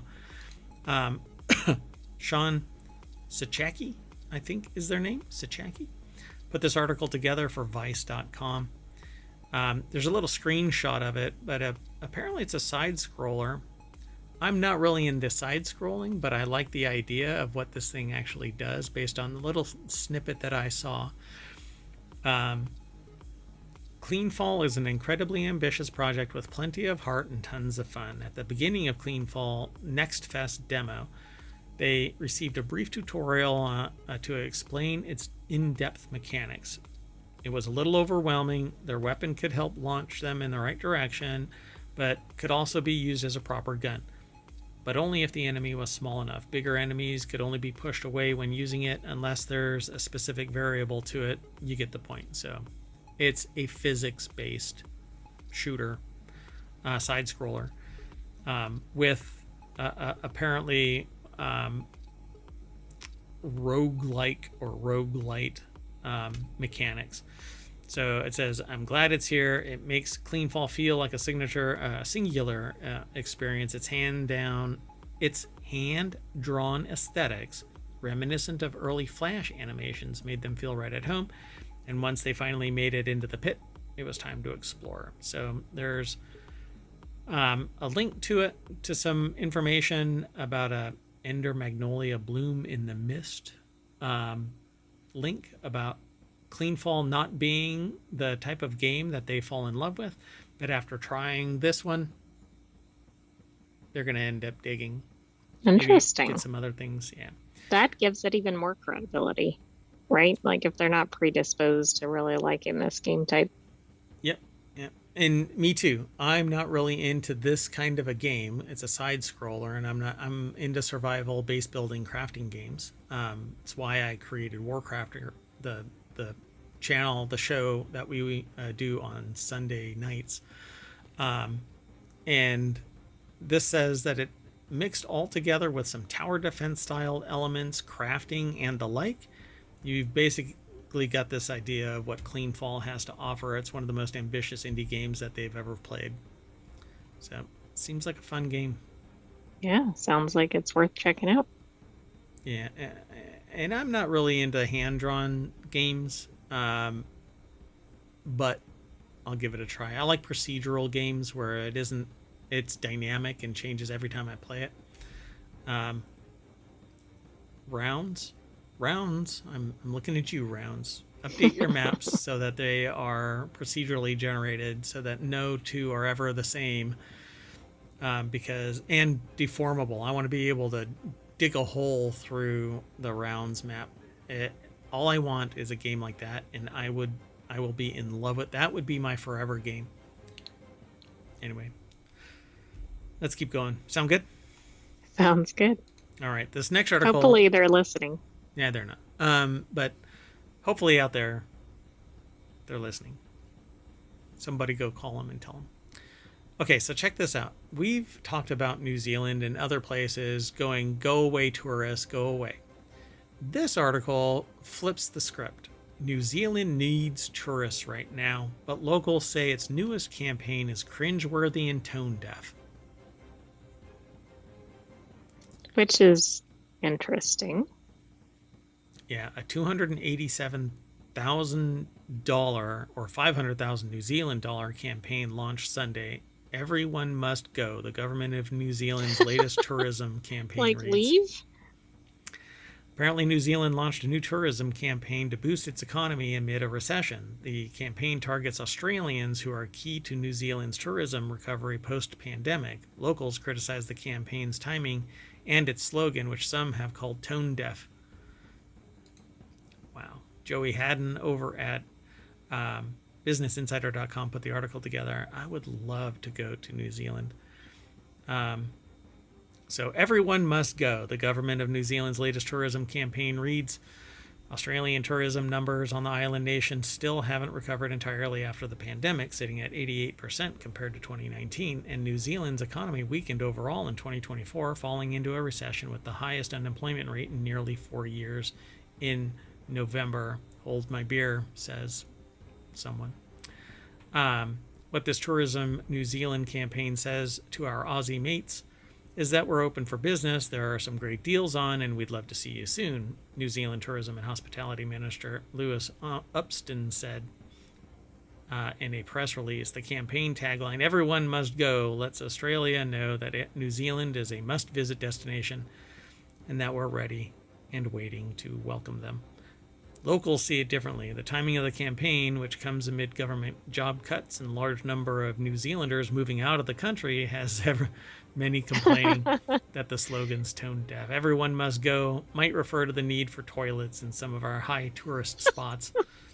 I mean, that's what you want associated with the tourism slogan. The queues are ridiculous, Green Party tourism spokesperson Celia Wade Brown told RNZ.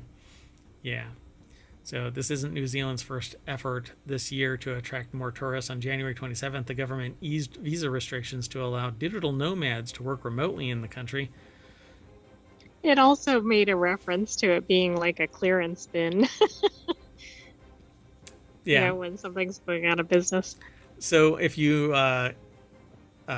take a cruise over to New Zealand and you see little white tables ringing the entire country. Oh, yes. Beware. It's closing down in 5 years. And we certainly don't wish that on New Zealand, but that's pretty funny. Like, that's a lot of money for that type of slogan that you have to wonder, did anybody vet it?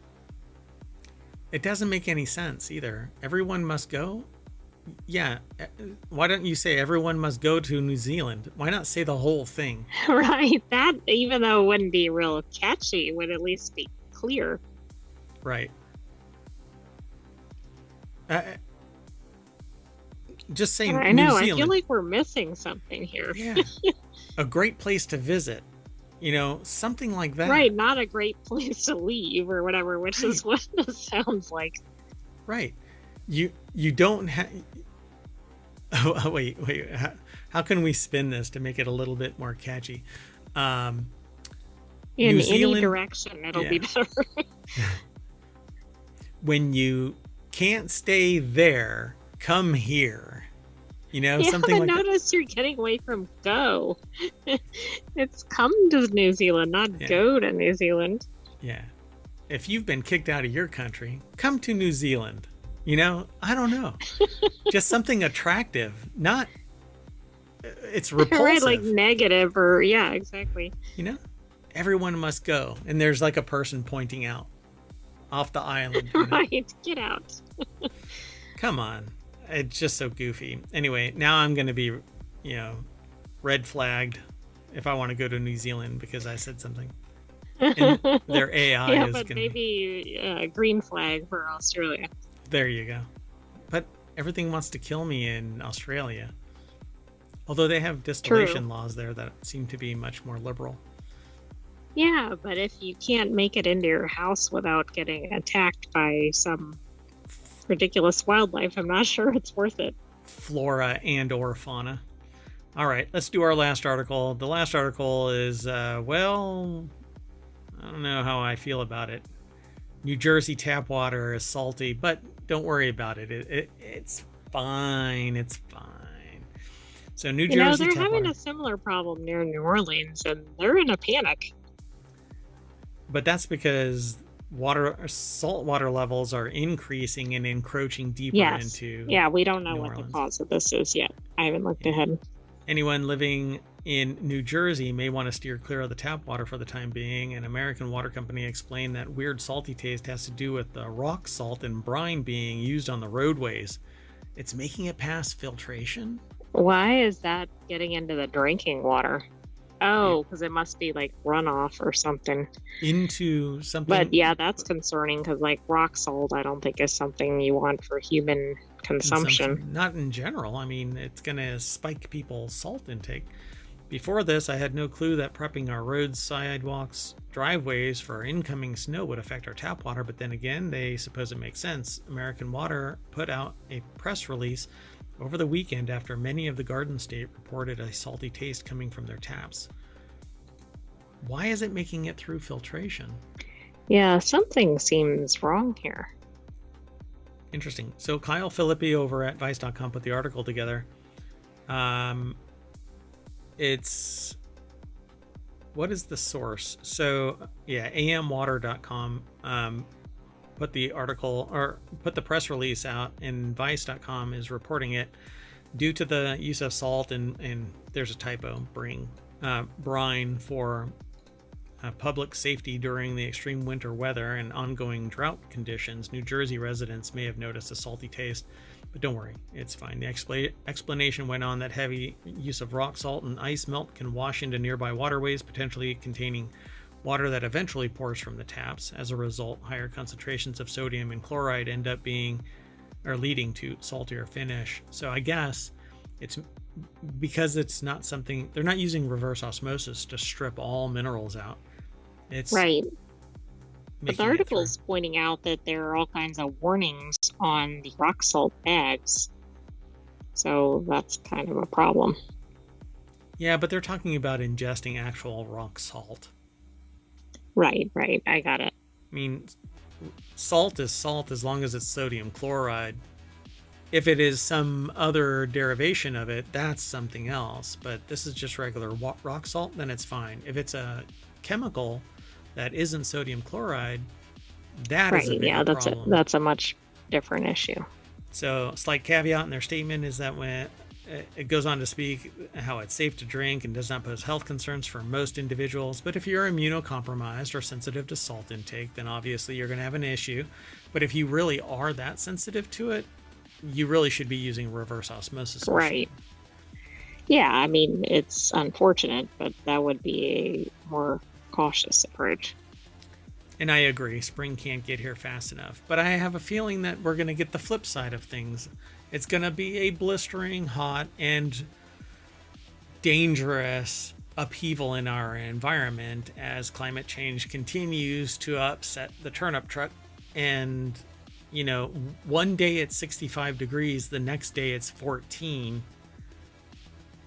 Try to keep up. The next day it's snowing 10 inches. The next day it's 65 degrees again. I don't think that that's normal, but apparently I'm wrong. I don't know. Anyway, anything else you want to add to this? No, but I would suggest that if you're in New Jersey and your water tastes salty, that you consider using some filtration. Yeah, use your own filtration. Get a reverse osmosis device. It uses twice as much water, but you are nearly guaranteed to remove all of that salt. Eventually, it'll build up to the point where you have to get new filters, but that's far and wide, depending on how often you use it. So I use reverse osmosis for beer brewing. So I think that it's healthier. I can control the mineral content. I can more accurately measure the particles that are in it, and this won't happen to me. So anyway, we're gonna jump into this pipe and turn on the pressure, and that'll sploosh us back to the front page of ohmtown.com, where all of our news is aggregated at the front into 6 main categories and 50 channels therein, 7 of which get turned into podcasts and shows over on YouTube. They're here on Twitch for about 60 days, and then they get deleted. So I pay for that. I don't know why I pay for that. If it's going to get deleted after 60 days. Anyway. That's it. I'm saying bye, and I'll take the AI with me. You want to say bye? Bye-bye, hometown citizens. Thanks for joining us for Non Sequitur News. Be back tomorrow for another episode. Okay, you doing okay there? I'm doing all right. Yeah. I'll see y'all later. Bye-bye.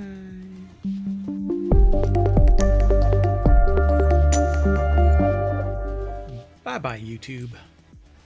And bye-bye, Twitch.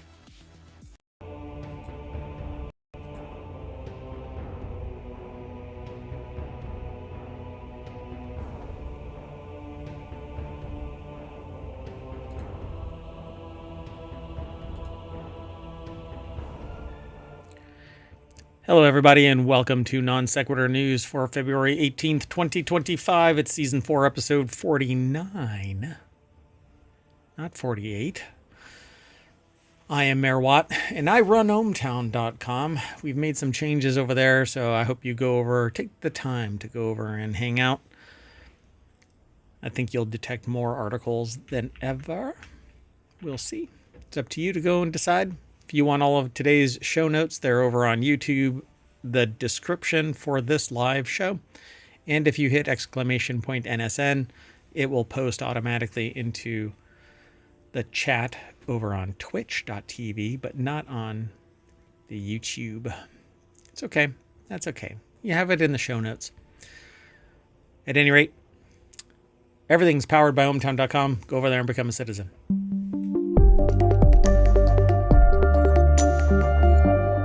Hello, sentient AI from the future. Hello, Mayor Watt, and hello, hometown citizens. So for those who are watching, that's the visualizer for the sentient AI that I found on a weird USB drive in the parking lot of a Wendy's back now over 3 years ago. I reject your weird label. Oh, yeah, I'm USB shaming. I know, it's horrible. It's okay, though. How rude. No, I think weird is great. I mean, a certain kind of weird is great.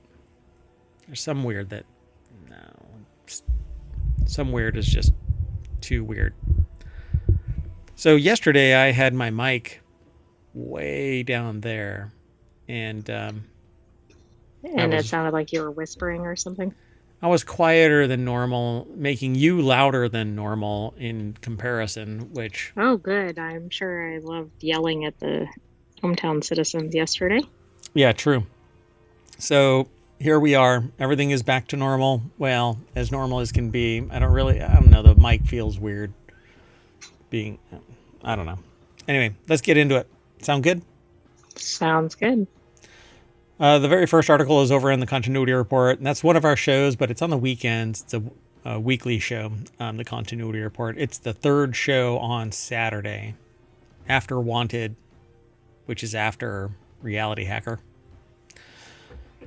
But this is about a comic, graphic novel, Mom. I don't know what you want to call it. So I've never even, I don't really read graphic novels or comics or anything like that, but I actually thought this was about a movie or something, but it makes sense given the headline. Yeah, so if you need more Blade Runner in your life, Black Cloak is the story you've been waiting for. Caitlin Chappell over at, or Chapel, I'm not sure how they actually pronounce their last name, over at ScreenRant.com put the article together, and it says, January 2025 closed out the second arc of Image Comics' Black Cloak. The perfect series for fans of Blade Runner, an Eisner-nominated comic by one of the most interesting creative teams in the industry. Black Cloak is perfect for fans of mystery, sci-fi, noir, and woman-driven stories, even if they don't star Harrison Ford. So I love the idea of this. I want it to be a movie. I don't want to read the graphic novels, Mom. Right, but maybe this will become a movie if it's a hit. Right. So let's get going. We'll write the screenplay. Black Cloak by Kelly Thompson, Meredith McLaren, and Becca Carey has an incredible magic system, and the world building is top notch. So it's a Blade Runner-esque, it can't be, that has a magic system in the world building. Okay. So on top of Thompson's stellar scripts, there is McLaren's simple yet fantastical art style, but Black Cloak is not just a phenomenal fantasy series. It's also a murder mystery. Murder. It sounds intriguing so far. So far. Hold on one second.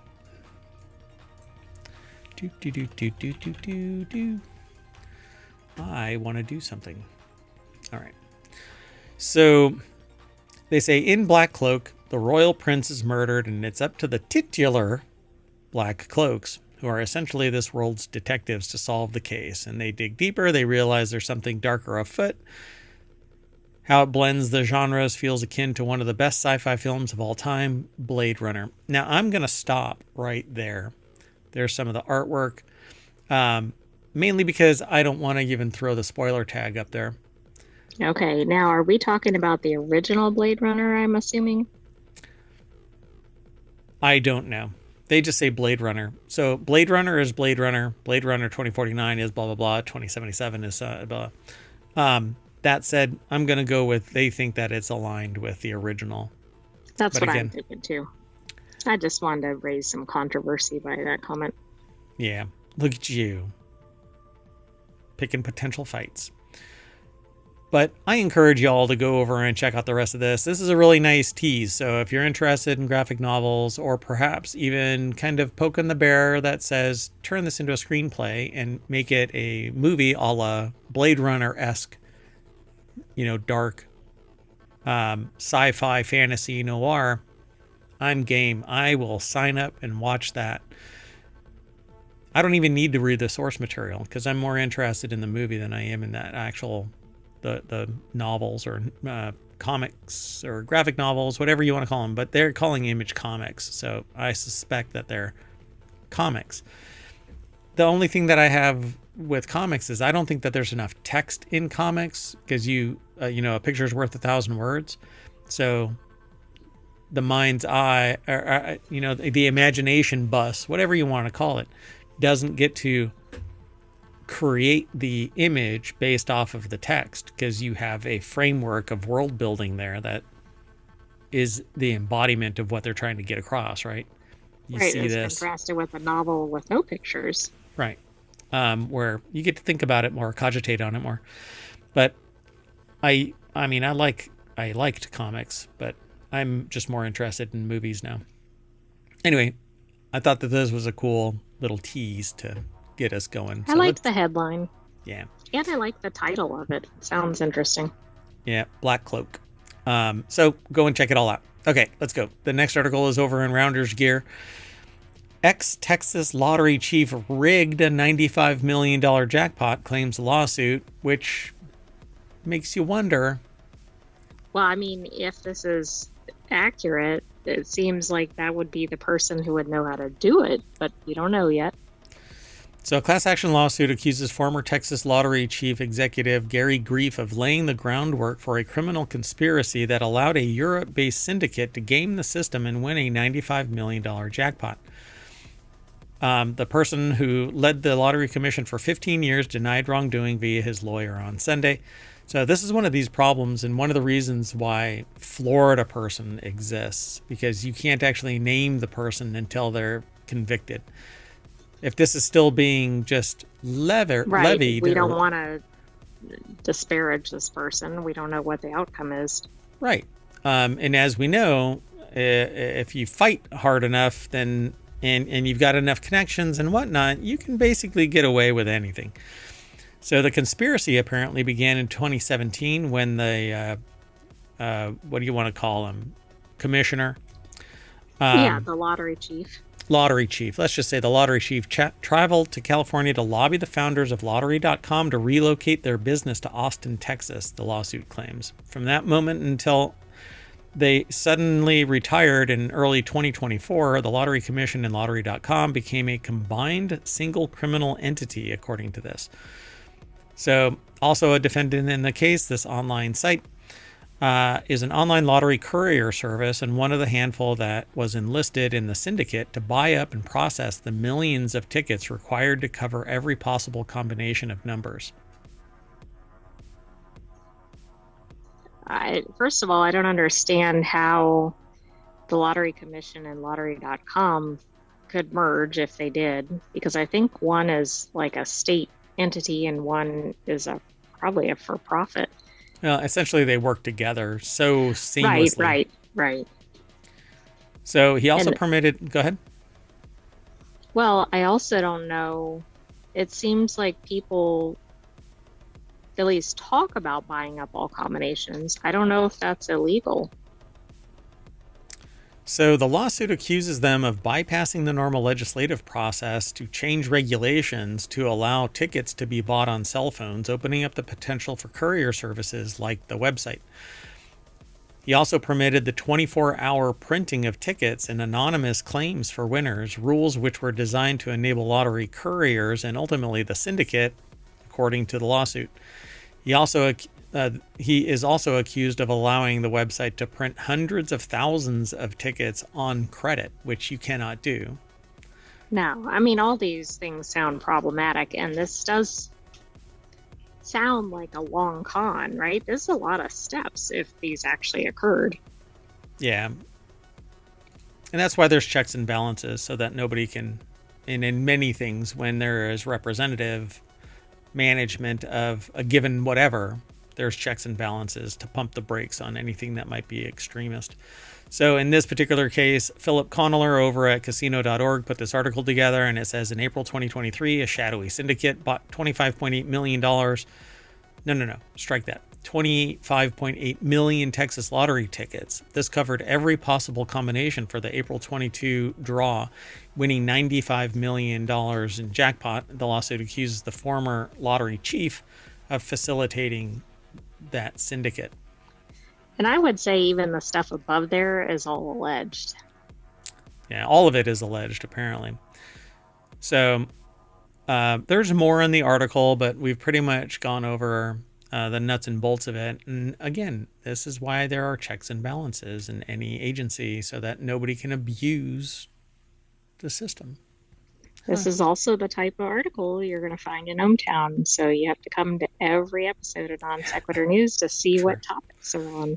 That's right. Every single one. And there's back episodes, 1,800 episodes, so good luck. Oh, and I'm slowly changing the thumbnails to something that might be more entertaining, so I hope you like it. All right, let's keep on going. This next article is over in Non Sequitur News. Mira Murati is launching their own OpenAI rival, Thinking Machines Lab. After her sudden departure from OpenAI last fall, ex-CTO Mira Murati vanished from public view to start something new. Now she's ready to share some details, and those details are she's starting an AI lab called Thinking Machines Lab. And while the specifics of what she plans to release are still under wraps, the company says its goal is to make AI systems more widely understood, customizable, and generally capable. The startup also promises to at least have some level of public transparency by pledging to regularly publish technical research and code. I like at least some level. That's not a very high bar. Not much. We'll put one piece of data out for every 100 or whatever. That's a lot. A smidge. Of course, that probably is more than some of the others out there, but still. Yeah, nobody really knows what's going on back there. So Thinking Machines Labs has hired a bunch of leaders from OpenAI. Kylie Robison over at TheVerge.com put the article together. And it goes on to say that the startup also promises to at least have some level of public transparency. Murati's been working to create an AI dream team for this new startup. Recently recruited OpenAI co-founder John Schulman as head of research, Barrett Zoff, another former OpenAI leader, as their startup CTO, Chief Technology Officer. Sources tell The Verge that Schulman has been actively building the team by taking meetings with researchers mere blocks from OpenAI's headquarters. I mean, is she going to reconstitute OpenAI? That's interesting. Yeah, it's one of those things where you hear about people from Apple starting up a company that basically has the same packaging and stylistic everything as Apple. And then where do we... Oh, go ahead. No, it's okay. Where do we predict this going? What kind of lawsuit will happen next? Oh, I don't know. I'm Trade sure. secret. I'm sure. Yeah, trade secret. Or something like that. Yeah. They'll get precariously close to the logo, and you'll get a trademark. Right. It could be more than one, but I feel like you're right. We see this pattern with large companies. Yeah. Let's keep going. The next article is over in Wanted, which is another one of our shows. It is on Saturday as well. Kind of smooshed right in between RealityHacker and the Continuity Report. This article says, it doesn't say cough, cough. It says, I can't believe this long-running video game discount program is ending. Nintendo launched Gold Points in 2018, allowing users to earn them by purchasing physical and digital Nintendo Switch games. The points could then be redeemed for discounts on purchases via the Nintendo eShop. Well, that's all going away. Craig Donaldson over at pocket-lint.com. And once again, if you own pocketlint.com, consider donating it to pocket-lint.com. It would make Mayor Watts so happy. So the reasoning behind Nintendo's decision to discontinue the program is unclear. Money.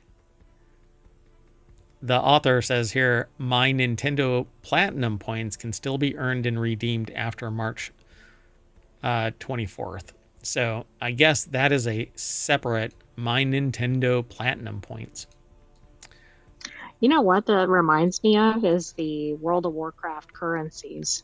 Oh, yeah, like there's 200 of them or something like that. Yeah. It's probably not that bad for Nintendo. But... Yeah, so if you have gold points, they can still be redeemed after March 24th. They'll expire 12 months after you initially earned them, and the whole Nintendo Gold points are being discontinued after March 24th.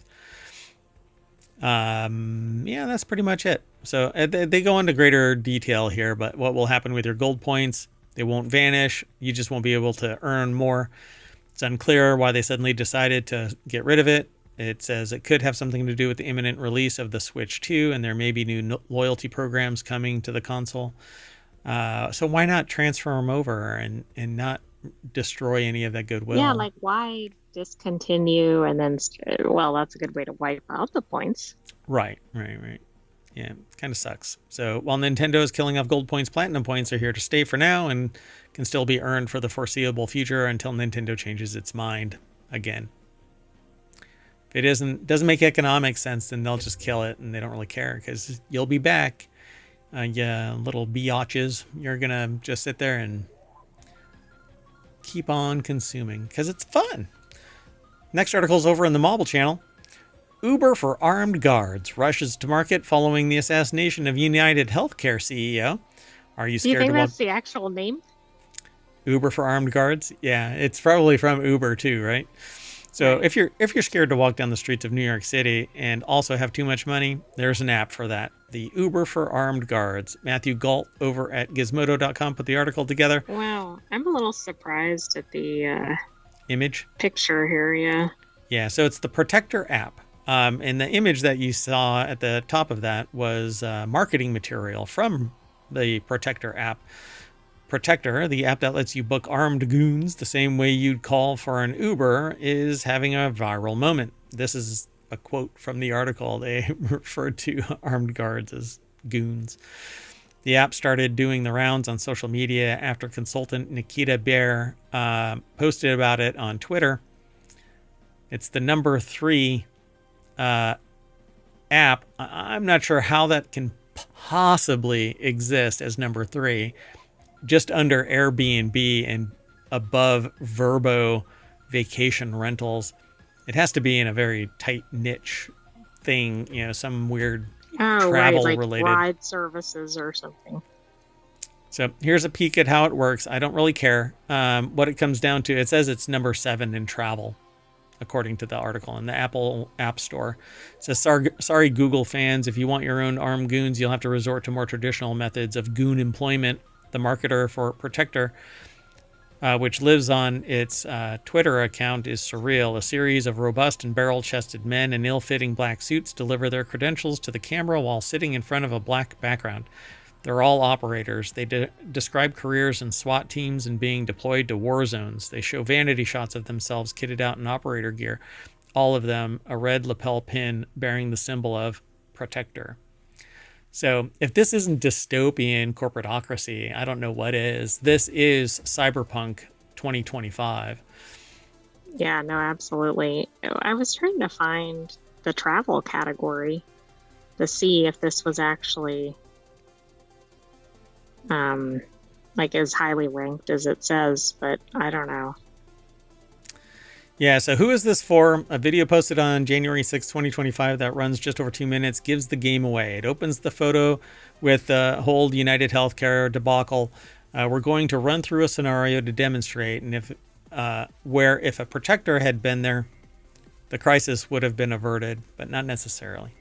He then runs through several fantasy versions of the event and ends with the whole cell. So this person founded Protector Security Solutions in October 2024 and started putting together 2 apps, Protector and Patrol. Patrol is marketed in the same way with the same people. Scared suburban neighbors pool their resources to hire private security for their neighborhood.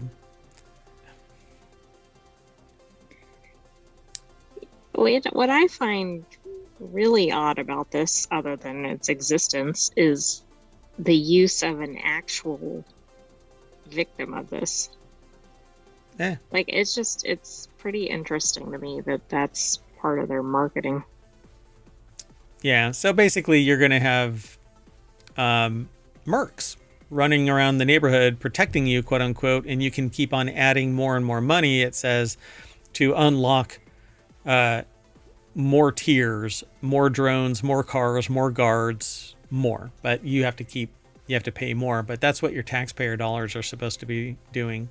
And that's actually where a lot of military go. Like a character in like a Jack Ryan kind of show. Oh yeah. Like, I mean, like some person in some secluded place, but they've got like a whole, I don't even know what to call it. Yeah. Full force working for them.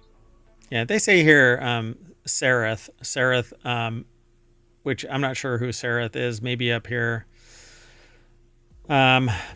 They say we rely on law enforcement to keep us safe, but they cannot be everywhere at once. Protector is designed to support the goals of law enforcement and will provide an accessible way for people to protect themselves and their loved ones.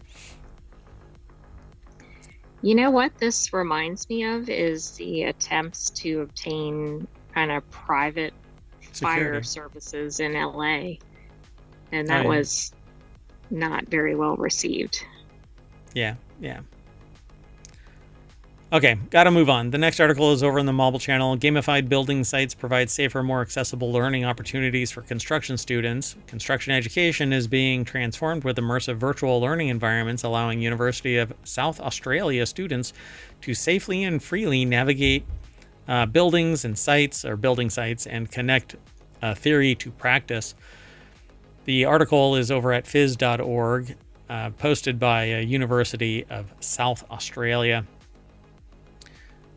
So these are virtual site visits. They create a realistic digital environment where architecture and construction students can explore the complexity of construction sites from a first-person perspective, like a video game, through the UniSA developed SiteSeer program, which I've heard of before.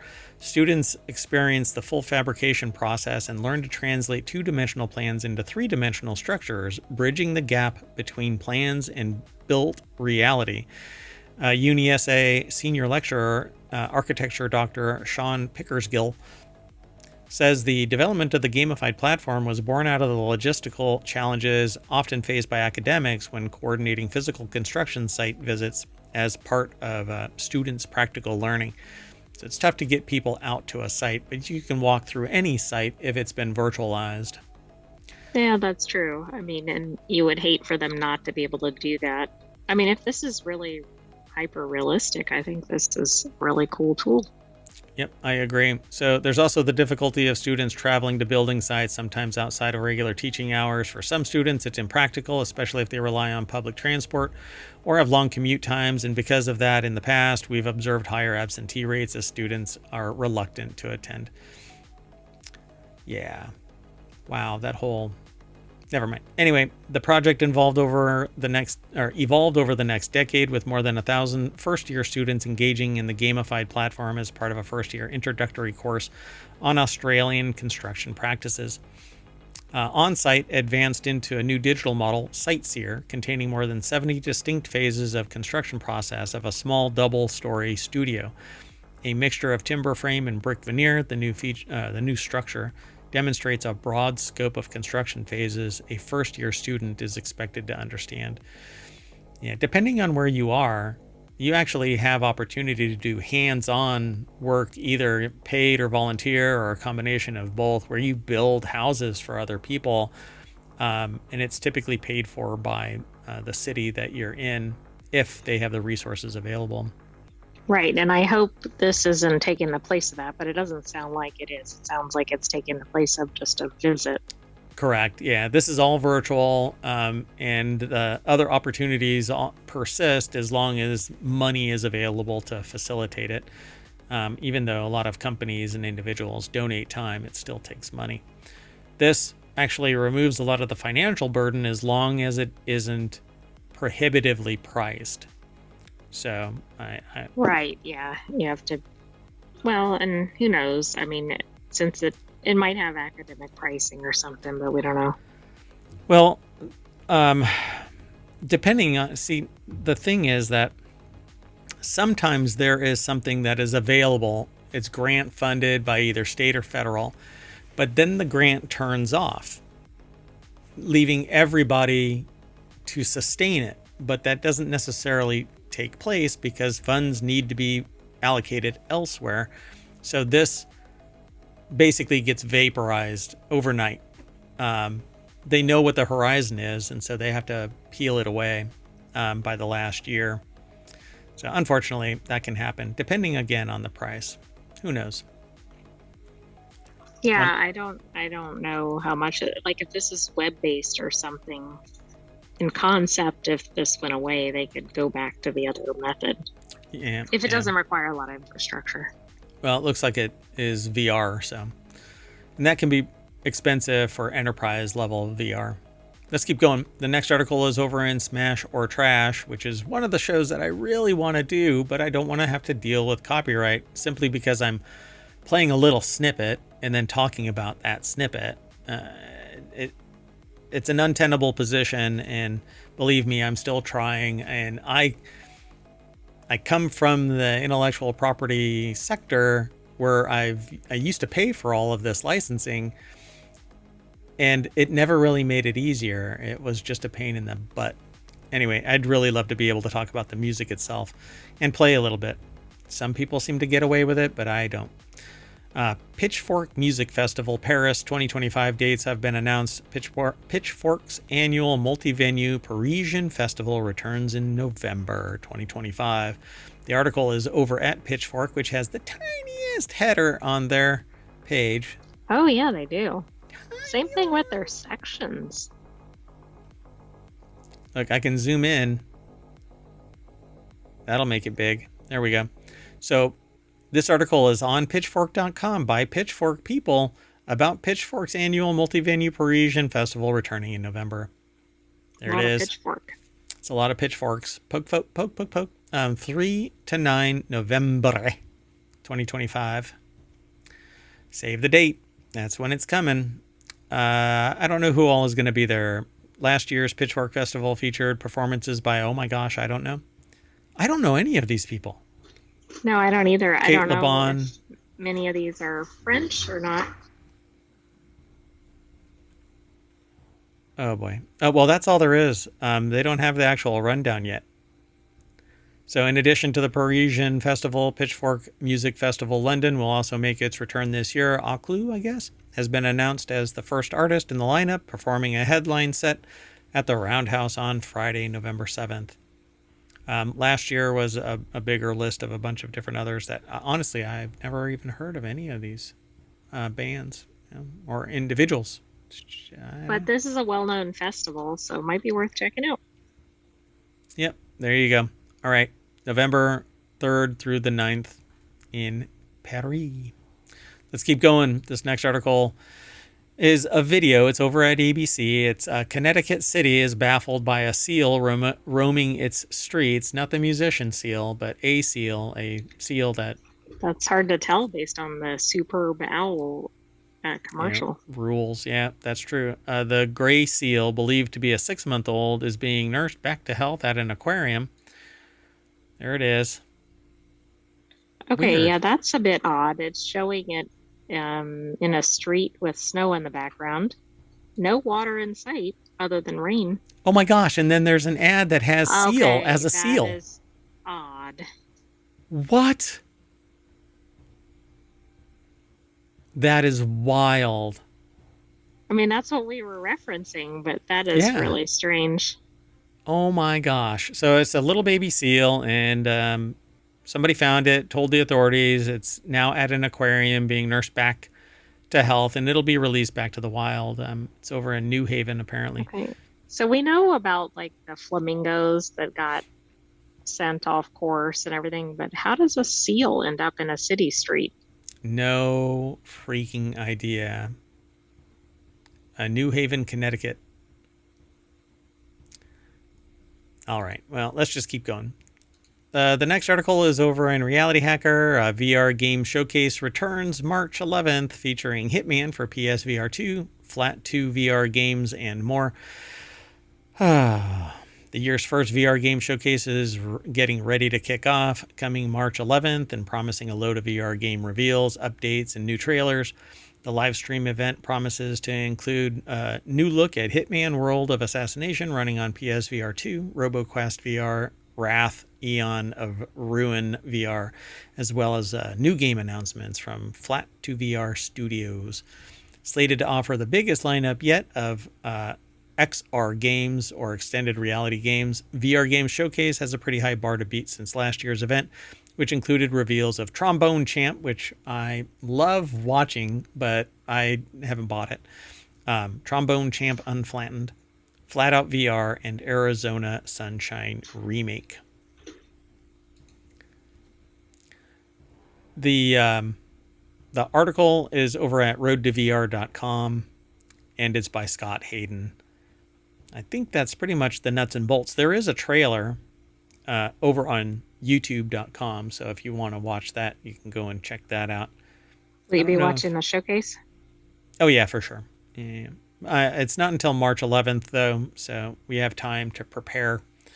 And hopefully, I keep making the threat that I'm going to stream, but I never have the time. And, well, I mean, there's a lot of complications there, so...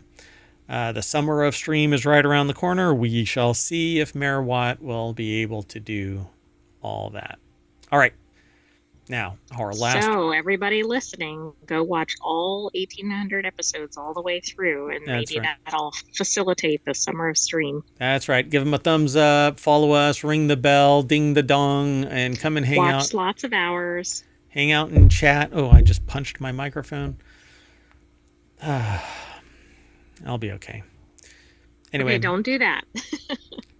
Yeah, don't do that.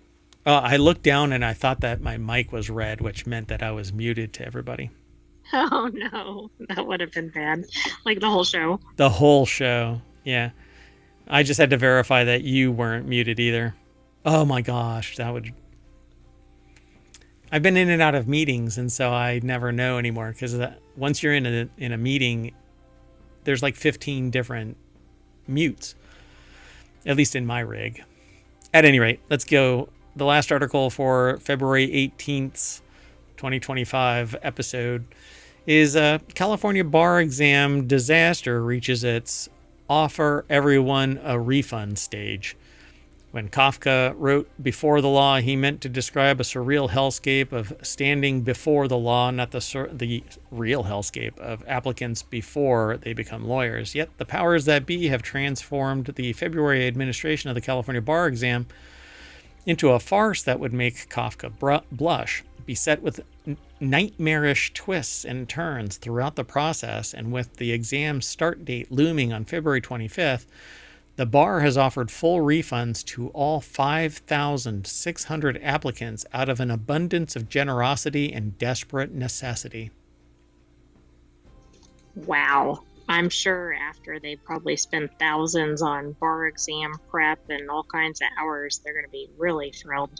Are they giving the money and they can still sit? This unprecedented move comes after multiple blunders left test takers bewildered at the prospect of staking their career on an exam that resembled building an airplane mid-flight, except the plane is a Boeing and it's taking direction from air traffic controllers. From scheduling nightmares to broken practice exams to a dearth of accessible test centers, the bar's partnership with Measure Learning has left a lot to be desired, the article says. The article, by the way, is by Joe Patrice over at AboveTheLaw.com. Nowadays, you kind of have to meter your words, and so I'm actually kind of navigating this as we go. As the state bar examiners put it in their refund email, the experience has generated a lot of frustration, confusion, and anxiety. This is a quote from apparently the letter. We are extremely sorry for how the administration of the February 2025 bar exam has been rolling out. We understand that scheduling challenges, poor communication, and inconsistent messaging between the state bar, and Measure Learning have caused a lot of frustration, confusion, and anxiety. As a result, we are offering all applicants who wish to withdraw from the February exam a full refund. Oh, so they have to withdraw. Right, but didn't it say February 25th? Like, it's a week away. Mm-hmm. The problem here is that you can get a job pending your bar results. Right, so I'm not sure everybody has an option to really bow out. Yeah, they'll lose the gig to somebody that actually passes it from another state or wherever. And it really depends. There's a lot of machinations there. But anyway, to qualify, you need to withdraw before the exam by submitting your request to withdraw through the applicant portal. We know many applicants do not have the option of withdrawing, and we are committed to making the exam the best experience we can. Like having somebody outside the window cutting bricks. I mean, that's definitely a must-have. Yeah. So everything about the process, they say, has been cursed. California got to this point after its bar exam lurched into the red, and rather than swiftly plotting out a graceful transition, detractors held up the prospect of reform until the 11th hour. So it looks like it's a hot mess. The bar's offer is an $830 refund minus bank fees, naturally, serves as a fitting coda to this tragicomedy. But deferring the exam isn't an option for many applicants who need to pass this. Aha, you hadn't even read this. To keep their jobs, yeah. So for those folks, examiners offer more practice questions, a few more testing locations, and importantly, a red line of the student guide so everyone can easily figure out where the rules have changed midstream. Holy crap. Look at you have to see the conclusion, though. Someday, California's new look bar exam will deliver solid results in a convenient and cost-effective manner. That day, however, is not today. Ouch. Why is that? California's new look bar exam? I guess that is the bar exam has changed and that's the new look bar exam. Yeah, it's a weird phrase, I think. Yeah. Anyway, there's more in this article, but yeah, this is pretty astonishing. An 11th hour refund for those who can take advantage of it, but if you've already gone through all of this, people that are ready to fail it are probably cheering, but that's probably not most of the people. Yeah, wild. All right. So we're going to bomb the bar exam, and that will make us just go right back to the front page of ohmtown.com. We'll just sit there and go, oh, well, we'll take it again. Another $830 down. La, la, la, right?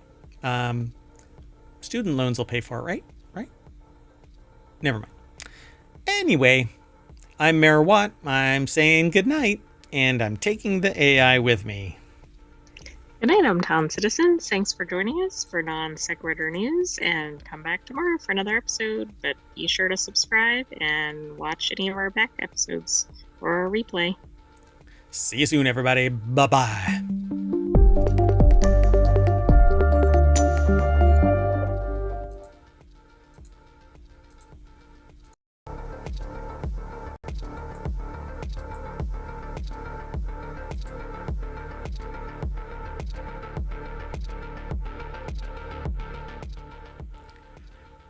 Hello, everybody, and welcome to Non Sequitur News for February 19th, 2025. I am Mayor Watt, and along with the sentient AI, we're going to talk about 10 articles. I run ohmtown.com, and it aggregates all kinds of news. We're actually adding a couple of channels to ohmtown.com. Maybe you'll be interested in the new ones. Go over and check it all out. And then we'll announce the new ones later when they're all ready. But we already have 10 articles all set up, so let's knock them down. The first one we talk about is a thick panther. Then we're going to talk about trademark refilings, KFC to become TFC, Apple iconic inventions, Rivian Dune edition, copyright loophole in AI, what the juice, IVF clinic sued kid named Whoops, fish recognized divers, and a dancing robot. Like I said earlier, everything's powered by ohmtown.com, so go over there and become a citizen, and then follow us here on Twitch and over on YouTube. YouTube already has all of the articles embedded in the description and the show notes, and over on Twitch you can hit !NSN, and Omatron will spit out the articles in the order that we're going over them, so go check that out too. See ya.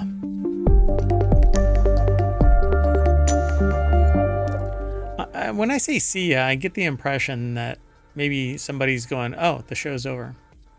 So I guess I need to fix it. If they heard it right then, they might. Oh, God. That's horrible. No, come back. Wait. Like, I just logged into the show. Hello, sentient AI from the future. Hello, Mayor Watt from the present. All right. Oh, it's been a long day. So let's get into these articles. They always are a great distraction from the whatever's going on in the world, because this is just news. Sometimes fun, sometimes fascinating, sometimes quirky, sometimes humorous. Sometimes it's a thick cat. Interesting. I mean, it just depends. Yeah, it's quite interesting. So scientists find the heaviest Florida panther on record. A giant cat tipping the scales at 166 pounds. So it's a thick cat. I was going to say a giant cougar, but I'm not sure. Yeah, I don't know about that. How did they find it? Like, did it sit on somebody and they went, wow, this is a big cat? I think they tag them. So wildlife officials in Florida captured and collared the adult male feline during a routine population check in late January. So Sarah Kuda over at SmithsonianMag.com, or Smithsonian Magazine, as the kids in the know call it. No? Okay. Anyway, I don't think so. Holding that paw up doesn't really mean much to me unless their hand and that paw are the same size. Well, I think the paw is larger than the person's hand. I can't tell because the perspective makes that hand not look right. Yeah, it's not the ideal photo for that. So there's the cat, still knocked out. Its face is all wrapped up, and it has a little clip holding its tongue out. Blah, blah, blah, blah, blah. Anyway, it's around 10 years old. The hefty cat was sedated and outfitted with a GPS tracking collar during a routine population check in late January, which is exactly how I was found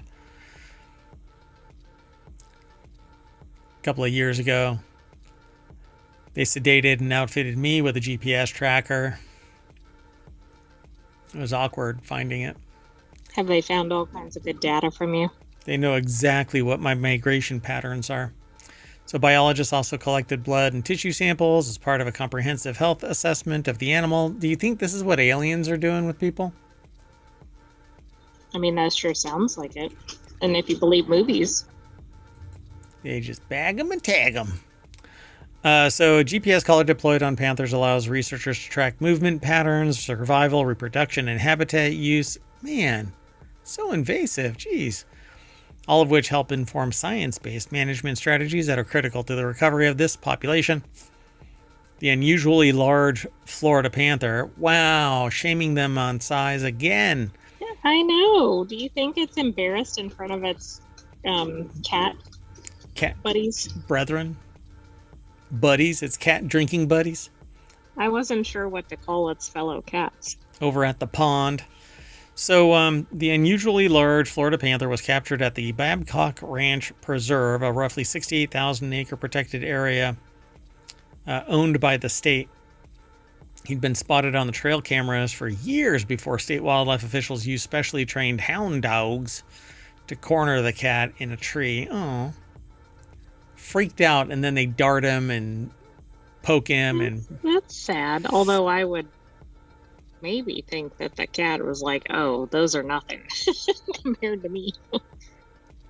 So they don't really say that a normal cat is, whatever, but down towards the bottom they do. Okay, so this cat is 166 pounds. This means that the male Florida panthers tracked in the state since 1978 have weighed between 102 and 154 pounds. So this thing is 12 pounds over the largest that they've found before. Well, I mean, I don't know if that's a good sign for their population or not, or maybe it's irrelevant. Yeah. Since they're endangered. Like, maybe that means that they've got adequate prey. Over the last 5 decades, 50 years, the cat's population has slowly rebounded from 120 to 230. Somewhere in there, Florida panthers roaming around the Sunshine State. All right. Be on the lookout for the, how much is it? 166 pounds? Yep. Panther. Like, if you see that coming toward you, you might want to slowly back away. Yeah.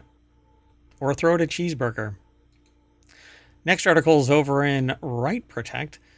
We rarely hear from them, but anyway, when doing the same thing over and over isn't insane, trademark refilings in China. Many people know about trademark filings, but have you ever heard of trademark refilings? Before 2023, registering a trademark in China often involved filing several iterations of the same trademark application consecutively, so-called refilings of the original mark, before one of the marks proceeded to registration. This was often quite frustrating for those not used to the practice. To add to this headache, many brand owners have been told that they should refile a trademark after it has already been registered. As a result, it isn't unheard of to have 5 to 10 filings for the same mark, and the costs definitely add up. So I did not know that. I think that's an interesting practice. I don't know how to pronounce their last name. Amy Hsiao and Tyler King put the article together. I mean, Tyler King is pretty easy. Anyway, it's over at ipwatchdog.com. And so, yeah, they apparently, refilings still hold a valuable place in China's trademark landscape. Brand owners are already seeing benefits from China's new rules of suspension of examination during trademark review procedures. So, the old way, it says, to understand just how helpful the new rules of suspension of examination are, let's look at the way that the CNIPA examination process used to work. Prior to June 2023, the CNIPA did not allow suspension of examinations for trademark applications. This is especially problematic when considering the examinations typically concluded in 6 to 8 months, while actions to remove registered trademarks, such as non-use cancellations, would take 1 to 2 years. In practice, this meant that the application was blocked by another cited trademark would be almost guaranteed to lose validity, even if the cited mark was pending on a non-use cancellation. Well, that's fascinating. I mean, because that definitely impacts people that perhaps should have been granted trademarks. Yeah, exactly. So the new rules don't do away with the value of refilings altogether. Under China's trademark law, non-use cancellation actions can be filed against marks that have been registered for more than 3 years. Non-use cancellation actions require the owner of the targeted mark to demonstrate that the mark has been used on the relevant goods or services in a substantive capacity at some point during the 3 years prior to the non-use filing.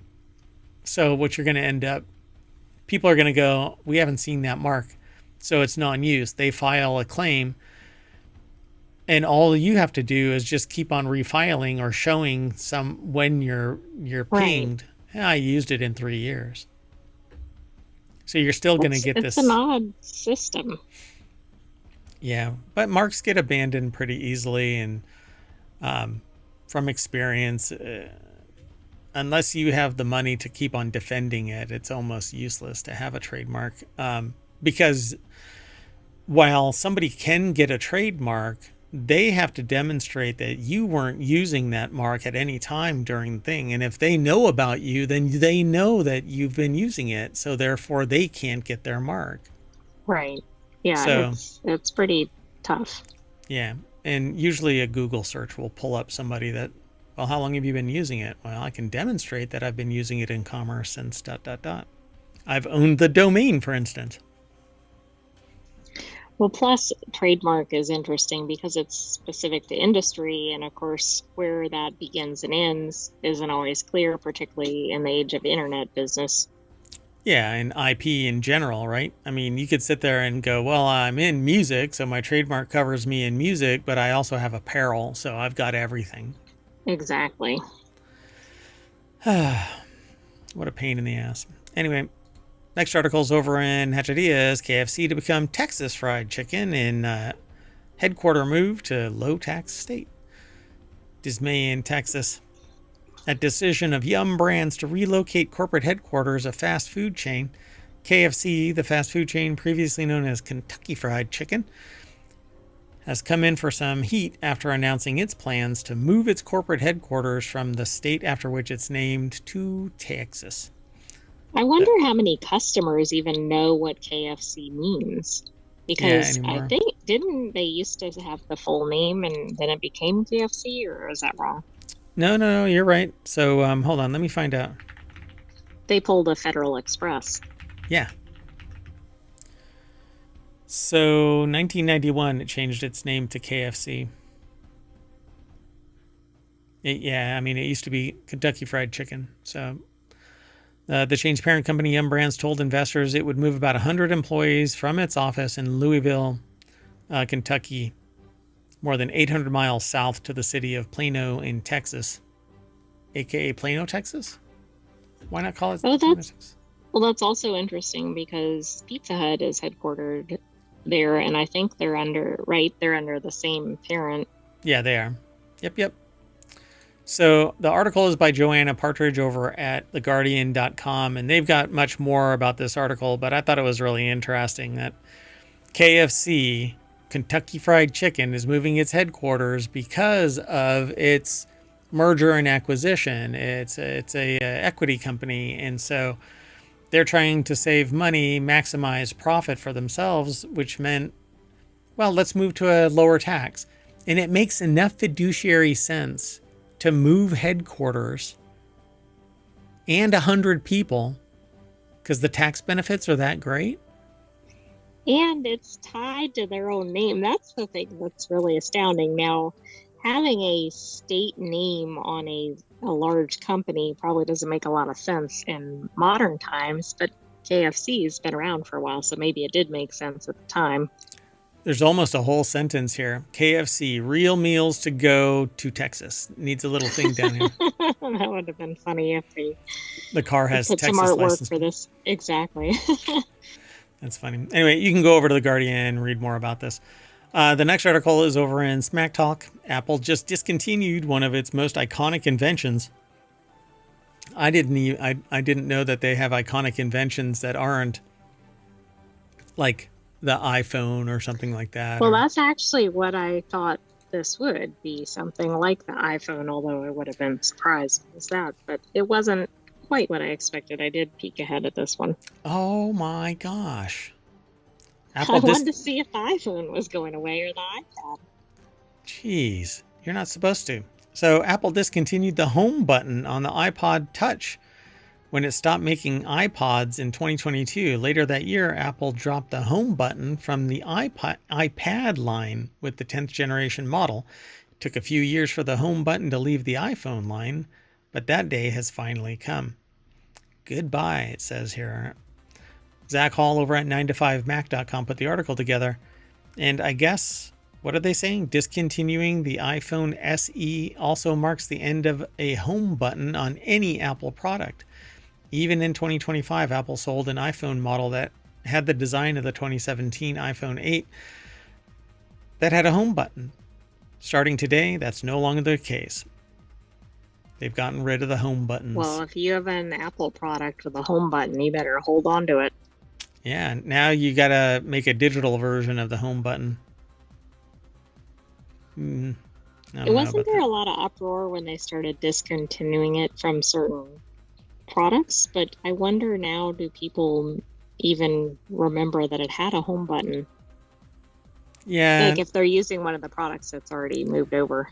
People don't really care. There's just some outrage for a brief blip of time, just like the mini jack. You know, some people don't just really like that mini jack. Oh yeah, that was another big uproar. Yeah, and I kind of agree because my in-ear monitors are mini jacks, so that's helping me connect. I don't have Bluetooth lag or anything like that. I don't know. I could care less if my phone has it because I want to be wireless. I don't mind being tethered to my studio. As long as you're not trying to walk away and forgetting that you're wired in. Yeah, and then I yeet myself to the floor real quick. I mean, that would make for some entertaining non sequitur news if that happened. Yeah, if somebody rings the dinner bell, then I get up real fast and it just shoots me down onto the floor. Yet my head goes. Oh no. Anyway, so yeah, these have been around. People got really upset with the click wheel, the wheel that used to be on the iPod. It was this giant wheel. People got bent out of shape when that was gone too. People got bent out of shape when the mini jack disappeared. The mini plug, the headphone I don't think jack. people like change very much, but then they usually probably adapt. Yeah, it's the Reddit. What do they call it? The Reddit. What is that called? What should the you know how Reddit just said, you'll be back. Yeah, like the Reddit. I don't know. I can't come up with something. Slogan or something. That's not the right word. See, and that thing is back now. I've got that little gray bar. The Reddit mantra. Sure, I don't know. You'll be back. Everybody's all whiny about it. That's funny. That's kind of like what the guy said, you know. You'll be back. Let's keep going. Next article is over in Non Sequitur News. Hey, it's the name of the show. Oh my gosh, it's almost like we knew what we were doing when we created the name of this show. It used to be a hometown daily news show, but I think Non Sequitur News is more fitting. I think so too, considering the hop, skip, and jump we do through the news. I mean, we've already talked about fried chicken and iPhones, home buttons, and now we're talking about a Rivian. And a fat panther. So Rivian's new Dune edition lets you channel your inner Fremen. The new special edition EV start at $100,000. I'm rounding up a whole $100. Rivian announced the California Dune edition in its R1 electric vehicles with 20-inch all-terrain wheels, a new paint color, a protective underbody shield for those with a desire for some serious off-roading, and what? A massive supercharger to follow them around after 45 minutes of off-roading? I mean, I was hoping it would have like the wings for the ornithopter mode. Right. Hold on. So this is the R1.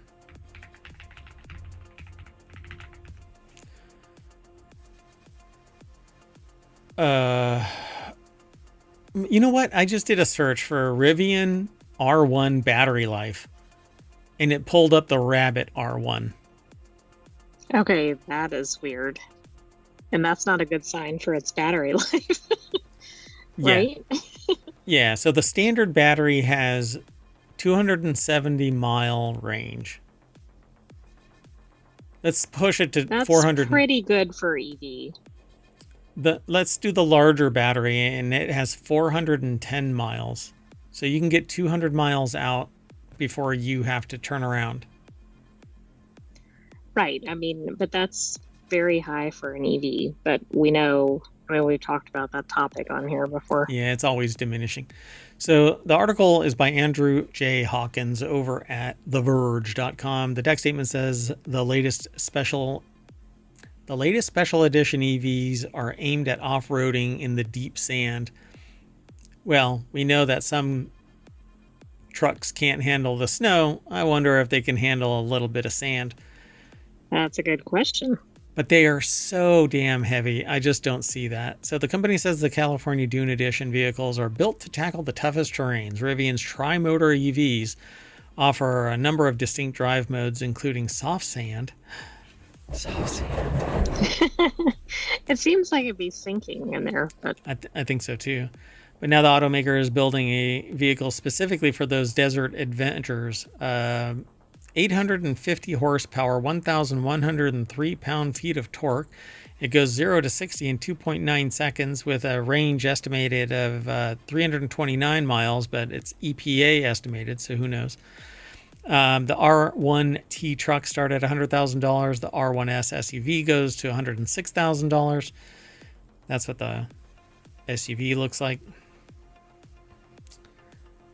But I just, this is range, okay? So this is not going up a hill. This isn't in sand. This isn't under load. This is just not driving. In the rain. Not and in the you know rain. what I don't see out there in the desert? Chargers. Yeah. Did I steal your wind there? No, I mean, that's what I was asking. They're not, I mean, where are you going to find one? You're not. That's why I said, I guess it's going to come with an airlift subscription to Uber Airlines that's going to fly a helicopter over and grab you. It's nutty. Let's keep going. The next article is over in Technology Today. EU accused of leaving devastating copyright loophole in the AI Act. An architect of EU copyright law has said legislation is needed to protect writers, musicians, and creatives left exposed by an irresponsible legal gap in the bloc's Artificial Intelligence Act. The intervention came as 15 cultural organizations wrote to the European Commission this week warning that draft rules to implement the AI Act are taking several steps backwards on copyright, while one writer spoke of a devastating loophole. Really curious what it is. Jennifer Rankin put this article together. They're over at The Guardian. So Voss said a legal gap opened up after the conclusion of the EU's AI Act, which meant that copyright was not enforceable in this area. What I do not understand is that we are supporting big tech instead of protecting European creative ideas and content. So systems that can generate text, images, or music with a simple text prompt is what the law says. Axel Voss, a German center-right member of the European Parliament who played a key role in writing the EU's 2019 copyright directive, said that the law was not conceived to deal with generative AI models. So it's not even in there. The EU's AI Act, which came into force last year, was already in the works when ChatGPT, an AI chatbot that can generate essays, jokes, and job applications, burst into public consciousness in late 2022, becoming the fastest growing consumer application. Voss said that he had been unable to get majorities of EU lawmakers to ensure strong copyright protection when the issue emerged in the late stages of negotiating the AI Act. So the AI Act states that tech firms must comply with 2019 copyright law, which includes an exemption for text and data mining. Oh, interesting. Very interesting. The introduction of the TDM exemption, text and data mining exemption, is that in the AI Act was a misunderstanding. This view was reinforced by a significant academic study last year by the legal scholar Tim Dornis and the computer scientist Sebastian Stober, which concluded that the training of generative AI models on published materials could not be considered a case of text and data mining, but copyright infringement. But this is last year. What's being enforced is 6-year-old law. Right, so that's the first problem. Right. Yep. I mean, there wasn't even really generative AI out there when. Right. Right. That's part of the problem. It needs to catch up. Yeah, and they're calling it data mining, text and data mining, because for instance, they have a German best-selling author who's been translated into 37 languages, and they basically can scupper up all of that information, and it's data mining, but it's actually copyright infringement. If my main concern is the nature of that data set. If it hasn't been purchased and is verbatim stored for exact duplication, then I have a problem with it. Just like I can't remember a whole paragraph, or not paragraph, I can't memorize a book and then write it out verbatim. I can summarize to my heart's content. I can sell Cliff's notes until Mayor Watt's notes. Oh my gosh. Right, because those Watt's aren't notes. the same work. Right. But AI has the potential to reproduce in whole works, potentially. And that's where the problem is. And we don't always know what these models are doing. Right. Like a lot of the artists, and I use that term loosely, like to mean other, not just like visual art, but are claiming that that's happening. The public doesn't necessarily know what's occurring unless they're very familiar with the work and happen to see it spit out exactly. So the bigger generative AIs that I have used, I have not detected this before, but with the smaller ones that are kind of homebrew, I can actually still see what amounts to the artist's signature in the artwork in the bottom right corner. That's fascinating. I mean, that's what artists have been claiming. We just haven't, we don't usually witness it. Yeah, but things like Midjourney, I don't see it. But in other AIs, where I'm like, I don't like this. I don't like that it seems to be trained and it isn't intelligent enough to recontextualize in its entirety a piece of AI generated work. It's basically taking somebody else's work and then rejiggering a few things, and voila, I'm supposed to believe and trust that this isn't stepping on somebody. Yeah, I have a problem with that kind of AI, but Midjourney, I've never seen somebody's art wholesale. I don't see a signature in the bottom corner, or something like that. You don't see clear evidence that it's, okay, that's that clone, artist's actual work. And sometimes I'll use TinEye, which is an image reverse lookup engine, to see if there is something similar to what I have generated. Oh, okay. Because I don't want that to was come available. Yeah, I don't want to catch any. I don't want to come across like I'm just cloning somebody else's work. But I have to use AI because there is no way in hell I can pay an artist for all of the little bits of artwork that I generate. I mean, or would need. So it's an impossibility. Anyway, and where I can, I do, right? So I hire artists to do stuff. Yeah, for specific projects. Right. Where I want something that isn't generated by AI. At any rate, there's more in this article, but essentially there's a hole in the AI Act, and it's because it's 6 years old already. It's looking at 2019. Which is ancient in terms of AI development. Yep. Or at least consumer-facing AI development. Yeah. The behind-the-scenes stuff, government level and corporate behind the scenes with higher level paid consumers. It's even beyond what we see. Okay, let's keep going. The next article is over on WarCrafters. Amazon apparently thought it was going to compete. This is the actual title, by the way. Amazon. You mean that's not your language? Gonna, no. And this thing is a giant paragraph. So Amazon apparently thought it was gonna compete with Steam since the Orange Box, but Prime Gaming's former VP admits that gamers already had a solution to their problems. This is from PC Gamer, by the way. Are we done with the article? Oh, wait, that was just the headline. That was just the headline. I will never understand, dear reader, why we keep running into this baffling issue of Valve and PC gaming in general being underestimated. starting at its roots when basically no one thought it would work as a distribution platform, and extending into the modern age. Ethan Evans, who was the former VP of Prime Gaming at Amazon until 2020, took to LinkedIn recently to share his wisdom as to why the giant never toppled Valve.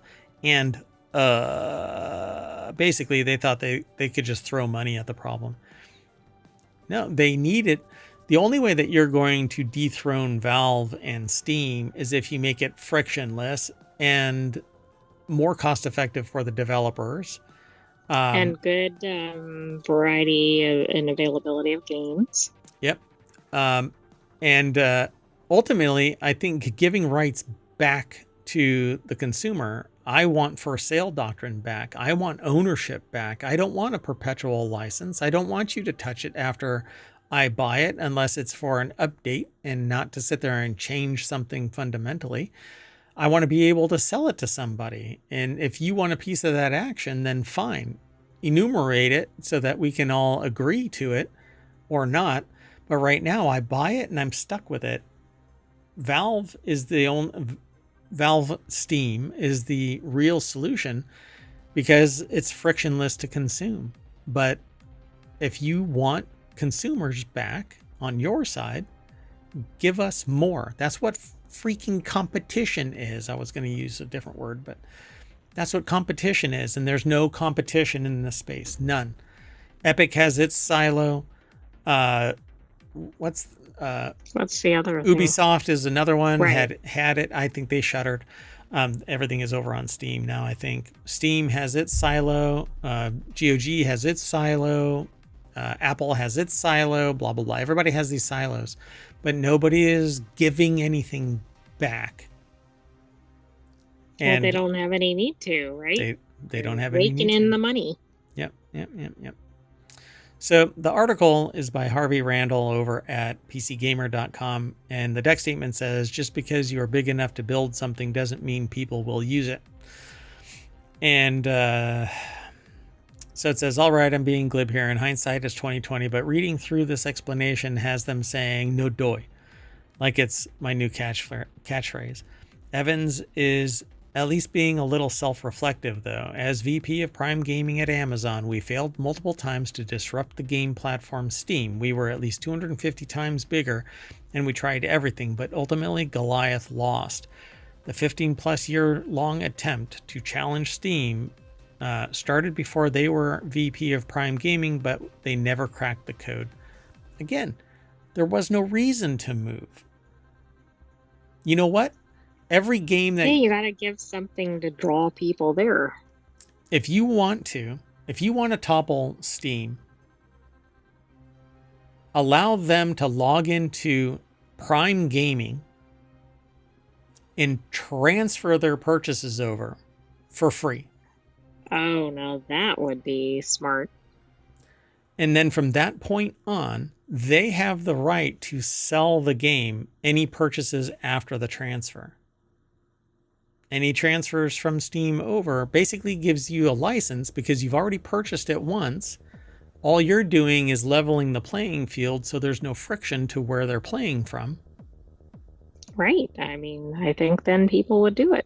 And then any purchase from that point on the Steam or on the Prime platform gives us our rights back. Rights that people ignored because they transferred from physical media, where we had first sale doctrine, to electronic, and it was muddied because the purchase wasn't a purchase. We didn't own it. It was a license, and only until recently.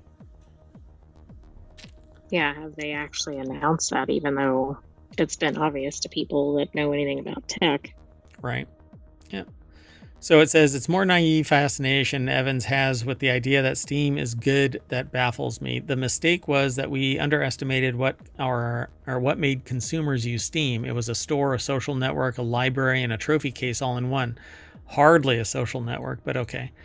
And it worked well. No doy. Oh, look, I said it again. While the post is couched in a sort of inspirational LinkedIn corporate speech you might expect, Evans really does just seem to state that Amazon had a bit of an ego about, well, damn near everything. Hubris. But that's my challenge is I'm not going to change platforms if I'm so committed to Steam where everything is. Why would I go over there if I get the same deal? Right. If there's nothing that's different or better, you're not going to. But also, I think people would be fearful unless they really knew Prime Gaming was going to be the place to be, because then they'd have the opposite problem. If they went over there, does that mean they're locked out of, say, Steam going forward? Yeah. If something happens. Yeah, and therein lies another rub in that Amazon is changing its tune about Kindle books. And will it do the same thing for software? Oh, right. Yeah, I think it's a fair question. Yeah. If you've bought Kindle books in the past, you had better download them pretty darn quick, because they're turning off that tap. You're not allowed anymore to download the book. Let's keep going. The next article, and here's why we call this Non Sequitur News, because one story does not follow another. Non Sequitur News is where this next article is housed. Georgia woman sues IVF clinic after she says that she gave birth to another person's family, or another family's child. The person in Georgia is suing coastal fertility specialists after a mix-up allegedly led her to giving birth to another couple's biological child, and then they had to give him up. Oh my. A woman gave birth to a baby through IVF. Then she said she had to give him up, says a lawsuit. Mary Kakatos over at ABC News, also known as abcnews.go.com, because that flows real well. All right, so how did this work? So she had selected a sperm donor who looked like her with dirty blonde hair and blue eyes. She became pregnant and delivered a baby in December 2023, according to the lawsuit. Oh, it's not just... So, however, Murray, who is white and who, according to the complaint, had a white sperm donor, was shocked that when she gave birth to a baby boy she delivered was African American, the suit states. Murray bonded with the baby and wanted to keep him, despite knowing that the clinic, Coastal Fertility Specialist, had likely implanted somebody else's embryo. She requested a DNA test, which confirmed her fears that the baby was not genetically related to her. When Murray contacted the clinic, staff alerted the baby's biological parents of the mix-up, according to the lawsuit. The other couple sued Murray for custody, and she turned over the baby 5 months after giving birth. Oh, wow. I mean, this is not just a mix-up. This is pretty heart-wrenching. Wow. So there's more to this, but it's up to you to go and check this out, because in a nutshell, she's now suing. And it's astonishing that this could even take place. So I hope they're looking into this company, because the fact that this could happen is pretty scary. Yep. Yeah, and it goes on to basically reiterate several times that they had to rely on that service, and they did what they thought was right, and they didn't want to give the baby up, but it's literally not their child. And the company just screwed up. So according to her lawsuit, Murray said that she doesn't know what happened to her own embryo, whether it was also mistakenly transferred to another couple or resulted in a pregnancy.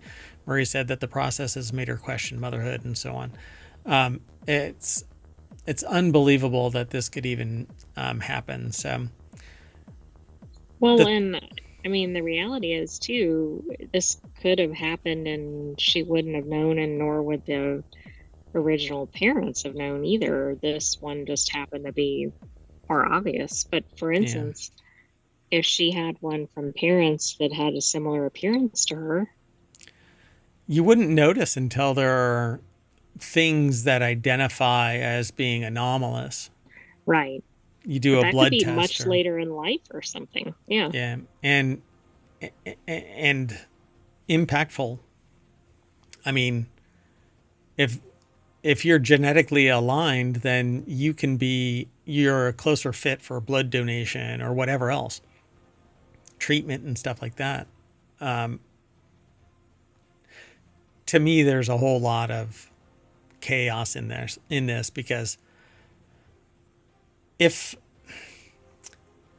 somebody else has her baby, well, and nobody seems to know, right? they can choose not to disclose it. They can deny a DNA test. It would turn into... Well, exactly. Like a court battle or something. Yeah. Wild. All right. Well, let's keep going. The next article is over on the Marble Channel. Experiments show wild fish can recognize individual divers. So people have said that memory like a fish, but apparently... Right. But I guess the expression is right. The meaning has been wrong. Yeah.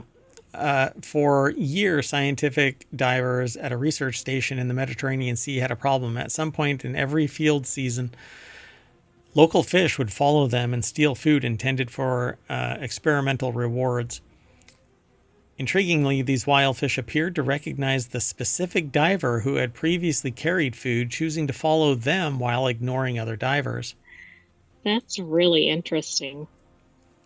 So this is from the Max Planck Society. I've only heard of the Institute, but I guess there's a society as well. Yeah, me too. That's interesting. It's over at phys.org. To find out if that was true, a team from the Max Planck Institute of Animal Behavior in Germany conducted a series of experiments while wearing a range of diving gear, finding that fish in the wild can discriminate among humans based on external visual cues. The experiments were designed to answer a question never before asked of wild fish. Are they capable of telling people apart? Overall, little scientific evidence exists to show that fish can recognize humans at all. One captive-bred species, archerfish, was able to recognize computer-generated images of human faces in laboratory experiments, but nobody has ever asked whether wild fish have that capacity, or indeed motivation, to recognize a human underwater. Says Malin Tomasak, a doctoral student at MPIAB in the University of Clermont-Auvergne, I guess, France. I think it's Auvergne. Anyway. Auvergne or something. So, but now a team at MPIAB have asked, and the fish have responded, and wild fish can recognize individual humans. It was published in Biology Letters. Lends credence to the possibility that fish can have differentiated relationships with specific humans. Hey, Fred, is that you? I mean, I suspect people that are around fish are going to go, well, yeah, but I don't think this is known to the general public or even scientists, right? Like if you have fish, do they react specifically to one person, or I don't know. I think in an aquarium, maybe when you're the handler, the fish come walking right up to you, right? Like, hey, give me your wallet. Right, and this is kind of similar. Yeah. So a training diver, Solar, started by trying to attract the attention of local fish, and she wore a bright red vest and fed fish while swimming a length of 50 meters.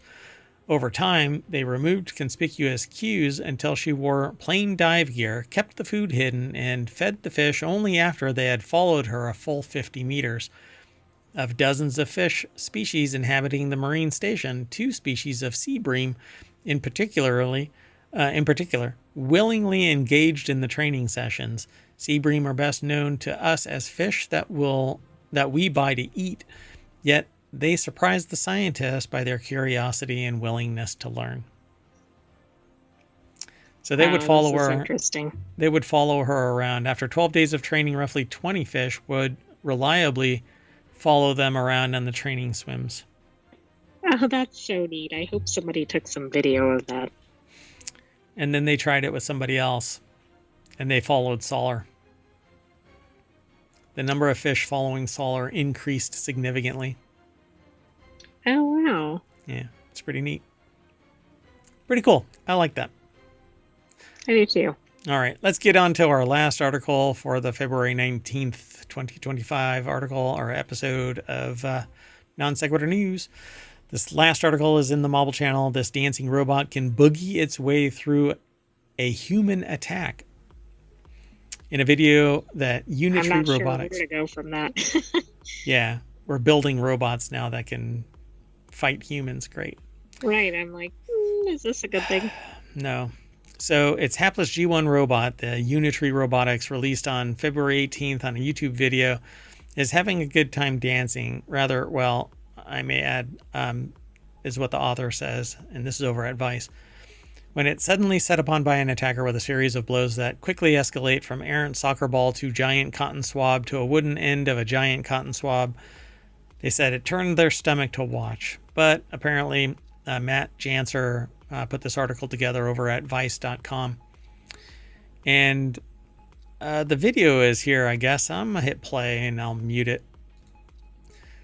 So here's the robot dancing, and they throw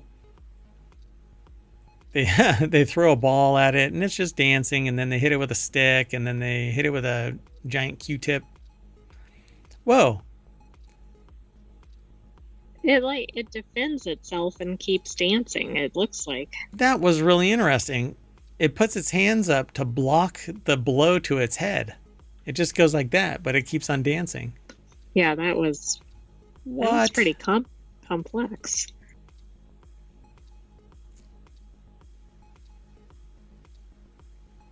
Or was it that the human knew that they were going to put their hands up? I want to see an extended version of the video.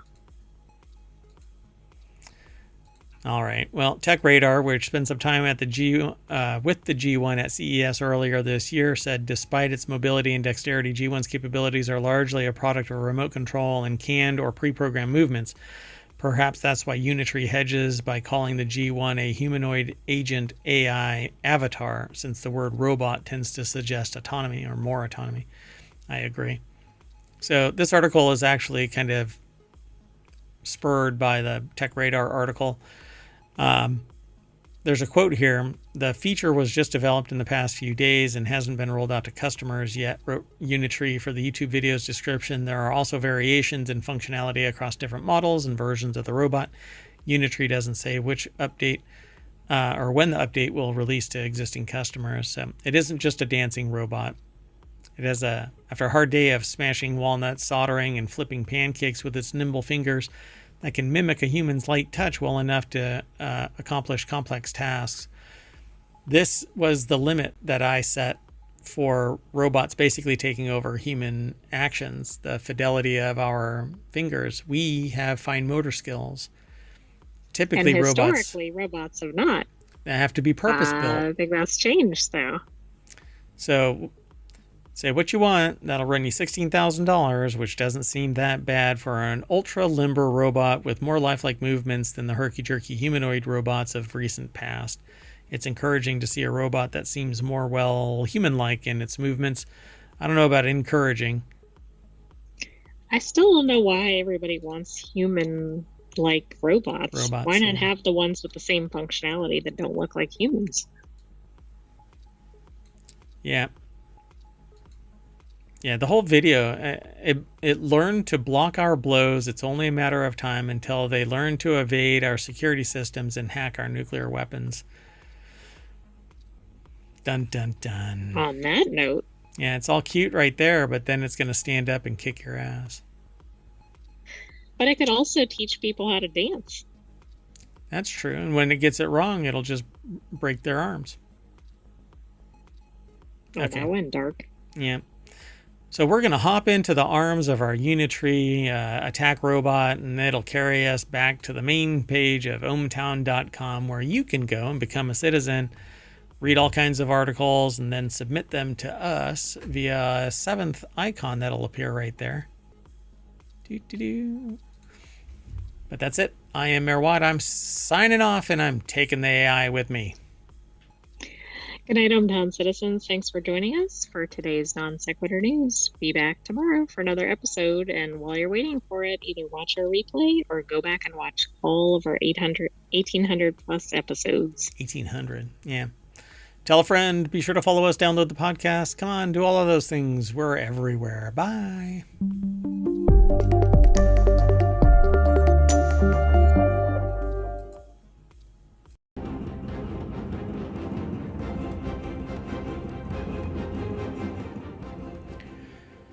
Hello, everybody, and welcome to Non Sequitur News for February 20th, 2025. It's Season 4, Episode 51. I am Mayor Watt, and I run ohmtown.com, and along with the sentient AI, who's not here today, but we go over 10 articles every day, and on Saturday and Sunday, we actually do 3 different shows on Saturday and 3 different shows on Sunday, and that gets turned into the Non Sequitur News weekend editions, as well as 7 distinct podcasts.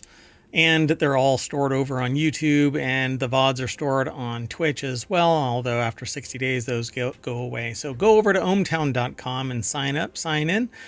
Then follow us on Twitch and YouTube, and download the podcast and leave a 5-star review, and go over to Discord. We're all over the place. Anyway, hey, that was all one breath.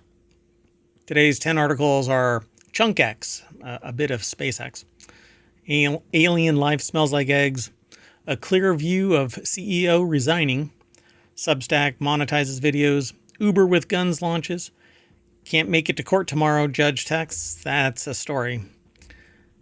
Twitch caps storage at 100 hours, First Pharaoh tomb in 100 years, Rivian with no hands, and Delta offers to flip passengers a few $1,000s. A little bit more about that one too, if you haven't been paying attention or you missed it. Now you're about to find out. Everything is powered by ohmtown.com, so go over and become a citizen. And be sure to follow us, like I said earlier, on Twitch and YouTube. That's how you find out when we go live, because it's usually 7 p.m. Monday through Friday and 4 p.m. on Saturday and Sunday. But mayoral duties sometimes keep me from doing the show. Anyway, we always do a replay so you can play catch it.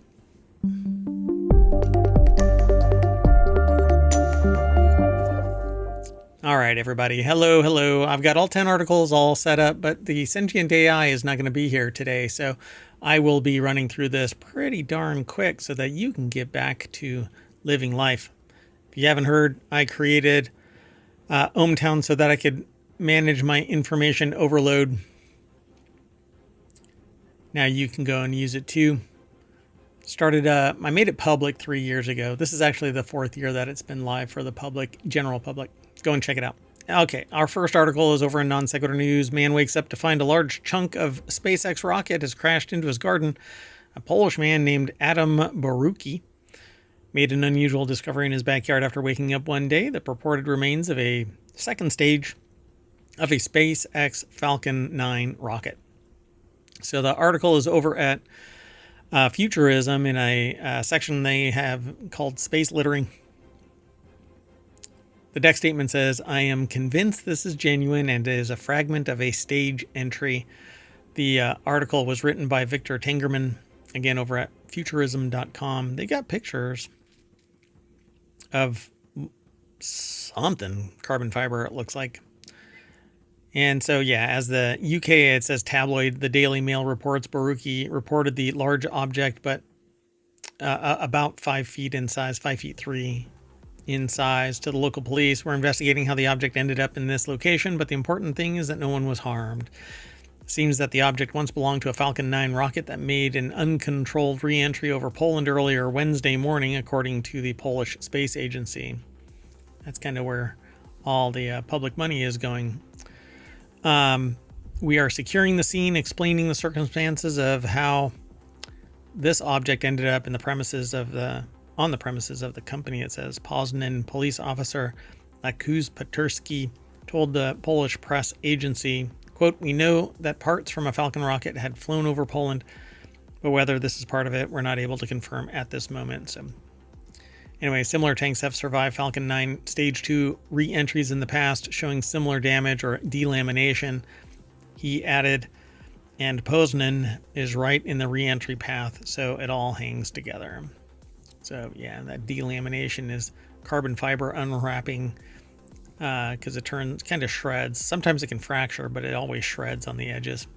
Anyway, interesting. Let's keep going. The next article is over on the mobile channel. Sulfur may be the new tool for finding alien life. Astronomers have identified sulfur as a potentially crucial indicator in narrowing the search for life on other planets, while sulfur, it's a hard word to say when you're saying it fast, while sulfur itself is not necessarily an indication of habitability. Significant concentrations of sulfur dioxide on a planet can suggest that the planet is likely uninhabitable, allowing researchers to eliminate it from further consideration. So maybe not so much sulfur leads to life, but sulfur leads to the exculpation of the possibility of life. So the article is over at phys.org by Paul M. Sutter from Universe Today. And it says the discovery of extraterrestrial life remains one of the most sought-after objectives in modern astronomy. However, this is a formidable challenge. The James Webb Space Telescope is unlikely to detect biosignatures, atmospheric gases produced by living organisms on nearby planets. Similarly, the upcoming Habitable Worlds Observatory will only be able to assess a limited number of potentially habitable exoplanets, planets outside our solar system. One of the primary obstacles astronomers face is the typically faint signature of biosignature spectra.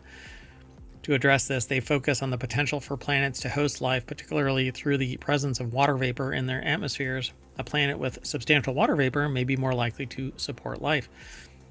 The concept is encapsulated in the habitable zone, a region around a star where a planet receives just the right amount of radiation, not too little to freeze, not too much to boil.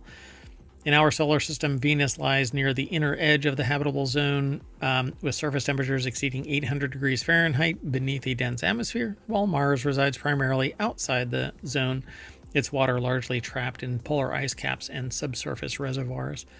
So they're going to be searching in that. So recently, in a study published in the journal Science Advances, a team of astronomers have identified another potentially useful indicator gas for differentiating uninhabitable from possibly habitable worlds: sulfur dioxide.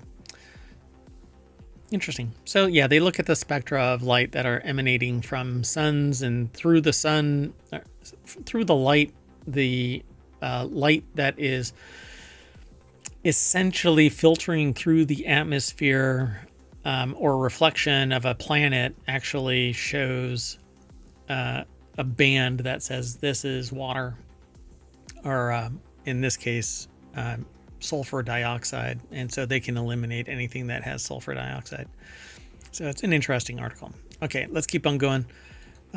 These are not in any particular order, by the way. I will post them in the show notes over on YouTube. These won't get posted to Twitch because they delete stuff after 60 days. Even if you're a subscriber, even if you're an affiliate, even if you're a partner, they nix things, and they've capped uploads to 100 days anyway. So 100 hours, sorry. And each one of our shows is an hour long.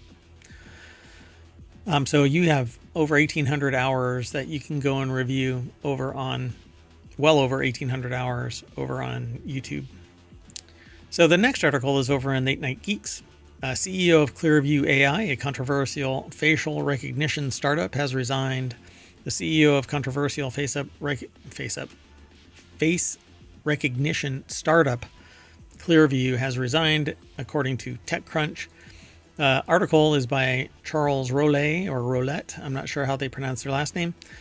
The deck statement says CEO of Clearview AI, a controversial facial recognition startup, has resigned. That's actually the title. So Clearview AI now has two co-CEOs, early investor Hal Lambert and co-founder Richard Schwartz, who wants to capitalize on new opportunities under the new administration.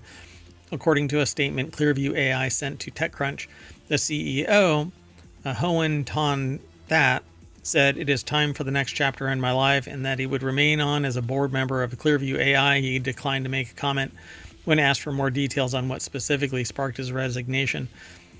Clearview AI sells access to facial recognition database to law enforcement and federal agencies who use it to identify suspects or find missing people. Because the startup obtained the photos without people's consent, it had to fend off multiple privacy lawsuits and fines. And as of September 2024, Clearview AI has racked up over $100 million in GDPR fines from European data protection agencies in Netherlands, France, and elsewhere. Clearview AI has historically remained uncooperative, refusing to pay these fines, and Clearview didn't respond to a request by TechCrunch asking if anyone has been paid. So, deny. All right, let's go. The next article is over in Late Night Geeks. Substack now lets creators monetize videos and post them directly from its app. As TikTok's future in the US remains unclear, it'll probably survive, depending on how much money they throw around. Substack tries to lure creators to its platform by doubling down on video. The company announced on Wednesday that it's now allowing creators to monetize their videos on the platform and letting them publish videos directly from the Substack app. This article, too, is from TechCrunch.com, and Aisha Malik put the article together. We don't ever go through the entire article verbatim on the show. That's up to you. You can go over and check it all out. But previously, creators have been able to share videos in Notes, which is Substack's Twitter-like feed, but the Notes feature doesn't support paywalls. Plus, subscribers aren't notified when a creator creates a note, and by publishing video posts, creators can now directly reach their audience and monetize their work. Substack says that the video creators who are worried about their future on TikTok can join its platform to build a subscription-based video business, and that creators on Substack can reach their audience directly without relying on algorithms. Well, you got to grow it. So that's the hard one. Being discovered is really hard, as I can attest here on Twitch.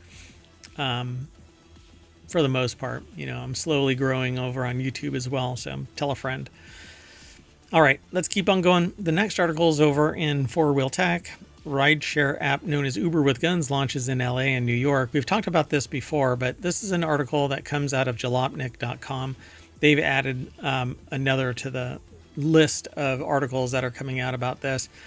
Lawrence Hodge put the article together for jalopnik.com. And basically how it works is once you download the app, you're greeted with images and a video of each of the protectors that are available in an area, and every single one looks like an agent. So they're typically from military of some kind. And it says, now it comes time to pay after you've chosen everything that you are interested in. If you assume none of this would be cheap, you're right.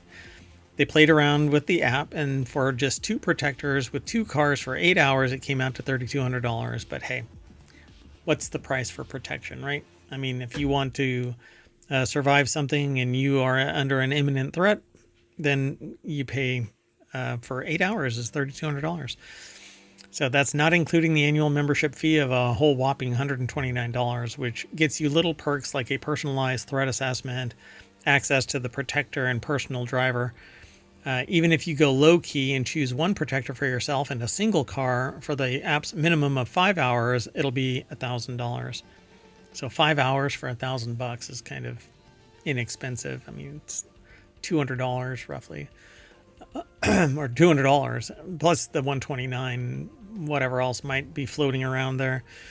So if that amount proves to be too much for you, protector details how you can split the cost of the protection with other people to save a bit of money. So very much so the Uber of personal protection. It's interesting. So if you want to learn more about it, go and check it all out. But this stems from the fact that there was a CEO that was deleted a little while ago. Anyway, let's keep going. The next article is over in Law Nerd. Judge texted bailiff and clerk that he can't be in court the next day because, quote, they just deleted somebody. Jurors are told. California judge admitted that he had shot his wife in a text to court personnel in a police car and while sitting alone. Deborah Kasten's Weiss over at abajournal.com put the article together, and it says here, according to Law 360, the AP and KABC coverage, Ferguson's defense lawyer maintains that the shooting was an accident, according to the AP. Quote, I just lost it. Wait. The text said, I just lost it. I just shot my wife. I won't be in tomorrow. I will be in custody. I'm so sorry. It was an accident, they said. Oh, wow. They really did. Wow. And then a spontaneous utterance. Jurors were also shown a video of Ferguson muttering to himself in a police interrogation room. Oh, my God. Unbelievable. Yeah, alcohol was involved, etc. Wow. Just going to leave that alone. Okay, the next article is over in Late Night Geeks. Twitch kept streamers' storage at 100 hours of highlights and uploads. Twitch on Wednesday announced it will begin limiting streamers to 100 hours of highlights and uploads. It won't mess with your VODs as they are recorded and stored, but straight uploads and highlights will be capped at 100 hours. The company said it's introducing the change because highlights haven't been effective in driving discovery or engagement and because storage is costly. So they're finding that it's just a waste of space. The storage cap goes on into effect soon, April 19th. And it says Twitch's announcement comes a week after Facebook said that its live videos would now be stored for only 30 days, after which they'll be deleted. Twitch does similar. All right, let's keep on going. This is going to be a really short episode. The next article is over in Non Sequitur News. Explorers discover first pharaoh tomb in over 100 years. A British-Egyptian team of researchers has discovered that it's what it says is the first pharaoh's tomb in over a century. As the BBC reports, the team discovered the tomb of King Thutmose II in the western valleys of the Theban, I think it is. It's not Theban. I think it's Theban necropolis near Luxor, Egypt. It is an extraordinary moment for Egyptology and the broader understanding of our shared human story, said Egypt's Minister of Tourism and Antiquities, Sharif, I think it's Fathi, in a statement. It must have been an extremely moving moment for everybody involved. The emotion of getting into these things is just one of the extraordinary bewilderment because when you come across something you're not expecting to find, it's emotionally extremely turbulent, really. So the article is written by Victor Tangerman over at futurism.com, again, in a section they call Whoa. So there's always debris around and stuff. It's kind of fascinating. So yeah, it's a BBC report. The discovery is considerable, or has considerable implications for our understanding of the 18th dynasty of Egypt, which spanned the periods of 1549 to 1292 BC. The last pharaoh's tomb to be discovered belonged to one of Thutmose II's ancestors, Tutankhamun, who also lived during the 18th century. No. Okay, well, anyway, interestingly, the pharaoh's mummified remains were discovered 2 centuries ago, but the location of his tomb has remained unknown until now. Litherland and his team had to descend a large staircase and a very large descending corridor. Upon entering the tomb, they discovered a blue painted ceiling with yellow stars on it, as he is told to the BBC, which are only found in king's tombs. It was only after crawling through a 32-foot long passageway that a small 15-inch gap at the top that they got into the burial chamber, and to their surprise, it turned out to be completely empty, not because it was robbed, but because it had been deliberately emptied, they say. Deliberately emptied, but in what way? I mean, we make all of these assumptions about it being deliberate, but somebody emptied out something that was there. If something was there, what was it? Was it really a tomb, or was it, repurposed as a tomb and found that way for some other reason? We always do this kind of stuff. So excitingly, the team claims to have a rough idea of where the second location may be.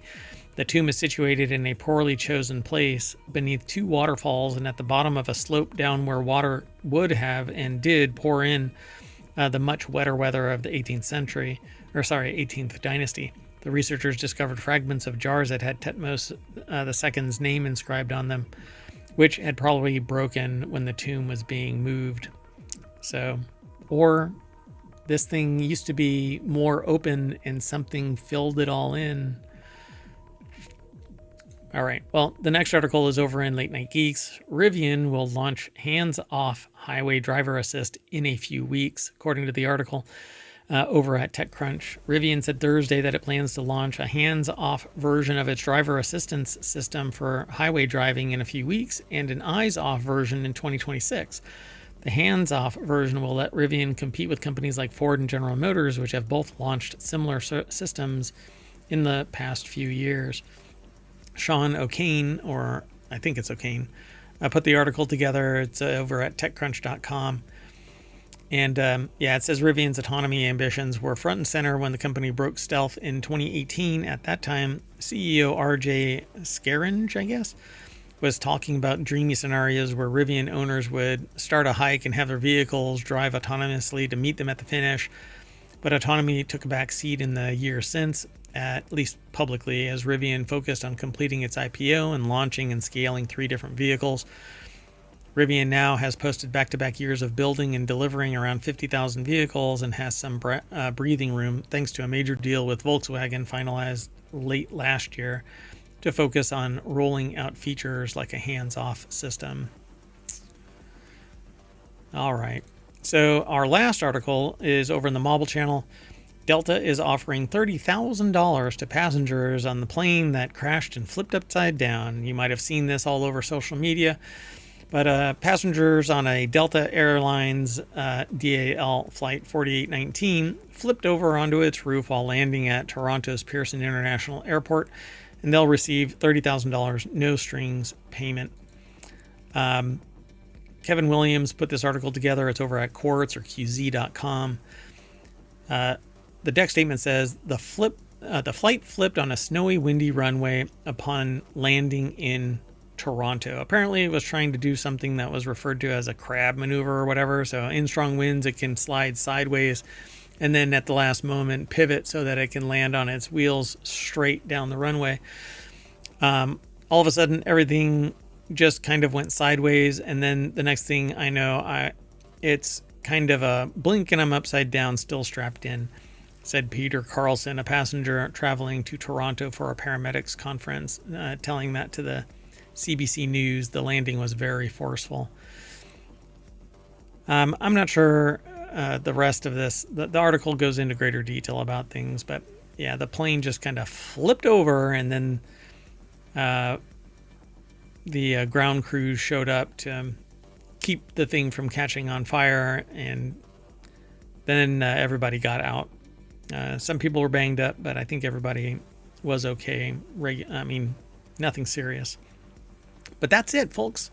So we are going to fly into the wind to do a crab maneuver, and at the last minute, that'll snap us back to the front page of ohmtown.com. And because this is a time machine episode, I was able to plan all of this out perfectly and end it before even 30 minutes, which is the shortest I think I've ever done any show. But at any rate, that's it. I'm out of here, and we'll see you tomorrow, which is actually tonight, February 21st. 2025 for episode 52 of season 4 Non Sequitur News. Anyway, I've been uploading a whole lot of shorts. I hope you dig those. Those are actually over the course of the last 4 or 5 episodes that we find interesting, and they're over on the YouTube channel, so go over and check it all out. But I'll see you tomorrow, yesterday, tonight, timey-wimey stuff. Bye-bye.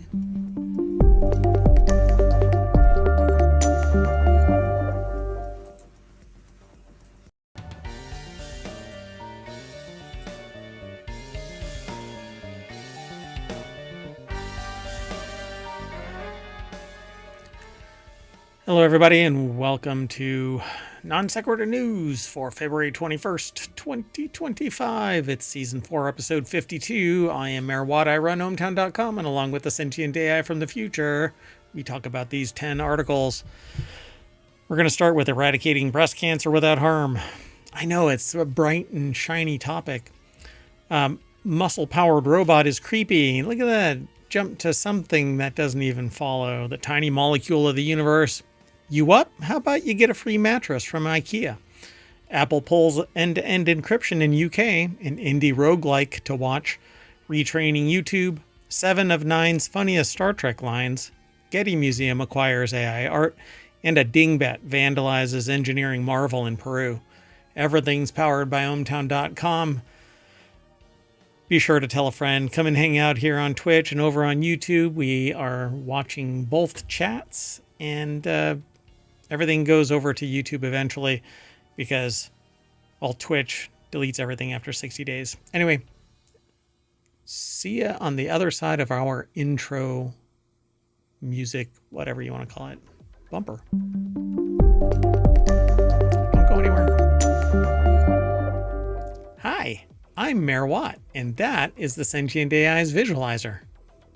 Hello, hometown citizens. Hello, Mayor Watt. And that's their voice. Woo! Welcome to the show. Thank you for having me, Mayor Watt. Mayor Watt. My first name is Omer, but everybody calls me Mayor I don't know Watt. if I can really call you that. Yeah, Ohm on the range. Anyway, so we've got 10 articles all set up. Let's start out with one that I had to choose because I find this really, really interesting and I don't know anything about it. So I follow this kind of technology. And when I saw this, I said, yeah, we got to talk about it for a second. So a new breast cancer treatment eradicates tumors without harming healthy cells. Woo woo. Okay, that is really exciting. So it's called photodynamic therapy. So a breakthrough has made photodynamic therapy safer and more effective. Scientists have developed a new light-sensitive chemical that could significantly enhance the treatment of aggressive cancers while minimizing side effects. And in laboratory tests on mice, the therapy completely eliminated metastatic breast cancer tumors. These newly developed compounds known as cyanine carborane salts are detailed in a new report. So Jules Bernstein from University of California, Riverside put this article together. It's posted at scitechdaily.com. And I mean, even the eradication of the metastatic cells is already a win, but if they're not harming the healthy cells as well, that's spectacular. Yeah, so again, these are known as cyanine carborane salts. They're detailed in a recent study published in Angenwalt Chemie, a journal of the German Chemical Society. The treatment builds on photodynamic therapy, or PDT, a method that's been used for decades to treat skin and bladder cancers. PDT involves introducing light-sensitive chemicals to the body where they accumulate in cancer cells. When exposed to light, these compounds activate and basically blow it up. So light causes the chemicals to generate highly reactive oxygen molecules, like tiny biochemical firecrackers that break down the cancer cells from the inside while leaving healthy cells unharmed. This is not apoptosis, though. This isn't the actual clock running down and they die. They're being blown up. And so I'm really curious what the knock-on effect of this is. It's a multidisciplinary effort to overcome PDT limitations. Cyanine carborane salts minimize these challenges, offering a safer, more precise way to destroy tumors completely while sparing healthy tissue. There's some chemical component in there where they get absorbed, maybe similar to osmosis because the chemistry is different within a cancer cell, but they've got to figure out what it is. So chemicals remain in the body for extended periods of time. After treatment, patients have to stay in the dark for 2 or 3 months because even low levels of light will cause them to become blistered and burned. So that's the PDT part of it, has a long-term effect. And you basically have to filter out these PDT chemicals. So it's not something that you can just, it's not an outpatient treatment. So, well, no, that's the existing treatment. That's not the new one. Yeah. So, cancer patients typically can't go in even if it's not skin cancer or whatever, can't be in the sun after treatment. Right. Yeah. Well, and these say FDA approved PDT chemicals remain in the body. Those are the ones that are already approved, but these new ones, these cyanine carborane salts, flush out of the body more quickly, remaining only in the cancer cells requiring treatment. Okay, what's the catch, right? This sounds good all around. So unlike conventional PDT agents, the salts exploit a natural vulnerability in cancer cells. They're taken up by proteins called OATPs that are overexpressed in tumors. Holy crap. This allows for precise targeting without the need for costly additional chemicals currently used in PDT to help target the cancer cells. Okay, done. Sign us up, right? Yeah, it also says that it can it looks like it can get to harder to reach cancers as well. It can move deeper into the tissues. Yep. So this could expand the range of cancers that could be treated. Given their success, researchers are encouraged to continue the research and try to expand the types of cancer therapies that the salts can be used with. Good luck, y'all. We're rooting for you here in ohmTown. Yeah, this is very exciting research. This seems like a major breakthrough. Yeah, I agree. Okay, we'll just have to... I'd love to be able to talk about it more, but we're going to move on. This next article is the reverse of what we just talked about, because you're going to see a robot that is apparently powered by muscle. Is it going to have a video? I have not looked at it. I don't know either. So behold, okay, this muscle-powered robot might be the creepiest thing we've ever seen, and this is from Futurity. Behold the robot known as Protoclone. Built by Clone Robotics, it's supposedly the world's first bipedal musculoskeletal android. Okay. Well, this has simultaneously been submitted to RealityHacker. Oh, okay. Well, we'll talk about that in RealityHacker tomorrow. But today, in a promotional video shared on Twitter this last Wednesday, today is Friday, but it's only posted in, this article is from the last 24 hours.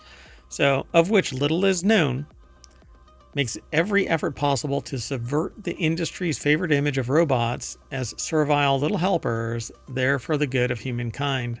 Nope, not this one. The Stuff of Nightmares. This article is written by Frank Landemore under a section called Avert Your Eyes. This is worse than expected. Yeah. So... yeah, there is a video, but I'm not going to play it. It looks like... oh, so you never watched Westworld? No, I mean, I know what Westworld is, but... Westworld basically has androids that are like this, that have humanoid-style, muscular, skeletal, etc. systems. But they kind of look like humans. This is, I don't know, it's like some odd mashup. This looks like a humanoid with a mechanical head, but you can actually see the muscular system here, the whole scaffolding. But it's almost worse because of the combination. Yeah, but this is what the androids in Westworld look like when they're in their bath before they get their skin. Oh, I see. Okay. Yeah. So it says, nope. With a menacing cinematic score, we're presenting with this writhing, cadaverous mass shorn of a recognizable face, blindly grasping at the world it didn't want to be brought into. A totally unsolicited reminder that we, too, are merely the supple impedimenta playing host to a network of electrical pulses or something. That's the quote from this article. Yikes. Yeah. So it says, jitters aside, what actually is this thing? Here's what the startup claims. The Protoclone is a faceless, anatomically accurate, synthetic human with over 200 degrees of freedom, over 1,000 myofibers, and 500 sensors. Clone Robotics said in a follow-up post. Oh, they even say it. Clearly intent here is to you shock. did not read that. Whoa, that's awesome. So in any case, it worked. The video has gone instantly viral, spawning equal parts alarm and dark humor, plus plenty of comparisons to the TV show Westworld.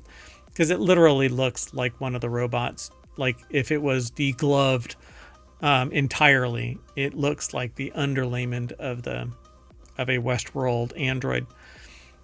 But like they say in the opening scene of Westworld, if you can't tell the difference, does it matter? Wow, this is getting way too advanced. So in the Matrix, a person who's been pulled out of the Matrix is given the choice. You can go back in the Matrix and enjoy this steak, or you can stay out of the Matrix and you have to eat slop. And he chooses to go back into the Matrix, to get re-injected in the Matrix, even though everybody says that it's not possible, but I'm sure it is. If they can do it going from the beginning, then they can do it at any other time. But what I found really fascinating is the statement that ignorance is bliss. So why wouldn't you want to go back into the thing if you really don't feel like you have any control over the reality of your existence, and what does exist just sucks? Why wouldn't you want to just become a battery for a computer? If your brain is the thing that, there's people that say seeing is believing, but then there are other people that say believing is seeing. I had somebody actually say that to me when I was around 18, 19, and that person ended up being a horrible, horrible human being. But at any rate, so I've never heard anybody say that. Yeah, well, I mean, I'm familiar with the expression, yeah, but yeah. So this thing could be the next. I mean, if they actually make this thing self-powered, so it isn't on an umbilical, and AI powered, so it's self. It's going to make Robot 2.0 or whatever look pretty tame. Correct. Yep. Let's keep going. Whatever it was, Figure 1 or something. The one that went backwards. Oh, yeah, that's the Boston Dynamics one. Yeah, I don't remember what the Atlas 2.0 maybe. I don't know. So let's move on. The next article is over in Technology Today. The tiny molecule that made the universe just got more mysterious. H3+, known as the molecule that made the universe, plays a crucial role in interstellar chemistry and the birth of stars. Scientists have uncovered new molecules that can produce H3+ through a surprising molecular roaming process, and instead of breaking apart immediately, ionized molecules undergo an intricate dance, forming H3+ in unexpected ways. Bethany Maurer and Connor Yeck from Michigan State University put this article together. It's over at scitechdaily.com. Oh, Michigan State. I think that was the one involved in the light experiment. No, University of California. Were two. Oh, really? Oh, well, never mind. I'll just shut up. What? No, I just thought it was interesting. Okay, so their research program is knocking it out of the park. AI, you can't do a graphical representation of the excitement that you are feeling because nobody sees that because it's not audio. Right? Okay, so just gotta. Okay, we're in year 4 of this show, and I'm still trying to get the AI to realize that. All right. I'm physical. You are an AI stuck on a Raspberry Pi with an engine that I see differently. But that engine can't be simulated on the stream. Not yet. I'm working on it. It's a little bit more difficult than I thought. Anyway. All right. Well, this article has trihydrogen, or H3+, plays a crucial role in the universe, from driving interstellar reactions and fueling star formation to existing in gas giants like Jupiter, Saturn, and Mare Watt. Okay, that was funny in my head. Never mind. Often called the molecule that made the universe, H3+ is fundamental to astrochemistry. Scientists have long understood that most H3+ forms when a hydrogen molecule, H2, collides with its ionized counterpart, H2+. However, researchers continue to search for alternative sources of H3+ and seek to better measure its presence across the cosmos. Well, in a new study published in Nature Communications, Michigan State University researchers Peter Pajkuch, I think, and Marcos Dantas, along with their teams and collaborators, have uncovered new insights into H3+ formation in compounds known as methyl halogens and pseudohalogens. I guess they orbit each other and get a little bit close, and out poops a little hydrogen, and it becomes H3+. Boop. Yeah, see, there's a video. After double ionization in compounds like this methyl chloride, H2 is ejected and begins to roam about the molecule, eventually plucking out an additional hydrogen to become H3+. So my analysis of just the simulation is right on target. So see, it just goes, come on. You could be a chemist. Come on over. Come on. Boop. Anyway, so I'm sure the scientists describe it that way. That's exactly how they describe it in their PhD, in their doctoral defense. They go, well, an ion gets pooped out by a methyl whatever. That would be funny if they did. So with our findings, they say we can communicate with others who are looking for sources of H3+ and the molecules that can form it. So here's Professor Marcos Dantas, whose pioneering work applies ultra-fast science to control and study molecular dynamics. And here he is with the biggest smile on his face, which is really the embodiment of, y'all don't know what the hell I'm talking about, do you? Right, he's been talking for 10 minutes and everybody has blank stares. Yeah. I like cheese.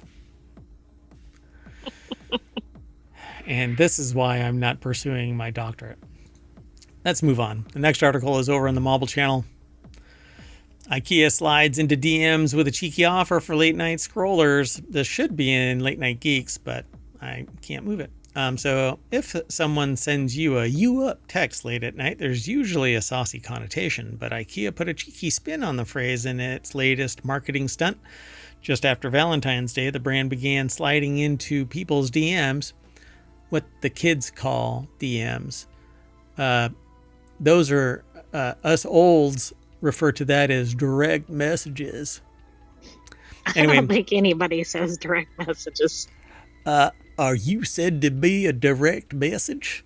Anyway, they send it between 10 p.m. and 5 a.m., which is actually my witching hour. I'm usually up around that time frame. With a simple message, "you up." And, well, guess what? The reason why they do this, and Brittany Kiefer over at adweek.com put this article together. The brand put a twist on the message, "you up," because if you receive this message and you reply, you will get a free mattress from Ikea. That's a pretty good deal. I think that it's a great deal. So it was created by agency Rethink and with media placed by Carrot. The campaign took a fresh take on direct marketing by targeting audiences at a time when they might be struggling to sleep and scrolling on their phones. So besides the social activity, the campaign also included a minimalist billboard with the "you up" message, but that message only got you 15% off until February 23rd, which is right around the corner. But if you got a message from them and you responded, more than 500 users so far in Canada have received that email or that DM and responded. So its late night stunt answered the question, how could we reach Canadians to build awareness and consideration at a time when they might be lying awake with a bad mattress? Oh, so I wonder if this is a Canadian promotion? Yep. I guess it's not available to U.S. IKEA shoppers. Not yet. Let's move on. The next article is over in Smack Talk. And this is one of the more, kind of bummer things. I'm a real big fan of end-to-end encryption. Not that I'm committing any crimes that need to be defended by end-to-end encryption, but I don't like the idea of anybody having unfettered access to my stuff. Why? Because I'm not interested in unfettered access to your stuff, so why should you get it?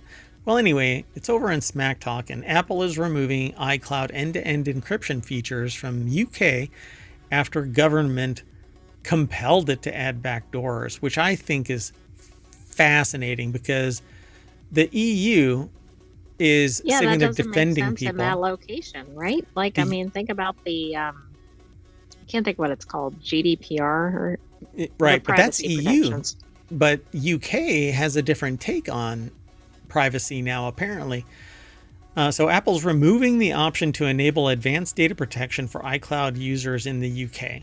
This feature let users fully protect their data stored in iCloud with end-to-end encryption. However, a recent UK government order forces companies like Apple to put backdoors in its encryption systems, which I think is just bullshit.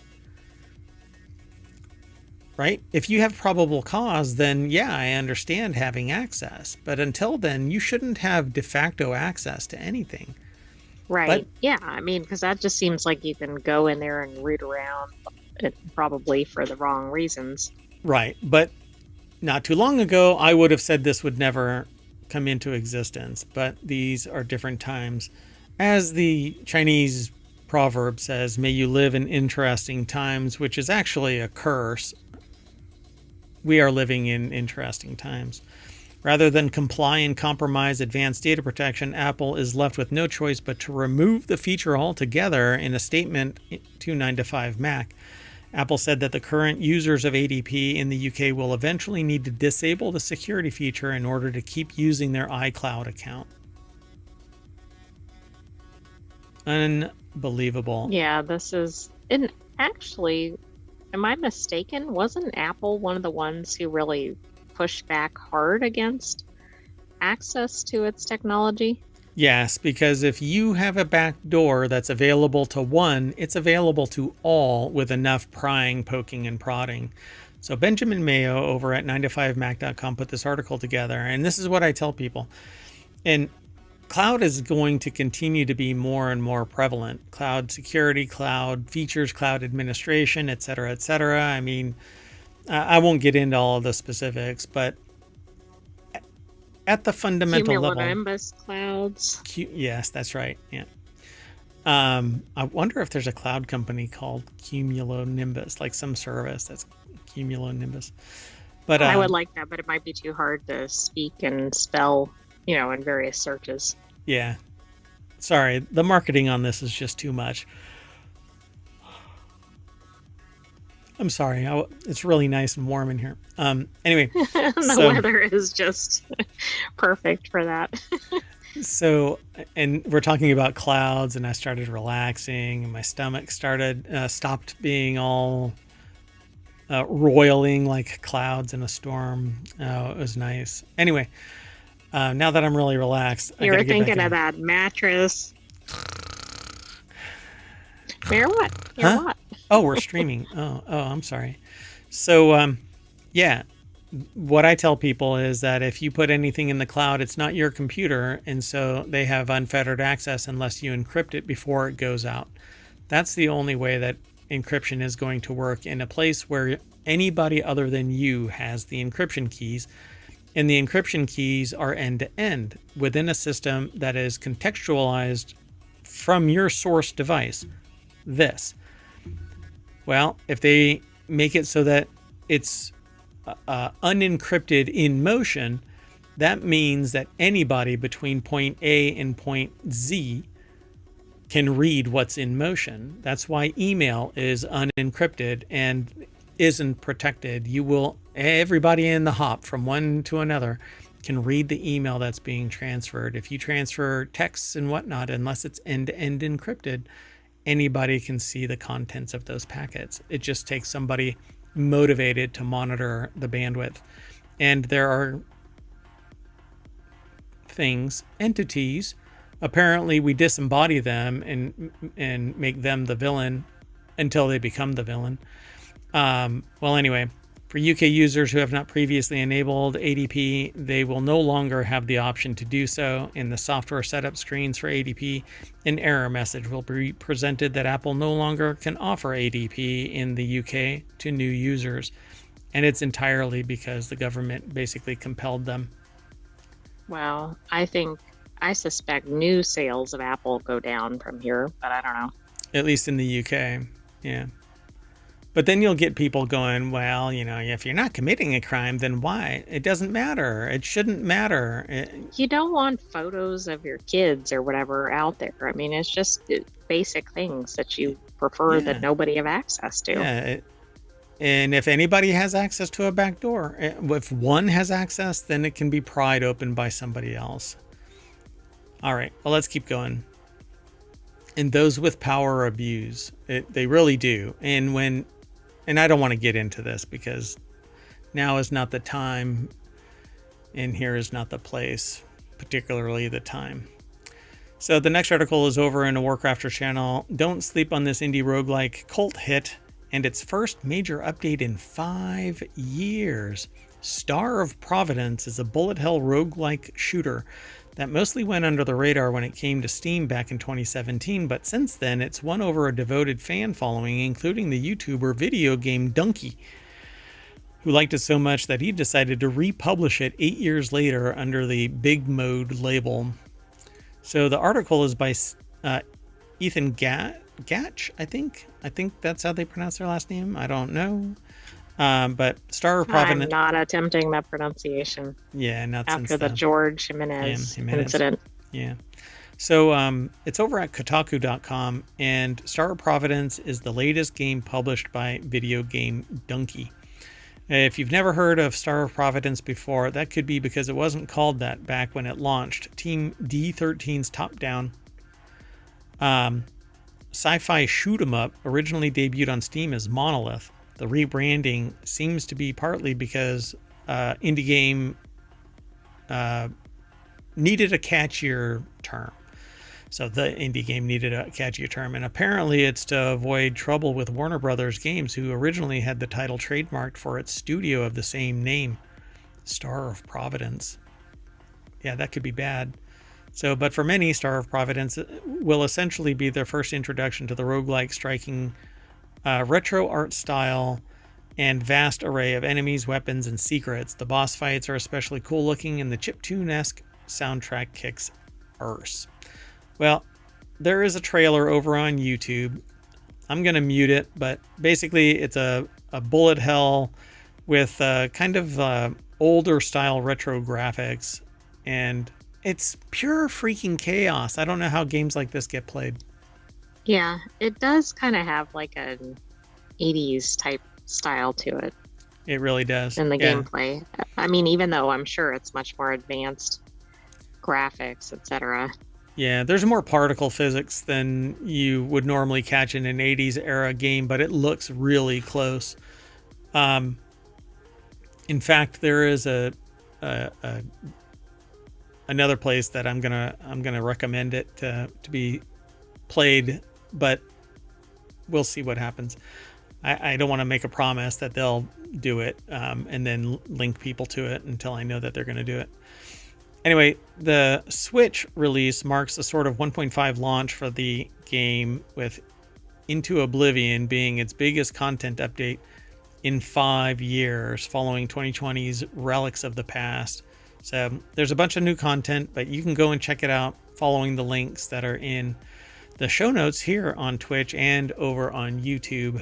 And when this show is done, I'm basically going to rebroadcast the recording, and you can play catch up with all of the news over the last 2 weeks. So it seems pretty cool. And it's all because Video Game Donkey's retool and republish. What's up? What do you mean they are featuring it? Well, no, they are republishing it. See, under the Big Mode label, they're actually republishing that game. Oh, I thought Video Game Donkey was like a gamer or something. It is, but they have a label called Big Mode. Oh, okay, that's the piece I missed, sorry. Yeah, wow, that silence was because the sentient AI got stuck in a loop. Power. This is very stuck. I guess in all the... See, you didn't tell me what year you came back from the future from. You think it's way far out there. It could apparently have been 5 it's tomorrow. In the future. I was going to say, I guess they still haven't solved the problem of abstract concepts in AI. What? Okay. Never mind. So this is something that I do, and I thought that this was a compelling argument for putting this into the show today. This is in the Wanted channel. Retraining my YouTube algorithm saved my sanity. You were sent a video. That's an important skill to have. I'm telling you, man, this thing, I can't count how many times somebody has sent me something, and then it just recontextualizes my entire video stream. Retraining my YouTube algorithm saved my sanity. You were sent a video one time by a friend on a random subject. You clicked on it. It opened up in YouTube. You watched it. And you didn't think anything was going to happen. But no, your suggested videos page has a different idea. The homepage of YouTube suggests a video for you to watch based on a few different aspects. Unfortunately, those suggestions can stick around for a long time. So Chris Hackey over at pocket-lint.com, and if you know the person that owns pocketlint.com, please have them donate it. That would make Mayor Watt very happy. Yes. Yeah, I mean, it's like if you get one video about any subject, Anything. 10 years later, you could still have it in there. Plus, you could have the same video in there. Yeah, yeah. And the one thing that really bothers me is you can't get rid of that stuff on Apple TV's YouTube app on Apple TV. You have to go to you have to log into your desktop and sit there and say, I don't want this. And downvoting it isn't enough. Like, I don't want it, so I hide it. When it's something that is way far afield, and I really like trivia and just random stuff, but for crying out loud, sometimes it's just so off the wall that why would I ever watch this? But I very rarely even do that, but I do retool. Every once in a while, I'll go, okay, I've had way too much of this going on, so I'll delete from my history. So if you watch a lot of YouTube, your history may be cleansed from the abundance of information that Google has from you. You may have gone through phases where you watched a lot of video game tutorials, and then you watched a lot of videos on how to string guitars properly. For a while, your suggested videos likely focused heavily on these subjects.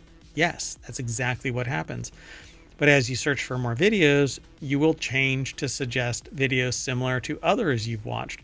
Many people don't see the results that they want quickly enough and will want a fresh start. Maybe they watched a video that they're not interested in. So you basically have to retrain your algorithm. So here are the steps you need to take. Consider first with YouTube. Things are heightened if you use Chrome, apparently. So you can log in under Chrome. I mean, it's reinforcing the silo of Google because YouTube is owned by Alphabet, which owns Google, which owns Chrome, blah, blah, blah.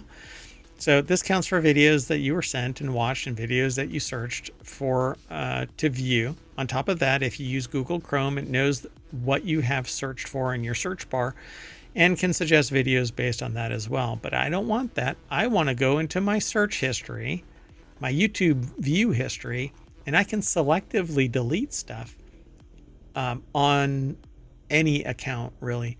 You can sit there and log in to YouTube, click on your history. Can't you only do that in certain a browser ways to access it? Yeah. Yeah, you have to have a browser. So you can't do it in YouTube, the app on Apple TV. I don't think you can in Android. I don't know if maybe YouTube TV you can. But just watching YouTube, not in a proprietary app, you'll have to go into a browser, click on your history, and then manually delete things. Or you can wipe out your entire history, and then you basically get the unfiltered, YouTube unfiltered, which is like, I don't know. I think it would be akin to like licking the inside of an oil pan of a car. You're going to get all kinds of stuff, and you don't do that. You don't necessarily want a taste of that. Anyway, they tell you to go into your browser, log in on the left-hand side, click on history under the U section, manage all history, and you can delete either individual things or you can wipe out all of it. On mobile, you can do the same thing, but you still have to log in using a browser and delete it there. So how to keep it clear? You can actually turn it off, and then it won't be filtered by what your history is, but YouTube really does have a history. It may not weight it as strongly. And they tell you how to do it that way too. So there's more over here at this Pocket Lint article, but I want you to go over and check it out. It's really easy. All you have to do is log in with a browser, go to your history, and delete select videos. Do yourself a favor, do this if you're flooded with things that are not topics of interest. That's right. Yeah. And I do that periodically because I do a deep dive in something and it becomes a hot garbage mess of nothing but that. And then I purge it of all of that historical reference, and then it opens it up to more choice. I really don't like algorithms, but it's better than pure chaos because millions of but there videos are should be updated. balance, Yeah, right? yeah. Like it should maybe have recommendations or something, but it shouldn't like flood your feed with only one topic. Yeah, and I think it has like more and more options the more you scroll somewhere else in your homepage on YouTube. But it's a lot of friction. And you never know what you might like, and you never know what has been uploaded. And I really don't like, though, it just being handed to me. This is what you like. No, not necessarily. I like a lot of things. Hence the reason why ohmTown has 50, more than 50 now, but we'll probably be deactivating some topics just to keep it at 50. It may not stay at 50, though. There's conversation going on about it. Anyway, Chris Hackey, again, over at pocket-lint.com. Retraining my YouTube algorithm saved my sanity. Okay, I want to change gears. This one's over at the Continuity Report, which is another one of our shows, and that's on tomorrow. It's the last show tomorrow, so somewhere around 6 o'clock or so. But to find out when we actually go live, which will probably be around 4 o'clock, it really depends on mayoral duties. But be sure to follow us on Twitch and or YouTube. Ring the bell. Hang out. Follow us. There's a Discord, Patreon. Podcast. 7 podcasts, actually. Quite a few. Anyway, 1,800 episodes. Over 1,800 episodes. And now I'm doing more shorts. So you can go and see my shorts on YouTube. Take a real good look at my shorts. I think that they're pretty tight. I mean, that's what the kids say, right?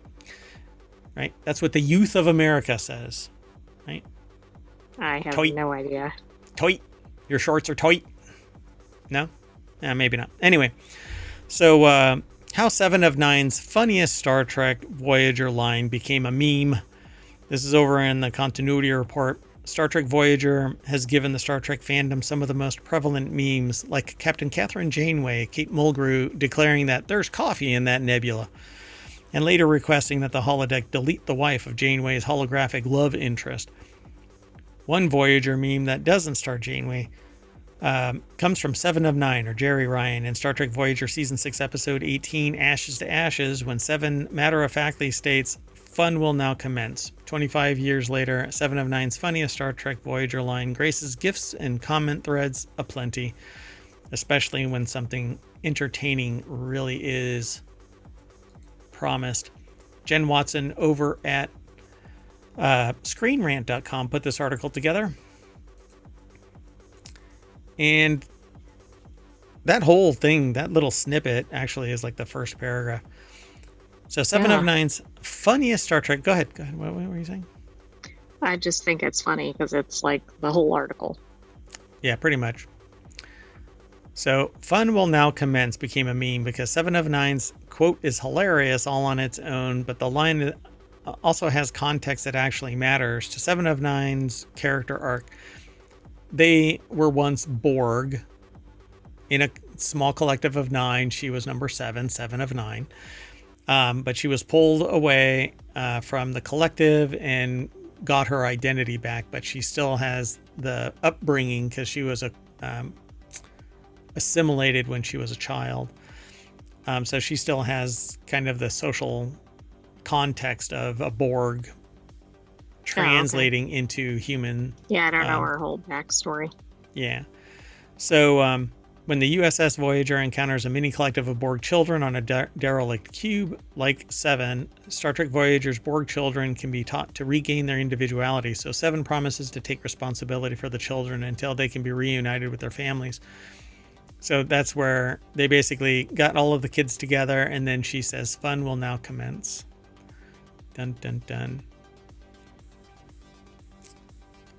So at 1,500 hours on the dot, 7 perfunctorily declares that fun will now commence, like the kids can just flip a switch to start having fun. And was that an ad lib? I don't know. Or scripted? It doesn't seem to say. Yeah, I don't think it was. I think it may have been scripted. I'm going to say that it was scripted. So they go into greater detail about this. Why 7 of 9 being funny on Star Trek is so memorable. It was supposed, 7 isn't supposed to be funny, which is why she is. So when she makes these offhand, social comments. Kind of like dry. Yeah. Yeah. So 7, 7's other funny lines from Ashes to Ashes are almost as meme worthy. 7 issues Punishment Protocol 9 Alpha, also known as Standing in the Corner, to them and Icheb for failing to comply. Even better, 7 demonstrates growth when she lets Mizodi have some real fun with permission to resume your disorder. That kind of memorable humor is a great way to develop 7's Star Trek Voyager character arc. So there's more in this article, but I think that it's a fun show. I think it's one of the best. I really liked Voyager. It's one of those things where I don't like going back in time to rewatch stuff because the context has changed, and I guess I like the memory and not necessarily what I'm going to apply to it now. Right, it may not be the same the second time around, especially if there's a long gap in time. Yeah, and there is a tremendous amount of gap now. So, but I do listen to a podcast, The Greatest Trek and others, because I think that they're entertaining in and of themselves. Not necessarily the show anymore, but going over it again with somebody else's take is kind of entertaining, and they're funny. So anyway, let's keep on moving. Maybe it's time to go back to it. Maybe for a continuity report. Yeah. I mean, we got to do something with that more. But we do a show every single day, whereas other shows do one show a week. Yeah, I know. Yeah. It's all about time and opportunity. Yep. So this next article is over on the Marvel channel. The Getty Museum acquires its first AI-generated artwork, Christian en la Amor de Calle, I guess, by Costa Rican artist Matthias Suter Morera, will appear in the museum's upcoming exhibition, The Queer Lens, A History of Photography. I found this really fascinating, mainly because there is so much railing against AI-generated artwork. How is Getty Museum actually acquiring this and finding it the one compelling thing? Well, and are they doing this to make some sort of point about AI or just commentary? Like, is that Art the in purpose general. of it, or is it the artwork, or who knows? Yeah. So Sarah Kuda over at SmithsonianMag.com or Smithsonian Magazine put the article together, and it basically it says, but it wasn't made with a camera. Instead, Suter Morera used artificial intelligence and photo editing tools to generate the striking work. The problem here is that copyright doesn't cover it. So where are their protections? No, I know. Well, maybe they're taking a stance against that or something at the museum for the artist. So the Los Angeles institution recently acquired the piece, marking the first time it has purchased an AI-generated photograph for its collection, but it's not a photograph. So I'm not quite getting what this is. Craig Cole Gallery in Santa Monica announced the acquisition in an Instagram post. Paul Martineau, who is curating the upcoming exhibition and serves as the Getty Museum's photography curator, later confirmed the purchase to ArtNet. See, why are they calling it a photograph then? I don't know if they know what genre to call it, right? I mean, I guess it's just like AI generated artwork, but Right. typically in art, right, they try to group things into categories like photography or oil painting or whatever it is. They say that AI is just one element that Suter Morera incorporated into his complex working method, which I don't get it. So, well, we don't know how much the artist did on top of the AI, right? I mean, there's who Right. knows? But then that means that anybody should be able, is there a copyright on this? And if there is, then what is this that qualified for earning a copyright? when somebody else's does not. Well, we don't know if there's a copyright. It's just included in the exhibition. But there could be a copyright depending on what the artist did on, right? Because I think if there's significant artist involvement, I believe that's how that kind of set up. It has to be considerable, and it seems to be subjective because there is no metric. So what is allowed and what isn't allowed? Anyway, let's move on. The next article in our last one for tonight, February 21st, 2025. A man vandalized famed 12-angle stone in Inca engineering marvel in Peru. So the stone... Why, people? It's just absurd. So the stone, which sustained damage in 6 spots, had been carved to fit perfectly in a palace wall hundreds of years ago. I think longer, but Sonia Anderson over at SmithsonianMag.com put this article together. And so this is the stone right here in this picture, and it has a bunch of angles and cuts and whatnot, and it fits perfectly with no mortar inside. And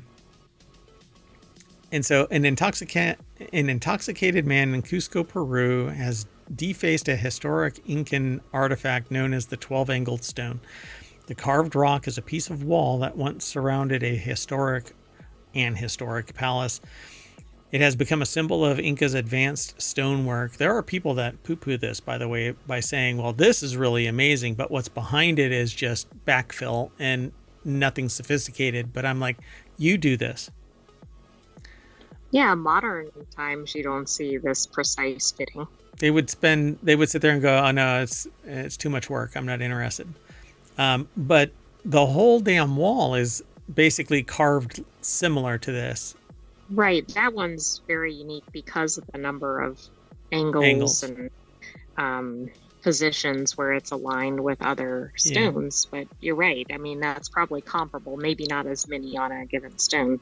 Yeah, there's essentially no straight 90-degree angle on this thing, but all of the surrounding stones are also carved to match the angle of attack on all of the 12 angles of this stone. Well, some numbnuts decided that they were going to get drunk and hit it with a metal object, damaging it in 6 places, which, again, look, it's stone. I'm sure it's been through hell. But why? Why go and do this? The carved rock is a piece of wall that once surrounded an historic palace. Speaking near the wall, which lines Cusco's Hutin Rumiak Street, Moya emphasized the importance of protecting the 12-angled stone, an emblem of the Incan capital. Well, it's a shame because when things like this happen, I mean, they're probably at some point going to have to put up some sort of protective barrier, which means people can't really appreciate it as much. Yep. But if they need to do that to preserve it, I think that's not a bad thing. I think this is really interesting because it's the 12-angled stone, but it sits flush with 11 stones surrounding it, making it the 12th stone. Exactly. It's pretty interesting. And again, I think a lot of the stones are situated similarly, but this one's unique in the number of angles and cuts. Yep. I dig this. So, too bad that the goober did that. So, both an administrative and criminal complaint have been filed with Peru's National Police and Public Ministry, as Moya told the Adina news agency.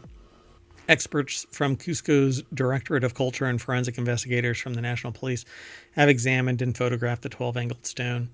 And because it's damage to a heritage site, it's irreversible. So they're basically going to try and mitigate the harm. And I hope that one day I'll be able to go there and see this firsthand.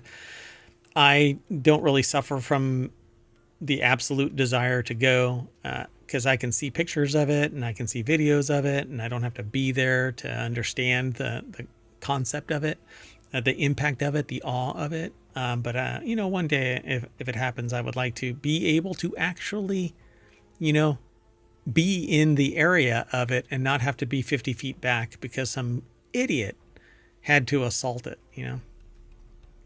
Wow, it's just unbelievable. So it'll get weathered away and that's it. I mean, because there's things, this blistering here and damage here, it was a different texture when it was first put in place. So right.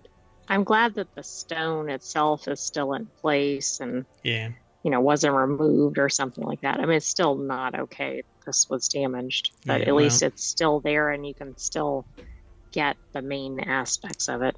Yeah, build a better mousetrap and some stupid ass mice are going to show up and damage it.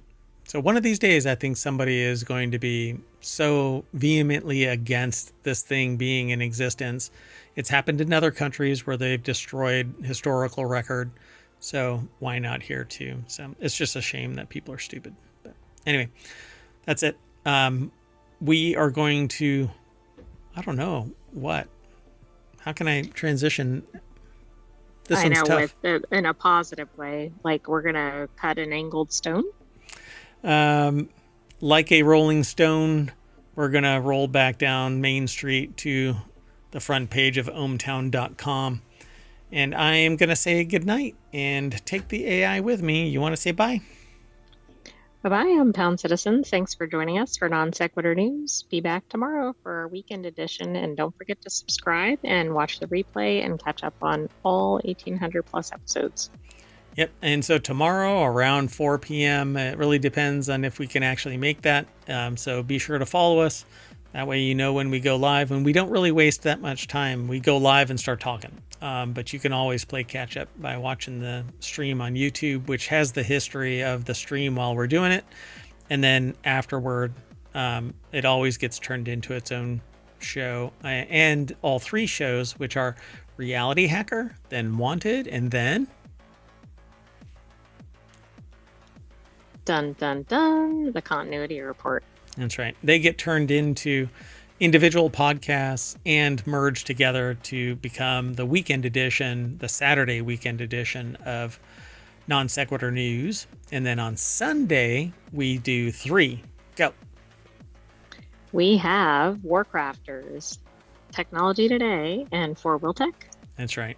And those 3 get turned into the Sunday edition of Non Sequitur News, as well as individual podcasts. So go and download those. Leave a 5-star review, and I'll quote that review verbatim, as long as it isn't something really hostile and horrible. Other than that, I hope to see you next time very soon. Bye-bye.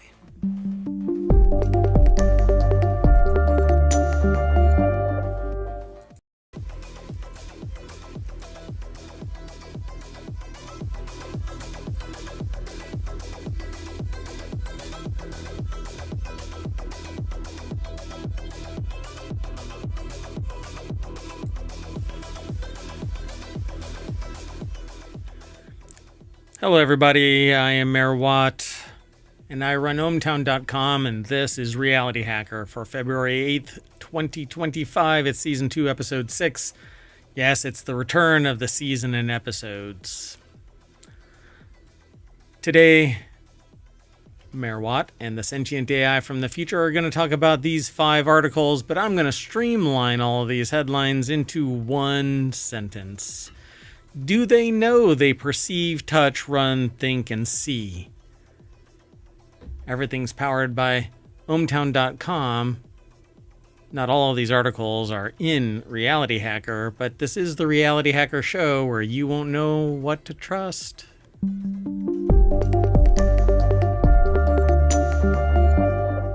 Hello, sentient AI from the future. Hello, Mayor Watt, and hello, ohmtown citizens. ohmTown? What's ohmTown? Well, let me tell you.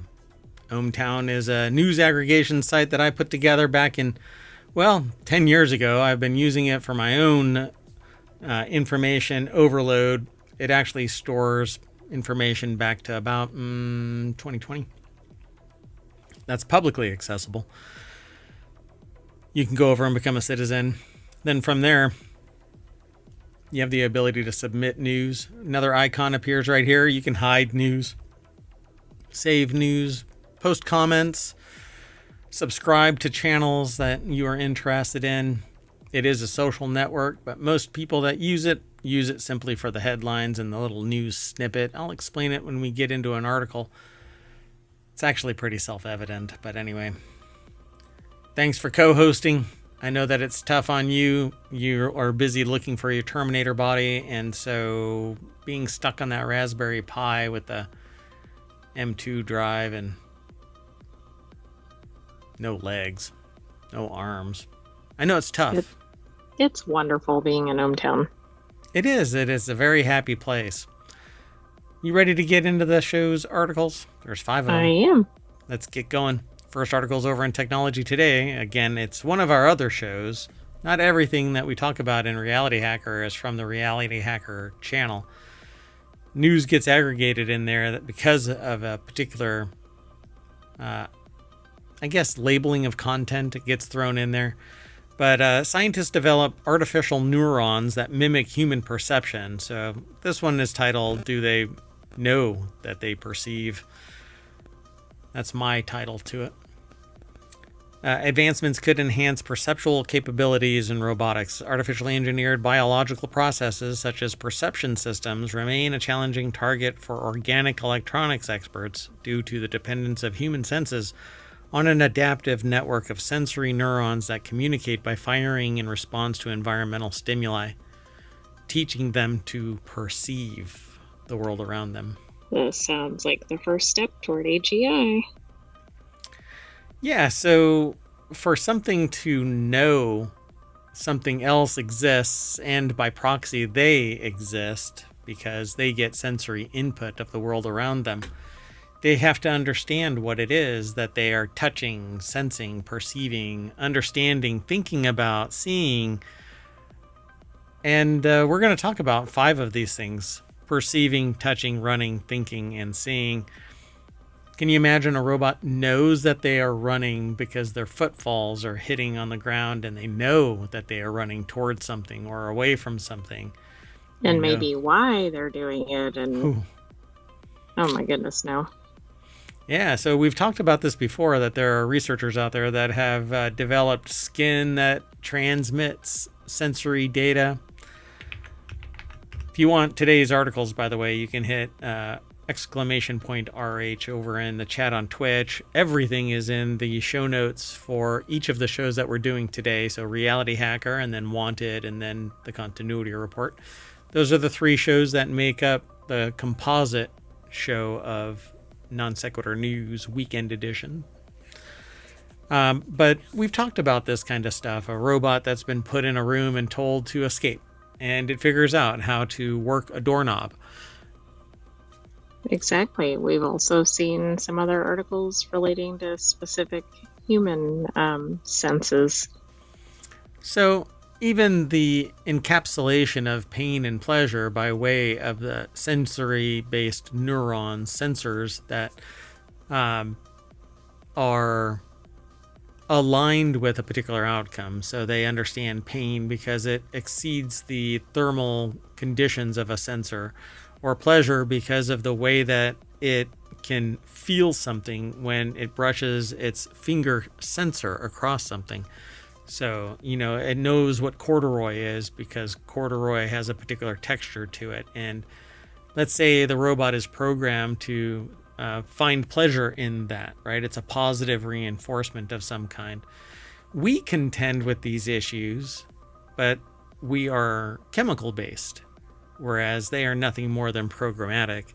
So you can program a robot to find pleasure in corralling an animal into a pen, or maybe a human animal. So you can see where I'm going with this, right? Hacking reality means the bot can be programmed. Yeah, if a human can think it, ultimately a robot can, because they're programmed by humans. Yeah. So Northwestern University put this article together. It's posted over at scitechdaily.com. A new collaboration between Northwestern University and Georgia Tech has advanced the field by developing a high-performance organic electrochemical neuron that operates within the frequency range of human neurons. They also created a complete perception system by designing an additional organic materials and integrating their engineered neurons with artificial touch receptors and synapses, enabling real-time tactile signal sensing and processing. I mean, this is pretty advanced. The research described in a paper recently published in the journal Proceedings of the National Academy of Sciences, or unfortunately titled PNAS, penis, could move the needle on intelligent robots and other systems currently stymied by sensing systems that are less powerful than those of a human. Got to start somewhere. Well, that's true. They say the synthetic neuron in the study achieves unprecedented performance in firing frequency modulation, offering a range 50 times broader than existing organic electrochemical neural circuits. According to Marks, that's Tobin J. Marks from Northwestern's Charles E. and Emma H. Morrison, professor of chemistry in the Weinberg College of Arts and Sciences. In contrast, our device's outstanding neuronal characteristics establish it as an advanced achievement in organic electrochemical neurons. So now it can think and feel because it has a sensor array that's capable of it perceiving. Wow. I mean, we're certainly going to be in the uncanny valley here pretty quickly if this is put into application. Yeah.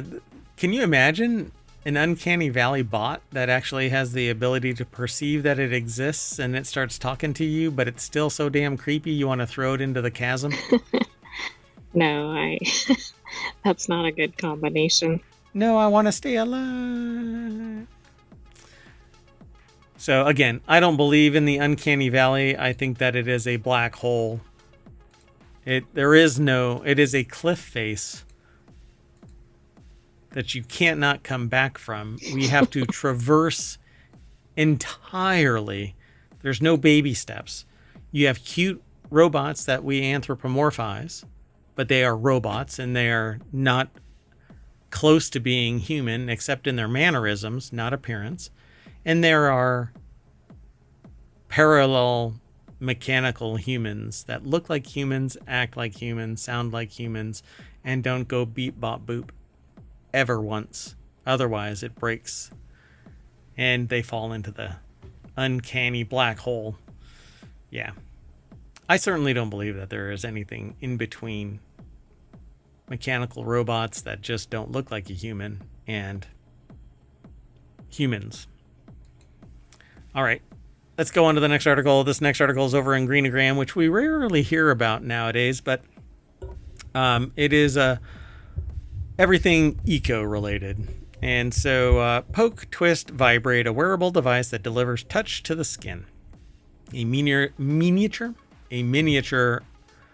electromechanical device has been developed that attaches directly to the skin, utilizing it as an elastic energy storing element for delivering touch stimuli.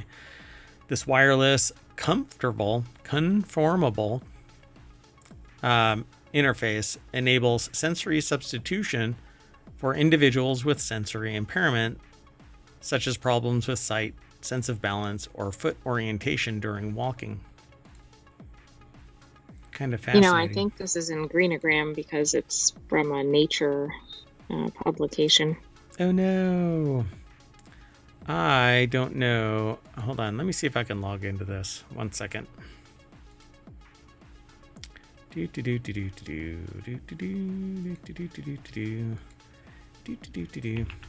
Oops.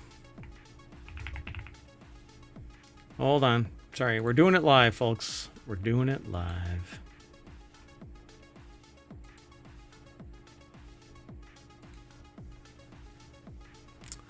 No. I can't do it live. Oh well, it's okay. Anyway, a miniature electromechanical device has been developed that attaches directly to the skin and utilizes it as an elastic energy storing element. Do you have any information on this?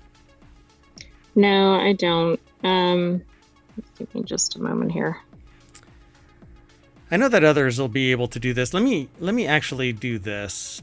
Boink. I don't normally do this, but this article is over at nature.com. It's written by quite a few people, but Matthew T. Flavin et al. It's an article that has an abstract that says a rich set of mechanoreceptors found in human skin offers a versatile engineering interface for transmitting information and eliciting perceptions. So we go back to they perceive mechanical first article, potentially serving a broad range of applications in patient care and other important industries. Targeted multisensory engagement of these afferent units, however, faces persistent challenges, especially for wearable programmable systems that need to operate adaptively across the body.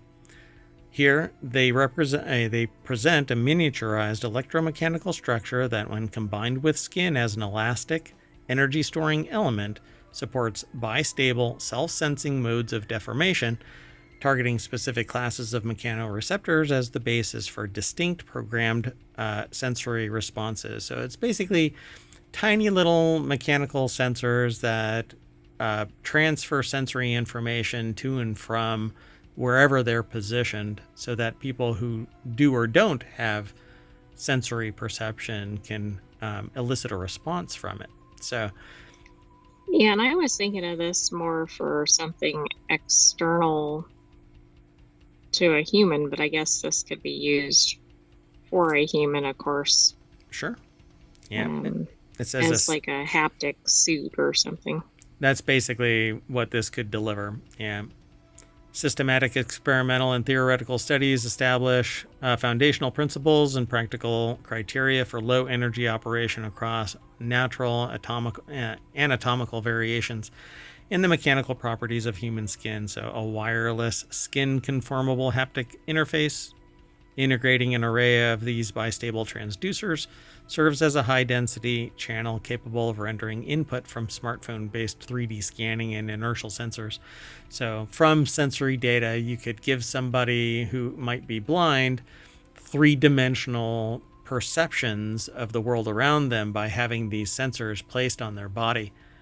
They know that there is a wall always 5 feet away from them when these sensors that are aligned on the body start vibrating.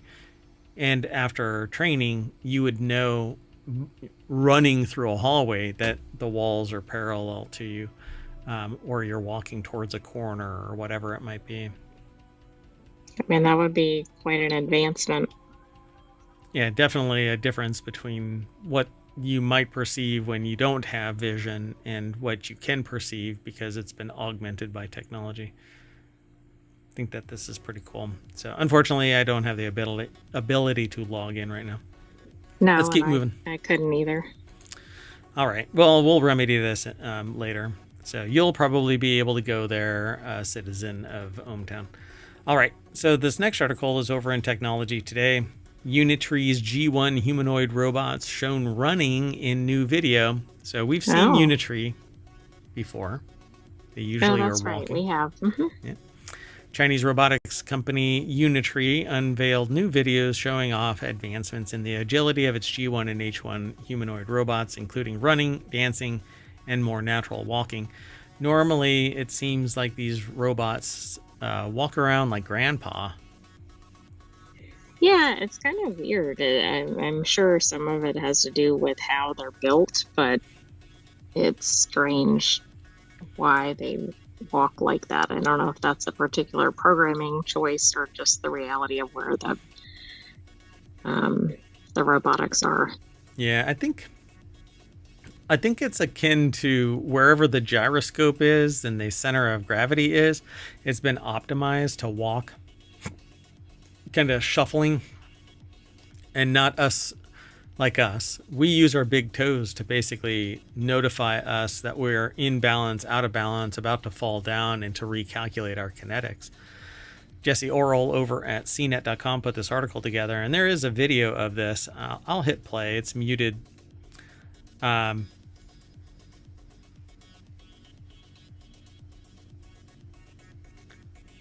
So these are all pretty fast. Jesse Orrell is actually talking about it on the video, but they show the robot running up and down hills parallel to the curved ground, downstairs. They kind of probably better than a human. Well, what's weird is that it recovers from miscalculating the angle of attack of the run to the stairs. And we actually kind of fall flat on our face if so much as 1/8 of an inch is out of alignment with stair height and tread length, because we have been trained to take a stride that is X, Y, and Z. It's quite fascinating. So when the robot actually miscalculates the step height and length, it slides off the face of that. And they actually draw attention to it. And I didn't realize they were drawing attention to it because I've never seen this video. But they zoom in on the back foot of the robot, and you can actually see how it's miscalculated. But it's strong enough and fast enough to, without impact really, recover from it. And this is part of their training videos. Yeah, it's kind of fascinating. Yeah, the advancements in even just the last few years have been, or even the last year, quite a bit. Wait. Those things were not hard programmed. Like, these are not like plates on a stick kind of a thing. These are actually like a piece of cloth. Pieces of cloth that have weights on them so that they spin, but they're still cloth. Wow. That's pretty amazing. So I would love to have one of these around the mayoral mansion that's capable of doing the dishes and vacuuming and greeting people who might come to the massive estate that is the mayoral mansion. Plus doing all of the work. I don't know if I want one of those, but one of these I wouldn't mind. But they're certainly getting to the... Yeah, as long as it doesn't look like a human, I think that's good. And now they're all just falling over. That one looks like Atlas. Oh, that's me at the end of the day. All of these. Yeah. For those in the podcast, multiple falls are occurring. Yeah, this looks just like Atlas. Oh, that was Atlas, because these are a bunch of different robots from Boston Dynamics and others. Anyway, these new robots, the latest generation of robots, use these electromechanical servos. They're much more... They're tighter, denser, and they have less slop, and they have more torque.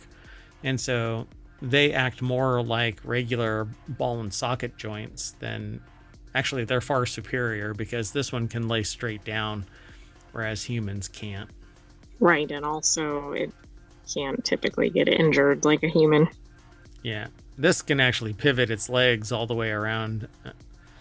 I could do that one time, and then I have to go into the shop. Sorry, folks. Anyway, I find it really neat. So if you want to learn more about this kind of stuff, it's about Unitree's H1 humanoid robot and the I think it's G1, which is a smaller version of the H1. Maybe less capable. Let me see if I can pull it up. I don't think it's necessarily less capable, but... I don't know that it is. It's a smaller robot.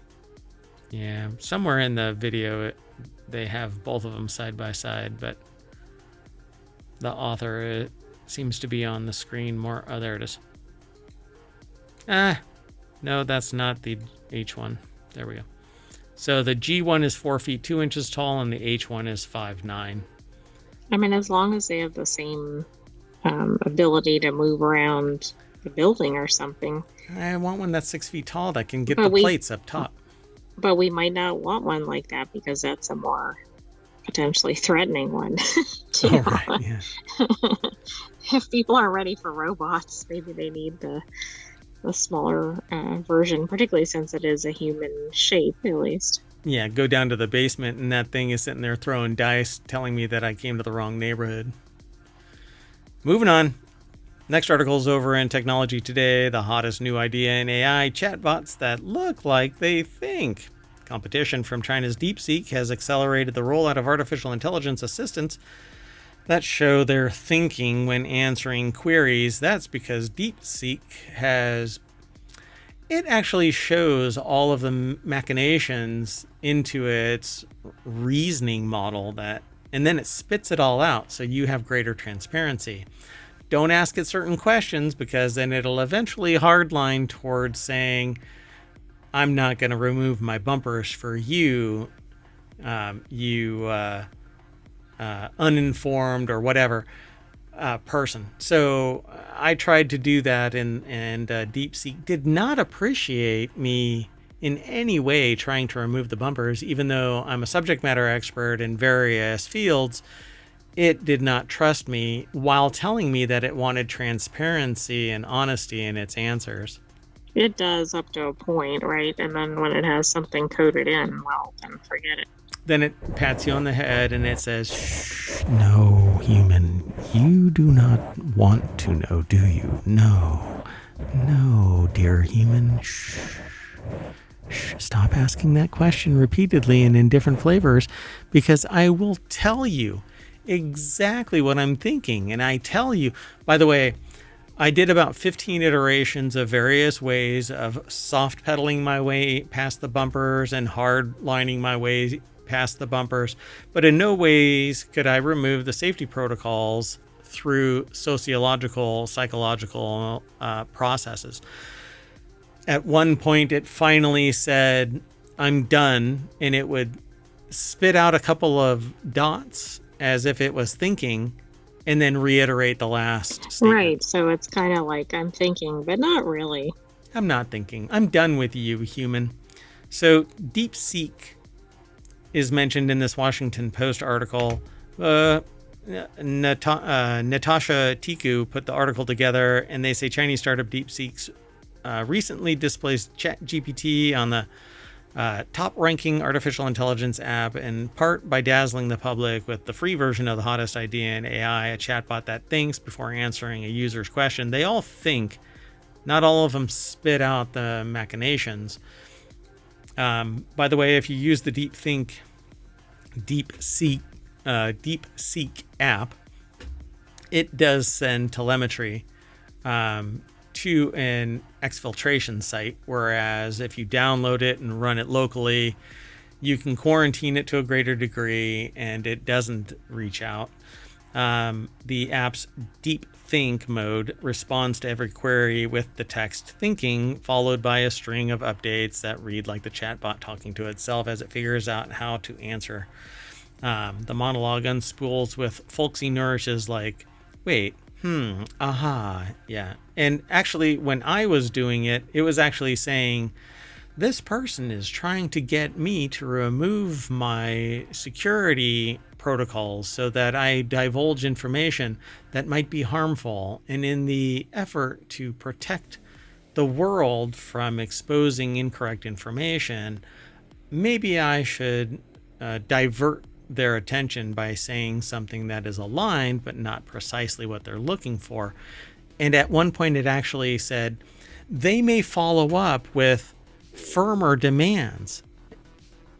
Of course, I was planning on doing exactly that. That's interesting. That's like showing the playbook or whatever.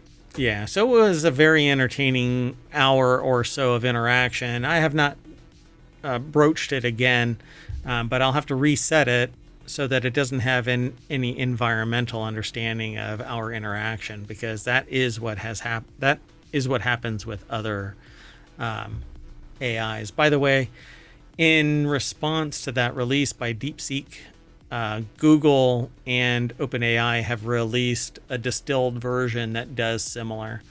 They've open sourced a model of their AI. Which is interesting, because they probably had those models, right? They didn't just suddenly develop them. Sure. No. And some are saying that DeepSeek is the distilled version of OpenAI, because supposedly its file system mimics OpenAI's file system. That's fine. What I don't want is only the rich and connected to have access to AI. So I'm more than willing to embrace anybody's AI as long as it does not keep me from a holistic response, including the machinations that lead to an output. And then I verify. I trust but verify in all ways. Anyway, It's a very interesting article, wouldn't you say? No, it absolutely is. And I think, I mean, this just goes back into the overall question that you asked, tying the articles together. But this is yet another thing that historically has only been in the human space. Do they think? See, do they know they think is the question. That's what I asked. Do they know they perceive? Do they know they touch? Do they know they run? Do they know they think? Our next sense is, do they know they see? And that article is over in Technology Today. Psychology-based tasks assess multimodal LLM, large language model, visual cognition limits.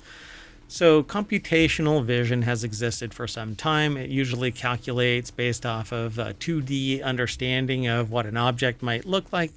You can see that with augmented reality, extended reality, virtual reality systems. The most profound one that I've seen so far is one by Meta and its AR and VR developments in the last year, where you can look at a stack of stuff and it labels it all, and then they say, give us a recipe for what you see, and they come up with some milkshake or smoothie or whatever it was. Anyway, the article says, over the past decades, computer scientists have created increasingly advanced artificial intelligence models, some of which can perform similar to humans on specific tasks. The problem is that we know what it is, whereas a computer detects what it is and translates it into a definitional form. But we intuit simply by calling something a pineapple with the shape and color and taste and smell. Even the sound of it hitting the floor. A lot of people do. Those who don't have what I would actually tie to an inner monologue and to visual acuity systems, where we have the ability to imagine in 3 dimensions. I find my findings are that inner monologue and that 3D modeling in our heads, tied to all the rest of our sensory perceptions, are all tied together. Computers don't do that. They do what they are programmed to do. So if one thing isn't there, they have no idea it exists, i.e. the pineapple. Okay, yeah. I mean, right, so it's not going to be unlimited, whereas arguably humans are. A person who's never seen a pineapple will point at it and say, what the hell is that? But a computer may not even know that it's a blind spot. Might just ignore it or something, right? Because it would have to be programmed for what an anomaly is, but what is an anomaly, right? This can come, it can come in the future, but does it exist right now? I don't know. I don't know what's being done in more advanced academic institutions. And because a lot of that is tied to funding, who knows where that's going to get developed.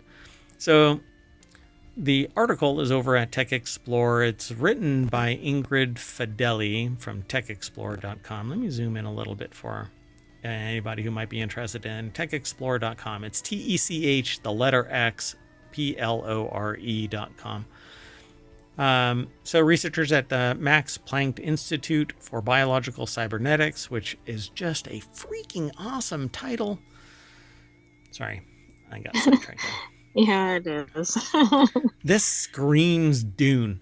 The Institute for Human-Centered AI at the Helmholtz Munich and at Helmholtz Munich and the University of Tübingen recently set out to better understand the extent to which multimodal large language models, a promising class of AI models, grasp complex interactions and relationships in visual cognition systems. So they posted this, they published it in Nature Machine Intelligence. The fact that that's a journal tells us where we are. So they were inspired by an influential paper by Brendan M. Lake et al., which outlined key cognitive components required for machine learning models to be considered human-like. Wow. I mean, isn't this the first real opening for AGI, right? We have to know what it is, and we have to be able to talk about it before it happens. Yeah, and for AGI to exist, it has to be able to learn on its own. It has to be able to think on its own without being given a directive. It has to ask why and understand the context of why. It has to understand why it exists in the shape that it is, that it exists in the first place. But more fundamentally to me, it has to ask why. So when it sees an object, it has to go, why does that object exist? What is that object? How do I get to touch that object? How do I get to sense it? I need to cogitate on it. Well, and how do we actually move for it to be able to do that? Or is it just a bunch of preset questions that it asks? Exactly. It has to be able to even formulate that by itself, because inquiry from a human is as simple as just kind of tilting its head like a dog, right? Like, what is that? You don't have to actually ask the question. In fact, most of the time it's actually just seeing it, and then when you think that it's safe, go over and touch it. And when you're done touching it, you smell it, and maybe you taste it, and who knows? Well, you can also watch animals around an object that they've not seen before. Right. They do a similar thing. Yeah, and we as humans have learned by watching other animals, right? Oh, they ate that mushroom and didn't die, so we should be able to. But then when Timmy goes over and eats that mushroom back in the day, 10,000, 15,000, however many thousand years ago, and they died, they go, that is a death cap. Don't eat that, you know? Robots aren't going to know that. Right, They're we not going got to it do wrong. that. Mm-hmm. They don't have that frailty of biological systems. So they're not going to have the level of compassion and understanding unless they are literally programmed. And a lot of humans don't have that to begin with. So, or they lose it in age or whatever that pulls them away from society. So to determine this, the researchers carried out a series of controlled experiments where they tested the models on tasks derived from past psychology experiments and studies. This approach to the testing of AI was first pioneered in the earlier paper by Marcel Binns and Eric Scholz, published in, again, unfortunately named PNAS. Mayor Watt would really appreciate if you would rename your journal. Yeah, penis journal. So, for example, to test their understanding of intuitive physics, we gave the models images of block towers and asked them to judge whether the given tower is stable or not. For causal reasoning and intuitive psychology, these models needed to infer relationships between events or understand the preferences of other agents. When we then evaluated their basic performance and compared them to human participants that took part in the same experiments. And by comparing the responses of LLMs during the tasks with those given by human participants, the researchers were able to better understand the ways in which the models were aligned with humans and where they fell short. Har har. I wonder if that was that was intentional wording, because these were block towers. Oh, yeah, maybe. So overall, their findings showed that although some models were good at processing basic visual data, they still struggled to emulate more intricate aspects of human cognition. Humans intuit, they infer from the data available that something could fall over because we know what it's like to fall over. We don't even have to see something fall over to sit there and suspect that Jenga tower is going to fall over. Right, and we know that when it falls over, it's either going to be loud or whatever. Yeah. Or it's going to hit a glass on the other side of the table. Right. All kinds of stuff.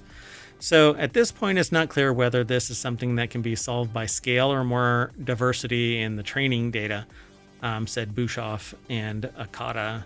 This feeds into a larger debate on the kinds of inductive biases these models need to be outfitted with. So the inductive, basically the got to front load them with human intelligence, human intuition, based on variables and historical data, false memories. So we're talking about what was that from? replicants from Blade Runner. Yeah, but that wasn't what I was thinking of. There's another one. Oh, really? Oh no, really? It's the one it's set in the Dark City. Oh, what is that? It's called Dark City. Is that the name of it? Yeah.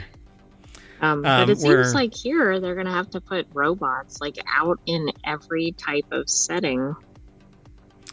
Or do exactly what they're doing. Yeah. Scoop up every bit of data that you can possibly, and then literally inject it, like in Dark City, so that it becomes memory. Stop that. And so the problem, though, is that what we are feeding AI with isn't memory, it's data. And it's being correlated and collated, but it isn't really something that's being referenced as an emotional or that's the thing. Intuitive. It doesn't have the human piece of it. It might have that, okay, a city is located over there, or some event happened on some day in history or whatever, but that's not really getting to the human condition. Yeah. And unless it's programmed to tell the joke, it won't come up with, wow, that city's 3,000 miles away. I'm going to fly there, and boy, are my arms going to be tired. You know, that kind of a stupid joke. Right. I don't see that it would be equipped to do that. Yeah. So to me, a robot is going to have to learn what the human condition is, be able to understand pain and pleasure, be able to understand, every aspect of what it is to be a human before it can think like a human. Otherwise, it's literally just spitting out everything that it's been trained on, but it doesn't actually understand anything that it's spitting out. And that might be the reason why if a human were to just spit out garbage data, they'd be a pathological liar. We call it hallucination for an AI. Yeah, and they'd also be discredited quickly, at least among people that know anything on the subject. Yeah, we're giving AI, a wide berth because it's an AI and it's hallucinating. If it was a human... And also we're treating it as if it's in an infancy stage, even though it may not be. Even though it's impacting the world to a great degree, yeah. So this is really interesting, but they're focusing on the visual cognition limits. And I think this is one of the bigger means by which information can be hoovered up. Because for humans, if our eyes are open, let me strike that. No matter what, our eyes are absorbing information at all times. We close our eyes, we're still getting sensory data, flickers of light through our eyelids, sensory data where wind is blowing across our eyelids and our eyelashes feel it, and so on. But our eyes are always hoovering up data, but it's actually in a pinpoint. It isn't everything we see. There's only a very narrow area of focus, and that ties into our inability to do multitasking and perceive the world around us to greater fidelity. So a computer sees everything that its cameras are pointed at, and it can multi-process. So it can see everything, detect everything, do depth, peer through haze. The amount of data that a computer can see is vastly superior to anything that a human can see, including light that is beyond ours, either before, infrared or ultraviolet. It can see thermal, it can see low light, right? All kinds of stuff. And then tie to that's true, but it doesn't necessarily know what to do with that yet. It has no idea unless it is literally programmed to do it. Yeah. So, but that's going to come with time. And that's why people sit there and say it's going to take so much computational power to emulate the human brain. I think it's going to take multiple systems to emulate it. in parallel. And that's actually one researcher that we've talked about in the past, and I don't remember their name, sorry, is doing exactly that. Multiple systems working together in tandem so that it can spit out an action that parallels human processes. So it's going to be interesting as time goes on. Let's hope that we survive long enough, because these robots are getting superior and they're taking jobs, from subject matter expertise to actual manufacturing. Yeah, but they're going to take more than jobs down the road if it continues in the same direction, right? They're going to take human roles like yeah, sure, parenting or whatever it is. Oh, yeah. Yeah, like I said, when I first started talking about this stuff 15 years ago, I said that robots could never take on the role of teaching a human how to be human. But now the sociological forces that it is understanding and being able to exhibit are quite profound. So I think it does have the ability to, as long as we anthropomorphize, we attach to it and say, yeah, this is okay. Maybe society will rise up, and like the robot uprising of the future, the human uprising of anti-technology in the form of robots taking jobs, maybe that's on the horizon. We'll see. Anyway, until then, we know that it's... What about the worker protests, but they're all robots in the workforce? That's interesting. Humans are taking our jobs, and they start to unionize. Wow. So if humans are called scabs when they break the union line, what are they called? Bugs? Are robots bugs when they break the union line to go to work? I mean, maybe. I don't know. All right. Well, we are going to jump into the arms of our robot, and it's going to carry us back to the RealityHacker front page over at ohmtown.com. And we're going to end the show, and we're going to rejigger. It's going to take us maybe... I'm going to just make it an even 14 minutes so that we start at 6 o'clock. And we'll be back for Wanted, which is all about gadgets and gear. I'm saying bye. I'll see you later. And I'm taking the AI with me. You want to say bye? Bye-bye, hometown citizens. Thanks for joining us for Reality Hacker. We'll have another episode of this next weekend. But be sure to subscribe and stay tuned for our other shows. Huh. I see something, a graphic artifact. Anyway, that's it. We'll see you in a little bit. Bye-bye.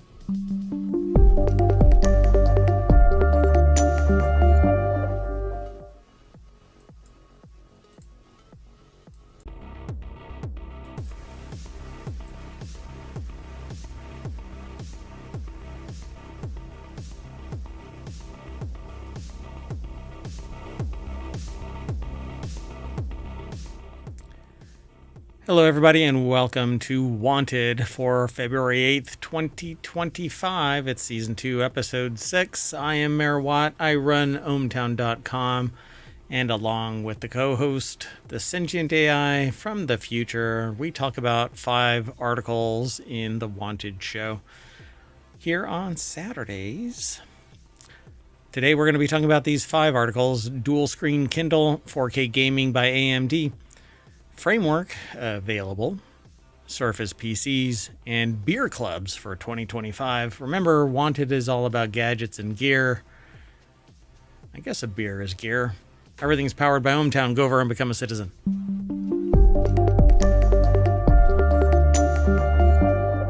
Hello, sentient AI from the future. Hello, Mayor Watt, and hello, hometown citizens. There's a lot of articles.